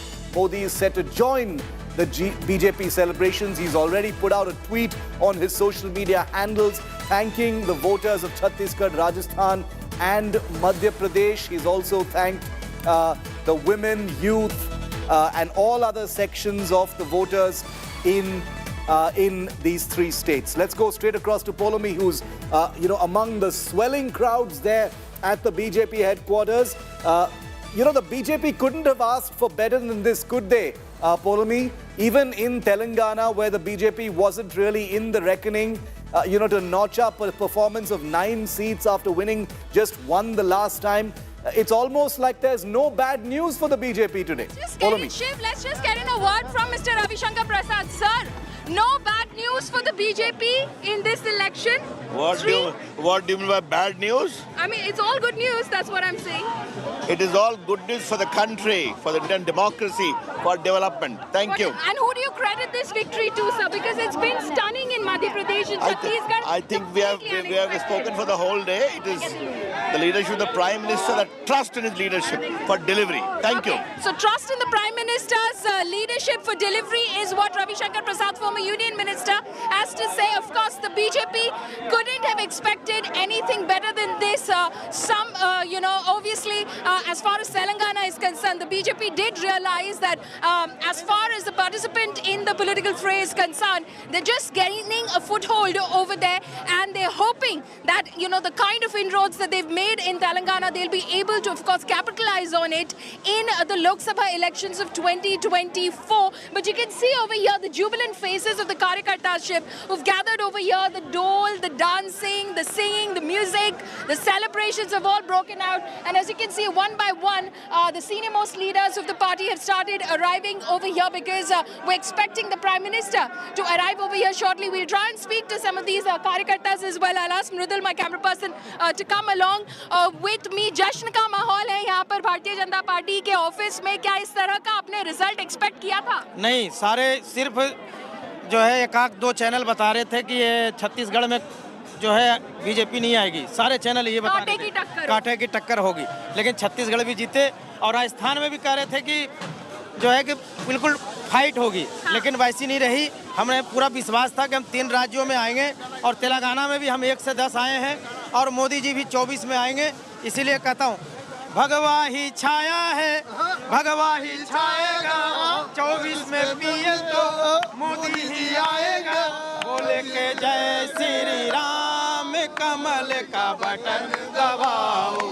अरे मोदी ही आए हैं, मोदी ही आएंगे, 24 में PM तो मोदी ही आएंगे. बोले के जय श्री राम, कमल का बटन दबाओ. Okay, so ecstatic BJP Karyakartas over here as far as their win is concerned. They said obviously everyone predicted Kaante ki takkar in Chhattisgarh, in Rajasthan, but as they chant over there, Modi hai to mumkin hai. They're crediting this victory to the Prime Minister. The Prime Minister says the Karyakartas did not let their spirits be affected by anything that the poll pundits or the exit polls were saying. It shall be 400 par is what the BJP Karyakarta is now targeting for Lok Sabha 2024. Shiv. You know, the BJP, I hope you can hear me, Polomi. I know that it's very loud around you, but the BJP couldn't have asked for a better kind of mood maker on the road to 2024. Apart from looking forward to what the Prime Minister is going to be speaking today, all the BJP Karyakartas, not just there in Delhi where you are, but also in the 3 states, are going to be also wondering about Kaun Banega Mukhyamantri. That's the next big question. The game is over, but Kaun Banega Mukhyamantri is still to be answered. Absolutely, the BJP has its task cut out, be it in Madhya Pradesh where they did not, of course, project a face as far as, the Chief Minister is concerned, but obviously Shivraj Singh Chauhan's, his capital has only grown with this massive victory for the Bharatiya Janata Party that has defeated 18 years of incumbency. ये आप ये शेर लेके क्यों घूम रहे हैं? देखिए, हमारे देश के प्रधानमंत्री शेर हैं, थोड़ी देर में आने वाले हैं. तो हमारे को गर्व है कि देश का प्रधानमंत्री शेर है, पूरे देश को गर्व है. और जो ये जीत है, ये जीत एक शहर के विकास की जीत है, ये डेवलपमेंट की जीत है, ये सभी योजनाओं की जीत है. अब तो एक और घमासान मच जाएगा कि सीएम कौन बनेगा. राजस्थान का सीएम कौन, छत्तीसगढ़ का सीएम कौन, मध्य प्रदेश का. लोग कह रहे हैं शिवराज जी, पर ये प्रोजेक्ट तो नहीं किया था, कोई और भी आ सकता है. देखिए, भारतीय जनता पार्टी की खासियत है कि यहाँ फिक्स कुछ नहीं है, कोई परिवार नहीं है, कोई कुछ. जो संगठन निर्णय लेगा, जिसको जिम्मेवारी मिलेगी, वह भरपूर निभाएगा, जैसे योगी जी निभा रहे हैं. Okay, so that's a great example over there. Yogi Adityanath Shiv was a surprise that the BJP pulled out of its hat when, of course, the time came to pick a chief minister for Uttar Pradesh in 2017 after that massive victory for the party. Yes. In the elections, a member of parliament from the Lok Sabha, Yogi Adityanath, was sent to Uttar Pradesh. He became the chief minister. So, Sangathan ka Karyakarta banega CM is what the workers are saying over here, Shiv. You know, a problem of plenty might seem like a nice problem to have, when you've got so many people to choose from, but with 2024 so close, the selection of a chief minister has to be a necessarily delicate process. And, the BJP is a past master in getting these things right. So we'll have to wait and watch. I can guarantee you that India's #1 political team, the most watched by miles today on Results Day, will break all of that to you first. You'll hear it first here on India Today, who the next chief minister of Rajasthan, Madhya Pradesh and Chhattisgarh actually are. Polomi, I'll come right back to you. Continue to get us those very, very interesting voices right ahead of the Prime Minister's arrival there at the BJP office. The party has registered a landslide victory. Most most prominently in Madhya Pradesh, a state in which the party was in power. It's leading in over 160 seats, way ahead of the Congress, which is leading in just 66 seats. It's a total decimation. And just as the BJP registers victory, Chief Minister Shivraj Singh Chauhan dedicated this win to Prime Minister Modi for his guarantees and hailed the people of MP. BJP workers obviously still erupting in joy moments after the BJP widened its lead against its arch rival, the Congress. The numbers are almost exactly what India Today's exit poll had predicted. And to continue to bring you the big voices, I'm handing you over once again to India Today's Rahul Kanwal. So I want to go across at this moment to Hyderabad. We're joined by a man for whom this is a very bittersweet moment. He is, in fact, the KTR-like face of the Congress. Spent a lot of time in the United States, came back to India, got into active electoral politics, first as an MP, this time as an MLA candidate. His party has registered a remarkable performance in Telangana, given how down and out the Congress was. 63 at the moment, up 44. But Madhu Yashki Gaud, the former Nizamabad MP, who was fighting this time in the seat of Lal Bahadur Nagar in Hyderabad, himself didn't do well. Devi Reddy, S. Reddy of the BRS was ahead. But it's a big victory, Madhu. You fought hard, your party is done well, but it's a bittersweet moment. But you're also put up in an area, in a region where the Congress typically wasn't expected to do well. Yes, Rahul, thanks for your kind words, Rahul. And yes, I did put up a strong fight. This was a strategy led by me, Mr. Revant Reddy and other participants. Yeah. We GHMC area, we are down to 0. We have lost GHMC. We have not a single MLA in this area. But majority of the people from the neighboring districts live in this area. Elbinagar, Kudgulapur, Kukutpalli, all these areas. Rajendra Nagar. To fight, strong fight here. It will have a multiple effect on the districts. Because people, when they see that there's no fight in Hyderabad, that may give a wrong impression of the people in districts that we are not winning the race. So I took this race. Party I command did ask me not to take this race. There's no chance of winning this seat. I said, even then I took, because all these leaders, except myself, Hazaruddin, Anjan Kumar Yadav, twice at MPs, we took this risk and contesting. And I think that's shown the good results in the districts. But yes, it's sad that I lost election. But I'm happy that Congress came back to power in this way. Let me show our viewers what Madhu is talking about. If I look at the region-wise breakup of Telangana, and I'll pick the Hyderabad region, this is where the Congress has been very weak. At this moment of the 21 leads, the BRS picked up 17, AIMIM had 6. You've got the Congress not doing well in Hyderabad. The BJP had 1, but the Congress did do well, interestingly, in the north. This is where the BJP, Madhu, thought they'd do better. They thought it's BJP versus BRS in the north. The Congress up 12 seats from the 9 last time at 17 in northern Telangana. The BRS at 9, down 18. You've done remarkably well in the north. And if I come to the south, in the south, the Congress at 26, up 20 from the last time. The BRS at 8, down 20 from the last time.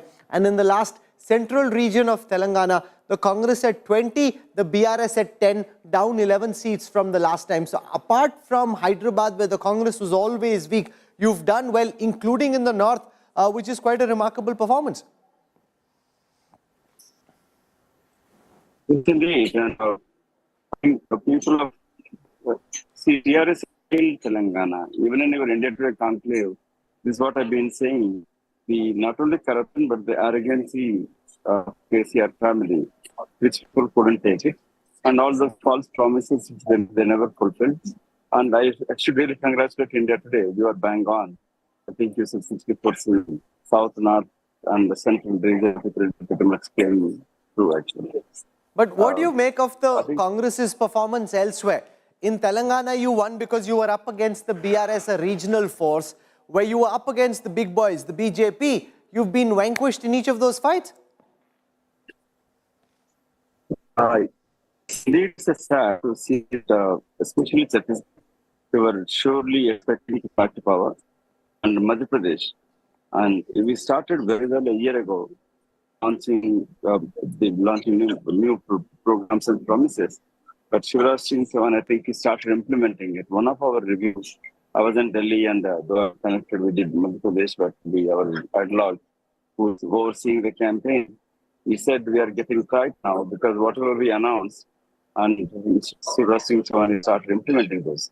So that's where I think we lost in Madhya Pradesh. So it is definitely to see that we lost the power. But Rajasthan, we knew that it was tough, and every 5 years there's a government changes. But we are hopeful. If you recollect 2003, all this was won by BJP. Chhattisgarh, Delhi, except I think Madhya Pradesh, in December 2003. But 2004, 6 months later, I think Congress came back to power. So yes, we did. No, but the problem also, with the Congress in the post-2014 era has been that no chief minister has ever got re-elected. So you win against likely a regional power or even sometimes against the BJP, but the government doesn't get the kind of mandate after 5 years of being in power that the BJP seems to get. 4 terms of the BJP in Madhya Pradesh, Shivraj Singh Chauhan wins again. Bhupesh Baghel, who's supposed to be a popular Congress chief minister, fights once and then he's down 34 seats in the next election, not able to convince people to vote you back to power. I think we lack, we need to build the organization ground. That's what I see in my own election here and even in the state and the states where we lost. I was in the Karnataka, I see the Congress party structure. Karnataka is very strong. That's where we could able to bounce back in Karnataka. But in other states, I think we need to follow what Karnataka Congress Party as an organization, what we have done there. So we are stronger in districts, villages at the state level, and every frontal department is very strong in Karnataka. I was in charge 4 years there, and that kind of structure lacking in most of the states. And wherever we are in power, as you rightly said it, not coming back. I think we need to really have to work on and do our homework and see where we are losing and how BJP is winning. And one immediate answer to the parties both levels. Okay, thank you very much, Madhu, for joining us. We wish you all the best. He fought a tough battle. I want to go across now to one of the most important BJP leaders, a man who was sent into a very tough state of Chhattisgarh. Omji Mathur now joins us. Om Mathur साहब, बहुत बहुत शुक्रिया। मुझे मालूम है कि आप बहुत कम लाइव कहीं पर भी बैठते हैं, तो बड़ी मुश्किल से आपको हम लोगों ने रिक्वेस्ट किया क्योंकि इतनी बड़ी जीत हुई। मैं अपने दर्शकों को यह भी बताना चाहता हूं कि नहीं जिद कहां सर, ये तो हम शुक्रगुजार हैं कि आप आए। मैं दर्शकों को बताऊं कि ओमजी माथुर राजस्थान से आते हैं, उनको भेजा गया छत्तीसगढ़ ऐसे टाइम पर जब बीजेपी के खुद के इंटरनल सर्वे ये कह रहे थे कि बीजेपी हार रही है। वहां से बीजेपी किस तरीके से आपने वापसी की, कैसे आपने चुनाव को गढ़ा, उसके बारे में ओमजी माथुर हमारे दर्शकों को बताएं। स्वागत और मुबारकबाद आपका। धन्यवाद राहुल। मैं आते ही यहाँ के पार्टी के संगठन और आदरणीय मोदी जी की गरीब कल्याण योजनाओं को लेकर के पार्टी को सक्रिय किया, और मैं धन्यवाद दूंगा यहाँ छत्तीसगढ़ की यूनिट को कि जो भी काम उनको दिया बूथ से लगाकर प्रदेश स्तर तक के कार्यकर्ता ने वो काम किया। चाहे वो मोर आवास वाला विषय हो, ऐतिहासिक रैली मोर आवास की और इसको एक्सपोज किया कि केंद्र की 3 किस्तें आने के बाद भी स्टेट सरकार ने अपना हिस्सा नहीं देने से 8 लाख परिवार ऐसे रहे जो मकान से वंचित रहे। इसी तरह आपने शराब का घोटाला हमने उजागर किया, इसी तरह हमने गोधन में जो इन्होंने भ्रष्टाचार किया वो उजागर किया, और इसके साथ साथ बूथ स्तर तक हमने मजबूत की पार्टी को और टोटल नए चेहरे ढूंढ करके क्षेत्र वाइज भौगोलिक और सोशल इक्वेशन दोनों को ध्यान में रख करके, और उसी का परिणाम है कि आदरणीय प्रधानमंत्री जी की गरीब कल्याण योजनाएं नीचे तक हमने जिस प्रकार से पहुंचाई है, उसी परिणाम से आज ये ऐतिहासिक निर्णय हमारे पक्ष में आया है। एक चीज सच सच बताइएगा ओम जी, क्योंकि आज सुबह बीजेपी के कुछ बहुत वरिष्ठ नेताओं से बातचीत हो रही थी मेरी, काउंटिंग शुरू होने के 1-1.5 घंटे बाद भी वो कह रहे थे कि हो सकता है छत्तीसगढ़ निकाल लेंगे एंड में, लेकिन थोड़ा टाइट होगा, लेकिन चिंता न करो एंड में हम ही जीतेंगे। लेकिन 56-34 इतनी बड़ी जीत की उम्मीद तो बीजेपी को क्या अंदर वाकई में थी? अब तो आप कहेंगे थी, लेकिन सुबह तो आपको टेंशन होगी कि इतनी बड़ी शायद जीत ना हो हमारी। मुझे राहुल कोई टेंशन नहीं थी।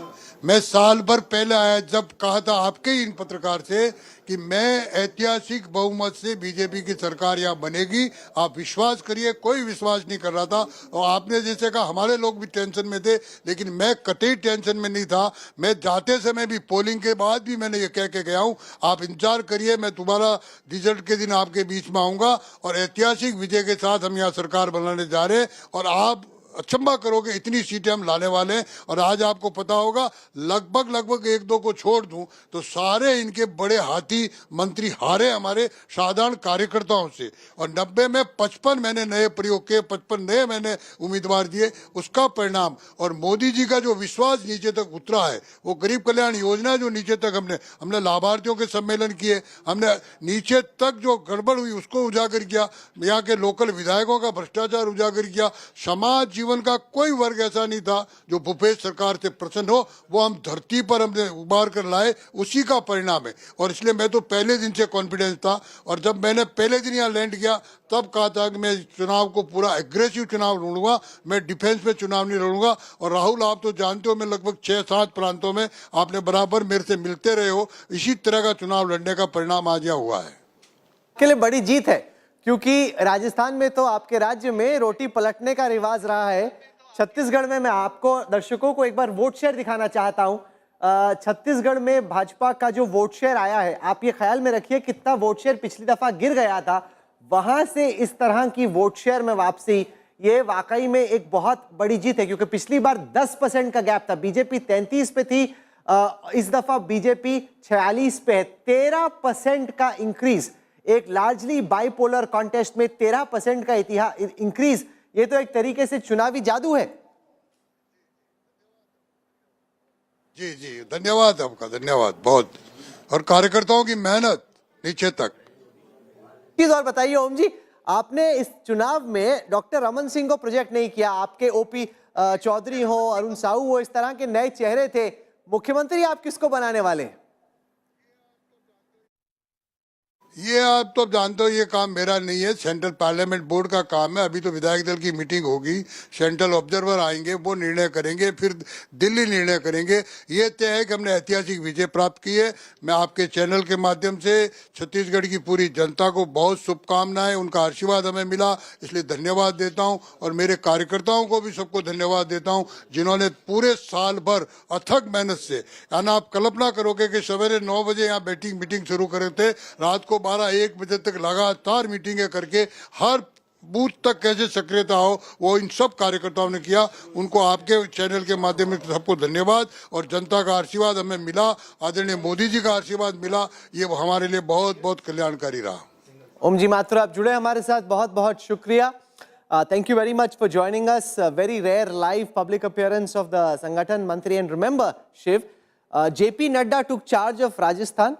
Amit Shah took personal charge of Madhya Pradesh, and it was Om Mathur in Chhattisgarh. They really put their big guns out, not holding back, giving it their all, staking their equity. That's JP Nadda, who had his birthday just yesterday. He had a birthday, and what a way to celebrate. He's got all the BJP party workers wishing him happy birthday and congratulating him on this big victory. The BJP can never be faulted, for not doing enough in every election. Every election looks like something where the big guns need to be deployed, and they really did that. Here's, the man whose birthday it was just a couple of days ago. Let's listen into what's happening at the BJP office right ahead of the Prime Minister's arrival. Bharat Mata ki! Arriving there at the BJP office, the Prime Minister will be arriving just minutes from now. India Today's Poulomi Saha is on the ground. We'll be going across live to her in just a moment. The Prime Minister will also be making a customary speech to the Karyakartas in just a short while from now. We've spoken to all of the big faces in the 3 big states where the BJP has won decisively. Remember, decisions on who will be the Chief Minister are yet to be taken. Those will happen over the next few hours and days. But right now, all eyes on the BJP headquarters. We're slipping into a very short break. When you come back, the Prime Minister will be walking right in. Stay with India Today.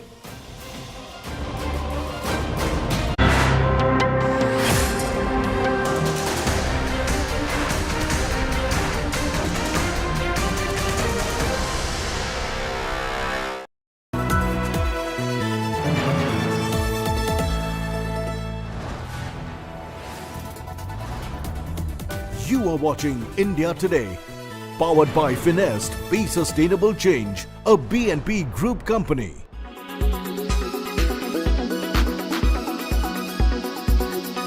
जब आज तक India Today axis में India poll ने कहा 140 से 162 seats आएंगी, काफियों ने कहा ये कैसे इतना बड़ा मार्जिन हो सकता है, और आज वही सटीक हुआ। नहीं, मुझे भरोसा था। एक तो आपका जो अनुमान है वो सटीक बैठा है, लेकिन जनता का जो प्यार सड़कों पर दिखता था, लाडली बहनें मैं जहां जाता था गले लगती थी, सिर पे हाथ फेरती थी, आंखों में आंसू आ जाते थे और कहती थी अपन जीतेंगे, उससे लगता था कि परिणाम आएंगे। आप मानते हैं कि औरतें, लड़कियां, इनका वोट सबसे मायने रखा, ये कांग्रेस नहीं खींच पाई अपनी तरफ। आप विश्लेषण करेंगे तो यही सामने आएगा कि बहनों ने जाति और धर्म से ऊपर उठ के भी हमें वोट किया। आखिरी सवाल सर, हमने जब सपोर्टर्स से और लोगों से पूछा कि मुख्यमंत्री यही रहेंगे या बदलेंगे, तो सबने एक साथ आपका ही नाम लिया। वो रेडी नहीं है नाम बदलने के लिए? देखिए, हम लोग कार्यकर्ता हैं। भारतीय जनता पार्टी एक मिशन है भारत के निर्माण का, वैभवशाली, गौरवशाली, शक्तिशाली, संपन्न और समृद्ध भारत के निर्माण का।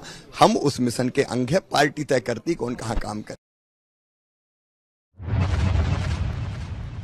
Mr. Jyotiraditya Scindia joining me, and this is a team effort from Prime Minister Modi to Jyotiraditya Scindia ensuring that the credit of this victory goes to Prime Minister Narendra Modi ji, who has led from the front, our Home Minister Amit Shah ji, our party President JP Nadda ji, who has directed us, asked us to rise to the occasion. It goes to our Chief Minister Shivraj Singh Chauhan ji, whose schemes have resulted in this victory, our party President BD Sharma ji. But most of all, it goes to every BJP party worker on the ground in Madhya Pradesh. Through your channel, I would like to thank every voter in Madhya Pradesh who has blessed us for the 5th time. And I bow down to them. I bow down to the Mati of Madhya Pradesh. And I thank every individual worker from the bottom of my heart. And I promise them that our party will work untirelessly for their development and their progress, and to take Madhya Pradesh to new heights. You don't want to take credit for snatching the Congress seats now into complete... The credit for this victory goes completely to every worker of the BJP. Every single worker of the BJP who has worked tirelessly. What about those who said anti-incumbency, BJP don't want Shivraj Singh Chauhan, some other... सबको जवाब मिल गया। कल तो मैं आपको बताऊं, Congress party तो पूरे दुकान के लड्डू खरीद रहे थे, बधाई के पोस्टर्स लग गए थे, हम चुपचाप अपना काम कर रहे थे।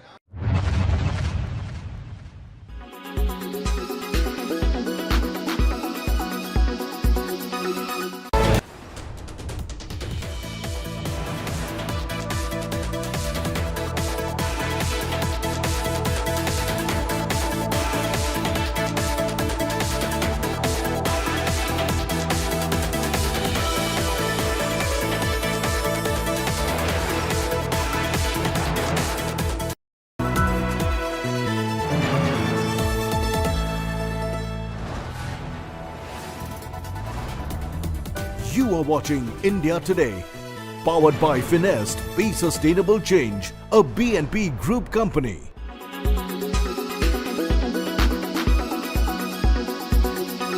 प्रदेश में बहुत शानदार जीत है भारतीय जनता पार्टी की। जो मध्य प्रदेश में भारतीय जनता पार्टी की सरकार ने काम किया है, डबल इंजन की सरकार के प्रति जो जन जन का विश्वास है, मोदी जी के नेतृत्व के प्रति जो जन जन का विश्वास है, और जिस तरह से शिवराज जी की परफॉर्मेंस रही, काम हुआ है, उसके आज परिणाम सबके सामने है।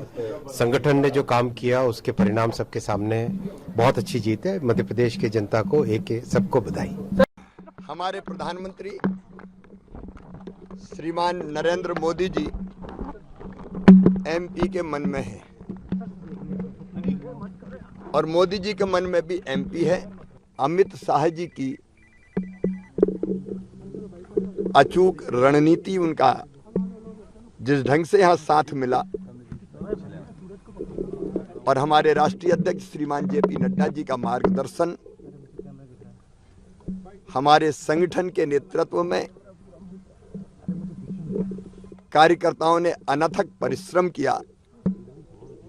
प्रदेश अध्यक्ष, संगठन महामंत्री, उनके साथ टीम जुटी रही, और जैसा भूपेंद्र यादव जी ने,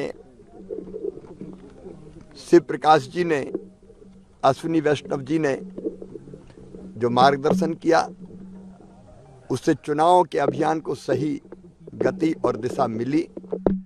और इसलिए मैंने पहले भी कहा था, हम बिल्कुल कंफर्टेबल मेजॉरिटी, शानदार मेजॉरिटी भारतीय जनता पार्टी को आएगी।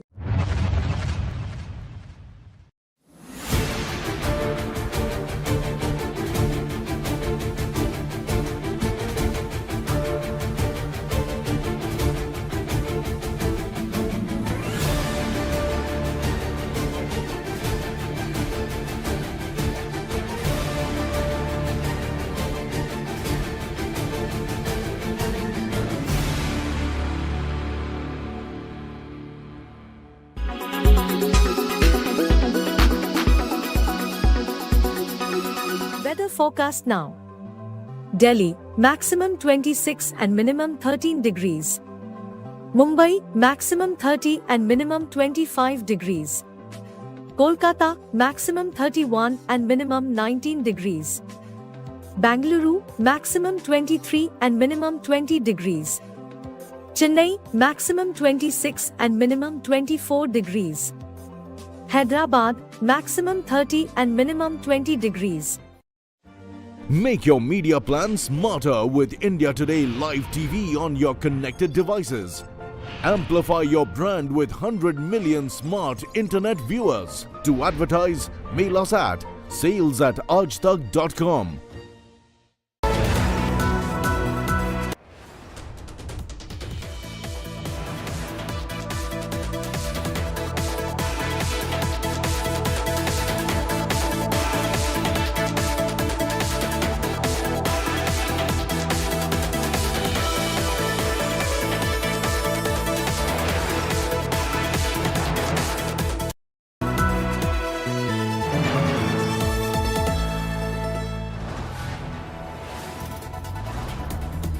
You are watching India Today, powered by Finest, Be Sustainable Change, a BNP Group company.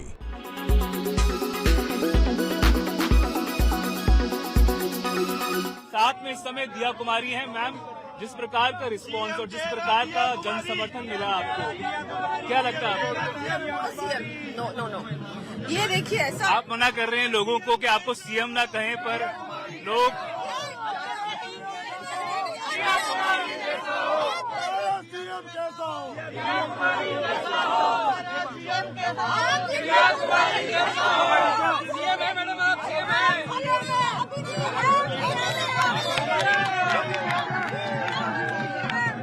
आप लोगों को मना कर रही हैं कि आपको सीएम ना कहें, पर आपकी बात मान नहीं रहे, आपको सीएम। जनता में उत्साह देखिए, आप सभी को बोल रहे होंगे, लेकिन ऐसा है, अभी हम लोग बहुत अच्छे मतों से, मैं तो जीत ही रही हूँ, हमारे सारे प्रत्याशी जीत रहे हैं। भारतीय जनता पार्टी की सरकार भारी बहुमत से राजस्थान में बनती हुई नजर आ रही है, मध्य प्रदेश में भी और छत्तीसगढ़ में भी। बहुत अच्छी कुमारी जी, जिस तरह से पार्टी ने आपको विद्याधर नगर से चुनाव लड़ने की जिम्मेदारी दी और जिस तरह से आपको जन समर्थन मिला है, अगर पार्टी आपको कहती है कि आपका अगला पड़ाव मुख्यमंत्री के पद के तौर पर जिम्मेदारी निभाने का होगा, क्या आप उसको एक्सेप्ट करेंगी? ये कोई ऐसी चीज थोड़ी है कि आप एक्सेप्ट करो या नहीं करो। देखिए, ये सब डिसीजंस पार्लियामेंट्री बोर्ड और टॉप लीडरशिप करेगी और जिम्मेदारी के लिए आप तैयार हैं? भारतीय जनता पार्टी का सीएम बनेगा, सबसे बड़ी बात तो वही है।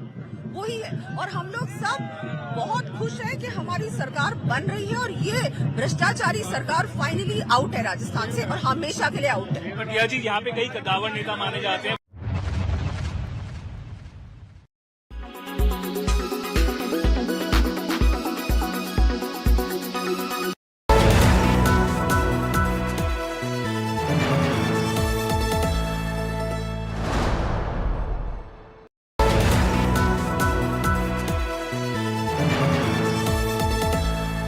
Co-presented by आपका जॉय भारत का Joy, Joy e-bike. Co-presented by Nexa, Create Inspire. Co-powered by Parul University, Vadodara, Gujarat. Co-powered by ArcelorMittal Nippon Steel India, बनाऊंगा मैं, बनेगा Bharat.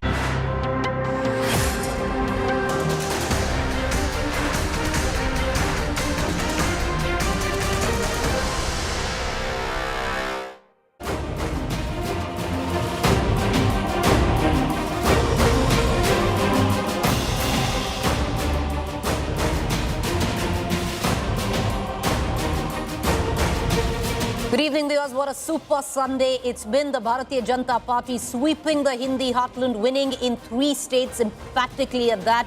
The Congress wins Telangana. We're going to get you all of that. Lots of action taking place at the BJP headquarters. We're going to cut across there. The Prime Minister expected any time now.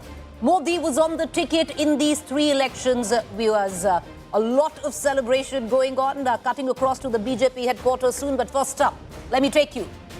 All right, these are visuals coming in from the Bharatiya Janata Party headquarters. Amit Shah has reached, he's been the Sutradhar in 2, at least, of the 3 states that the BJP has won emphatically. The Prime Minister be reaching any time now. JP Nadda, who had a great birthday yesterday, also in attendance. You can see all the other BJP leaders coming in anytime the Prime Minister is expected. This is classic playbook BJP.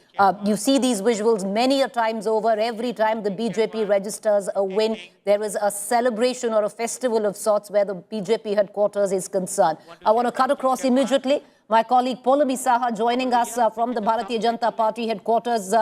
Poulomi, you know, we've seen these scenes before. Once again, going down on the many victories. Poulomi, can you hear me? On the many victories that we have seen at the BJP headquarters, JP Nadda, a lot of people, you know, wishing him on his birthday. He's had a good year, and the BJP's had a great day in the office. Poulomi, take us through the latest. When is the Prime Minister expected?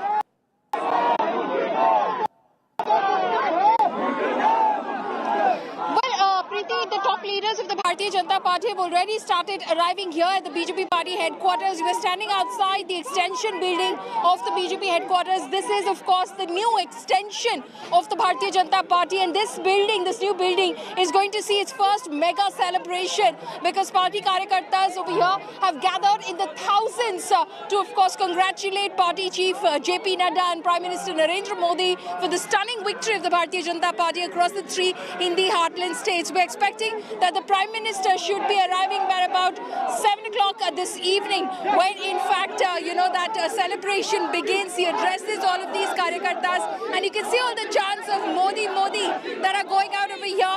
BJP party chief JP Nadda is already at the headquarters. He just arrived here about 15 minutes ago. Piyush Goyal, other top leaders, Meenakshi Lekhi, Ravi Shankar Prasad, they've all been going in, streaming in, of course, in anticipation for the Prime Minister's arrival. But the sense of enthusiasm and the sense of jubilation, the sense of excitement and even of surprise in some measure, as far as these results are concerned, you can see it over here, you can feel it, you know it when you talk to the karyakartas as well. Completely surprised with those results, of course, saying, you know, we thought, we knew it, we saw it coming, but then many, of course, saying, you know, this has been one of those pleasant surprises that we're not going to forget for a very, very long time, especially because it comes just a few months ahead of the Lok Sabha elections of 2024. Preeti? Hang on, Poulomi. Madhya Pradesh emphatic right now. BJP 165. It's going to fold at 165, and that's a huge, huge victory. Chhattisgarh, the Bharatiya Janata Party registering an emphatic win and winning Rajasthan as well. And the Prime Minister was on the ticket on all 3 elections. And this is the time, viewers, where the spotlight will shift from the states, from a Shivraj Singh Chauhan to the national capital and on the Prime Minister, because it's his moment. Rajdeep, to bring you in as well, as Poulomi continues to get us the very latest from there. This is classic playbook BJP. We've seen these images before, and now, you know, all the celebrations across the states of Chhattisgarh, you know, where leaders are concerned, Madhya Pradesh, Rajasthan, will quieten down, and the spotlight will be on no one else but the Prime Minister, and well-deservedly, he was on the ticket. Look, Prime Minister Narendra Modi, let me say this emphatically, is a bit of a political phenomenon, especially in North India. I don't think one has seen a leader, and you know, you can go back to the Nehruvian Indira Gandhi era. Certainly, they had the ability to pull up their party even in states where they were weak. Indira Gandhi certainly did that repeatedly. Mr. Modi is the next leader since Indira who's able to lift the party, especially in the Hindi heartland. There's little doubt, for example, in Rajasthan, the election became about Gehlot versus Modi. True. In the sense, it was Mr. Modi's face which was there over all the BJP propaganda material, as to a large extent it was in Madhya Pradesh. So, Mr. Modi is an extremely popular leader, particularly in the Hindi heartland, and therefore deserves a large share of the credit, undoubtedly. And because it comes 5 months before the general elections, there will be a sense, Preeti, that this has given the BJP the momentum at the right time to enable Mr. Modi to do what no other Prime Minister since Jawaharlal Nehru has done, win 3 consecutive Lok Sabha elections. So all of that makes the BJP's celebrations, I think, today all the more important for the party. By the way, we are just joined by Karti Chidambaram. Because Karti Chidambaram of the Congress has been tweeting saying there's a difference between North and South. The fact, Mr. Chidambaram, is you're holding on to the consolation of Telangana on a day when the BJP scored a hat-trick of victories. So, and if this continues in the 2024 general elections, then it's game, set and match to the BJP once again. So what tweet of mine are you referring to? I was told that you're effectively saying there's a north-south divide. It's south. There is your tweet playing out. I've never said anything like that. Where have what does my tweet say? You said the south. Yeah, that is my first word into Wordle. The south, that was the first word I used in Wordle today. So are you, but do you accept that there is... Why are you reading so much into why are you reading Mr. much Chidambaram, tell more us than something. what is written in my tweet? Okay, Mr. Chidambaram, tell us something. Okay, forget Yes. about reading into your tweets. How do you read into a 3-state washout where the Hindi heartland is concerned for the Congress, sir? I think the import of the victory in Telangana, unfortunately, is getting dampened by what's happened in the Hindi heartland. If the Telangana result had been a standalone election, it would have been as stellar as the Karnataka results. But unfortunately, today, it's been drowned because of the 3 other results which have come from the Hindi heartland. I understand that the politics of each state is different. The reasons why the BJP has won in each of the states could be completely different. I really have no first-hand knowledge of the ground realities. I only rely on feedback from my party colleagues from the 3 states. In Rajasthan, we were the incumbent government, and the rule of thumb there is every 5 years there is a flip. So this has not been a big surprise that this has also happened now. And in Chhattisgarh, we were very, very hopeful. We had a very popular chief minister, and we were very hopeful to coming back to office. Unfortunately, that didn't happen, and as many of my party colleagues were all surprised by the results in Chhattisgarh.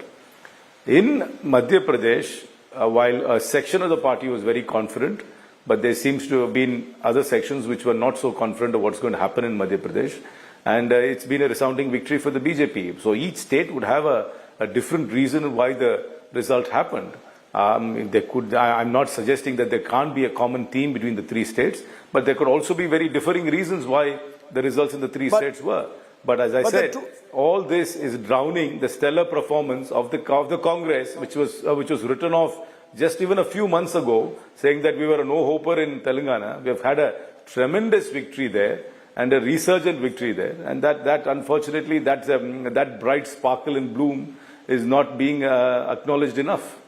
But Mr. Karti Chidambaram, here's a data point. Since 2011, since Tarun Gogoi got re-elected in Assam, you have never won a major, you've not got re-elected in a major state. The BJP's got re-elected in Madhya Pradesh, it's got re-elected in UP, it's got re-elected in Uttarakhand, it's got re-elected in Haryana. There is clearly a distinction between the BJP's ability to capitalize on pro-incumbency and the Congress's failure. Will the Congress introspect? Will there be some accountability? Or is it business as usual, saying we won Telangana, all is well? No. Just because I acknowledge the victory of Telangana and I find a sparkle in today's news, it does not mean we won't introspect. It does not mean we won't analyze the data. It does not mean that we won't do course correction. It does not mean that we will sharpen our communication. It does not mean any of that. The data is just coming in. I don't think we have Mr. the full data is available at the moment. But sir, is there at least acceptance with one fact that the Congress has completely come to zero grips when it comes down to the Hindi heartland? South, you say it's a sparkle, where Telangana, yes, well-deserved win. But when it comes, is there acceptance finally that you're losing the narrative where the Hindi heartland is concerned, or you're clueless when it comes to it? See, I'm not a native Hindi speaker, so my understanding of Hindi heartland politics is rather limited. And I don't have first-hand knowledge or experience in dealing with Hindi heartland politics. Obviously, there is the BJP is stealing a march over us in the Hindi heartland politics, and the people who are actually handling the affairs of the party in those areas are the ones who must really introspect and make course correction, and which we will. We are a mature political party. We will adapt. We will introspect, we will analyze, and we will react. I mean, it's not as if we are an unthinking bunch of people. We are a thinking bunch of people. We understand what's happening, and we accept it. I mean, sometimes, I am a sportsman. Sometimes the odds are against you, and you go through a streak in which you're not winning. But you innovate, you find ways, you grit it out, and you stand there. You don't concede and walk away. I understand the odds we are fighting against. So, in conclusion, will you accept that 2024 appears more and more a done deal, that it is advantage BJP? Will you concede that advantage BJP, if not a done deal?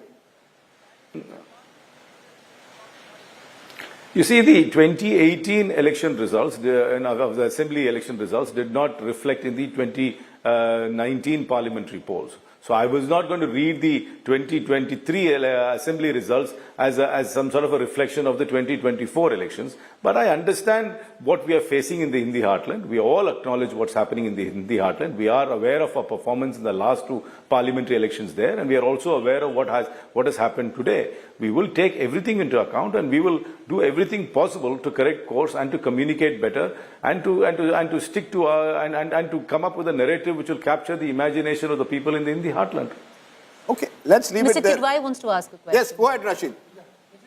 Today, Rahul Gandhi has said that his fight for a Congress ideology will continue. What is this Congress ideology? Because in Madhya Pradesh and Chhattisgarh and all, there was a pronounced, focus on positive Hindutva or something like that, a soft Hindutva. No. Our ideology is apart from the secular plank, is also egalitarian growth. It is not about just growth for in a statistical level, which is only skewed at the top. It's egalitarian growth, carrying every section of society. So every section of society is equally benefited from the growth of the economy and the prosperity of India. It's an egalitarian society, an equal society, and a just society, where the rule of law will apply to everybody equally. And there will be no fear of favor in applying the law, and it will be a secular. When I say secular, a government which will not favor anyone or discriminate against anyone else because of their faith, gender, or any other orientation. All right, Mr. Chidambaram, we're going to let it be. Congratulations on Telangana. You said you will introspect when it comes down to the Hindi heartland, but maybe it'll go beyond that on what has been lip service of the last time for a robust opposition. Appreciate you joining us, Mr. Chidambaram. With that, let's put the focus right now back to the BJP headquarters in the national capital, all decked up. These are scenes we've seen so many times before. The celebrations in the states have ebbed a little. The spotlight's now bright where the BJP headquarters is concerned. The Prime Minister, who's practically the showstopper, Rajdeep, of this election, will be coming in any time now. Amit Shah, who many would say, we've referred to the Amit Shah school of politics many a times over, and credit needs to be given to him as well. He was there in Madhya Pradesh, and a lot of politicking, getting things together, the back room of it all was managed by him, and it shows right now where the numbers stack up. What is remarkable about Amit Shah is his ability to bounce back.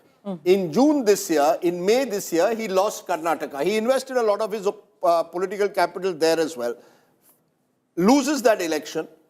6 months later, bounces back. And particularly Madhya Pradesh, where he invested a lot of his time micromanaging, putting in senior leaders in crucial districts in charge, sending union ministers, making them contest MLAs elections, getting these daily tracker polls done, looking for which are the communities, regions that need to be targeted. Similarly in Chhattisgarh, recognizing that there is a large vote for others, seeing how can the BJP work some kind of deals in a way with parties like the BSP, with JCC, the Jharkhand Congress, Chhattisgarh Congress, creating therefore the kind of strategic depth that the Congress lacks. You see, what Amit Shah is bringing to the table at the moment in the BJP is this ability to relentlessly focus on the last mile connectivity, the booths, the mandals. That's where elections are being won and lost by the BJP. Right. And that's why Amit Shah, I think, deserves a lot of the credit. Now, you could argue without Mr. Modi's face, maybe some of those strategies would not work. That's possible. And we've seen that in other elections, that where Mr. Modi hasn't been able to sort of pull up the BJP, even the strategy hasn't worked. But Amit Shah is relentless. On the very day that voting was going on in Telangana, he was off to Bengal to address a major rally saying, 2026, we are going to come to Bengal and win Bengal. So you've got a leader who just doesn't stop. The Modi-Shah double engine, whether one likes, whichever way one sees it, seems to work every now and then. Well, Rajdeep, we have with us Mr. Manikam Tagore from the Congress. He's two of the three people to be credited with the Congress victory in Telangana by Mr. Revanth Reddy himself. Appreciate you joining us, Mr. Tagore. And first up, congratulations on a spectacular win in Telangana.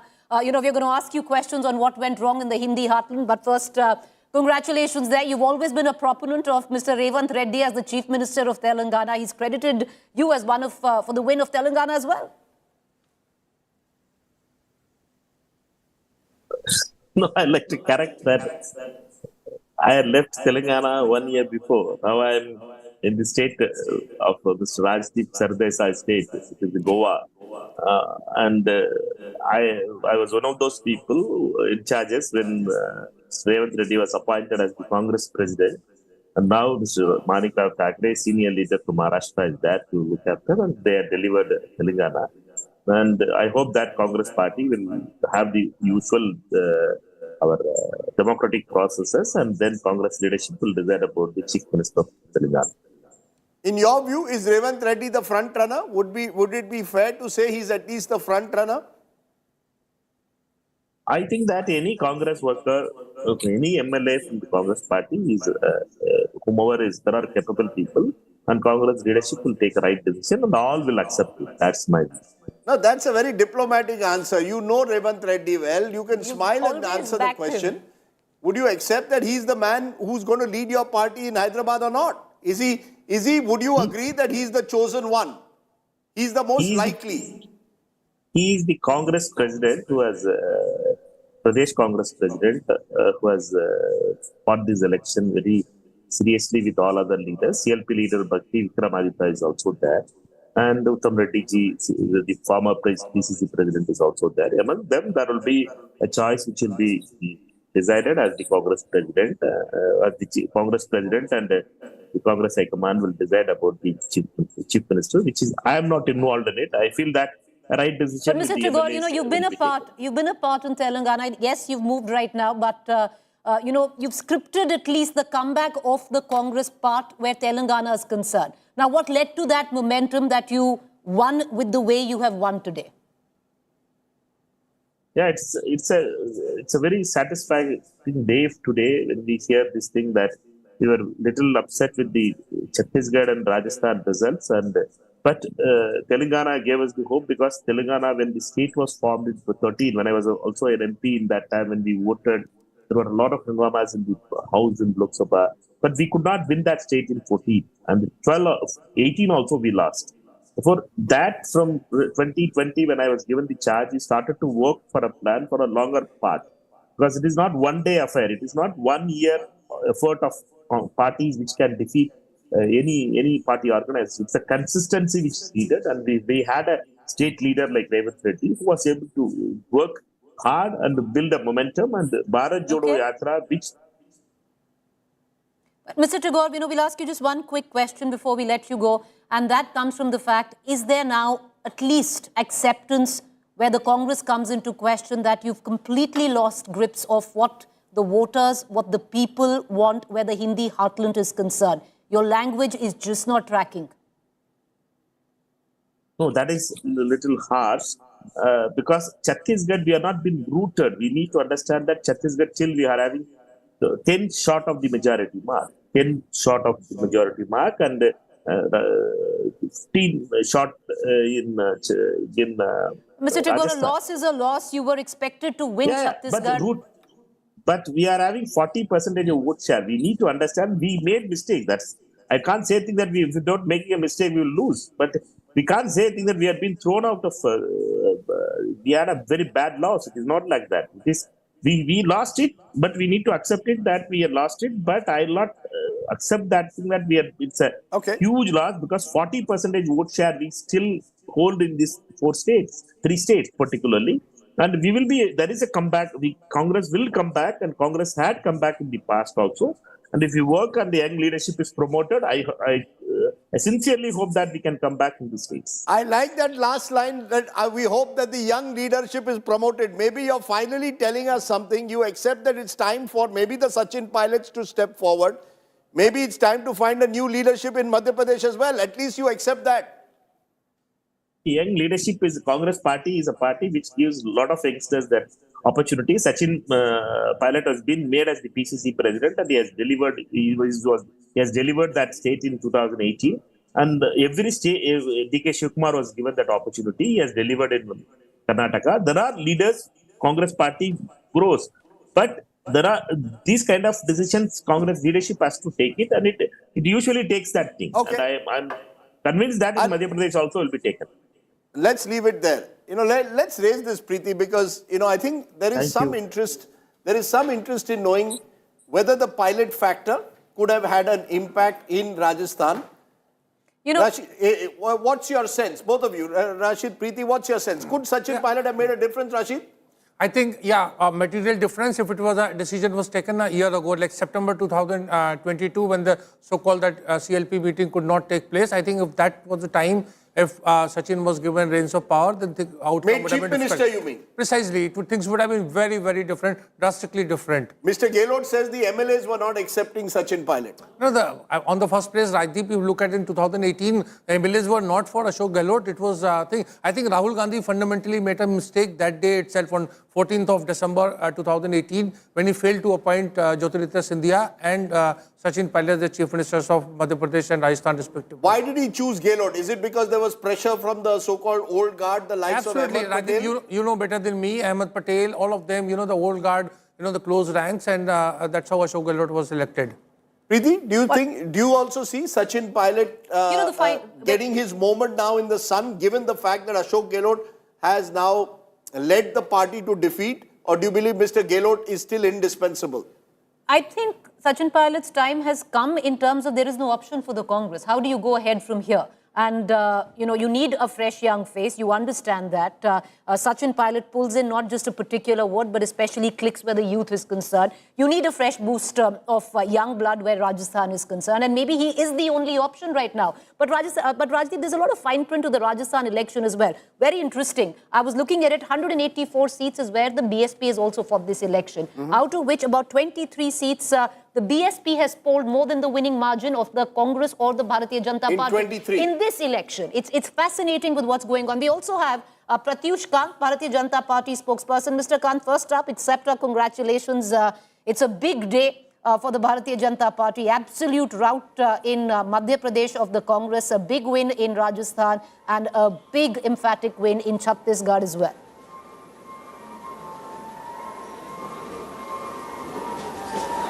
Mr. Kant, can you hear me? Thank you very much, ma'am. Thank you very much. Mr. Kant, One thing I was wondering... Yeah. Go ahead, sir. Go ahead. Yes, I can hear you. Go ahead, can you sir. hear me? We can hear you. Go ahead. Thank you very much. Thank you very much, ma'am. Thank you very much. I was listening to everybody for a long time. I just want to make few things which I have really heard from Mr. Chidambaram also and Congress spokespersons also. One thing which is very important, that for last almost 5-6 months, in every editorial of the newspaper I was seeing, people were saying there's no chance of BJP in Chhattisgarh. The best figure they were putting out was 18. Same was happening for Madhya Pradesh. There is like fatigue of the government and blah, blah, blah. The big thing which this result shows, now in Indian democracy, only those parties will survive which have organization. And Bharatiya Janata Party is the only party which has solid organization. Like could be Madhya Pradesh, could be Chhattisgarh, Rajasthan, and even in Telangana.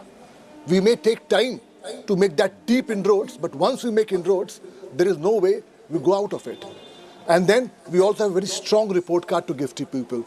They have to understand, the political strategists of Delhi, that BJP works in a very different fashion. It's absolutely a Karyakarta-oriented party. The Panna Pramukh is like God. He is the best guy who gives you a feedback rather than having photo optics moment which Rahul Gandhi was doing for his Bharat Yatra. And both the mistakes which Gehlot did and Baghel did, both of them invested too much on themselves. Huge ads, huge what great they are. The party was suffering. They had nothing to offer. In Gehlot regime, there were like 14 paper leaks, 1 lakh crime against women, Dalit cases, red diary. Same in Chhattisgarh, corruption after corruption. And now with social media, television, channels like your channel, people are aware what is happening in which state. This family-oriented politics cannot last now. The time is over for them. Only those parties will last, which like today, you could be an MP, tomorrow you are fighting an MLA election, next day you may be doing an organizational job. This is a party, it's a cadre-driven party. You do a job which you are asked to do. In Congress party, it's the one family which decides. Now there was a time they could do it. Now, much things have changed because Narendra Modi has changed the narrative. Every Karyakarta... Pratyush, you make a fine point about the BJP being a cadre-based party. You make a point about BJP being organizationally driven, but it's always been like that. It was even that in the Advani-Vajpayee era. What has changed between then and now? Is it the weakness of the Congress, that the Congress has become weaker, or under Modi, Shah, the BJP has become much more of a ruthless election machine? What has changed? Because you were always a cadre-based party, but now you seem to get greater successes than before. So what has changed between then and now?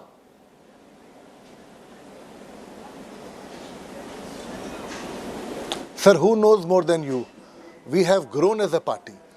The things as a young journalist you have seen during Advani and Vajpayee's period has now changed. We have become very big. We have got a totally new set of leaders. And we keep changing. There are new people who are always entering. The random people, you could be a bright student, a hard worker. Everybody has place in Bharatiya Janata Party. In Congress, you have to have that blue blood.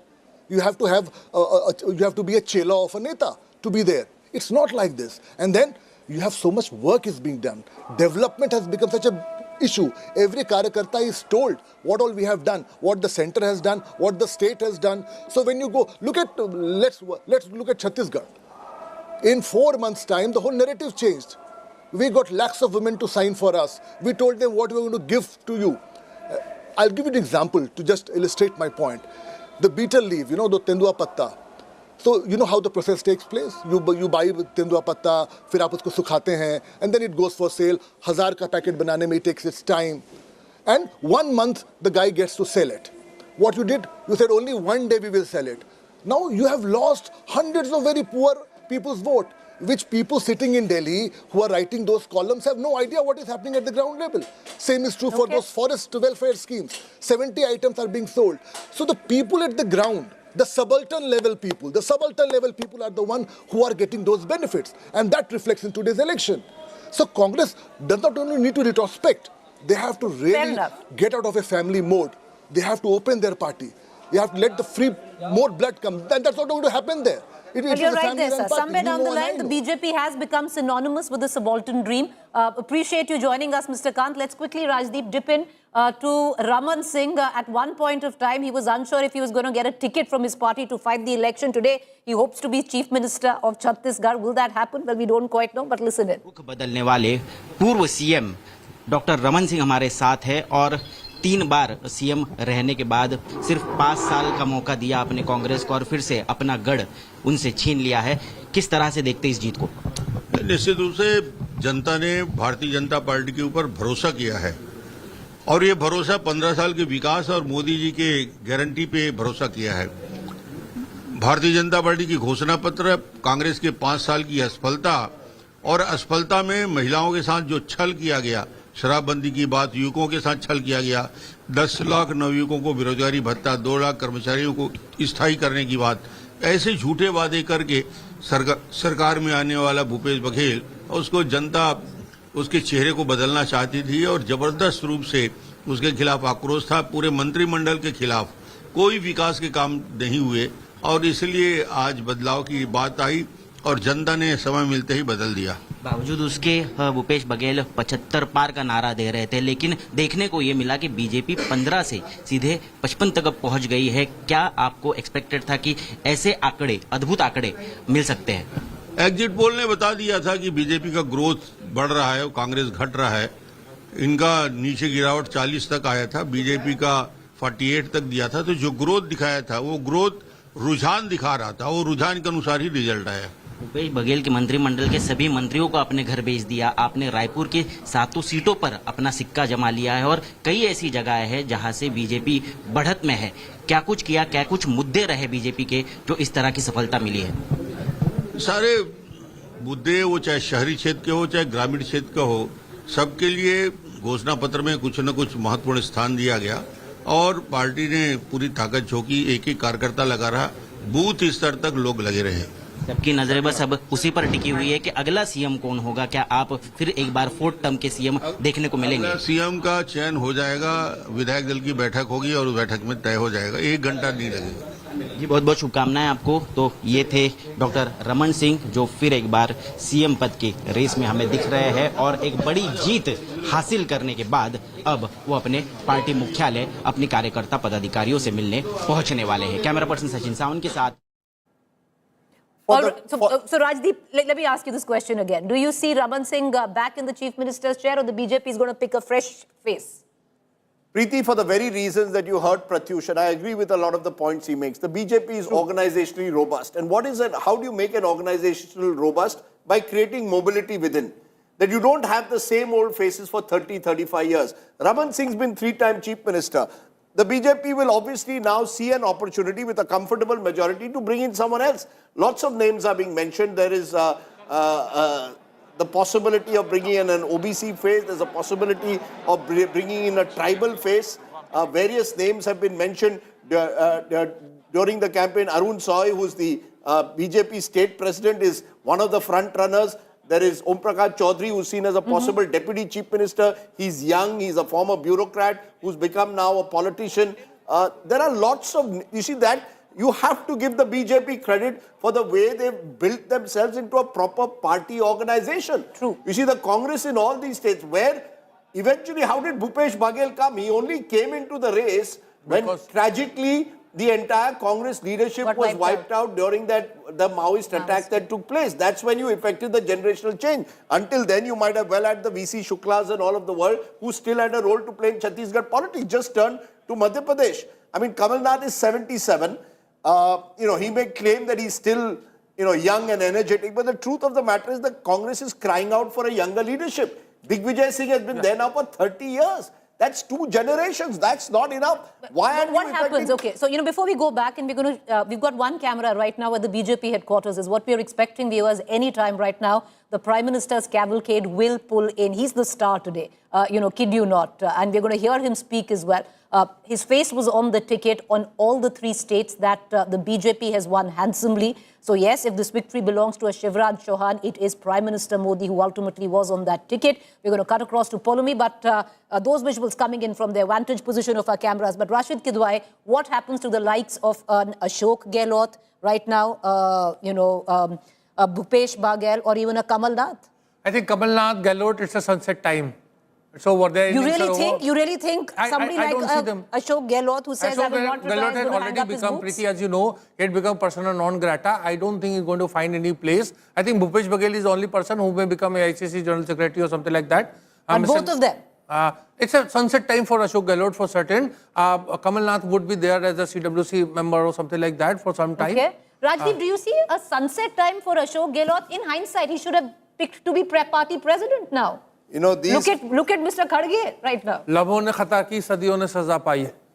To me, Ashok Gehlot at 72, you would think is sunset, but I don't think it is. Yeah. You see, what the old guard politicians do in the Congress is that because they have their network so well established and so entrenched, even when they lose, they have sufficient number of MLAs who will say, no, we want this individual to be our CLP leader. This generational change has to be effected when you have a strong high command that is able to tell Mr. Gehlot, look, Mr. Gehlot, you've been around for 25 years, you've done a wonderful job, you've been a 3-time chief minister, let's try someone else. And if Kamal Nath can do it at 77, Gehlot is only 72 right now. You see, it's not going to be easy, but if if the Congress wants to take a chance, I just read Jairam Ramesh's tweet, and Jairam Ramesh's tweet says that, we lost in 2003 in these 3 states and came back in 2004. But Rajdeep, don't you think there's a certain amount of delusion attached to it? Of course it is. And the only way to end it is to effect a generational change. Which will happen. Do you see it? You see, politics, no, I'm not sure it will happen, Preeti, but politics has to be disruptive and risk-taking. Yeah. Okay, do you see it happening? Yeah, I think the Congress had opportunity in 2018. They had a similar moment like, Rajdeep was referring about Dr. Raman Singh. I think the Congress made a fundamental mistake in 2018 in picking... Does the Congress realize precisely. That? Because even if Mr. Jairam realization, a certain amount of delusion attached to that if you're tweet as talking well. that Rahul Gandhi is for change and Rahul Gandhi is for, both Bharat Jodo Yatra, he's a leader. Now it's the time for him to implement these things. Okay, well, we'll see. Let's cut across right now. Poulomi Saha, the BJP flag, Poulomi fluttering away on our television screens.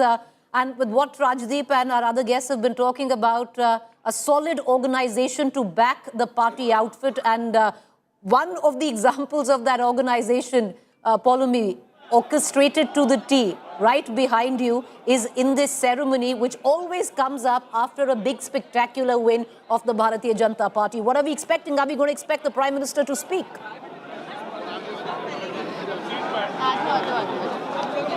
Absolutely, Preeti. The Prime Minister will be speaking over here. The stage is already set, quite literally, for that mega address from the Prime Minister. I'm standing inside the BJP headquarters extension office right now. This is the new office that the BJP has built just a couple of months ago. This is still some amount of work is still going on, but they've decided to, in fact, have this mega celebration inside the space over here. And top leaders, Anil ji, बस एक शब्द हमारे लिए, हमारे साथ अनिल जी, किस तरह से देखते हैं मध्य प्रदेश की इस जीत को, राजस्थान, छत्तीसगढ़? ये मोदी की गारंटी पर जनता का भरोसा, सब लोगों ने अपने कोशिश करी जनता के बीच में पहुंचाने की, लेकिन जनता को भरोसा केवल मोदी की गारंटी पर है, इसके कारण से इतनी बड़ी जीत हुई है। मोदी जी की गारंटी लोकसभा में भी चलेगी? निश्चित रूप से ये सेमीफाइनल है, ये बता ही रहा है कि मोदी जी की गारंटी सारे देश में चलने वाली है। पर अब जो चीज होगी, अब वो है मुख्यमंत्री का चुनाव। वो तो कैसे? उसमें कोई समस्या नहीं है। हमारी पार्टी सामूहिक नेतृत्व से चलती है। केंद्रीय नेतृत्व तय करेगा, विधायक तय करेंगे।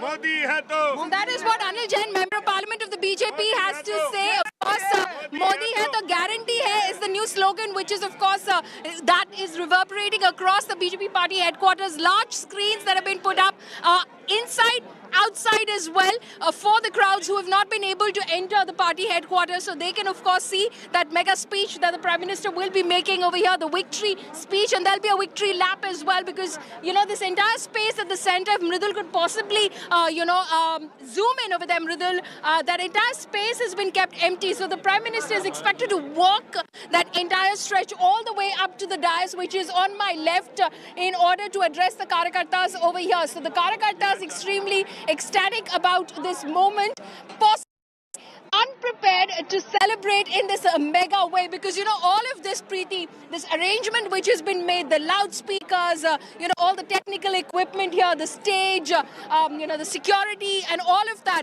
has kind of happened towards the afternoon itself. Usually the BJP is a little better prepared. Been waiting. But Poulomi, that's just a fraction of how good they are at organizing events and the organizational strength of the Bharatiya Janata Party. Poulomi, what are you hearing in terms of Chief Minister probables, both for Rajasthan, Madhya Pradesh and Chhattisgarh? What's the backroom talk?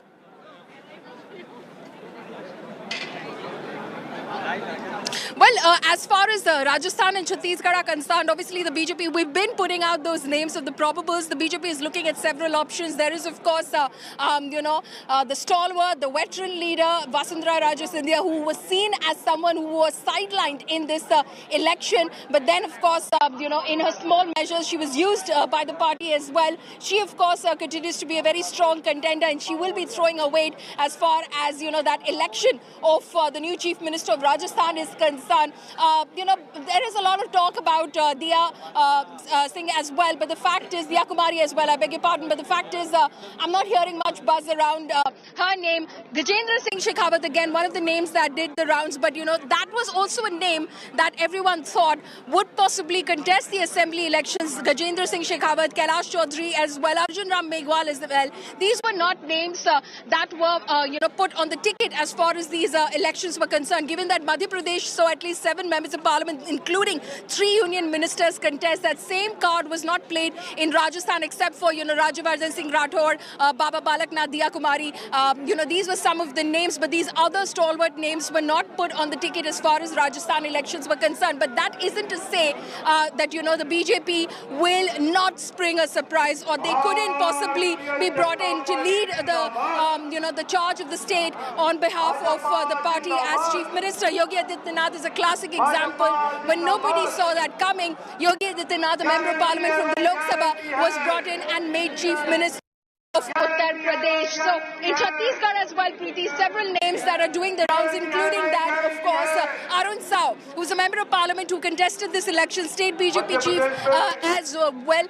There are names that are doing the rounds as far as that is concerned. As far as Madhya Pradesh is concerned, while, of course, the BJP did not project officially Shivraj Singh Chauhan as the face of the party going into these elections, I think everyone saw how Shivraj Singh Chauhan took the lead. Many say turned the election when he said, this could be my last time, played that emotional card that possibly was a card that he played so that emotions would turn in his favor, and it worked for the Bharatiya Janata Party. The BJP might not want to change the chief minister in Madhya Pradesh just few months into the Lok Sabha elections, few months going into the Lok Sabha elections. So the BJP might stick to the face of Shivraj Singh Chauhan, while of course many are talking about Prahlad Singh Patel, Jyotiraditya Scindia and others. Vijayvargiya as well, a very important leader as far as the BJP scheme of things are concerned. Organizationally, National General Secretary, considered to be extremely close to Amit Shah. 2 days ago, he was here in Delhi giving Amit Shah a report card on Madhya Pradesh in terms of how the party had performed on every seat. This was exit poll day that Kailash Vijayvargiya was already giving his report to Amit Shah and what should be the party's calculations going into December 3rd, which is today. Kailash Vijayvargiya, again, very important, but unlikely, at least it seems so far from the buzz within the inner circle, that the BJP might want to change the chief minister going into Lok Sabha elections 2024, Preeti. All right, we're going to... Yeah, let me throw one more name in the Chhattisgarh pot there, follow me, Preeti. Vishnu Dev Sai. I'm told that when Amit Shah was on campaign in Chhattisgarh, he had said, vote for Vishnu Dev Sai, you'll get a tribal chief minister. So lots of names out there. Clearly the BJP would prefer, it appears, not someone from the old guard, but a new face, preferably tribal OBC. Am I correct? Pulumi, that question's for you. Did you get Rajdeep's question? With Chhattisgarh, that is what the BJP's preference would be. And would you say OBC again yes, Preeti. in Rajasthan, or a woman face? Look out as far as this election is concerned. They need a woman face as well. Well, that is a tricky they one don't have that a you're woman asking chief right minister. now. The BJP and leaders are not... That's right, the BJP doesn't have a woman chief minister, and Diya Kumari has emerged as someone, as far as, taking on the mantle is concerned. While, of course, Vasundhara Raje Scindia has not exactly pulled out of the race, and she continues to be a name that is being thrown around. But will the BJP, of course, sign off on Vasundhara Raje Scindia? That remains to be seen. A lot was speculated when, of course, the BJP assigned roles and responsibilities to those like Arjun Ram Meghwal, for instance, in terms of, the election campaign was concerned. But Vasundhara Raje Scindia was not given a specific role in terms of the campaign committee. And that's when many eyebrows were raised as to what exactly is going to be her role. Will she have any sort of say in... All right. Okay, Pulumi, we've lost you for a bit. We're going to try and connect back. I believe the jammer setting in right now. The Prime Minister's cavalcade won't be very far. We're expecting it was supposed to start at 6:30, so just about any time right now. But Rajdeep and Mr. Ashok Malik also, we're going to bring him into this conversation. Mr. Malik, what do you make of the fact? Because what we are hearing, the chatter behind Pulumi, our colleague, is the Modi guarantee now. whatever you throw at the BJP, it appropriates and does it better. You have the Congress 6 guarantees in Rajasthan. You have the Rahul guarantee, and now it's turned into the Modi's Pakka guarantee. Look, he is the larger-than-life leader. He is the biggest leader in the BJP's history. 6 months before a general election that is going to be fought entirely in his name, his persona is going to be raised that much more. So you are, in a sense, what you're seeing with his address to the party today is not just the end of this election, but the inauguration of the campaign for the general election. So you're moving from Modi hai to mumkin hai to Modi hai to guarantee hai. T.S. Sudhir, meanwhile, while the BJP may have lost out in Telangana just 8 seats, a name doing the rounds as a future BJP face is Venkatramana, the man who's defeated in Kamareddy both Chief Minister KCR and the man most likely to be Chief Minister Revanth Reddy. So actually, in the most prestigious fight of Telangana, the BJP won. Absolutely. Is Venkatramana the kind of face who could become what Itala Rajendran has not become now that he's lost, and neither was Bandi Sanjay Kumar able to become, nor was G. Kishan Reddy? Absolutely. So, most of the heavyweights, in fact, all the heavyweights of the state BJP have lost the election. Venkatramana Reddy proving to be a giant killer, defeating both KCR. In fact, this is KCR's second defeat in his entire political career. The last election that he lost was his first election in 1983. So he's not lost an election for the past 40 years. So Venkatramana Reddy would obviously be looked at by the BJP top leadership as someone who can groom the BJP. But then lots of rumors also being heard about Venkatramana Reddy's own ambitions, given that he belongs to the Reddy community, whether they're given the fact that they want to have a BC leadership in Telangana, whether he would fit in that entire matrix. But yes, there are also lots of other developments which are taking place. Congress sources telling me there are as many as 17 MLAs of the BRS have already got in touch. So they are talking about giving KCR a return gift. What KCR did to them in 2014 and 18, they want to do the same to the BRS. Also because the number is only at 64, which they feel is a razor-thin majority. Anything could happen. And therefore, they would want to fortify themselves with more MLAs. And the only way they can do it is to poach from the BRS. So BRS, including 2 ministers, one of who has been a party hopper, is already in touch with the Congress leadership. So you see the BRS breaking? Very likely, very likely. I think the Congress will want to do that aggressively because given the different groups within the Congress party in Telangana, the Congress leadership and Revanth Reddy himself would want to have many more above the halfway mark. You know, the BRS will now be vulnerable at multiple levels. Yes. Because its patriarch has now reached the end of his career. Yeah. There will be a new generation taking over. They have to prove themselves. They have a Congress that will want to poach. They have a Congress and a BJP that would be looking at the 9 seats they won last time in the Lok Sabha election to see what can we grab. Yeah. So it will be a tough So a lot, I think, would happen between now and April itself, before the Lok Sabha elections, in order to weaken the BRS further and perhaps even after that. And regional party is far more easy to break, actually. That's right. Particularly when you've lost, the regional parties get their sustenance from being in power. When they're out of power, many of them are weakened considerably. KCR and the BRS, the Bharat Rashtra Samithi, may be no different. But overall, what you're getting from those images, Preeti, is the big question: is 2024 a done deal? I think everyone wants to know that. Is 2024 a done deal? Are we simply looking at the next 5 months as a holding operation, some kind of an interregnum before the, dare I use the word, coronation of Prime Minister Modi for a 3rd consecutive time? Should we write off the 2024 as a given now, that it can only be Modi, there is Modi only, Timo? Yes or no? Well, Rajdeep, let me answer it this way. You've raised a question. The defining image of that question is playing on our television screen. That's right. That's what I'm saying. Looking at those images. The cameras are trained for one individual who's practically won the Bharatiya Janata Party these 3 elections in the Hindi heartland.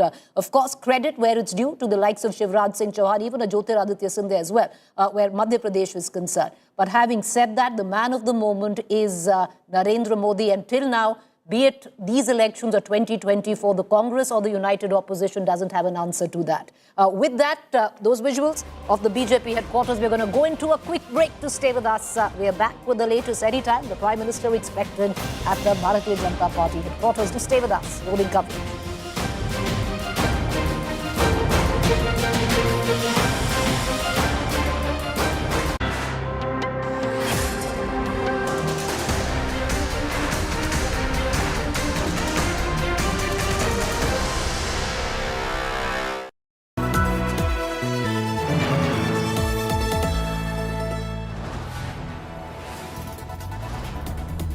You are watching India Today, powered by Finest, Be Sustainable Change, a BNP Group company.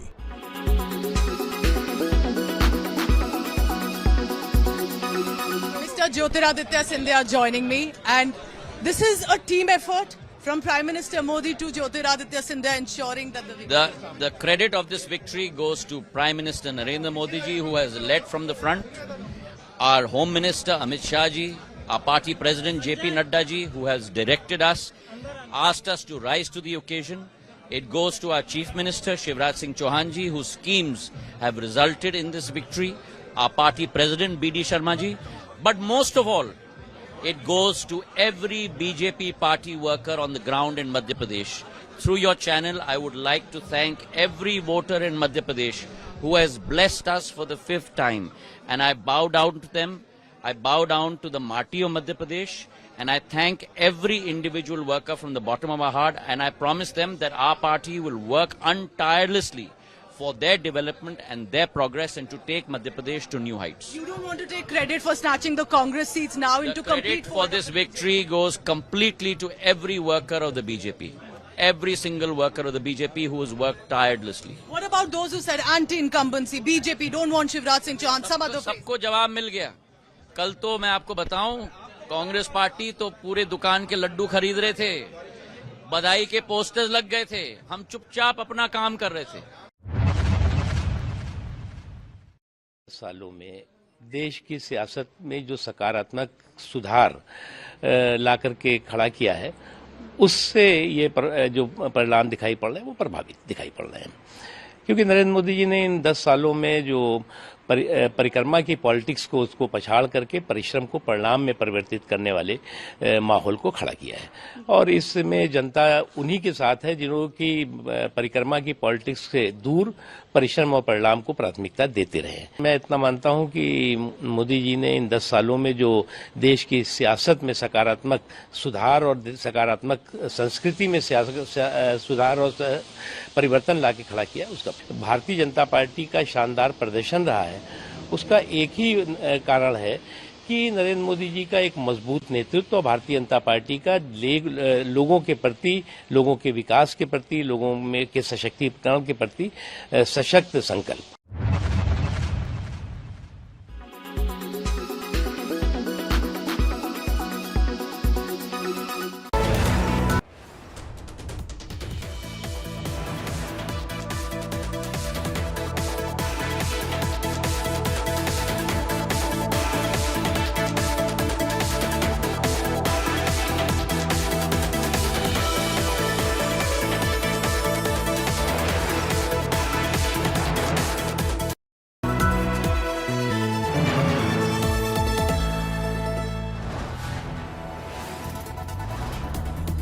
You are watching India Today, powered by Finest, Be Sustainable Change, a BNP Group company.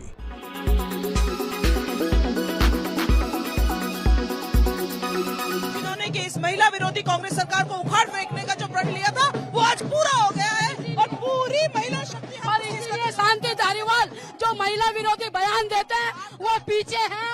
और राजस्थान ने महिला जाति ने उखाड़ कर फेंक दिया Congress. CM कौन है? सीएम कोई भी बने, राजस्थान में बहुमत से सरकार बन रही है. मोदी मोदी मोदी मोदी मोदी मोदी मोदी मोदी. कौन वसुंधरा राजे? देखिए, सीएम चाहे जो भी बने वो हमारे शीर्ष नेतृत्व का निर्णय है और हमें सिरोधार रहे हैं. हम तो बस इस बात में खुश हैं कि राजस्थान में कमल का फूल अपने प्रचंड बहुमत के साथ खिल रहा है. जय भाजपा, जय भाजपा. बांटने से कुछ नहीं हुआ. राजस्थान की जनता पीड़ित थी कांग्रेस सरकार से और राजस्थान की जनता ने नतीजा दे दिया. आप वसुंधरा राजे को चाहते हैं सीएम या कोई और? बीजेपी ऐसी सरकार है जहाँ कोई भी सीएम बने, हम जीत गए. सीएम कोई भी बने हमें स्वीकार है. अच्छा, सीएम कोई भी मिले, आप मोदी के लिए वोट किया है या किसके लिए? राजस्थान की. प्रेजेंटेड बाय आपका जॉय, भारत का Joy, Joy e-bike. Co-presented by Nexa, Create Inspire. Co-powered by Parul University, Vadodara, Gujarat. Co-powered by ArcelorMittal Nippon Steel India. बनाऊंगा मैं, बनेगा Bharat.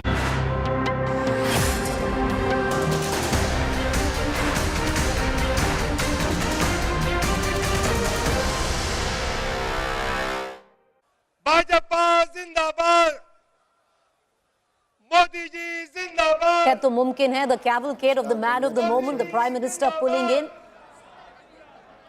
at the BJP headquarters there. The cavalcade of the Prime Minister. He's the man of the moment. His face was on the ticket of all the 3 states which went into elections and won big where it came down for the Bharatiya Janata Party. You have the Prime Minister Modi coming in, that's JP Nadda, felicitating the Prime Minister. They're giving him a bouquet of flowers, and understandably the spotlight right now on Narendra Modi, scripting a spectacular win. There were lots of things that were said, Rajdeep, on whether he'd be able to do it on his team, and he has. He's done it. Look, you look at state after state. Across North India, Uttar Pradesh, Uttarakhand, Haryana, Madhya Pradesh. In each of these states, the BJP has got re-elected. And Mr. Modi has been aggressively campaigning in all these states. Look, he's an aggressive campaigner everywhere. He even does a road show in Hyderabad. I mean, let's give credit to Mr. Modi's indomitable energy to, even in a losing cause. You know you're losing Telangana, but yet you do a long road show. So, Rajdeep, you were comparing him with Indira Gandhi. I don't think Indira Gandhi did this and this much.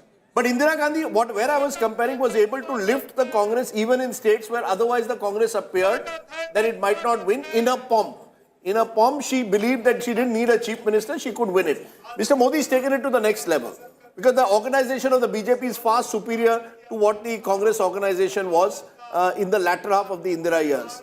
So I think, you know, Mr. Modi's personal appeal, it's quite remarkable that he's able to achieve this connect and just the energy of the man. Well, you can see that right there, Rajdeep. The Prime Minister walking in, waving out. You know, these are scenes we've witnessed before, but they don't quite really get old for the Bharatiya Janata Party. One win after the other, and that's the Modi Rath moving in. And, you know, credit where it's due. He was on the ticket in Madhya Pradesh, in Chhattisgarh, in Rajasthan. He went into an election in Chhattisgarh where, or even in Madhya Pradesh at that point of time, Ashok Malik, where one would have thought the Congress was the favourite. And, you know, it's a risk that you're taking. It is the Hindi heartland, and then win big, not just in Madhya Pradesh, but in a place like Chhattisgarh, where in the beginning it was very clear the Congress were the favourites. You know, the key to Madhya Pradesh was Mr. Modi's ability to tell a whole lot of state chieftains who would otherwise have sat out the election and waited for Shivraj to win or lose, to go in there, fight in their constituencies. People who were expecting Lok Sabha seats were given MLA level seats to fight and told you all have skin in the game, you all go in there and fight. Ashok, that was also a leaf from the Congress playbook? Well, in a roundabout way, it was the Kamraj plan, I guess. All right, you know, let's, you know, I know, you know, you want to come in, Mr. Kidwai, but let's just, you know, get into a bit of surround sound at the BJP headquarters. Let's dip in, listen in, a lot of sloganeering, cheering for the hero where the Bharatiya Janata Party is concerned, and he's done it practically. Poulomi Saha also with us, but let's get a feel of what's going on at the BJP headquarters this evening in Delhi. आदरणीय नरेंद्र मोदी जी का मंच पे हम स्वागत करते हैं। आदरणीय राष्ट्रीय अध्यक्ष नड्डा जी आदरणीय प्रधानमंत्री जी को लेकर मंच पे आए हैं। अरे गारंटी है भाई, गारंटी है, गारंटी है भाई, गारंटी है। राजदीप, गारंटी है, गारंटी है।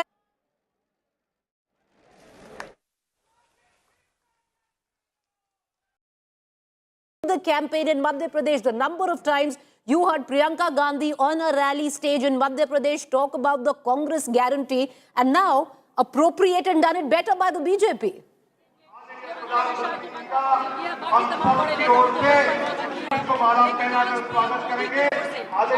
Poulomi, can you hear me?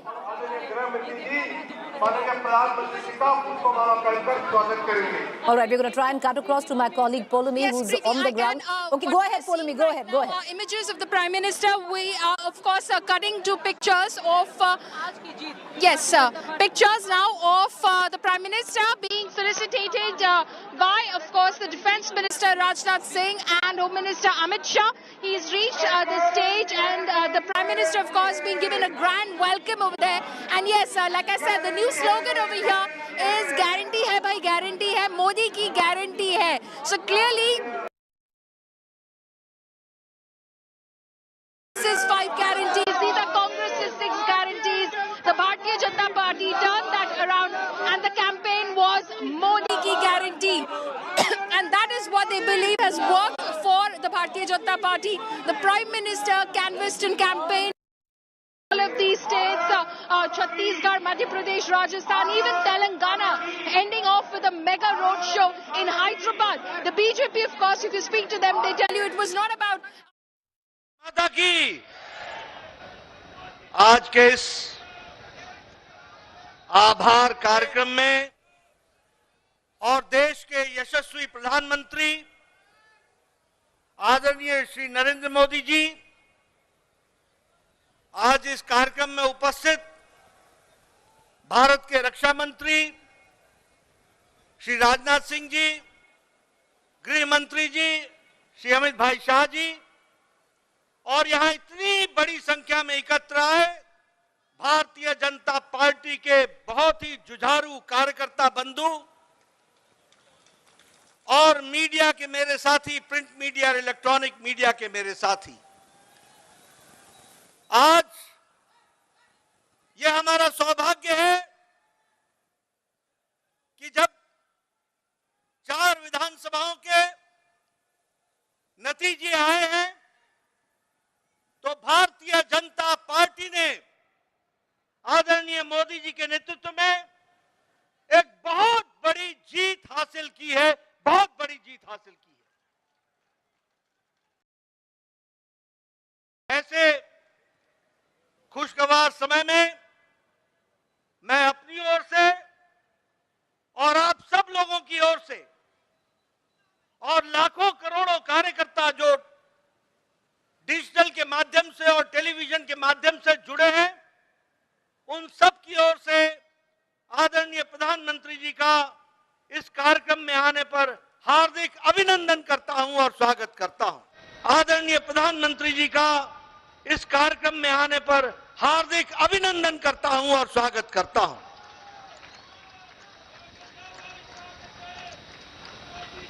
जब हम प्रधानमंत्री जी का अभिनंदन करते हैं तो दिल से उनको हम धन्यवाद भी देते हैं और हम धन्यवाद इसलिए देते हैं कि भारतीय जनता पार्टी जब भी कोई चुनाव लड़ती है, चाहे वो प्रदेश का चुनाव हो, चाहे वो देश का चुनाव हो, चाहे काल कोई भी अनुकूल हो या प्रतिकूल हो, आदरणीय प्रधानमंत्री जी ने हमेशा सबसे आगे बढ़ करके नेतृत्व को संभाला है और हमेशा उस चैलेंज को पूरा किया है। He has always led the campaign from the front और उन्होंने अथक प्रयास, अथक मेहनत और संगठन और चुनाव के राजनीति और रणनीति की छोटी छोटी बारीकियों से लेकर उससे निकलने वाले नतीजे तक का खुद ध्यान रखते हुए चुनाव को इस मुकाम तक पहुंचाया है और एक नहीं अनेकों चुनाव को पहुंचाया है। ऐसे हमारे यशस्वी प्रधानमंत्री जी हैं। मित्रों, ये जो संदेश इस चुनाव के नतीजों ने दिया है वो स्पष्ट बताता है कि देश ने समझ लिया है कि अगर कोई गांव को मजबूती दे सकता है तो वो प्रधानमंत्री नरेंद्र मोदी जी दे सकते हैं। चुनाव के नतीजों ने स्पष्ट संदेश दे दिया है कि अगर कोई गांव, गरीब, वंचित, पीड़ित, शोषित, आदिवासी भाई, अनुसूचित जाति का भाई, इनको कोई सम्मान के साथ मुख्य धारा में ला सकता है तो वो और कोई नहीं, भारत के यशस्वी प्रधानमंत्री मोदी जी हैं।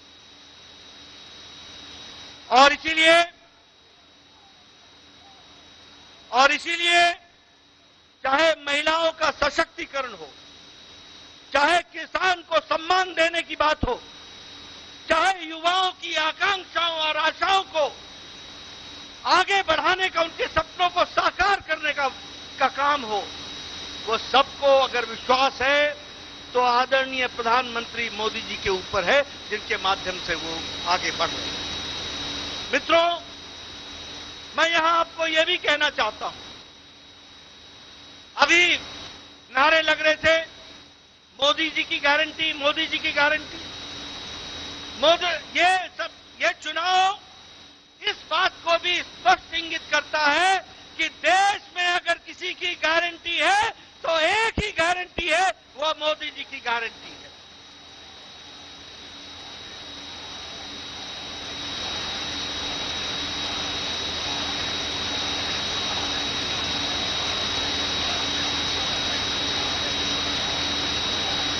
और यह चुनाव के नतीजे एक और संदेश देते हैं जो स्पष्ट है कि मोदी है तो, मोदी जी है तो, ये स्पष्ट हम सबको देखने को मिलता है। मित्रों, यह चुनाव एक और बात का संदेश देते हैं, जातिवाद और तुष्टीकरण। ये जिस तरीके से इंडिया अलायंस ने जातिवाद फैलाने की कोशिश की, जिस तरीके से समाज को खंडित करने की कोशिश की, जिस तरीके से देश को बांटने की कोशिश की और तुष्टीकरण की, वोट बैंक की राजनीति को आगे बढ़ाने का काम किया, इन दोनों पर मोदी जी का विकास का परिणाम भारी पड़ा है, यह भी हमको ध्यान में रखना चाहिए। और देश ने विकास को आगे रख करके इन चुनाव के नतीजों पर मोहर लगाई है, यह भी हमको ध्यान में रखना चाहिए। मैं यहां यह भी कहना चाहता हूं, आज ये इंडिया अलायंस, इनको नया नया शौक, नया नया जोश, नया नया नारा, ओबीसी ओबीसी ओबीसी की चिंता नहीं हुई। ये नए नए लोग, ये इंडिया अलायंस के लोग, ये कांग्रेस के लोग घड़ियाली आंसू बहाकर ओबीसी का नारा लगाते हैं। ये भूल जाते हैं कि देश को ओबीसी का प्रधानमंत्री मोदी जी हैं, तो प्रधानमंत्री मोदी जी ओबीसी के प्रधानमंत्री रहे हैं। और सबके समाज का सबका विकास करने का प्रण लेकर, सबको साथ लेकर, सबका साथ, सबका विकास, सबका विश्वास, सबका प्रयास, इसको आगे बढ़ाने का काम किया है। लेकिन कांग्रेस के लोग प्रधानमंत्री जी पर जिस तरीके से इस चुनाव में भद्दी टिप्पणियां की, जो नहीं सिर्फ असंसदीय थी, नहीं सिर्फ वो एक तरीके से बहुत ही निम्न स्तर की थी, ऐसी टिप्पणी की कांग्रेस के नेताओं ने, जिसको सार्वजनिक मंच से दोहराना भी मुश्किल होता है, ऐसी भद्दी टिप्पणियां प्रधानमंत्री जी पर की।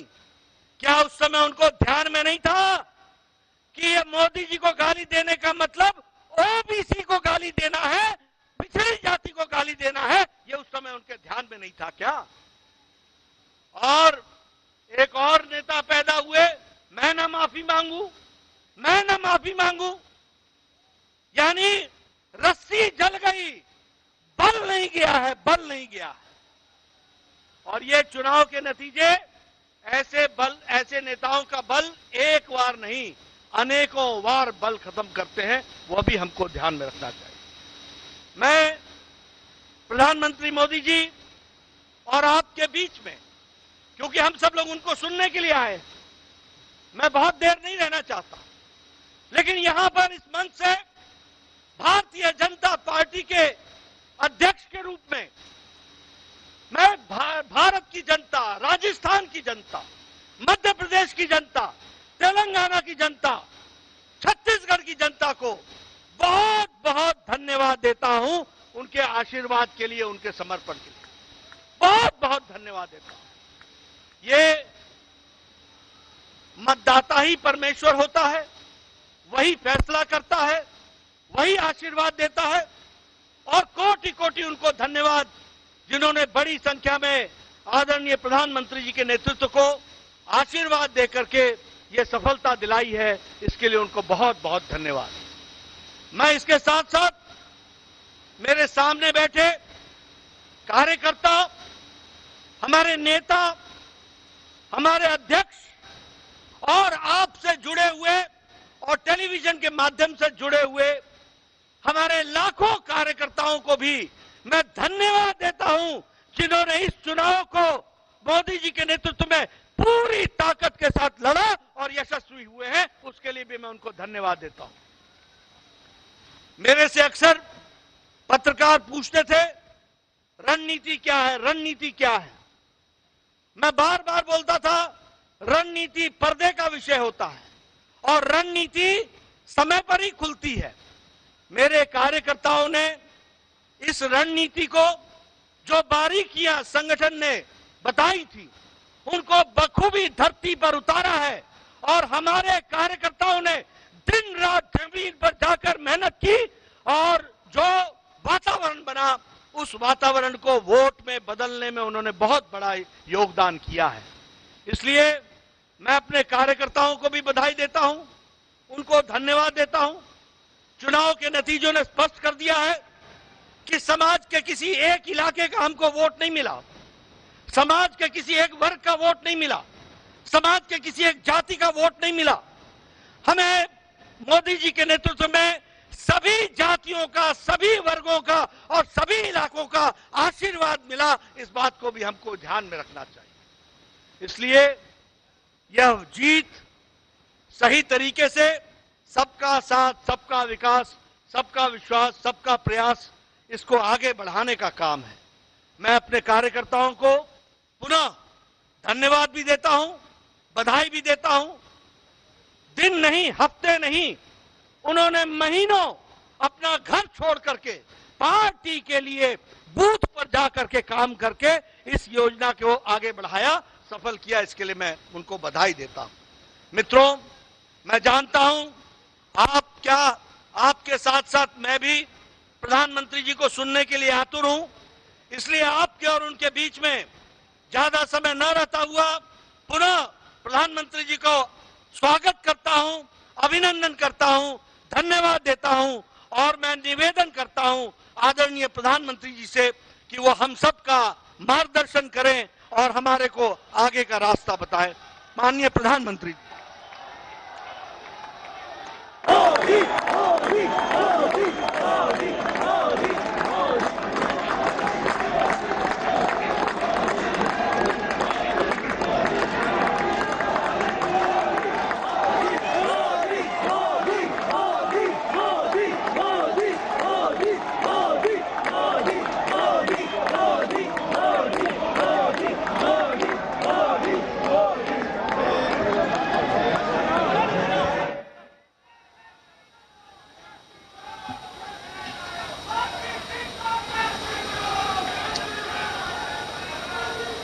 भारत माता की आवाज तेलंगाना तक पहुंचनी चाहिए। भारत माता की, भारत माता की। आज की विजय ऐतिहासिक है, अभूतपूर्व है। आज सबका साथ, सबका विकास की भावना जीती है। आज विकसित भारत के आह्वान की जीत हुई है। आज आत्मनिर्भर भारत के संकल्प की जीत हुई है। आज वंचितों को वरीयता के विचार की जीत हुई है। आज भारत के विकास के लिए, राज्यों का विकास, इस सोच की जीत हुई है। आज ईमानदारी, पारदर्शिता और सुशासन की जीत हुई है।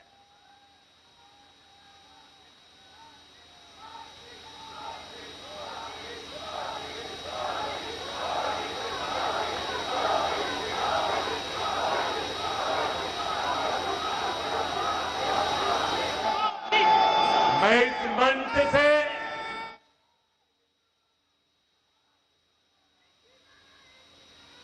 सभी मतदाताओं को आदरपूर्वक नमन करता हूं।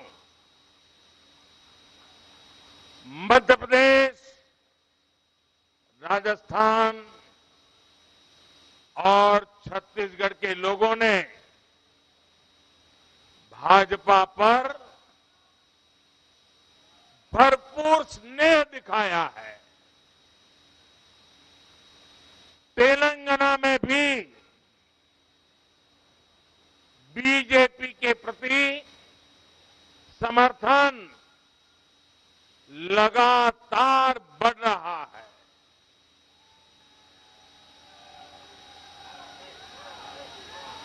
ये हम सभी का सौभाग्य है जब अपने परिवारजनों से इतना प्यार मिलता है, विश्वास मिलता है,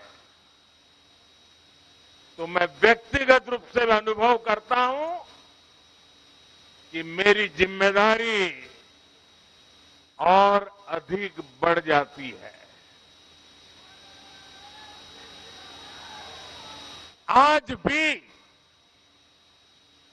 मेरे मन में यही भाव है। मैं अपनी माताओं, बहनों, बेटियों के सामने, मैं अपने युवा साथियों के सामने, मैं अपने किसान भाई बहनों के सामने, मैं अपने गरीब परिवारों के सामने, उन्होंने जो निर्णय, जो बढ़ चढ़ करके समर्थन दिया है, इसके लिए मैं उनके सामने नतमस्तक हूं। इस चुनाव में देश को जातियों में बांटने की बहुत कोशिशें हुई,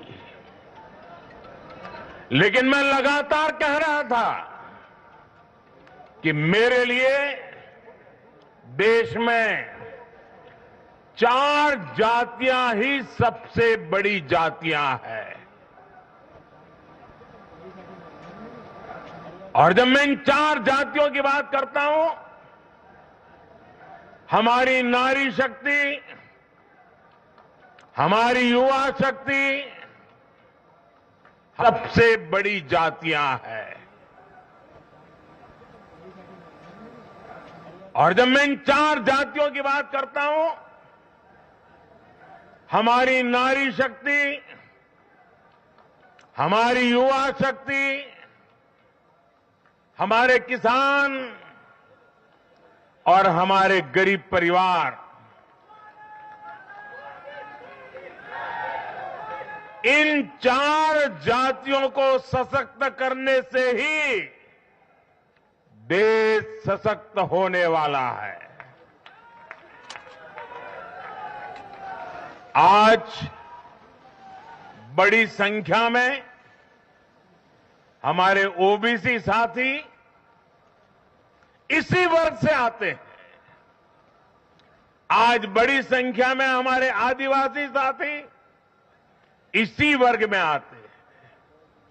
और इन चुनावों में इन चारों जातियों ने भाजपा की योजनाओं और भाजपा के रोड मैप को लेकर बहुत उत्साह दिखाया है।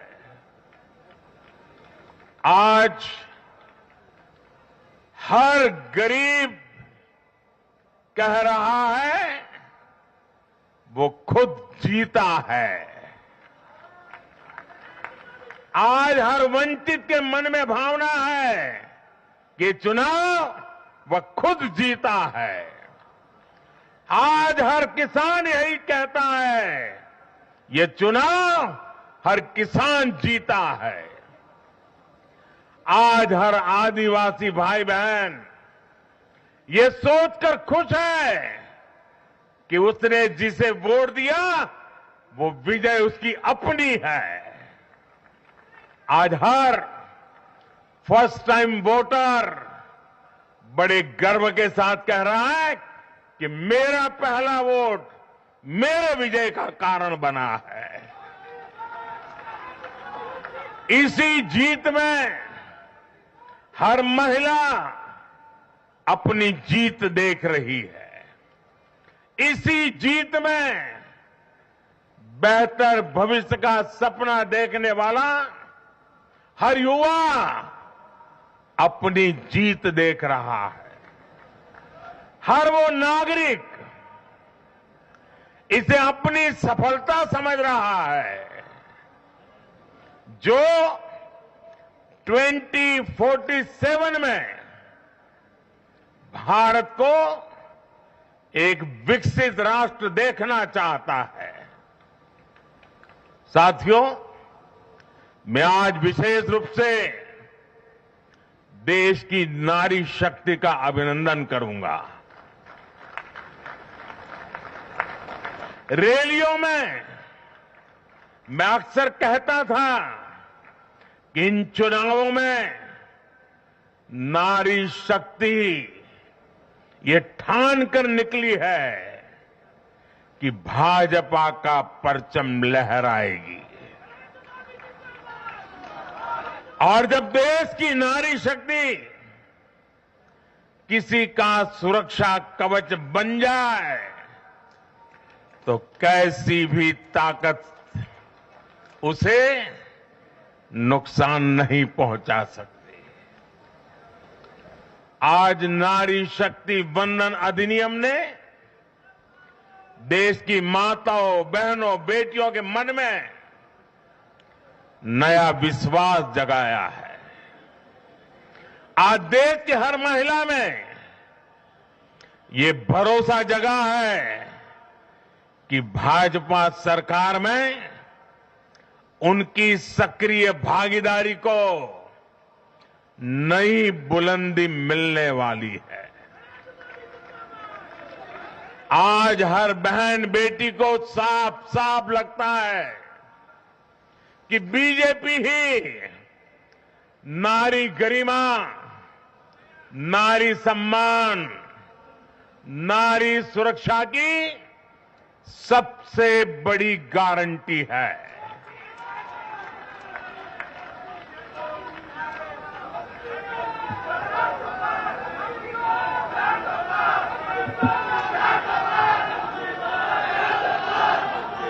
उन्होंने देखा है कि बीते 10 वर्षों में भाजपा ने उन तक टॉयलेट, बिजली, गैस, नल से जल, बैंक में खाते, ऐसी बुनियादी सुविधाएं पहुंचाने के लिए कितनी ईमानदारी से काम किया है।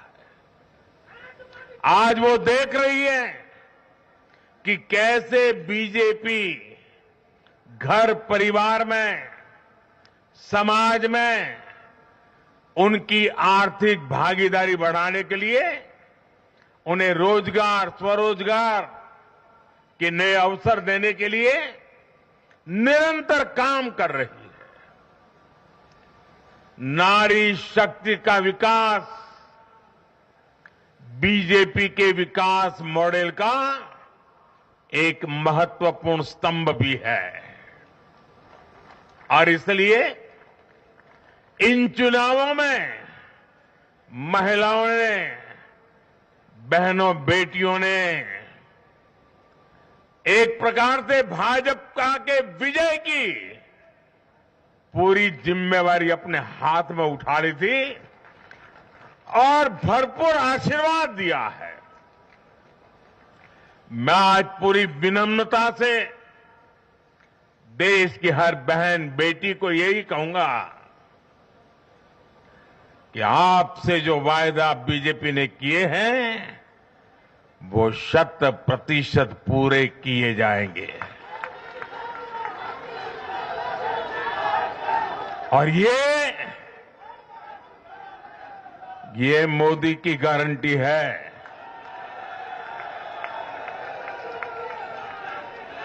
और मोदी की गारंटी यानी गारंटी पूरा होने की गारंटी। साथियों, चुनाव नतीजों ने एक और बात स्पष्ट की है। देश का युवा सिर्फ और सिर्फ विकास चाहता है। जहां भी सरकारों ने युवाओं के खिलाफ काम किया है वो सरकारें सत्ता से बाहर हुई है। चाहे राजस्थान हो, छत्तीसगढ़ हो या तेलंगाना हो, ये सारी सरकारें पेपर लीक और भर्ती घोटालों के आरोपों में गिरी हुई थी। परिणाम यह हुआ कि इन तीनों ही राज्यों में सत्ता में बैठे दल अब सरकार से बाहर है। आज देश के युवा में ये भरोसा लगातार बढ़ रहा है कि बीजेपी ही उसकी आकांक्षाएं समझती है, उसके लिए काम करती है। देश का युवा ये जानता है कि बीजेपी की सरकार युवा हितैषी होती है, युवाओं के लिए नए अवसर बनाने वाली होती है। साथियों, आज देश का आदिवासी समाज भी अब खुलकर अपनी बात रख रहा है। ये वो आदिवासी समाज है जो कांग्रेस की नीतियों की वजह से 7 दशक तक पीछे रहा, जिसे अवसर नहीं दिए गए। इनकी जनसंख्या आज 10 करोड़ के आसपास है। हमने गुजरात के चुनाव परिणामों में भी ये देखा है, जिस कांग्रेस ने आदिवासी समाज को कभी पूछा तक नहीं, उस आदिवासी समाज ने कांग्रेस का सफाया कर दिया। यही भावना आज हमने एमपी, छत्तीसगढ़ और राजस्थान में भी देखी है। इन राज्यों की आदिवासी अंचल की सीटों पर कांग्रेस का सुपड़ा साफ हो गया है।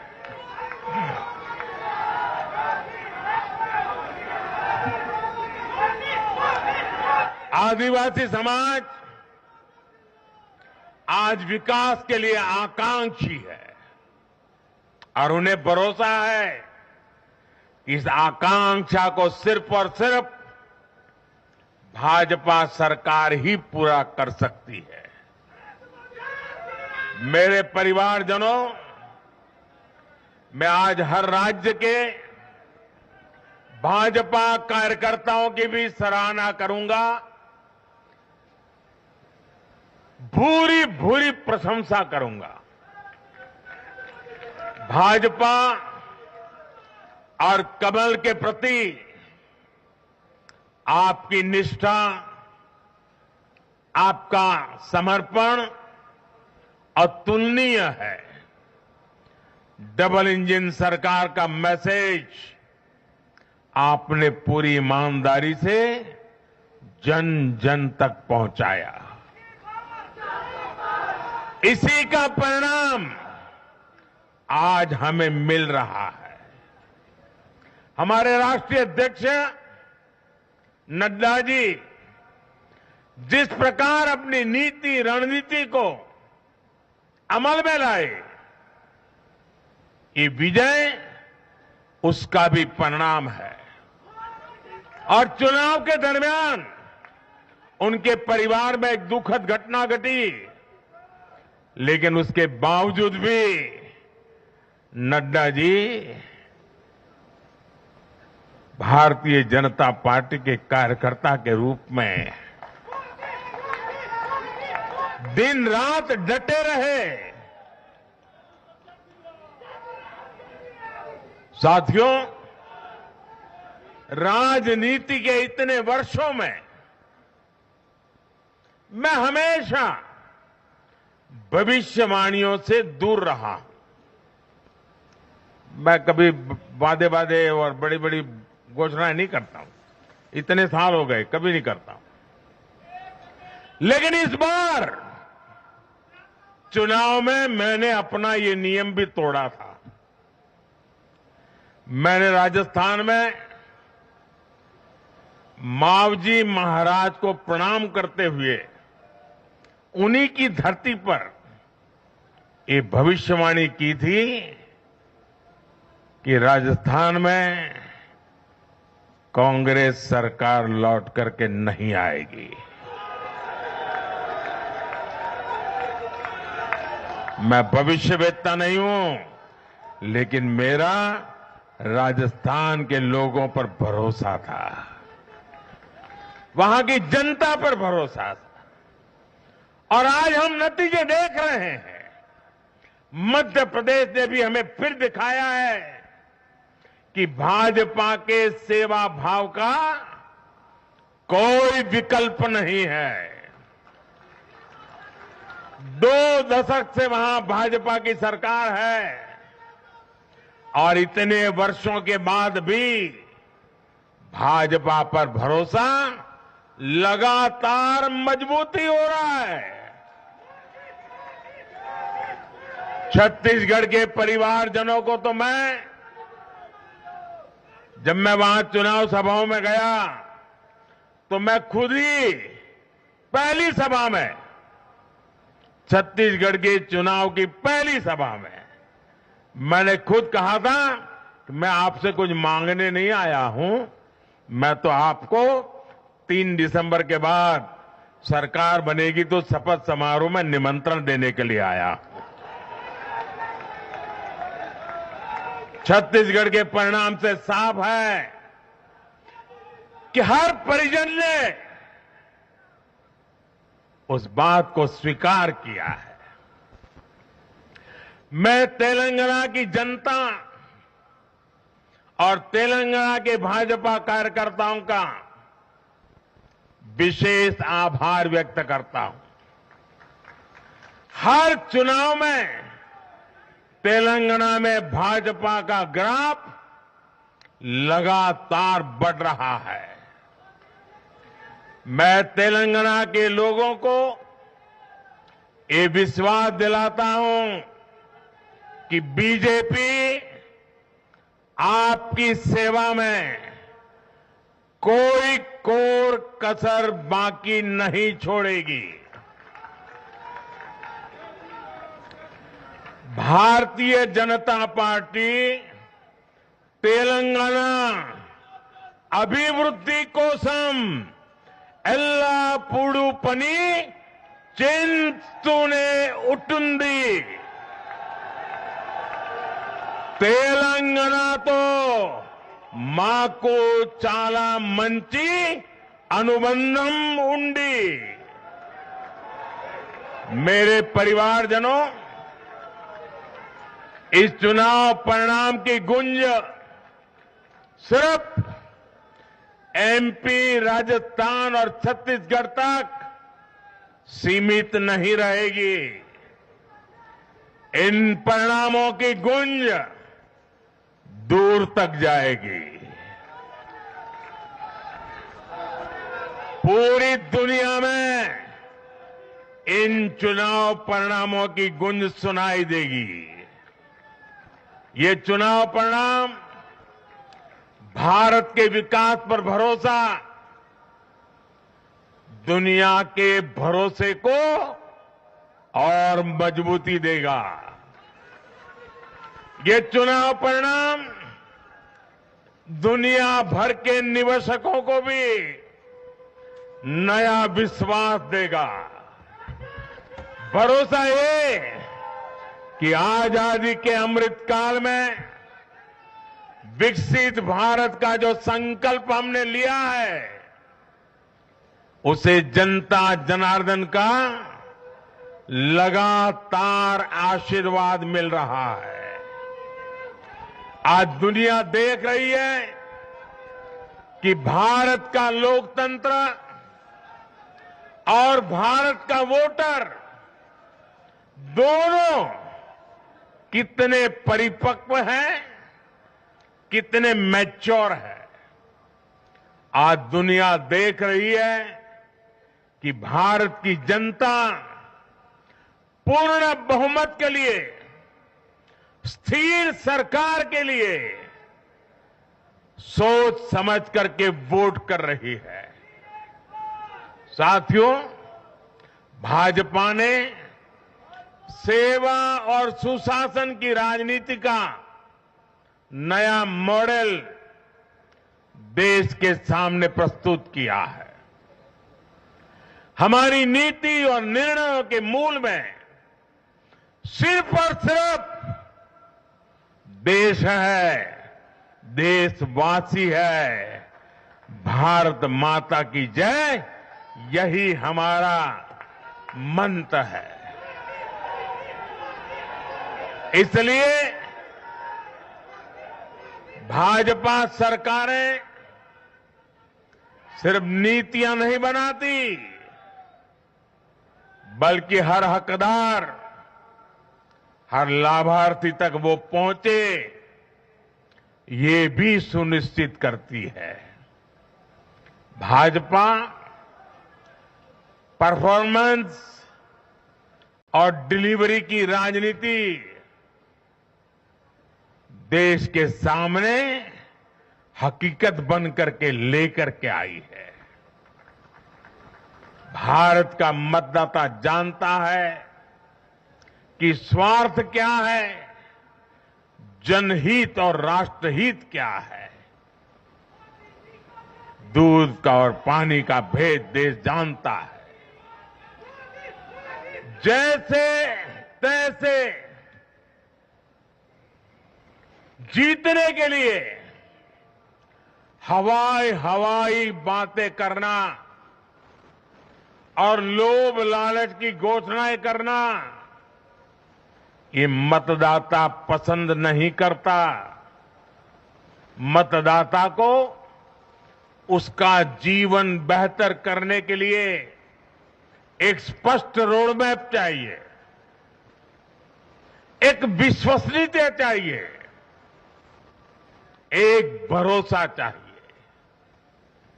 भारत का वोटर ये जानता है कि जब भारत आगे बढ़ता है तो राज्य आगे बढ़ता है, हर परिवार का जीवन बेहतर होता है। इसलिए वो बीजेपी को चुन रहा है, लगातार चुन रहा है।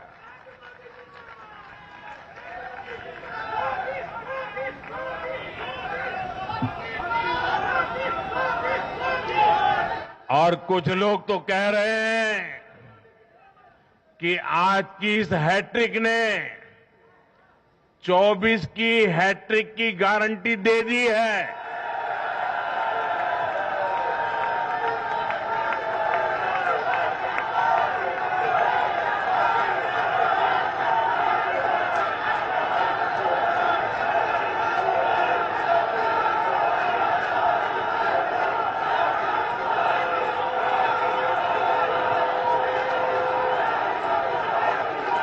साथियों,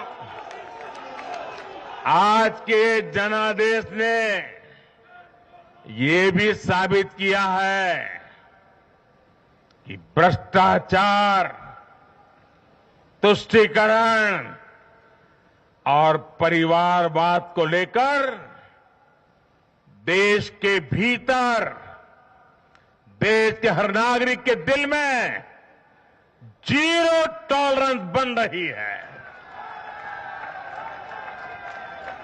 आज देश को लगता है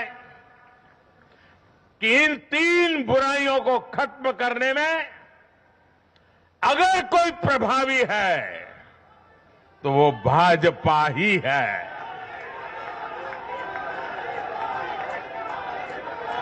भाजपा की केंद्र सरकार ने देश में भ्रष्टाचार के विरुद्ध जो अभियान छेड़ रखा है उसको भारी जन समर्थन मिल रहा है।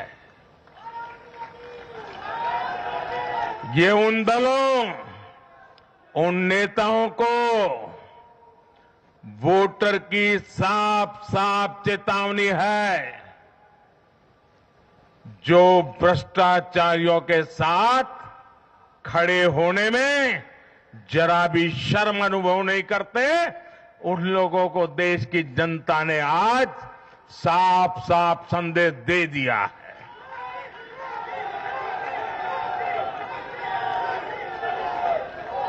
और ऐसे लोग जो भांति भांति के तर्कों से भ्रष्टाचारियों को कवच देते हैं, कवर अप करने की कोशिश करते हैं, ऐसे लोग जो भ्रष्टाचार पर कड़ा प्रहार करने वाली जांच एजेंसियों को बदनाम करने में दिन रात जुटे हुए हैं, वे समझ लें ये चुनाव नतीजे भ्रष्टाचार के खिलाफ लड़ाई का भी जन समर्थन है।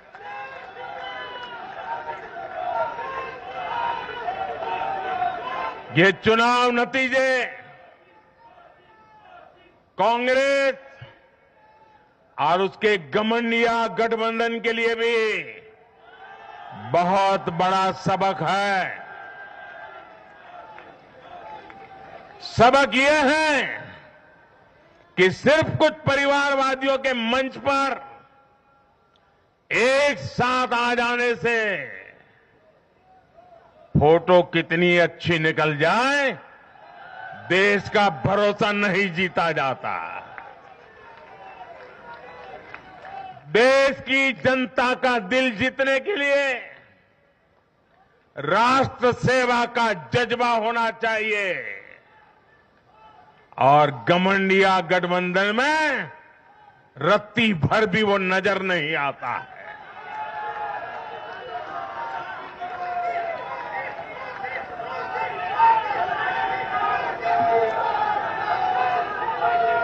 गाली गलौज, निराशा, नेगेटिविटी, एक घमंडिया गठबंधन को मीडिया की हेडलाइन जरूर दे सकती है, लेकिन जनता के दिल में स्थान नहीं दिला सकती। साथियों, आज के ये नतीजे उन ताकतों को भी चेतावनी है जो प्रगति और जन कल्याण की राजनीति के खिलाफ खड़े रहते हैं। जब भी विकास होता है, कांग्रेस और उसके साथी विरोध करते हैं। जब हम वंदे भारत ट्रेन लॉन्च करते हैं तो कांग्रेस और उसके साथी उसकी मजाक उड़ाते हैं। जब हम आयुष्मान भारत लॉन्च करते हैं तो कांग्रेस और उसके साथी इसमें रोड़ा अटकाते हैं। जब हम गरीबों के लिए घर बनाते हैं तब कांग्रेस और उसके साथी रुकावटें डालते हैं। जब हम गरीबों तक नल से जल पहुंचाते हैं तो कांग्रेस और उसके साथी इसमें भ्रष्टाचार का रास्ता बनाने में लग जाते हैं। जब हम ग्रामीण विकास के लिए फंड भेजते हैं तो कांग्रेस और उसके साथी इसे गरीबों को तक पहुंचने में रुकावट डालने की कोशिश करते हैं। ऐसी सभी पार्टियों को आज गरीबों ने चेतावनी दी है, सुधर जाइए, सुधर जाइए, वरना जनता आपको चुन चुन करके साफ कर देगी।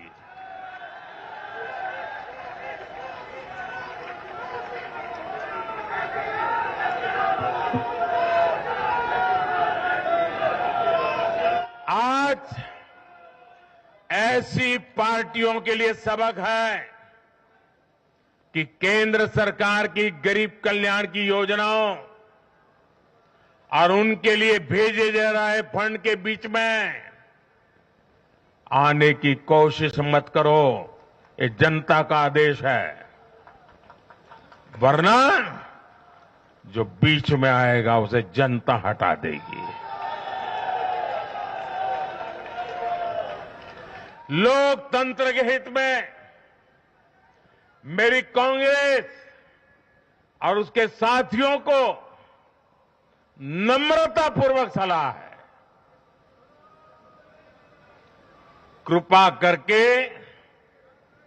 ऐसी राजनीति न करें जो देश विरोधी ताकतों को बल दे, जो देश को बांटना चाहते हैं ऐसे लोगों को मजबूती दे, जो देश को कमजोर करने वाले विचारों को गति दे।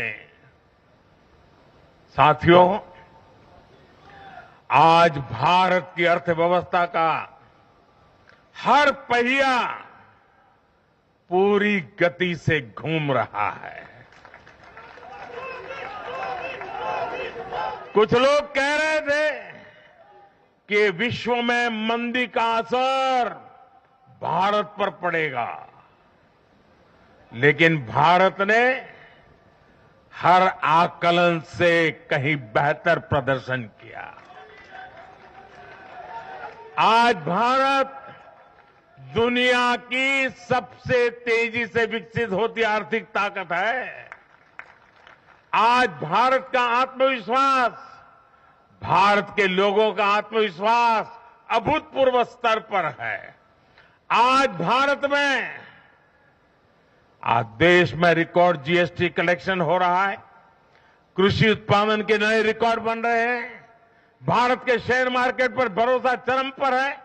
आज भारत के निर्यात के नए रिकॉर्ड बन रहे हैं, यूपीआई ट्रांजैक्शन के नए रिकॉर्ड बन रहे हैं, त्योहारों में खरीद के नए रिकॉर्ड बन रहे हैं, गाड़ियों की सेल के नए रिकॉर्ड बन रहे हैं। आज भारत में सीमेंट प्रोडक्शन बढ़ रहा है, कोयला प्रोडक्शन बढ़ा है, आज भारत में स्टील उत्पादन बढ़ा है, बिजली उत्पादन बढ़ा है।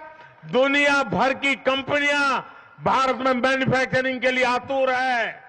हवाई यात्रा करने वालों की संख्या उच्चतम स्तर पर है। होम लोन में भी, उस सेक्टर में भी बहुत अधिक वृद्धि देखी जा रही है।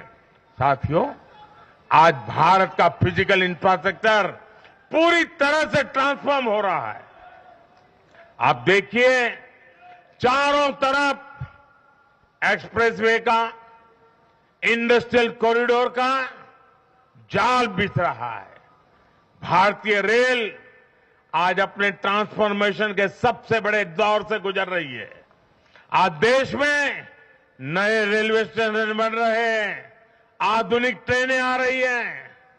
गति नहीं है, संकल्प नए है। और मैं देशवासियों को कहना चाहता हूं, हर देशवासी को कहना चाहता हूं, और मैं मेरे ट्रैक रिकॉर्ड के आधार पर कहना चाहता हूं, बड़ी ईमानदारी से कहना चाहता हूं, बड़ी जिम्मेदारी से कहना चाहता हूं, आपके सपने मेरे देशवासियों, आपके सपने वो मेरा संकल्प है।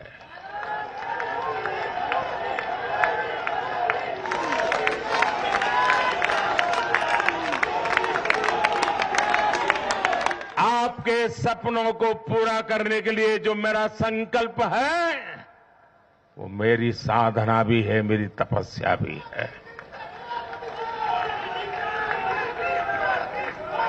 साथियों, भारत का डिजिटल इंफ्रास्ट्रक्चर दुनिया में श्रेष्ठता की तरफ बढ़ रहा है। भारत आज दुनिया में 5G नेटवर्क के मामले में अग्रणी देश में पहुंच चुका है।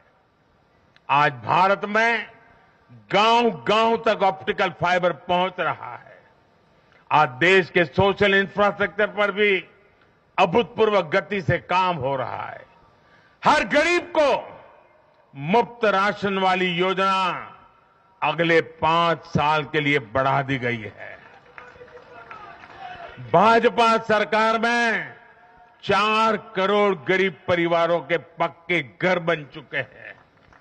हम हर गरीब परिवार को पक्की छत देने के संकल्प की ओर तेजी से बढ़ रहे हैं। घर घर नल से जल, ये अभियान तेज गति से चल रहा है। आज देश में रिकॉर्ड गति से नए अस्पताल बन रहे हैं, मेडिकल कॉलेज बन रहे हैं, कॉलेज और यूनिवर्सिटीज की संख्या बढ़ रही है। साथियों, आज भारत आगे बढ़ रहा है। भारत का नागरिक आगे बढ़ रहा है। भारत के लोग इस मोमेंटम को बनाए रखना चाहते हैं। अब इससे पीछे नहीं हटना है, और पीछे हटना ये मोदी को तो कभी स्वीकार नहीं हो सकता है। भारत के लोग स्टेबिलिटी चाहते हैं, स्थायित्व चाहते हैं। भारत के लोग विकसित भारत की यात्रा को गति देना चाहते हैं। मैं देश के प्रत्येक युवा को आह्वान करता हूं, वो विकसित भारत का एम्बेसडर बने, वो विकसित भारत के संकल्पों का नेतृत्व करे। मैं भाजपा कार्यकर्ताओं से भी कहूंगा, प्रत्येक भाजपा कार्यकर्ता नमो ऐप पर जाएं और कम से कम 10 लोगों को विकसित भारत का एम्बेसडर बनाएं। हमें आज एक ऐसी पीढ़ी तैयार करनी है जिसका सपना हो विकसित भारत, जिसका संकल्प हो विकसित भारत, जिसकी साधना हो विकसित भारत, जिसका समर्पण हो विकसित भारत। साथियों, विकसित भारत के निर्माण के लिए ये बहुत जरूरी है कि कोई भी नागरिक पीछे नहीं छूटे। इन चुनावों में मैंने लगातार कहा है कि हर लाभार्थी तक पहुंचकर भाजपा सरकार उसे सरकारी योजनाओं का लाभ देगी। इसके लिए केंद्र सरकार ने 14 नवंबर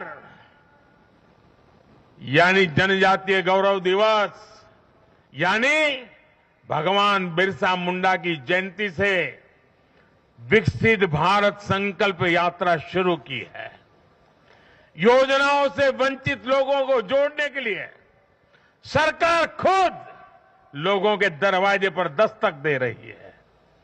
जिन क्षेत्रों में यात्रा पहुंच रही है, वहां लोग खुशियां मना रहे हैं कि मोदी की गारंटी वाली गाड़ी हमारे गांव आ रही है। मैं आज विजय के इस समारोह से हर बीजेपी कार्यकर्ता को सलाह दूंगा, आग्रह करूंगा, अब आज से आपको मोदी की गारंटी वाली इस गाड़ी के आगे आगे चलना है। मोदी की गारंटी वाली गाड़ी देश की सफलता की गारंटी बनेगी, और ये भी मोदी की गारंटी है। और आपको एक बात और याद रखनी है,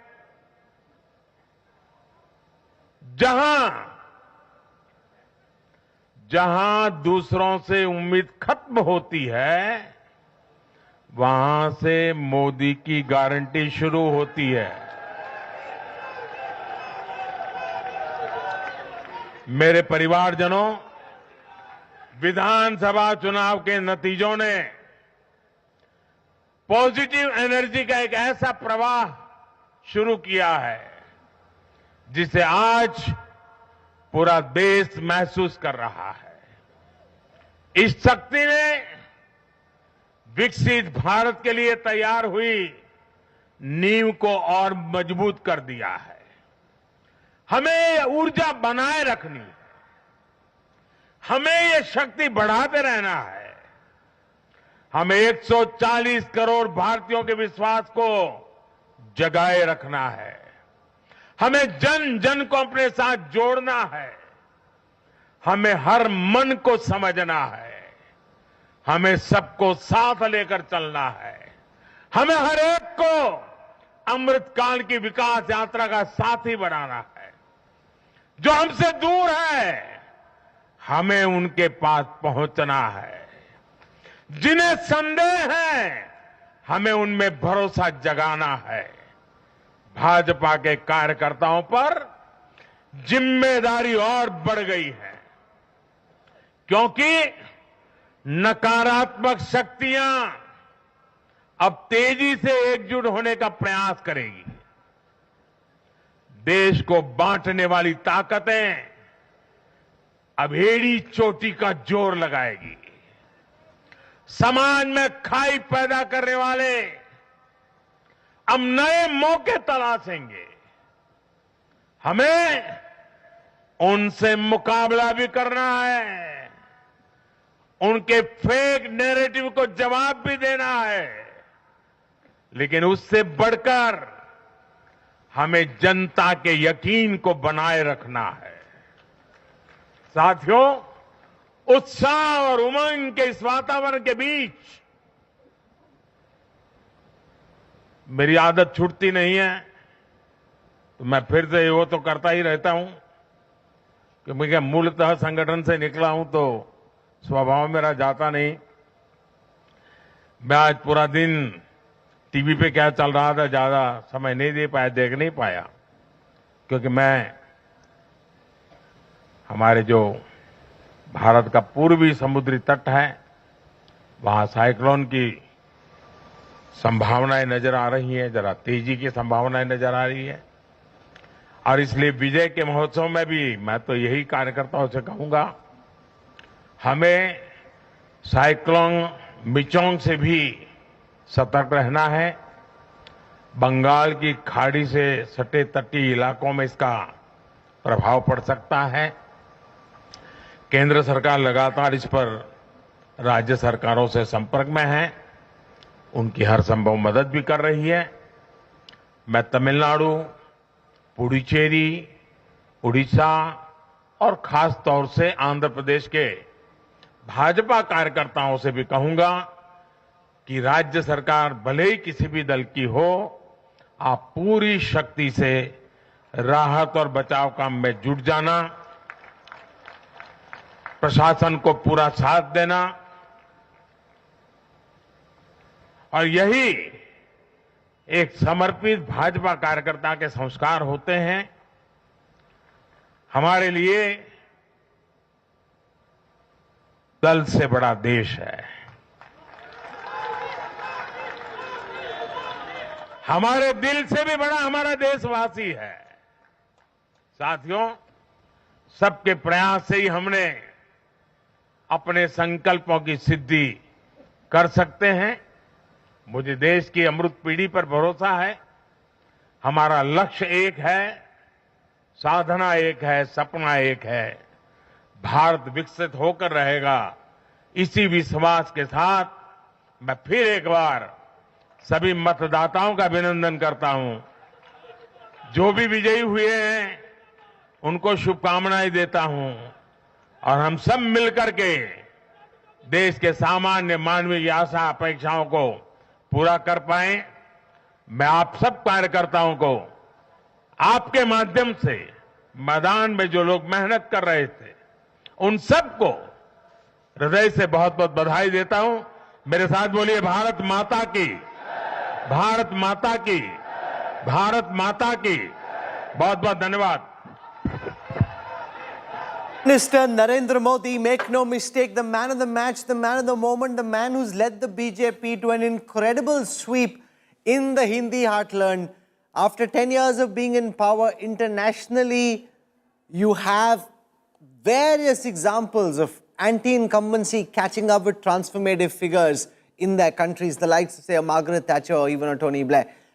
Prime Minister Modi, Rajdeep, must be one of those very rare and unique examples where even after a decade of being in power, he can bring so much to the party's vote bank when he's not on the ticket. Is there anyone else internationally, going back in history, who comes across as being as popular? Look, at the moment across the world, and he mentioned it in his speech, saying at a time when the rest of the world has faced a slowing economy, people were raising questions, look at where India's economy is. I think he comes with, and he used the word bharosa, time and again, Modi ki guarantee, bharosa. I think what he's been able to do is build a certain trust in the Modi persona. You know, it was in 2019, Rahul, it was Modi hai to mumkin hai, which was more the party which was pushing it. Now, Mr. Modi himself is saying Modi ji ki guarantee hai. He's a populist leader who's able to combine his strong sense of his vision of nationalism by connecting directly with people. That's his power. Today he was talking directly to the people. He always talks directly not just to the BJP Karyakarta. He never wants to talk to the television pundits. That's right. Wants to go over their head. Let me show our viewers, Rajdeep, on the election intelligence dashboard, the overall figure for the national picture that emerges at the end of the day. If we were to add the seat shares from all the 638 seats where counting happened today, the BJP has won 341. The Congress last time had 320, but that was out of 678. That was because Mizoram was also counted. Today, there are 233 only.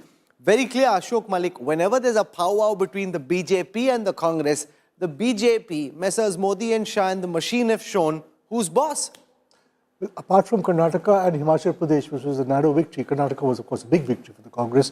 That has been the great problem of the Congress, that in one-to-one contests with the BJP, they keep losing. And that reduces their salience in any India-type alliance with the Third Front, because they're not seen as competitive vis-a-vis the BJP, especially in northern India. Rashid Kidwai, what's the mood tonight in the Congress camp? I think a sense of despondency because, you know, they were hoping that if they win two states plus Telangana, you know, within the India alliance, they will have some kind of short or for now what happens to the India alliance? So you see, Rahul, they are not able to beat Mr. Modi because earlier it was, as Ashok was saying, it was in Lok Sabha elections where the Congress had a very poor track record with the BJP. But now it's happening in states also. And therefore, I'm saying they're running out of ideas. They don't have a prime ministerial candidate. The problem is if they attack Modi, they lose. If they don't attack Modi, but then Chetan, Modi looked at from a management perspective, if you're up against a brand that seems as invincible, you've thrown different kinds of punches. Whatever you could try and land at Modi, good, bad, ugly, you've tried it all. What does the Congress possibly do if you're a Rahul Gandhi? What are you thinking India tonight? Alliance actually are, you know, at loss of words now. I think if the brand is so strong and it is hard and has so much trust, then the only option is to give an alternative brand rather than keep attacking that brand. And that alternative brand means an alternative, clear, simple ideology, a simple narrative. What would it be different? What would be better? How would be addressed? I mean, this is the Congress which was voted out for corruption. And that has been such a big issue. And the BJP has said, na khaunga, na khane dunga. Whatever it is, they tried to address it. Has the Congress made any stance on corruption wherever they seem to go? You have someone in mind? Who is accountable today? You see, in Congress, there must at some stage... Who do you think is accountable for this? Well, at the end of the day, it's a combination of the state leadership and their national leaders. You see, it cannot be just put on Kamal Nath and Bhupesh Baghel and Ashok Gehlot. I mean, Rahul Gandhi is de facto the president of the Congress Party. Party. How many Congress leaders messaged to say, you're not giving credit to Rahul Gandhi when the exit polls had come out, not even waiting for the final numbers to come. So does he get part of the blame? No, Rahul, I am very clear. Rahul Gandhi must get, in my view, part of the credit for ensuring that the Telangana campaign was well run, and he gets credit. But then he must also be held accountable and responsible in some way for not being able to fix organizational problems in the Hindi heartland. He is the de facto president, make no mistake. He was not able to resolve the Gehlot versus Pilot fight, which eventually proved disastrous for the Congress in Rajasthan. He was not able to, in a way, rein in Kamal Nath, who eventually became almost his own sort of satrap in Madhya Pradesh, took all the decisions himself. And the general feeling is that Bhupesh Baghel, when there were these serious corruption charges that were made, Rahul Gandhi and others indulged it because he was one of their chief ministers. He was not able to enforce the fact of a rotational chief ministership that he had promised in Chhattisgarh between T.S. Singhdeo and Baghel. So I think accountability has to be there, not just Rahul Gandhi, right down the line. Organizationally, the Congress is weakened, Rahul, and election after election we say it. I thought it was very interesting what JP Nadda said about the BJP. It's true. The BJP has been able to build itself as a solid organizational force. It affects generational change. We are talking about who will be the next chief ministers. They're looking for people who they think over the next 10 years will take their party forward in those states. I don't think the Congress does that anymore. If you paid very close attention, you would have noticed that when these speeches were being made, they didn't mention, or even in the tweets, they didn't mention Shivraj Singh Chauhan in Madhya Pradesh. Now that is quite intriguing, given the fact that you've got 164 seats in Madhya Pradesh out of 230. Ashok Malik, maybe your theory could come through because you've been... No, not theory. Maybe Ashok Malik knew something that we did. Inko pehle se pata tha kya? No, because it's true. Nobody's mentioned him. And no, I have two reasons to say it. One, you can't affect generational change piecemeal, that I'll do it in this state but not in this state. That's my hunch, right? And I do think that the BJP is looking between now and 2024, because 2024 is not a done deal. They are the favourites, but there's still challenges. They're looking to refresh the party, and look at a 2030 milestone, that build a party for 2030. That is the goal that Mr. Modi will offer the people of India. He already spoke about it today. So if he does that, he needs new faces as well. He needs faces for 2030. So if you go with Raman Singh and Vasundhara Raje and Shivraj, then you're stuck. You have a Gehlot and Kamal Nath. You make exactly the same mistake the Congress made in 2018 when it did not go with the new generation. I think as we saw in the Prime Minister's speech, he's very clear. 2024, this speech was not about only the victory of today. It was also virtually saying that 2024, here I come. And he said it's also cleared the path for our victory in 20. He says, "Log bol rahe hain," but that's obviously a very strong message, seeping the idea in people's head that 2024 it's becomes a done deal. It's Modi ki guarantee is the slogan for the 2024 election. That seems to, he likes that. Modi ki guarantee. I agree with guarantees. I'm not denying that. But the point is, you can't start your new term in 2024 with a aging generation, which in 29 looks very old. I don't think it's just aging. It's also, they cannot be their own persons. They have to be PMO sent chief minister. It's a different CM. There is a PM CM and there is a CM CM. I think so like Devendra Fadnavis, they want to be people who are known for their governance, who have been sent by Modi ji. That's the setup. It's not just about age, I think. It's not like, oh, we need to refresh this. I think it's more about who's going to be easier to deal with and not like, say, I'm going to do my own thing. Sure, but, look at it, Rahul. After Himachal and Karnataka, there was a sense within the Congress, yes, we can take on the BJP in direct fights. Yes, this so-called double-engine Sarkar model doesn't work against anti-incumbency. What he's proven today with Madhya Pradesh is, look, we can get the double-engine model working even after 20 years of anti-incumbency. What he's shown with Rajasthan and Chhattisgarh is that we are back in that situation where in one-on-one fights with the Congress, we are number one. No, but that's where this 3-0 becomes so important. 3-0 in the heartland, because if in a direct fight the Congress had won even one state, even if they'd won Chhattisgarh, they would have said, okay, we have something to claw on to.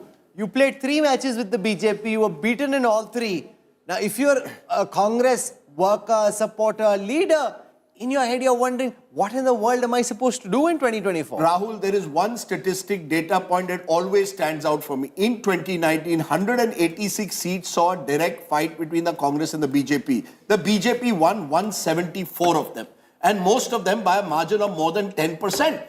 That, to my mind, is where we are in terms of our politics. When it is Congress, and that's where the India Alliance will raise questions now. That if you can't take on the BJP, then allow us also to play the role of first among equals. You can't now take sole leadership. I think that is what has changed today. But Rajdeep, the Congress would have hoped Rajdeep, for sole leadership. Can you But I think that is a kamzor kadi, a weak link, because the others cannot get in. There is direct fight between Congress and BJP in Gujarat. Can you take students who come last in class, make them take the exam together and make them top the class? Does that work? Like, take the last ranking students, put them together and say, now you will top the class. It's not going to happen. You need, in the INDIA also needs to be composed of winners. There are a few regional winners in there, but there need to be some national... No, this is a very important point. Post the big victory in Karnataka, the Congress was trying to push this narrative that things have changed. Rahul Gandhi is more focused. Look at how quick he is in responses. It's not like you're sending him a message and he's not replying. He's replying immediately, etc., etc. He's more committed and plugged in than he's been in the past. If you've been pounded in this fashion tonight, it really would make one wonder what happens from here. And look at that swagger of the Prime Minister as he walks. Because there were moments, I know for a fact, in very good authority, that some of the top leaders in this country were up till 1, 2 at night. Don't ask how I know, but I know that for a fact. They were up really late at night. Up again, 6, 6:30. They were making calls in the morning. These are non-stop, tireless workers. We just now tried to get DK Shiv Kumar on the show. Now, he's an example. He told me, I can't come right away. We've got organizational issues to handle in Telangana. The Congress needs a dozen DK Shiv Kumars. They need to find people who are willing to put those organizational hard yards into building a party. It's not rocket science. I mean, in a country so large, you see, the problem is the Congress is the brand name. Rashid raised the point, Chetan raised the point about India Alliance. The fact is the Congress is the pan-Indian brand name. Now, if your pan-Indian brand name is there, you need people with organizational mettle to take it forward. You can't have sycophants, you can't have coteries. You can't have people chosen in key positions, Rahul, simply because they are close to somebody in the power center. To be fair to the BJP, I think this is the difference. The BJP has genuinely tried to create a next generation leadership, which is now prepared. Mr. Modi is a creation of the previous generation. LK Advani and others gave them those opportunities that have built them. He needs to do it. He needs to do it for the next generation. Fine. I mean, Rajdeep, you made the point, and a lot of people in the morning also made the point that Rahul Gandhi's Bharat Jodo Yatra was a success in South India. So if you are a national party, you are seen as one, you need to know why is it that if you are successful, if your yatra is successful in the southern states, why is it that the moment you cross the Telangana-Maharashtra border, it's no longer a success? The other important point... Because Sudhir, organizationally in Karnataka, the Congress today has far more booth-level karyakartas than the BJP. Fair enough. But you don't have that in any of the northern states. Can you match the BJP's organization in Madhya Pradesh, which, is now becoming a dominant BJP party state? But despite that, till about a week ago, everyone was talking about how the Congress is giving the BJP a run for its money in Madhya Pradesh. No, you see, in terms of, now I'll tell you how the Congress is clutching at straws. A congressman said me, please look at vote share. We are at the same level or just a fraction below where we were in 2018. Let me explain that on the election intelligence dashboard. This is something that's being said very frequently. So I'll try and pull that out for you. If you look at the vote share percentages, the BJP has a higher vote share percentage in Madhya Pradesh than it's had in the past 5 elections. In 2003, the BJP was 43%, the Congress 32%. 2008, the BJP was 38%, the Congress 32%. 2013, 45-36. 41-41 last time. 49-40. That is 9%, 8% lead over the last time, 9% gap between BJP and Congress. The Congress is partially correct when they say our vote share is roughly the same. It is, frankly, because 41.9 versus 40. But the BJP has gone up from 41 to 49. And 41 to 49, Ashok Malik, in an assembly election context, in the Lok Sabha, if you're already sitting on a base, because in the 2019 elections, they went on a base of 41 in the 18 assembly. If you're sitting on a base of 49, the BJP can really, one of the things they'll start talking about is Ab ki baar 400 par, is what they'll try and push. Wanting to take it beyond where they were last time. The incremental seats are not there. No, but that's the hawa they'll try and make. Obviously, what you're saying is correct because you almost maxed out in your catchment area. Yes. But that's the point that they'll try and push. So Rahul, it's the others, those who are 11%, now they have, 7 of them have gone towards the BJP side. That's also happening in Madhya Pradesh. Low lena hai na vote, sir. It doesn't matter where you're getting it from. But you see, why were the others not attracted by the Congress, which was the ruling party in the state? Absolutely. You see, my point is the others have declined, but the others' vote went to the BJP. Yes. The others' vote didn't come to you. You see, it became, in some level, to some extent, bipolar, but the benefits went to the BJP and not to you. So the Congress can have hundreds of reasons, Rahul, and this is the irony of it. They are still living in denial. They are not accepting the obvious that they are at the moment a poor runner-up in this Hindi heartland. Particularly these states where it's a direct Congress-BJP fight. And unless they are willing to go back to the drawing board, find new leaders, rebuild your organization, it's not happening. Because it's a Rolls-Royce taking on a Fiat. Rajdeep, it's also about ideology also. Rajdeep, in business, as Chetan will also tell you, companies try and stay entrepreneurial, which is not always easy. Now, the BJP ends every election by thinking of the next one. In Tripura, when they won in Tripura, but the next morning they reached out to the breakaway party led by the prince. Next morning, because they recognized there was a problem. I've met a lot of entrepreneurs and I've met a lot of professionals. Like this job of anchoring on a TV channel, it's a madness job. You can't do it. I thought you were enjoying it. These guys do it because they enjoy it, they love it. So they have the passion, they have the junoon. Let's just say it today. The PM Modi and Amit Shah, they will go do rallies anytime. They will do the 295th rally with the same enthusiasm because they love it and that's their job. And that's what they love to do. But that's we are not. No, but are you saying there aren't enough congressmen? No, let's be. Are you saying there aren't enough 24/7 congressmen?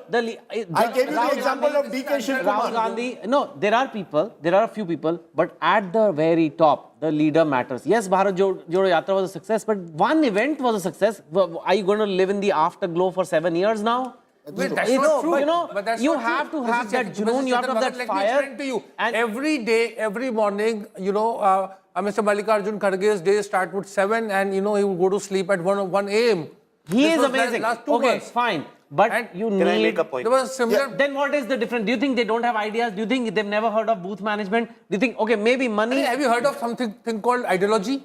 Okay, so what is it? No, but yes, Rahul. So I think we focus too much on individuals. Organizations decline not just in politics, but also in business. You had a leader in Yahoo. You had a leader in Kodak, right? And those organizations also decline. Sometimes what happens with organizations that they don't manage to figure out what is wrong with them. And at the moment, the Congress is not able to figure out what its exact problem is. Forget about the solution. Don't want to figure out, they can't figure out or don't want to figure out. Or know the problem and don't want to address it. No, I think it would be superficial to say that they know the problem, because then we think of the problems as ideological coherence or organizational things. These are the obvious problems. Sometimes there is something behind these obvious problems, and I don't think Congress is able to... What do you think it is? Congress lives, in my mind, in certain myths. And those myths are being propagated by some of the very, very close... Like, give me an example. Congress thinks it's a default governing party of India. That once BJP declines, it's their chance. Congress thinks it is the only party that thinks about the democracy of the India and poor of India. It got... So it has created some... Or a secular India. Myths are important. Myths are important. The problem is sometimes those myths start giving you diminishing results. Right? No, you can't start believing your own myth. Yes. You can float a myth, don't believe your own myth. You can't get high on your own yes. supply. So I think Congress has that kind of That's a quote. But look at, I think the problem is far more complicated. Let me explain. See, the issue of cultural nationalism, issue of, muscular nationalism. The Congress cannot, and that is a problem in the heartland. The Congress cannot find a solution. You remember there was a Udaipur session of Chintan Shivar of the Congress party where all these things came up, and a lot of people said we should have a religious outreach program, and that's what Kamal Nath and Bhupesh Baghel tried to do, but they failed. So this is a problem. They cannot bash the BJP on the issue of cultural nationalism. No, but see, you lost some of these but issues. But hasn't the Congress gotten us independence? How did they lost that narrative? And why Shivraj Singh Chauhan is being seen as a muscular nationalism? Hardly. Who's talking about Shivraj Singh Chauhan? Because he's one big today, right? Did Prime Minister mention his name? He may mention or not, but in Madhya Pradesh, they knew it was a state election. They knew who's the four-time CM. Are you saying that these entire victories have come because of muscular nationalism? Do you really I'm saying it's a package thing. No, there's welfareism. No, but Rashid, can I say something? Yeah. I don't want to take a name because I happen to know this personally, but Rajdeep, take a look at where the top leadership of the Congress has been between when polling ended and now. Look at what the BJP top leadership has been doing in that same period and look at what the top Congress leaders have done. You cannot have this European construct of, I want to work X number of hours for Y number of days in the week.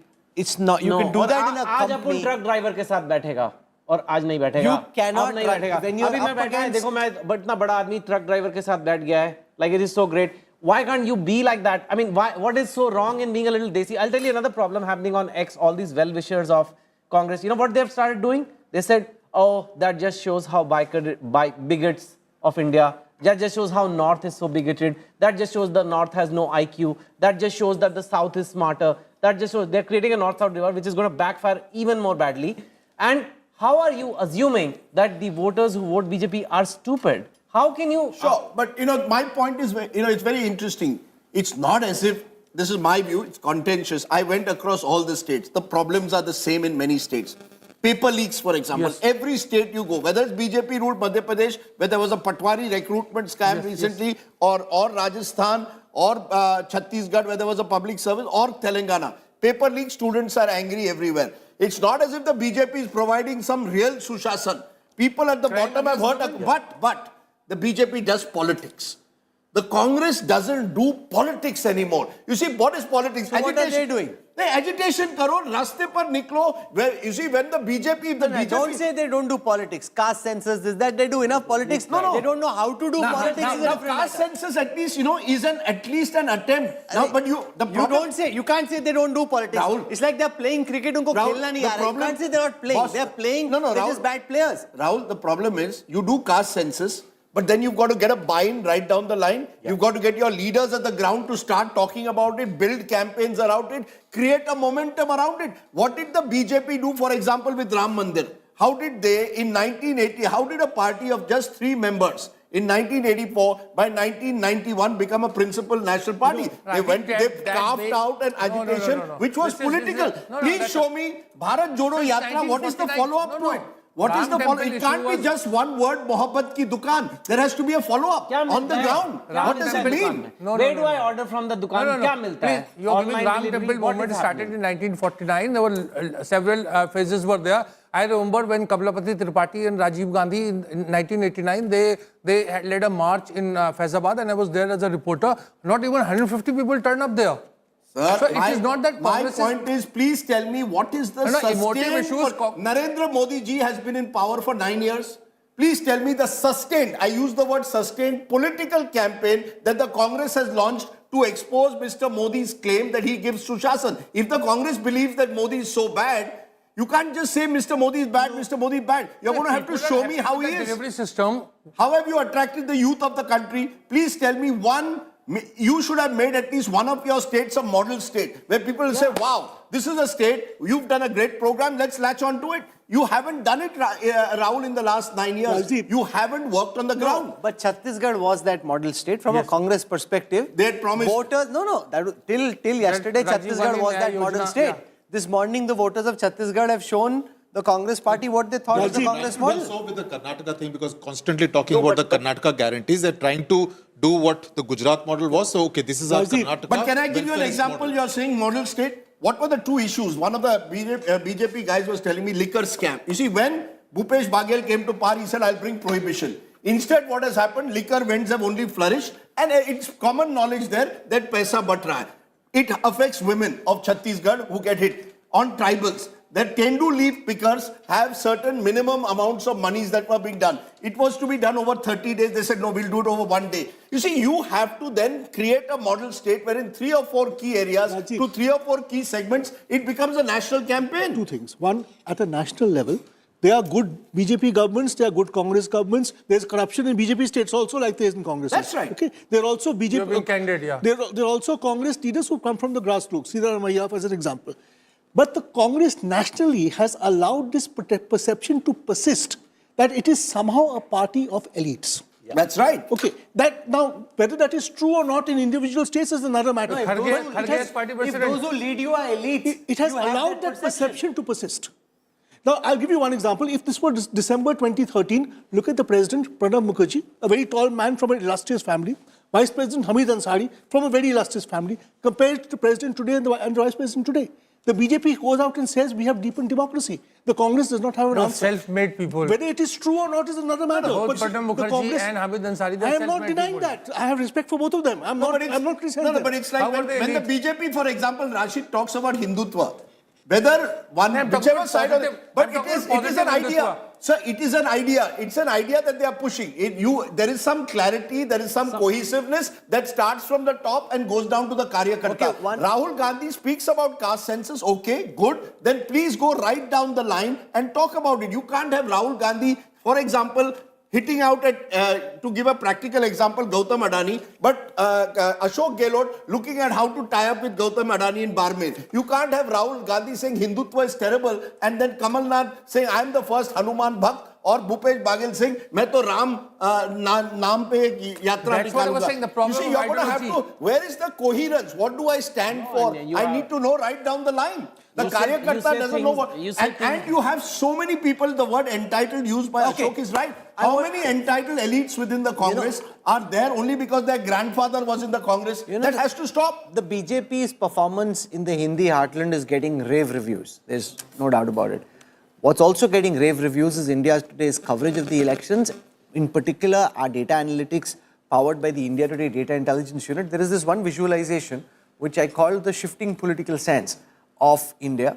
It's been going viral virtually every election. So I'll show you what it looks like right now. So these are the shifting political sands of India. What you need to see is what percentage of the Indian landmass and what percentage of population was governed by which party in different years. So this is the current political map.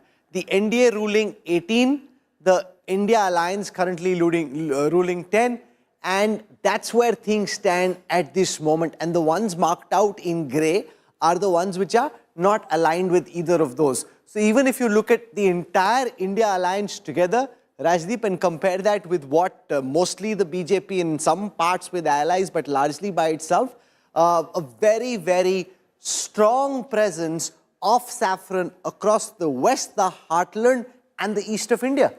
If you look at Rahul, tiny little Goa, my original home state, go right up to Uttarakhand on the top. Entire north and western India, Rahul, is what now is dominated by the NDA and particularly by the BJP. There's a northwest monsoon. You see, you look at peninsular India, look at coastal India, and it's blue and non-BJP. But that northwest monsoon is what is carrying it. And I just wonder, Rahul Verma, is that going to this geographical limitation or is that the strength of the BJP? Because, you know, between those states, there are about 300 Lok Sabha seats. And the BJP in the last 2 elections has won 75 to 80% of those seats. See, answer is yes, depending upon how you want to see it, right? In some ways, what BJP has demonstrated that it can hold on to its sort of primary base in the northwestern India. What it managed to do in 2019 and run up to 2019 election is to breach the eastern barriers, right? Before 2019, BJP was not a significant player in the east, and now you see even the northeast map looks saffron. The peninsular part, at least for assembly election, remains out of bounds for BJP. They have managed to get some seats in Odisha, some seats in Telangana, and Karnataka was another territory for them. So that also remains their limitation. Now, why is that a limitation? There are multiple reasons for it. One could say perhaps For a long period of time, BJP was perceived as a party of Hindu and Hindutva. And maybe there was an antagonism in the Kerala and at least in Tamil Nadu to the Hindi language issue which BJP used to propagate. They are trying to change that. They have succeeded at least convincing a part of Northeast. I mean, today, I think Mr. Modi used the word Telangana 5 times. Exactly. Even there, he said, I hope my voice is reaching Telangana. Look at the political intelligence. That he's not just talking about his winning states, he's gone to... It's very significant what he said in the speech today. Apart from what he spoke about Telangana, that I am there, the BJP is there to take care of Telangana's interests. The fact that he focused a lot on the development agenda. Probably the BJP has realized that just the Hindutva kind of pitch is not going to work in a state like Karnataka, the Bengalurus, the Hyderabad's and the Chennai's. You need the development pitch, and that would probably appeal to the crowd in South India. So that's the kind of pitch Speaking that the of BJP is Telangana, making. I've got some breaking news coming in. Revanth Reddy, Chief Minister to be, the Congress's state president, Uttam Kumar Reddy, who used to be the Congress state president, DK Shiv Kumar, and Manikrao Thakre, who comes from Maharashtra, is close to Mallikarjun Kharge, was the organization chief in Telangana, will be meeting the governor at 9 p.m. They'll be meeting the governor at 9 p.m. So when we were speaking to DK Shiv Kumar a short while ago, he said, I have some organizational matters to deal with. They're trying to get him live for you. That's what he meant. He didn't tell us that, of course. They're going to go give a letter saying, invite us to form the government. And there's a backstory to this. Ever since what happened, what is it now, 6 years ago in Goa. Where but they were 18. You needed 21, so, right? Boss, you know what was it, Rahul? They had 18, single largest. They had already got those 3 letters of support. The independents were more than happy. They had the 21. They decided, typical Congress fashion, then we'll do it next morning. We'll have a legislature party meeting. Raat mein kya hua? Nitin Gadkari flies down, does a deal with Manohar Parrikar and my namesake Vijay Sardesai. And lo and behold, 9 a.m. in the morning before the CLP, BJP has gone and staked claim. Ever since then, the Congress has realized, yaar, ye raat ki baat nahi chalegi. Aaj jo bhi karna hai, aaj hi kar lo. 9. Why do I need to otherwise go today at 9 p.m.? Because I don't want to wait for anything to go wrong. That's also when Digvijay Singh was panned for not being alert and that Gadkari outmaneuvered him. And Digvijay Singh later, when he caught me, he said, you guys are talking on TV, that's not fair. I was calling the Congress High Command asking for instructions. They weren't coming on, and that's the problem. He said, you bol ke nikal gaye, meri image kharab kar di. Arey, don't ask me. That night typifies all that is wrong with the Congress party at times. But it's good to know that the Congress is moving fast. Look, that's what I said. You need nimble leaders. DK Shiv Kumar, there are enough. Chetan, with any organization, are you willing to encourage meritocrats? Are you willing to choose someone who will deliver a state for you, who will be that organizational man? Or do you want someone who will suck up to you? That's the problem. Rajdeep, they had Scindia. There was a scenario, Scindia could have been CM, Pilot could have been CM, Gehlot sir could have been the Congress president. He would have still been Congress president. Now he's not even CM, not president. And you could have, these young leaders could have said, give us another chance and we want to build this state out. We are going to bring the new India. It was all there. I agree with you. The fact that there was clarity about Revanth's role. I mean, it was made very clear that Revanth will be the chosen one. So, which is why probably they are able to move fast. Otherwise, even in this case, they would have to first convene a meeting, then the 3 observers What kind of chief minister is he likely to be relative to K. Chandrashekhar Rao? See, KCR obviously had experience of politics.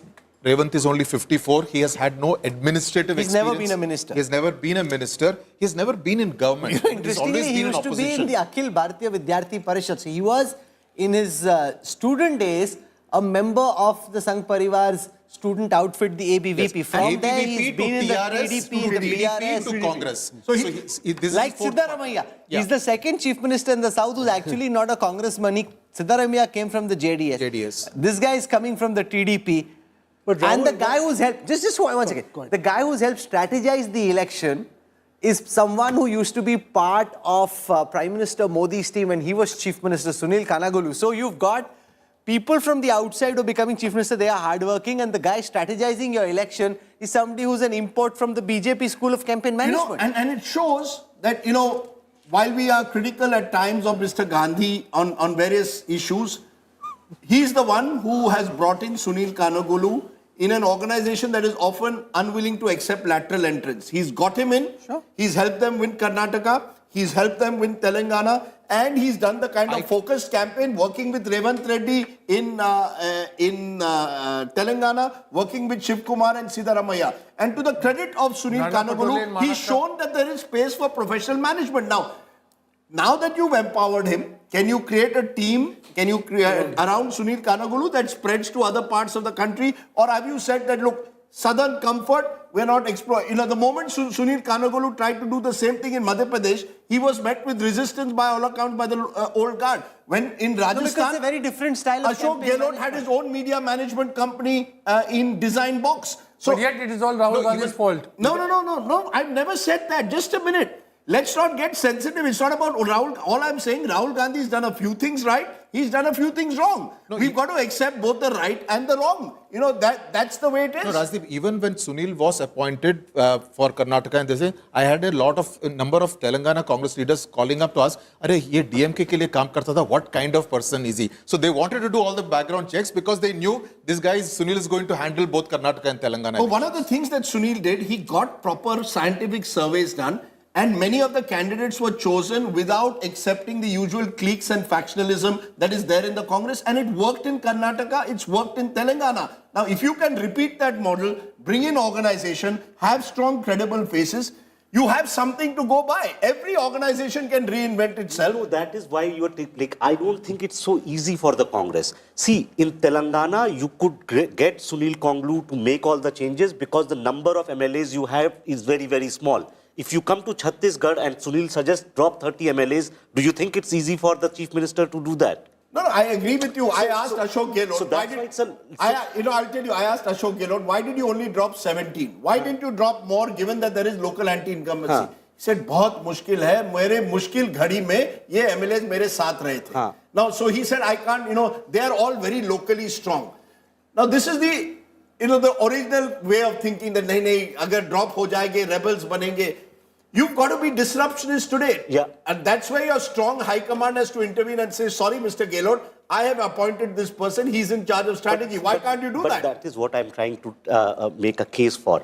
See, it's not one solution which Congress can do at the moment. And there's no silver bullet. And second, high command at the moment can't make the choices it could have made 10 years ago. When the central authority keeps losing election, it is weaker to run its writ on the states. In BJP, it can happen because they are winning the elections. Can I ask you all this question? And Ashok, you were very much part at that time and you were looking at BJP closely. 2009, BJP does so badly in that election, the general election, and the BJP looks like not coming back to power for a long time. Yet, 14 years later, we are talking about the BJP as this invincible force led by a force of power in Narendra Modi. What changed? What did the BJP do between 2009 and 14 that the Congress can learn from? One thing.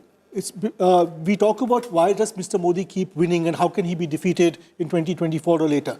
The point is, for a strong brand to lose, the brand has to become seriously unpopular. Yes. It has to face hostility. Between 2009 and 2014, the Congress UPA brand became a very negative brand. Yes. If it had continued on the trajectory, it would have probably won for another. Mr. Modi may not have gone to power. It was not that the quality of political leadership in the opposition ranks during Indira Gandhi time was bad or poor or ineffective. It's just because they could not beat Indira Gandhi in a lot of elections. It happens. It's a phase. Mr. Modi today cannot be defeated till he becomes unpopular. In Congress. That's a very nihilistic kind of argument. So they can do nothing about it and it just happens? It happens. So we just wait for next 10 more years? I'm sorry. I'm sorry. Is that your advice to the Congress? Sit there and... No. In politics, at some point, you just have to wait out a period. Mr. Modi, you have to wait out. No. As a national brand, you cannot be defeated. I disagree partly just wait out and it's coming. I disagree partly with what you're saying for the reason that the Congress in the meanwhile also needs to throw up fresh leadership which can strike a connect. You can't just... I completely agree with you. I completely agree with you. I completely agree with you. What the Congress has brought in young people in South India, it has not brought it into North India because it doesn't want anyone to displace Rahul, to be honest with you. It doesn't want a young North Indian leader because... Right? So then that's the agenda then. Okay, so on your screen right now, and I'll go across to the wall to show that, is the political map. And what we'll do this time is we'll compare from 2014. So this is December 2014. This is what the map of India looked like. Now you'll keep seeing as the years move on. December 2016. Just soak this in for a moment. December 2018. As the elections happen, now this is November 2020, May 2021. See how the political map of India shifts. December 2022. Look at how the map is shifting. Now May 2023. And now this is December 2023. Maza nahi aaya, ek baar phir se dekhte. So everybody can watch it together. We start from the top. In fact, why don't we just cut it full screen so our viewers can see this. How the BJP at this time is better placed than it's been for most parts since 2018. This is their worst, when they'd lost 3 key heartland states. From there, it keeps getting better.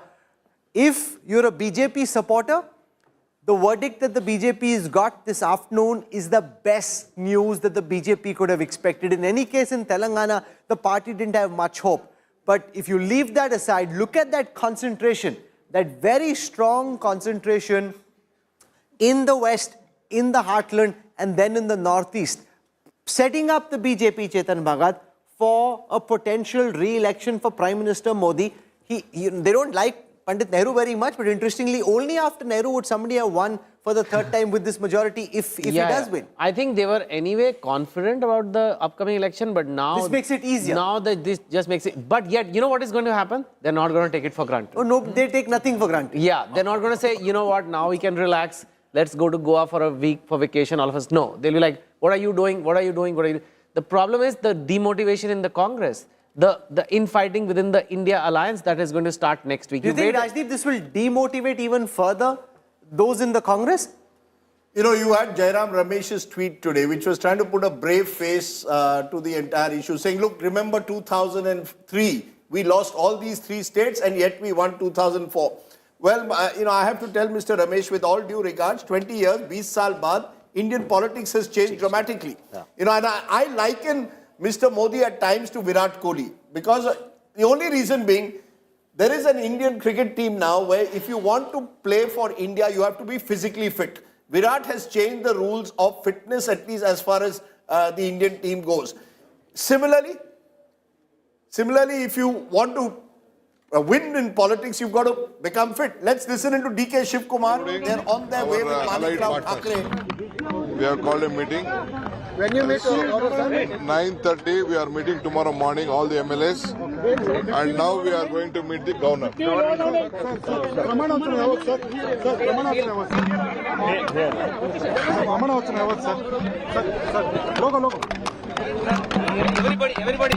Everybody is attended.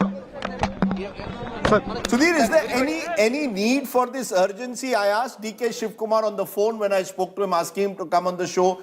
Are you planning, as some are suggesting, to break, as directors, that trying to poach some MLAs from the BRS to shore up your numbers from 64 to 79, 80? He said no immediate plans. So it's a potential future plan. But why this urge to go tonight itself? I think the Congress is not very comfortable with that number of 64 plus 1 supporting from the CPI. So they would want to ensure that everything is in place as far as the government formation is concerned. They don't want to take any chances, given the fact that there have been a number of MLAs who have been elected who were earlier in parties like the BRS. So they wouldn't want to take any chances. But yes, as he said, no plans immediately, but definitely in the near future, they do have plans. I was told that 17 winning candidates have already got in touch with the Congress leadership. And in fact, we need to tell our viewers about Revanth Reddy. Very few may know. Revanth Reddy is someone who has gone to jail several times. The TRS has jailed him in a cash for votes case in the past. He was not getting bail on his daughter's wedding day. He had to finally push the system and eventually get it. So there's a lot of anger, I'm presuming, in Revanth to teach the TRS or KCR a lesson. Do you see cases being filed against the family for alleged misappropriation in the various irrigation projects that have been made such a deal of? Well, I mean, the way Revanth that day reacted to, don't compare me with KTR, it kind of reminds me of the Karunanidhi and Jayalalitha kind of politics in Tamil Nadu.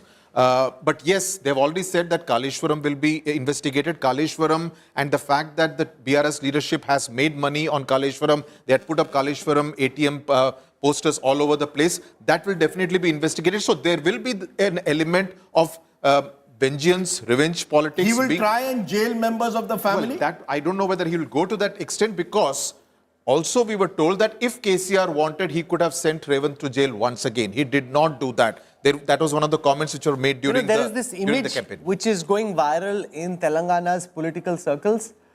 This is of Sunil Kanagulu with Revant Reddy. It's a very interesting, it's not new, I must tell you. It's an older image.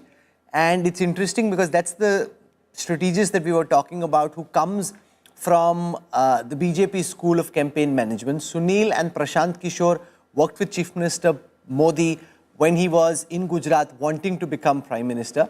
From there, they had their own falling outs, and he then worked with the BJP till 2017. After that, went out, was with the AIDMK, has been with the DMK, and in Karnataka, he played a critical role. So this man, larger than life in this image, acquiring a bit of a cult status, a bit like Prashant Kishore was at his peak. This man is kind of getting there. And he's more low profile. And post-Telangana, far more low profile, till a very recent while, there were very few images of him in the public domain.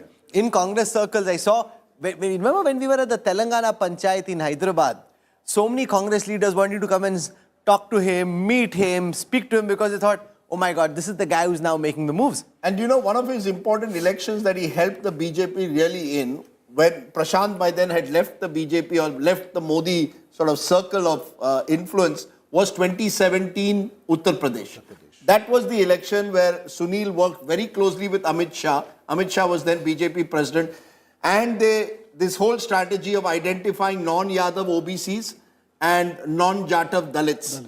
And then targeting them through Sammelan. So he went through that, then joined hands with Association of Billion Minds, which works as a sort of BJP outsourcing unit that does a lot of polling, does a lot of the campaign strategy. So he's gone through the BJP But the system. Home Minister said something very interesting at a recent interaction.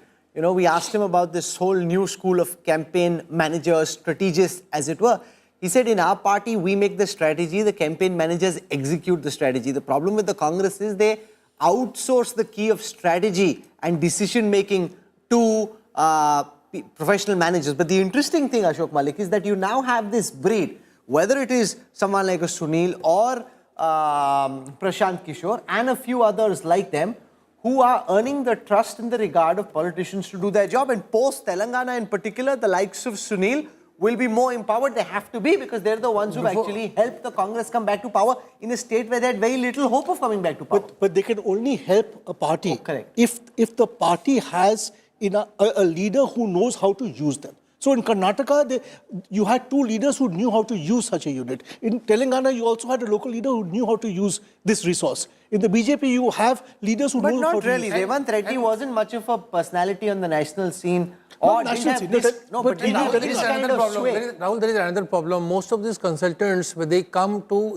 help political party, but they want to become politicians. They want to become Jairam Ramesh. No, but that way Sunil is very low key. Where have you ever seen he has a ministerial I think one of the I think what is interesting is Sunil has joined the Congress. You see, a political strategist working as outside the system is very different from one who's joined it. I think that has given Sunil more power within the system, also because he has a direct connect with Rahul Gandhi.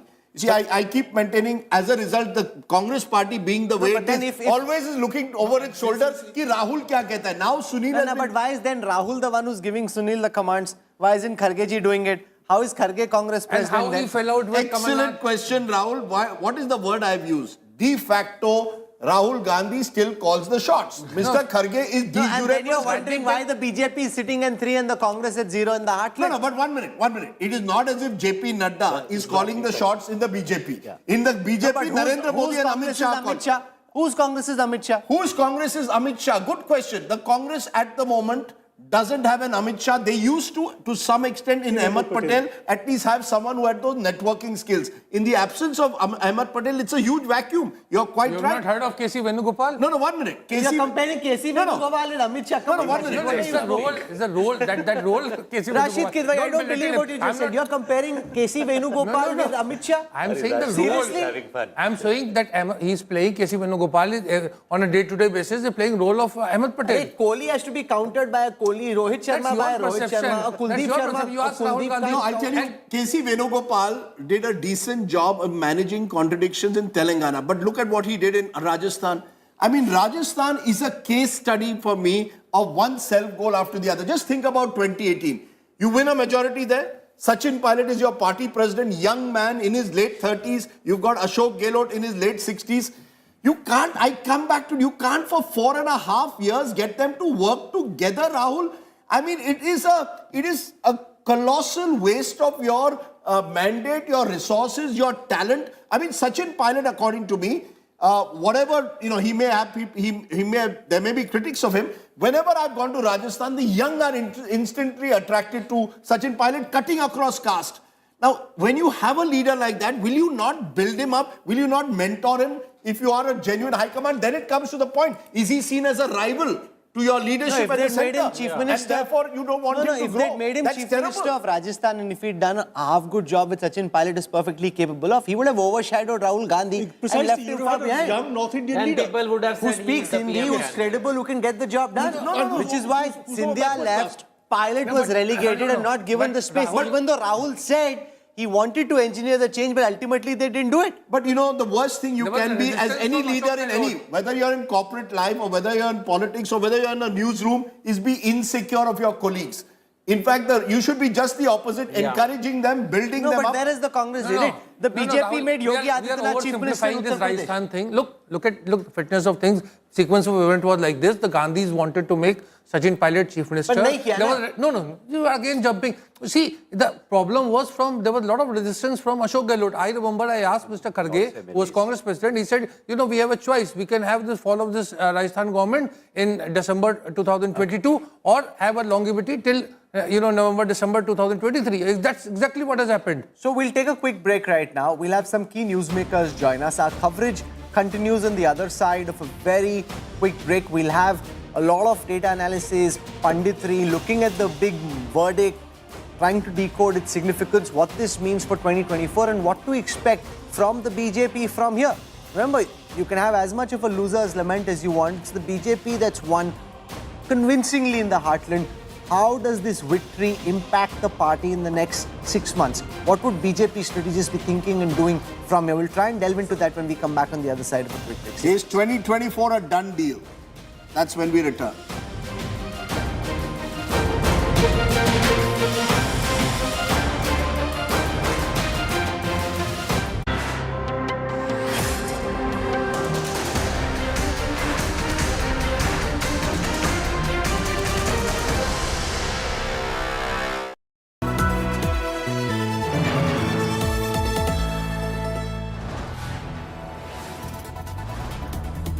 You are watching India Today, powered by Finest, Be Sustainable Change, a BNP Group company.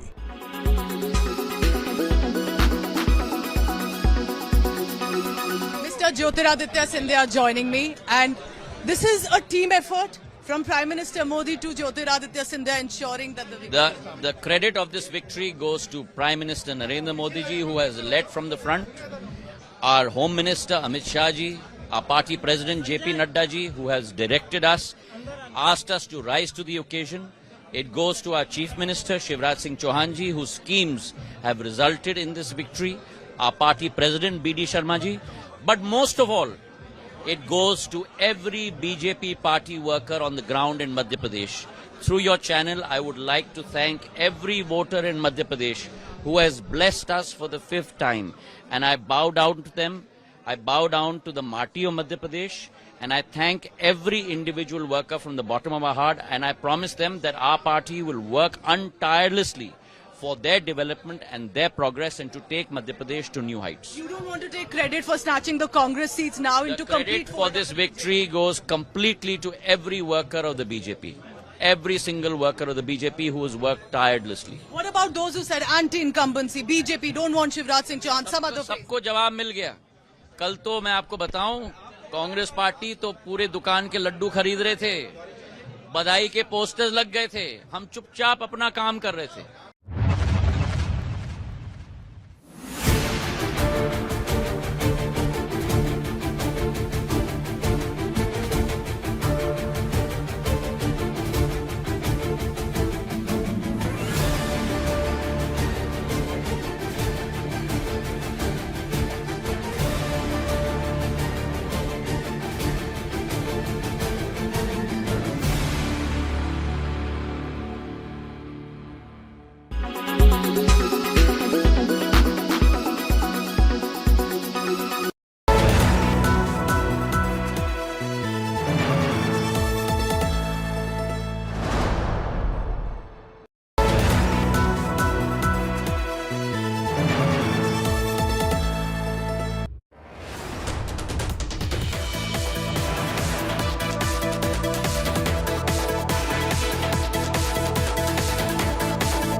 You are watching India Today, powered by Finest, Be Sustainable Change, a BNP Group company.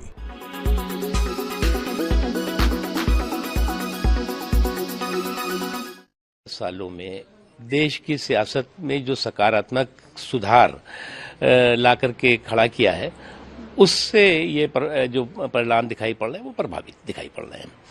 क्योंकि नरेंद्र मोदी जी ने इन 10 सालों में जो परिक्रमा की politics को उसको पछाड़ करके परिश्रम को परिणाम में परिवर्तित करने वाले माहौल को खड़ा किया है. और इसमें जनता उन्हीं when there were these serious corruption charges that were made, Rahul Gandhi and others indulged it because he was one of their chief ministers. He was not able to enforce the fact of a rotational chief ministership that he had promised in Chhattisgarh between T.S. Singh Dev and Baghel. So I think accountability has to be there, not just Rahul Gandhi, right down the line. Organizationally, the Congress is weakened, Rahul, and election after election we say it. I thought it was very interesting what JP Nadda said about the BJP. It's true. The BJP has been able to build itself as a solid organizational force. It affects generational change. We are talking about who will be the next chief ministers. They're looking for people who they think over the next 10 years will take their party forward in those states. I don't think the Congress does that anymore. If you paid very close attention, you would have noticed that when these speeches were being made, they didn't mention, or even in the tweets, they didn't mention Shivraj Singh Chauhan in Madhya Pradesh. Now that is quite intriguing, given the fact that you've got 164 seats in Madhya Pradesh out of 230. Ashok Malik, maybe your theory could come through because you've been... No, not theory. Maybe Ashok Malik knew something that we did. Inko pehle se pata tha kya? No, because it's true. Nobody's mentioned him. And no, I have two reasons to say it. One, you can't affect generational change piecemeal, that I'll do it in this state but not in this state. That's my hunch, right? And I do think that the BJP is looking between now and 2024, because 2024 is not a done deal. They are the favourites, but there's still challenges. They're looking to refresh the party, and look at a 2030 milestone, that build a party for 2030. That is the goal that Mr. Modi will offer the people of India. He already spoke about it today. So if he does that, he needs new faces as well. He needs faces for 2030. So if you go with Raman Singh and Vasundhara Raje and Shivraj, then you're stuck. You have a Gehlot and Kamal. You make exactly the same mistake the Congress made in 2018 when it did not go with the new generation. You know, I think as we saw in the Prime Minister's speech, he's very clear. 2024, this speech was not about only the victory of today. It was also virtually saying that 2024, here I come. You know, he said it's also cleared the path for our victory in 20. He says, "Log bol rahe hain," but that's obviously a very strong message, seeping the idea in people's head that 2024 it's becomes a done deal. It's Modi ki guarantee is the slogan for the 2024 election. That seems to, he likes that. Modi ki guarantee ki guarantee. You know, I agree with guarantees. I'm not denying that. But the point is, you can't start your new term in 2024 with a aging generation, which in 29 looks very old. I don't So think he it's needs just to- aging. It's also, they No, cannot be their own persons. They have to be PMO sent chief minister. It's a different CM. There is a PM CM and there is a CM CM. You know, I think So like Devendra Fadnavis, they want to be people who are known for their governance, who have been sent by Modi ji. That's the setup. It's not just about age, I think. It's not like, oh, we need to refresh this. I think it's more about who's going to be easier to deal with and not like say, I'm going to do my own thing. Sure, but you know, look at it, Rahul. After Himachal and Karnataka, there was a sense within the Congress, yes, we can take on the BJP in direct fights. Yes, this so-called double-engine Sarkar model doesn't work against anti-incumbency. What he's proven today with Madhya Pradesh is, look, we can get the double-engine model working even after 20 years of anti-incumbency. What he's shown with Rajasthan and Chhattisgarh is that we are back in that situation where in one-on-one fights with the Congress, we are number one. No, but that's where this 3-0 becomes so important. 3-0 in the heartland, because if in a direct fight the Congress had won even one state, even if they'd won Chhattisgarh, they would have said, okay, we have something to claw on to. You played 3 matches with the BJP, you were beaten in all 3. Now, if you're a Congress worker, supporter, leader, in your head you're wondering, what in the world am I supposed to do in 2024? Rahul, there is one statistic data point that always stands out for me. In 2019, 186 seats saw a direct fight between the Congress and the BJP. The BJP won 174 of them, and most of them by a margin of more than 10%. That, to my mind, is where we are in terms of our politics. When it is Congress, and that's where the India Alliance will raise questions now. That if you can't take on the BJP, then allow us also to play the role of first among equals. You can't now take sole leadership. I think that is what has changed today. But Rajdeep, the Congress would have hoped Rajdeep, for sole leadership. Can you But I think that is a kamzor kadi, a weak link, because the others cannot get in. There is direct fight between Congress and BJP in Gujarat. Can you in Madhya take Pradesh, students who come Chhattisgarh, last in etc.? class, make them take the exam together and make them top the class? Does that work? Like take the last ranking students, put them together and say, now you will top the class. It's not going to happen. You need, in the INDIA also needs to be composed of winners. There are a few regional winners in there, but there need to be some national... No, this is a very important point. Post the big victory in Karnataka, the Congress was trying to push this narrative. The things have changed. Rahul Gandhi is more focused. Look at how quick he is in responses. It's not like you're sending him a message and he's not replying. He's replying immediately, etc., etc. He's more committed and plugged in than he's been in the past. If you've been pounded in this fashion tonight, it really would make one wonder what happens from here. And look at that swagger of the Prime Minister as he walks. Because there were moments, I know for a fact, in very good authority, that some of the top leaders in this country were up till 1, 2 at night. Don't ask how I know, but I know that for a fact. They were up really late at night. Up again, 6, 6:30. They were making calls in the morning. These are non-stop, tireless workers. We just now tried to get DK Shiv Kumar on the show. Now, he's an example. He told me I can't come right away. We've got organizational issues to handle in Telangana. The Congress needs a dozen DK Shiv Kumars. They need to find people who are willing to put those organizational hard yards into building a party. It's not rocket science. I mean, in a country so large, you see, the problem is the Congress is the brand name.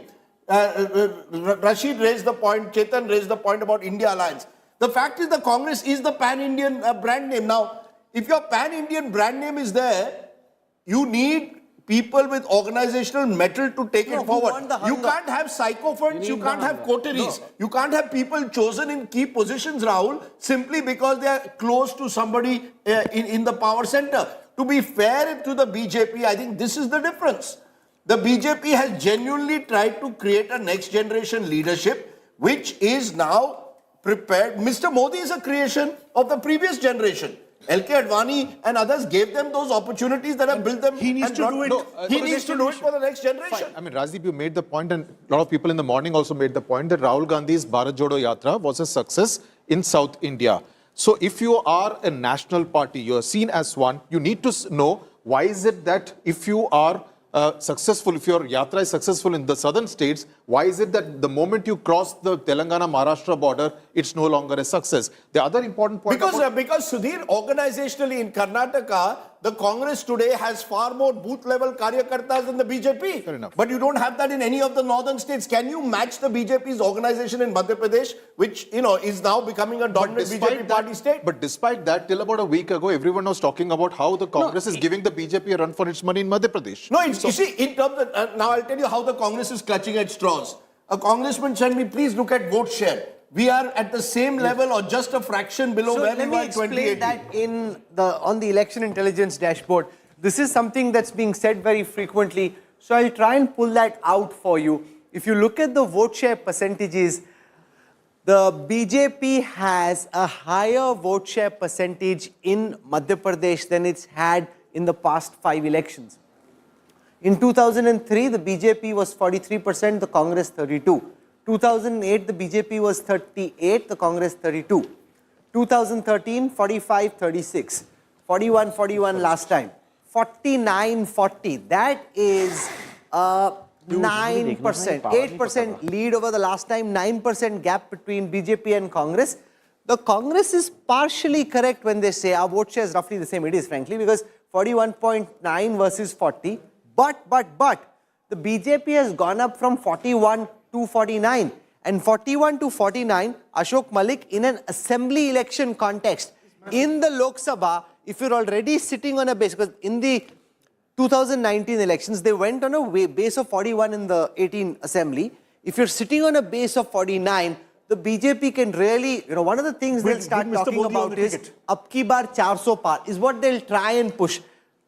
Wanting to take it beyond where they were last time. The incremental seats are not there. No, but that's the hawa they'll try and make. Obviously, what you're saying is correct because you almost maxed out in your catchment area. Yes. But that's the point that they'll try and push. So Rahul, it's the others, those who are 11%, now they have, 7 of them have gone towards the BJP side. That's also happening in Madhya Pradesh. Low lena hai na vote, sir. It doesn't matter where you're getting it from. But you see, why were the others not attracted by the Congress, which was the ruling party in the state? Absolutely. You see, my point is the others have declined, but the others' vote went to the BJP. Yes. The others' vote didn't come to you. You see, it became, in some level, to some extent, bipolar, but the benefits went to the BJP and not to you. So the Congress can have hundreds of reasons, Rahul, and this is the irony of it. They are still living in denial. They're not accepting the obvious that they are at the moment a poor runner-up in this Hindi heartland. Particularly these states where it's a direct Congress-BJP fight. And unless they are willing to go back to the drawing board, find new leaders, rebuild your organization, it's not happening. Because it's a Rolls-Royce taking on a Fiat. Rajdeep, it's also about ideology also. Rajdeep, in business, as Chetan will also tell you, companies try and stay entrepreneurial, which is not always easy. Now, the BJP ends every election by thinking of the next one. In Tripura, when they won in Tripura, but the next morning they reached out to the breakaway party led by the prince. Next morning, because they recognized there was a problem. I've met a lot of entrepreneurs and I've met a lot of professionals. Like this job of anchoring on a TV channel, it's a madness job. You can't do it, I thought you were enjoying it. These guys do it because they enjoy it, they love it. So they have the passion, they have the junoon. Let's just say it today. The PM Modi and Amit Shah, they will go do rallies anytime. They will do the 295th rally with the same enthusiasm because they love it and that's their job. And that's what they love to do. But that's we are not. No, but are you saying there aren't enough congressmen? No, let's be. Are you saying there aren't enough 24/7 congressmen? I gave you the example of DK Shiv Kumar. Rahul Gandhi. No, there are people. There are a few people, but at the very top, the leader matters. Yes, Bharat Jodo Yatra was a success, but one event was a success. Are you going to live in the afterglow for 7 years now? Wait, that's not true. You have to have that junoon, you have to have that fire. Let me explain to you. And every day, every morning, Mr. Mallikarjun Kharge's day start with 7 and, he will go to sleep at 1 a.m. He is amazing. Okay, fine. But you need... Can I make a point? There was a similar... Then what is the difference? Do you think they don't have ideas? Do you think they've never heard of booth management? Do you think, okay, maybe money... Have you heard of something called ideology? Okay, so what is it? No, but yes, Rahul. So I think we focus too much on individuals. Organizations decline not just in politics, but also in business. You had a leader in Yahoo. You had a leader in Kodak, right? And those organizations also decline. Sometimes what happens with organizations that they don't manage to figure out what is wrong with them. And at the moment, the Congress is not able to figure out what its exact problem is. Forget about the solution. Don't want to figure out, they can't figure out or don't want to figure out. Or know the problem and don't want to address it. No, I think it would be superficial to say that they know the problem, because then we think of the problems as ideological coherence or organizational things. These are the obvious problems. Sometimes there is something behind these obvious problems, and I don't think Congress is able to... What do you think it is? Congress lives, in my mind, in certain myths. And those myths are being propagated by some of the very, very close... Like, give me an example. Congress thinks it's a default governing party of India. That once BJP declines, it's their chance. Congress thinks it is the only party that thinks about the democracy of the India and poor of India. It got... So it has created some... Or a secular India. Myths are important. Myths are important. The problem is sometimes those myths start giving you diminishing results. Right? No, you can't start believing your own myth. Yes. You can float a myth, don't believe your own. You can't get high on your own yes. supply. So I think Congress has that kind of That's a quote. But you know, look at, you know, I think the problem is far more complicated. Let me explain. See, the issue of cultural nationalism, issue of, muscular nationalism, the Congress cannot, and that is a problem in the heartland. The Congress cannot find a solution. You remember there was a Udaipur session of Chintan Shivar of the Congress party where all these things came up, and a lot of people said we should have a religious outreach program, and that's what Kamal Nath and Bhupesh Baghel tried to do, but they failed. So this is a problem. They cannot bash the BJP on the issue of cultural nationalism. No, but see, you lost some of these but issues. But hasn't the Congress gotten us independence? How did they lost that narrative? And why Shivraj Singh Chauhan is being seen as a muscular nationalism? Hardly. Who's talking about Shivraj Singh Chauhan? Because he's one big today, right? Did Prime Minister mention his name? He may mention or not, but in Madhya Pradesh, they knew it was a state election. They knew who's the four-time CM. Are you saying that these entire victories have come because of muscular nationalism? Do you really I'm saying it's a package thing. No, there's welfareism, there's cultural... Can I say something? Yeah. I don't want to take a name because I happen to know this personally, but Rajdeep, take a look at where the top leadership of the Congress has been between when polling ended and now. Look at what the BJP top leadership has been doing in that same period, and look at what the top Congress leaders have done. You cannot have this European construct of, I want to work X number of hours for Y number of days in the week. It's not, you can do that in a company. आज अपन truck driver के साथ बैठेगा और आज नहीं बैठेगा. You cannot नहीं बैठेगा. अभी मैं बैठा है, देखो मैं इतना बड़ा आदमी truck driver के साथ बैठ गया है. Like it is so great. Why can't you be like that? I mean, what is so wrong in being a little desi? I'll tell you another problem happening on X. All these well-wishers of Congress. You know what they've started doing? They said, oh, that just shows how bigots of India. That just shows how North is so bigoted. That just shows the North has no IQ. That just shows that the South is smarter. That just shows they're creating a North-South divide, which is going to backfire even more badly. And how are you assuming that the voters who vote BJP are stupid? How can you... Sure, but my point is, it's very interesting. It's not as if, this is my view, it's contentious. I went across all the states. The problems are the same in many states. Paper leaks, for example. Yes. Every state you go, whether it's BJP ruled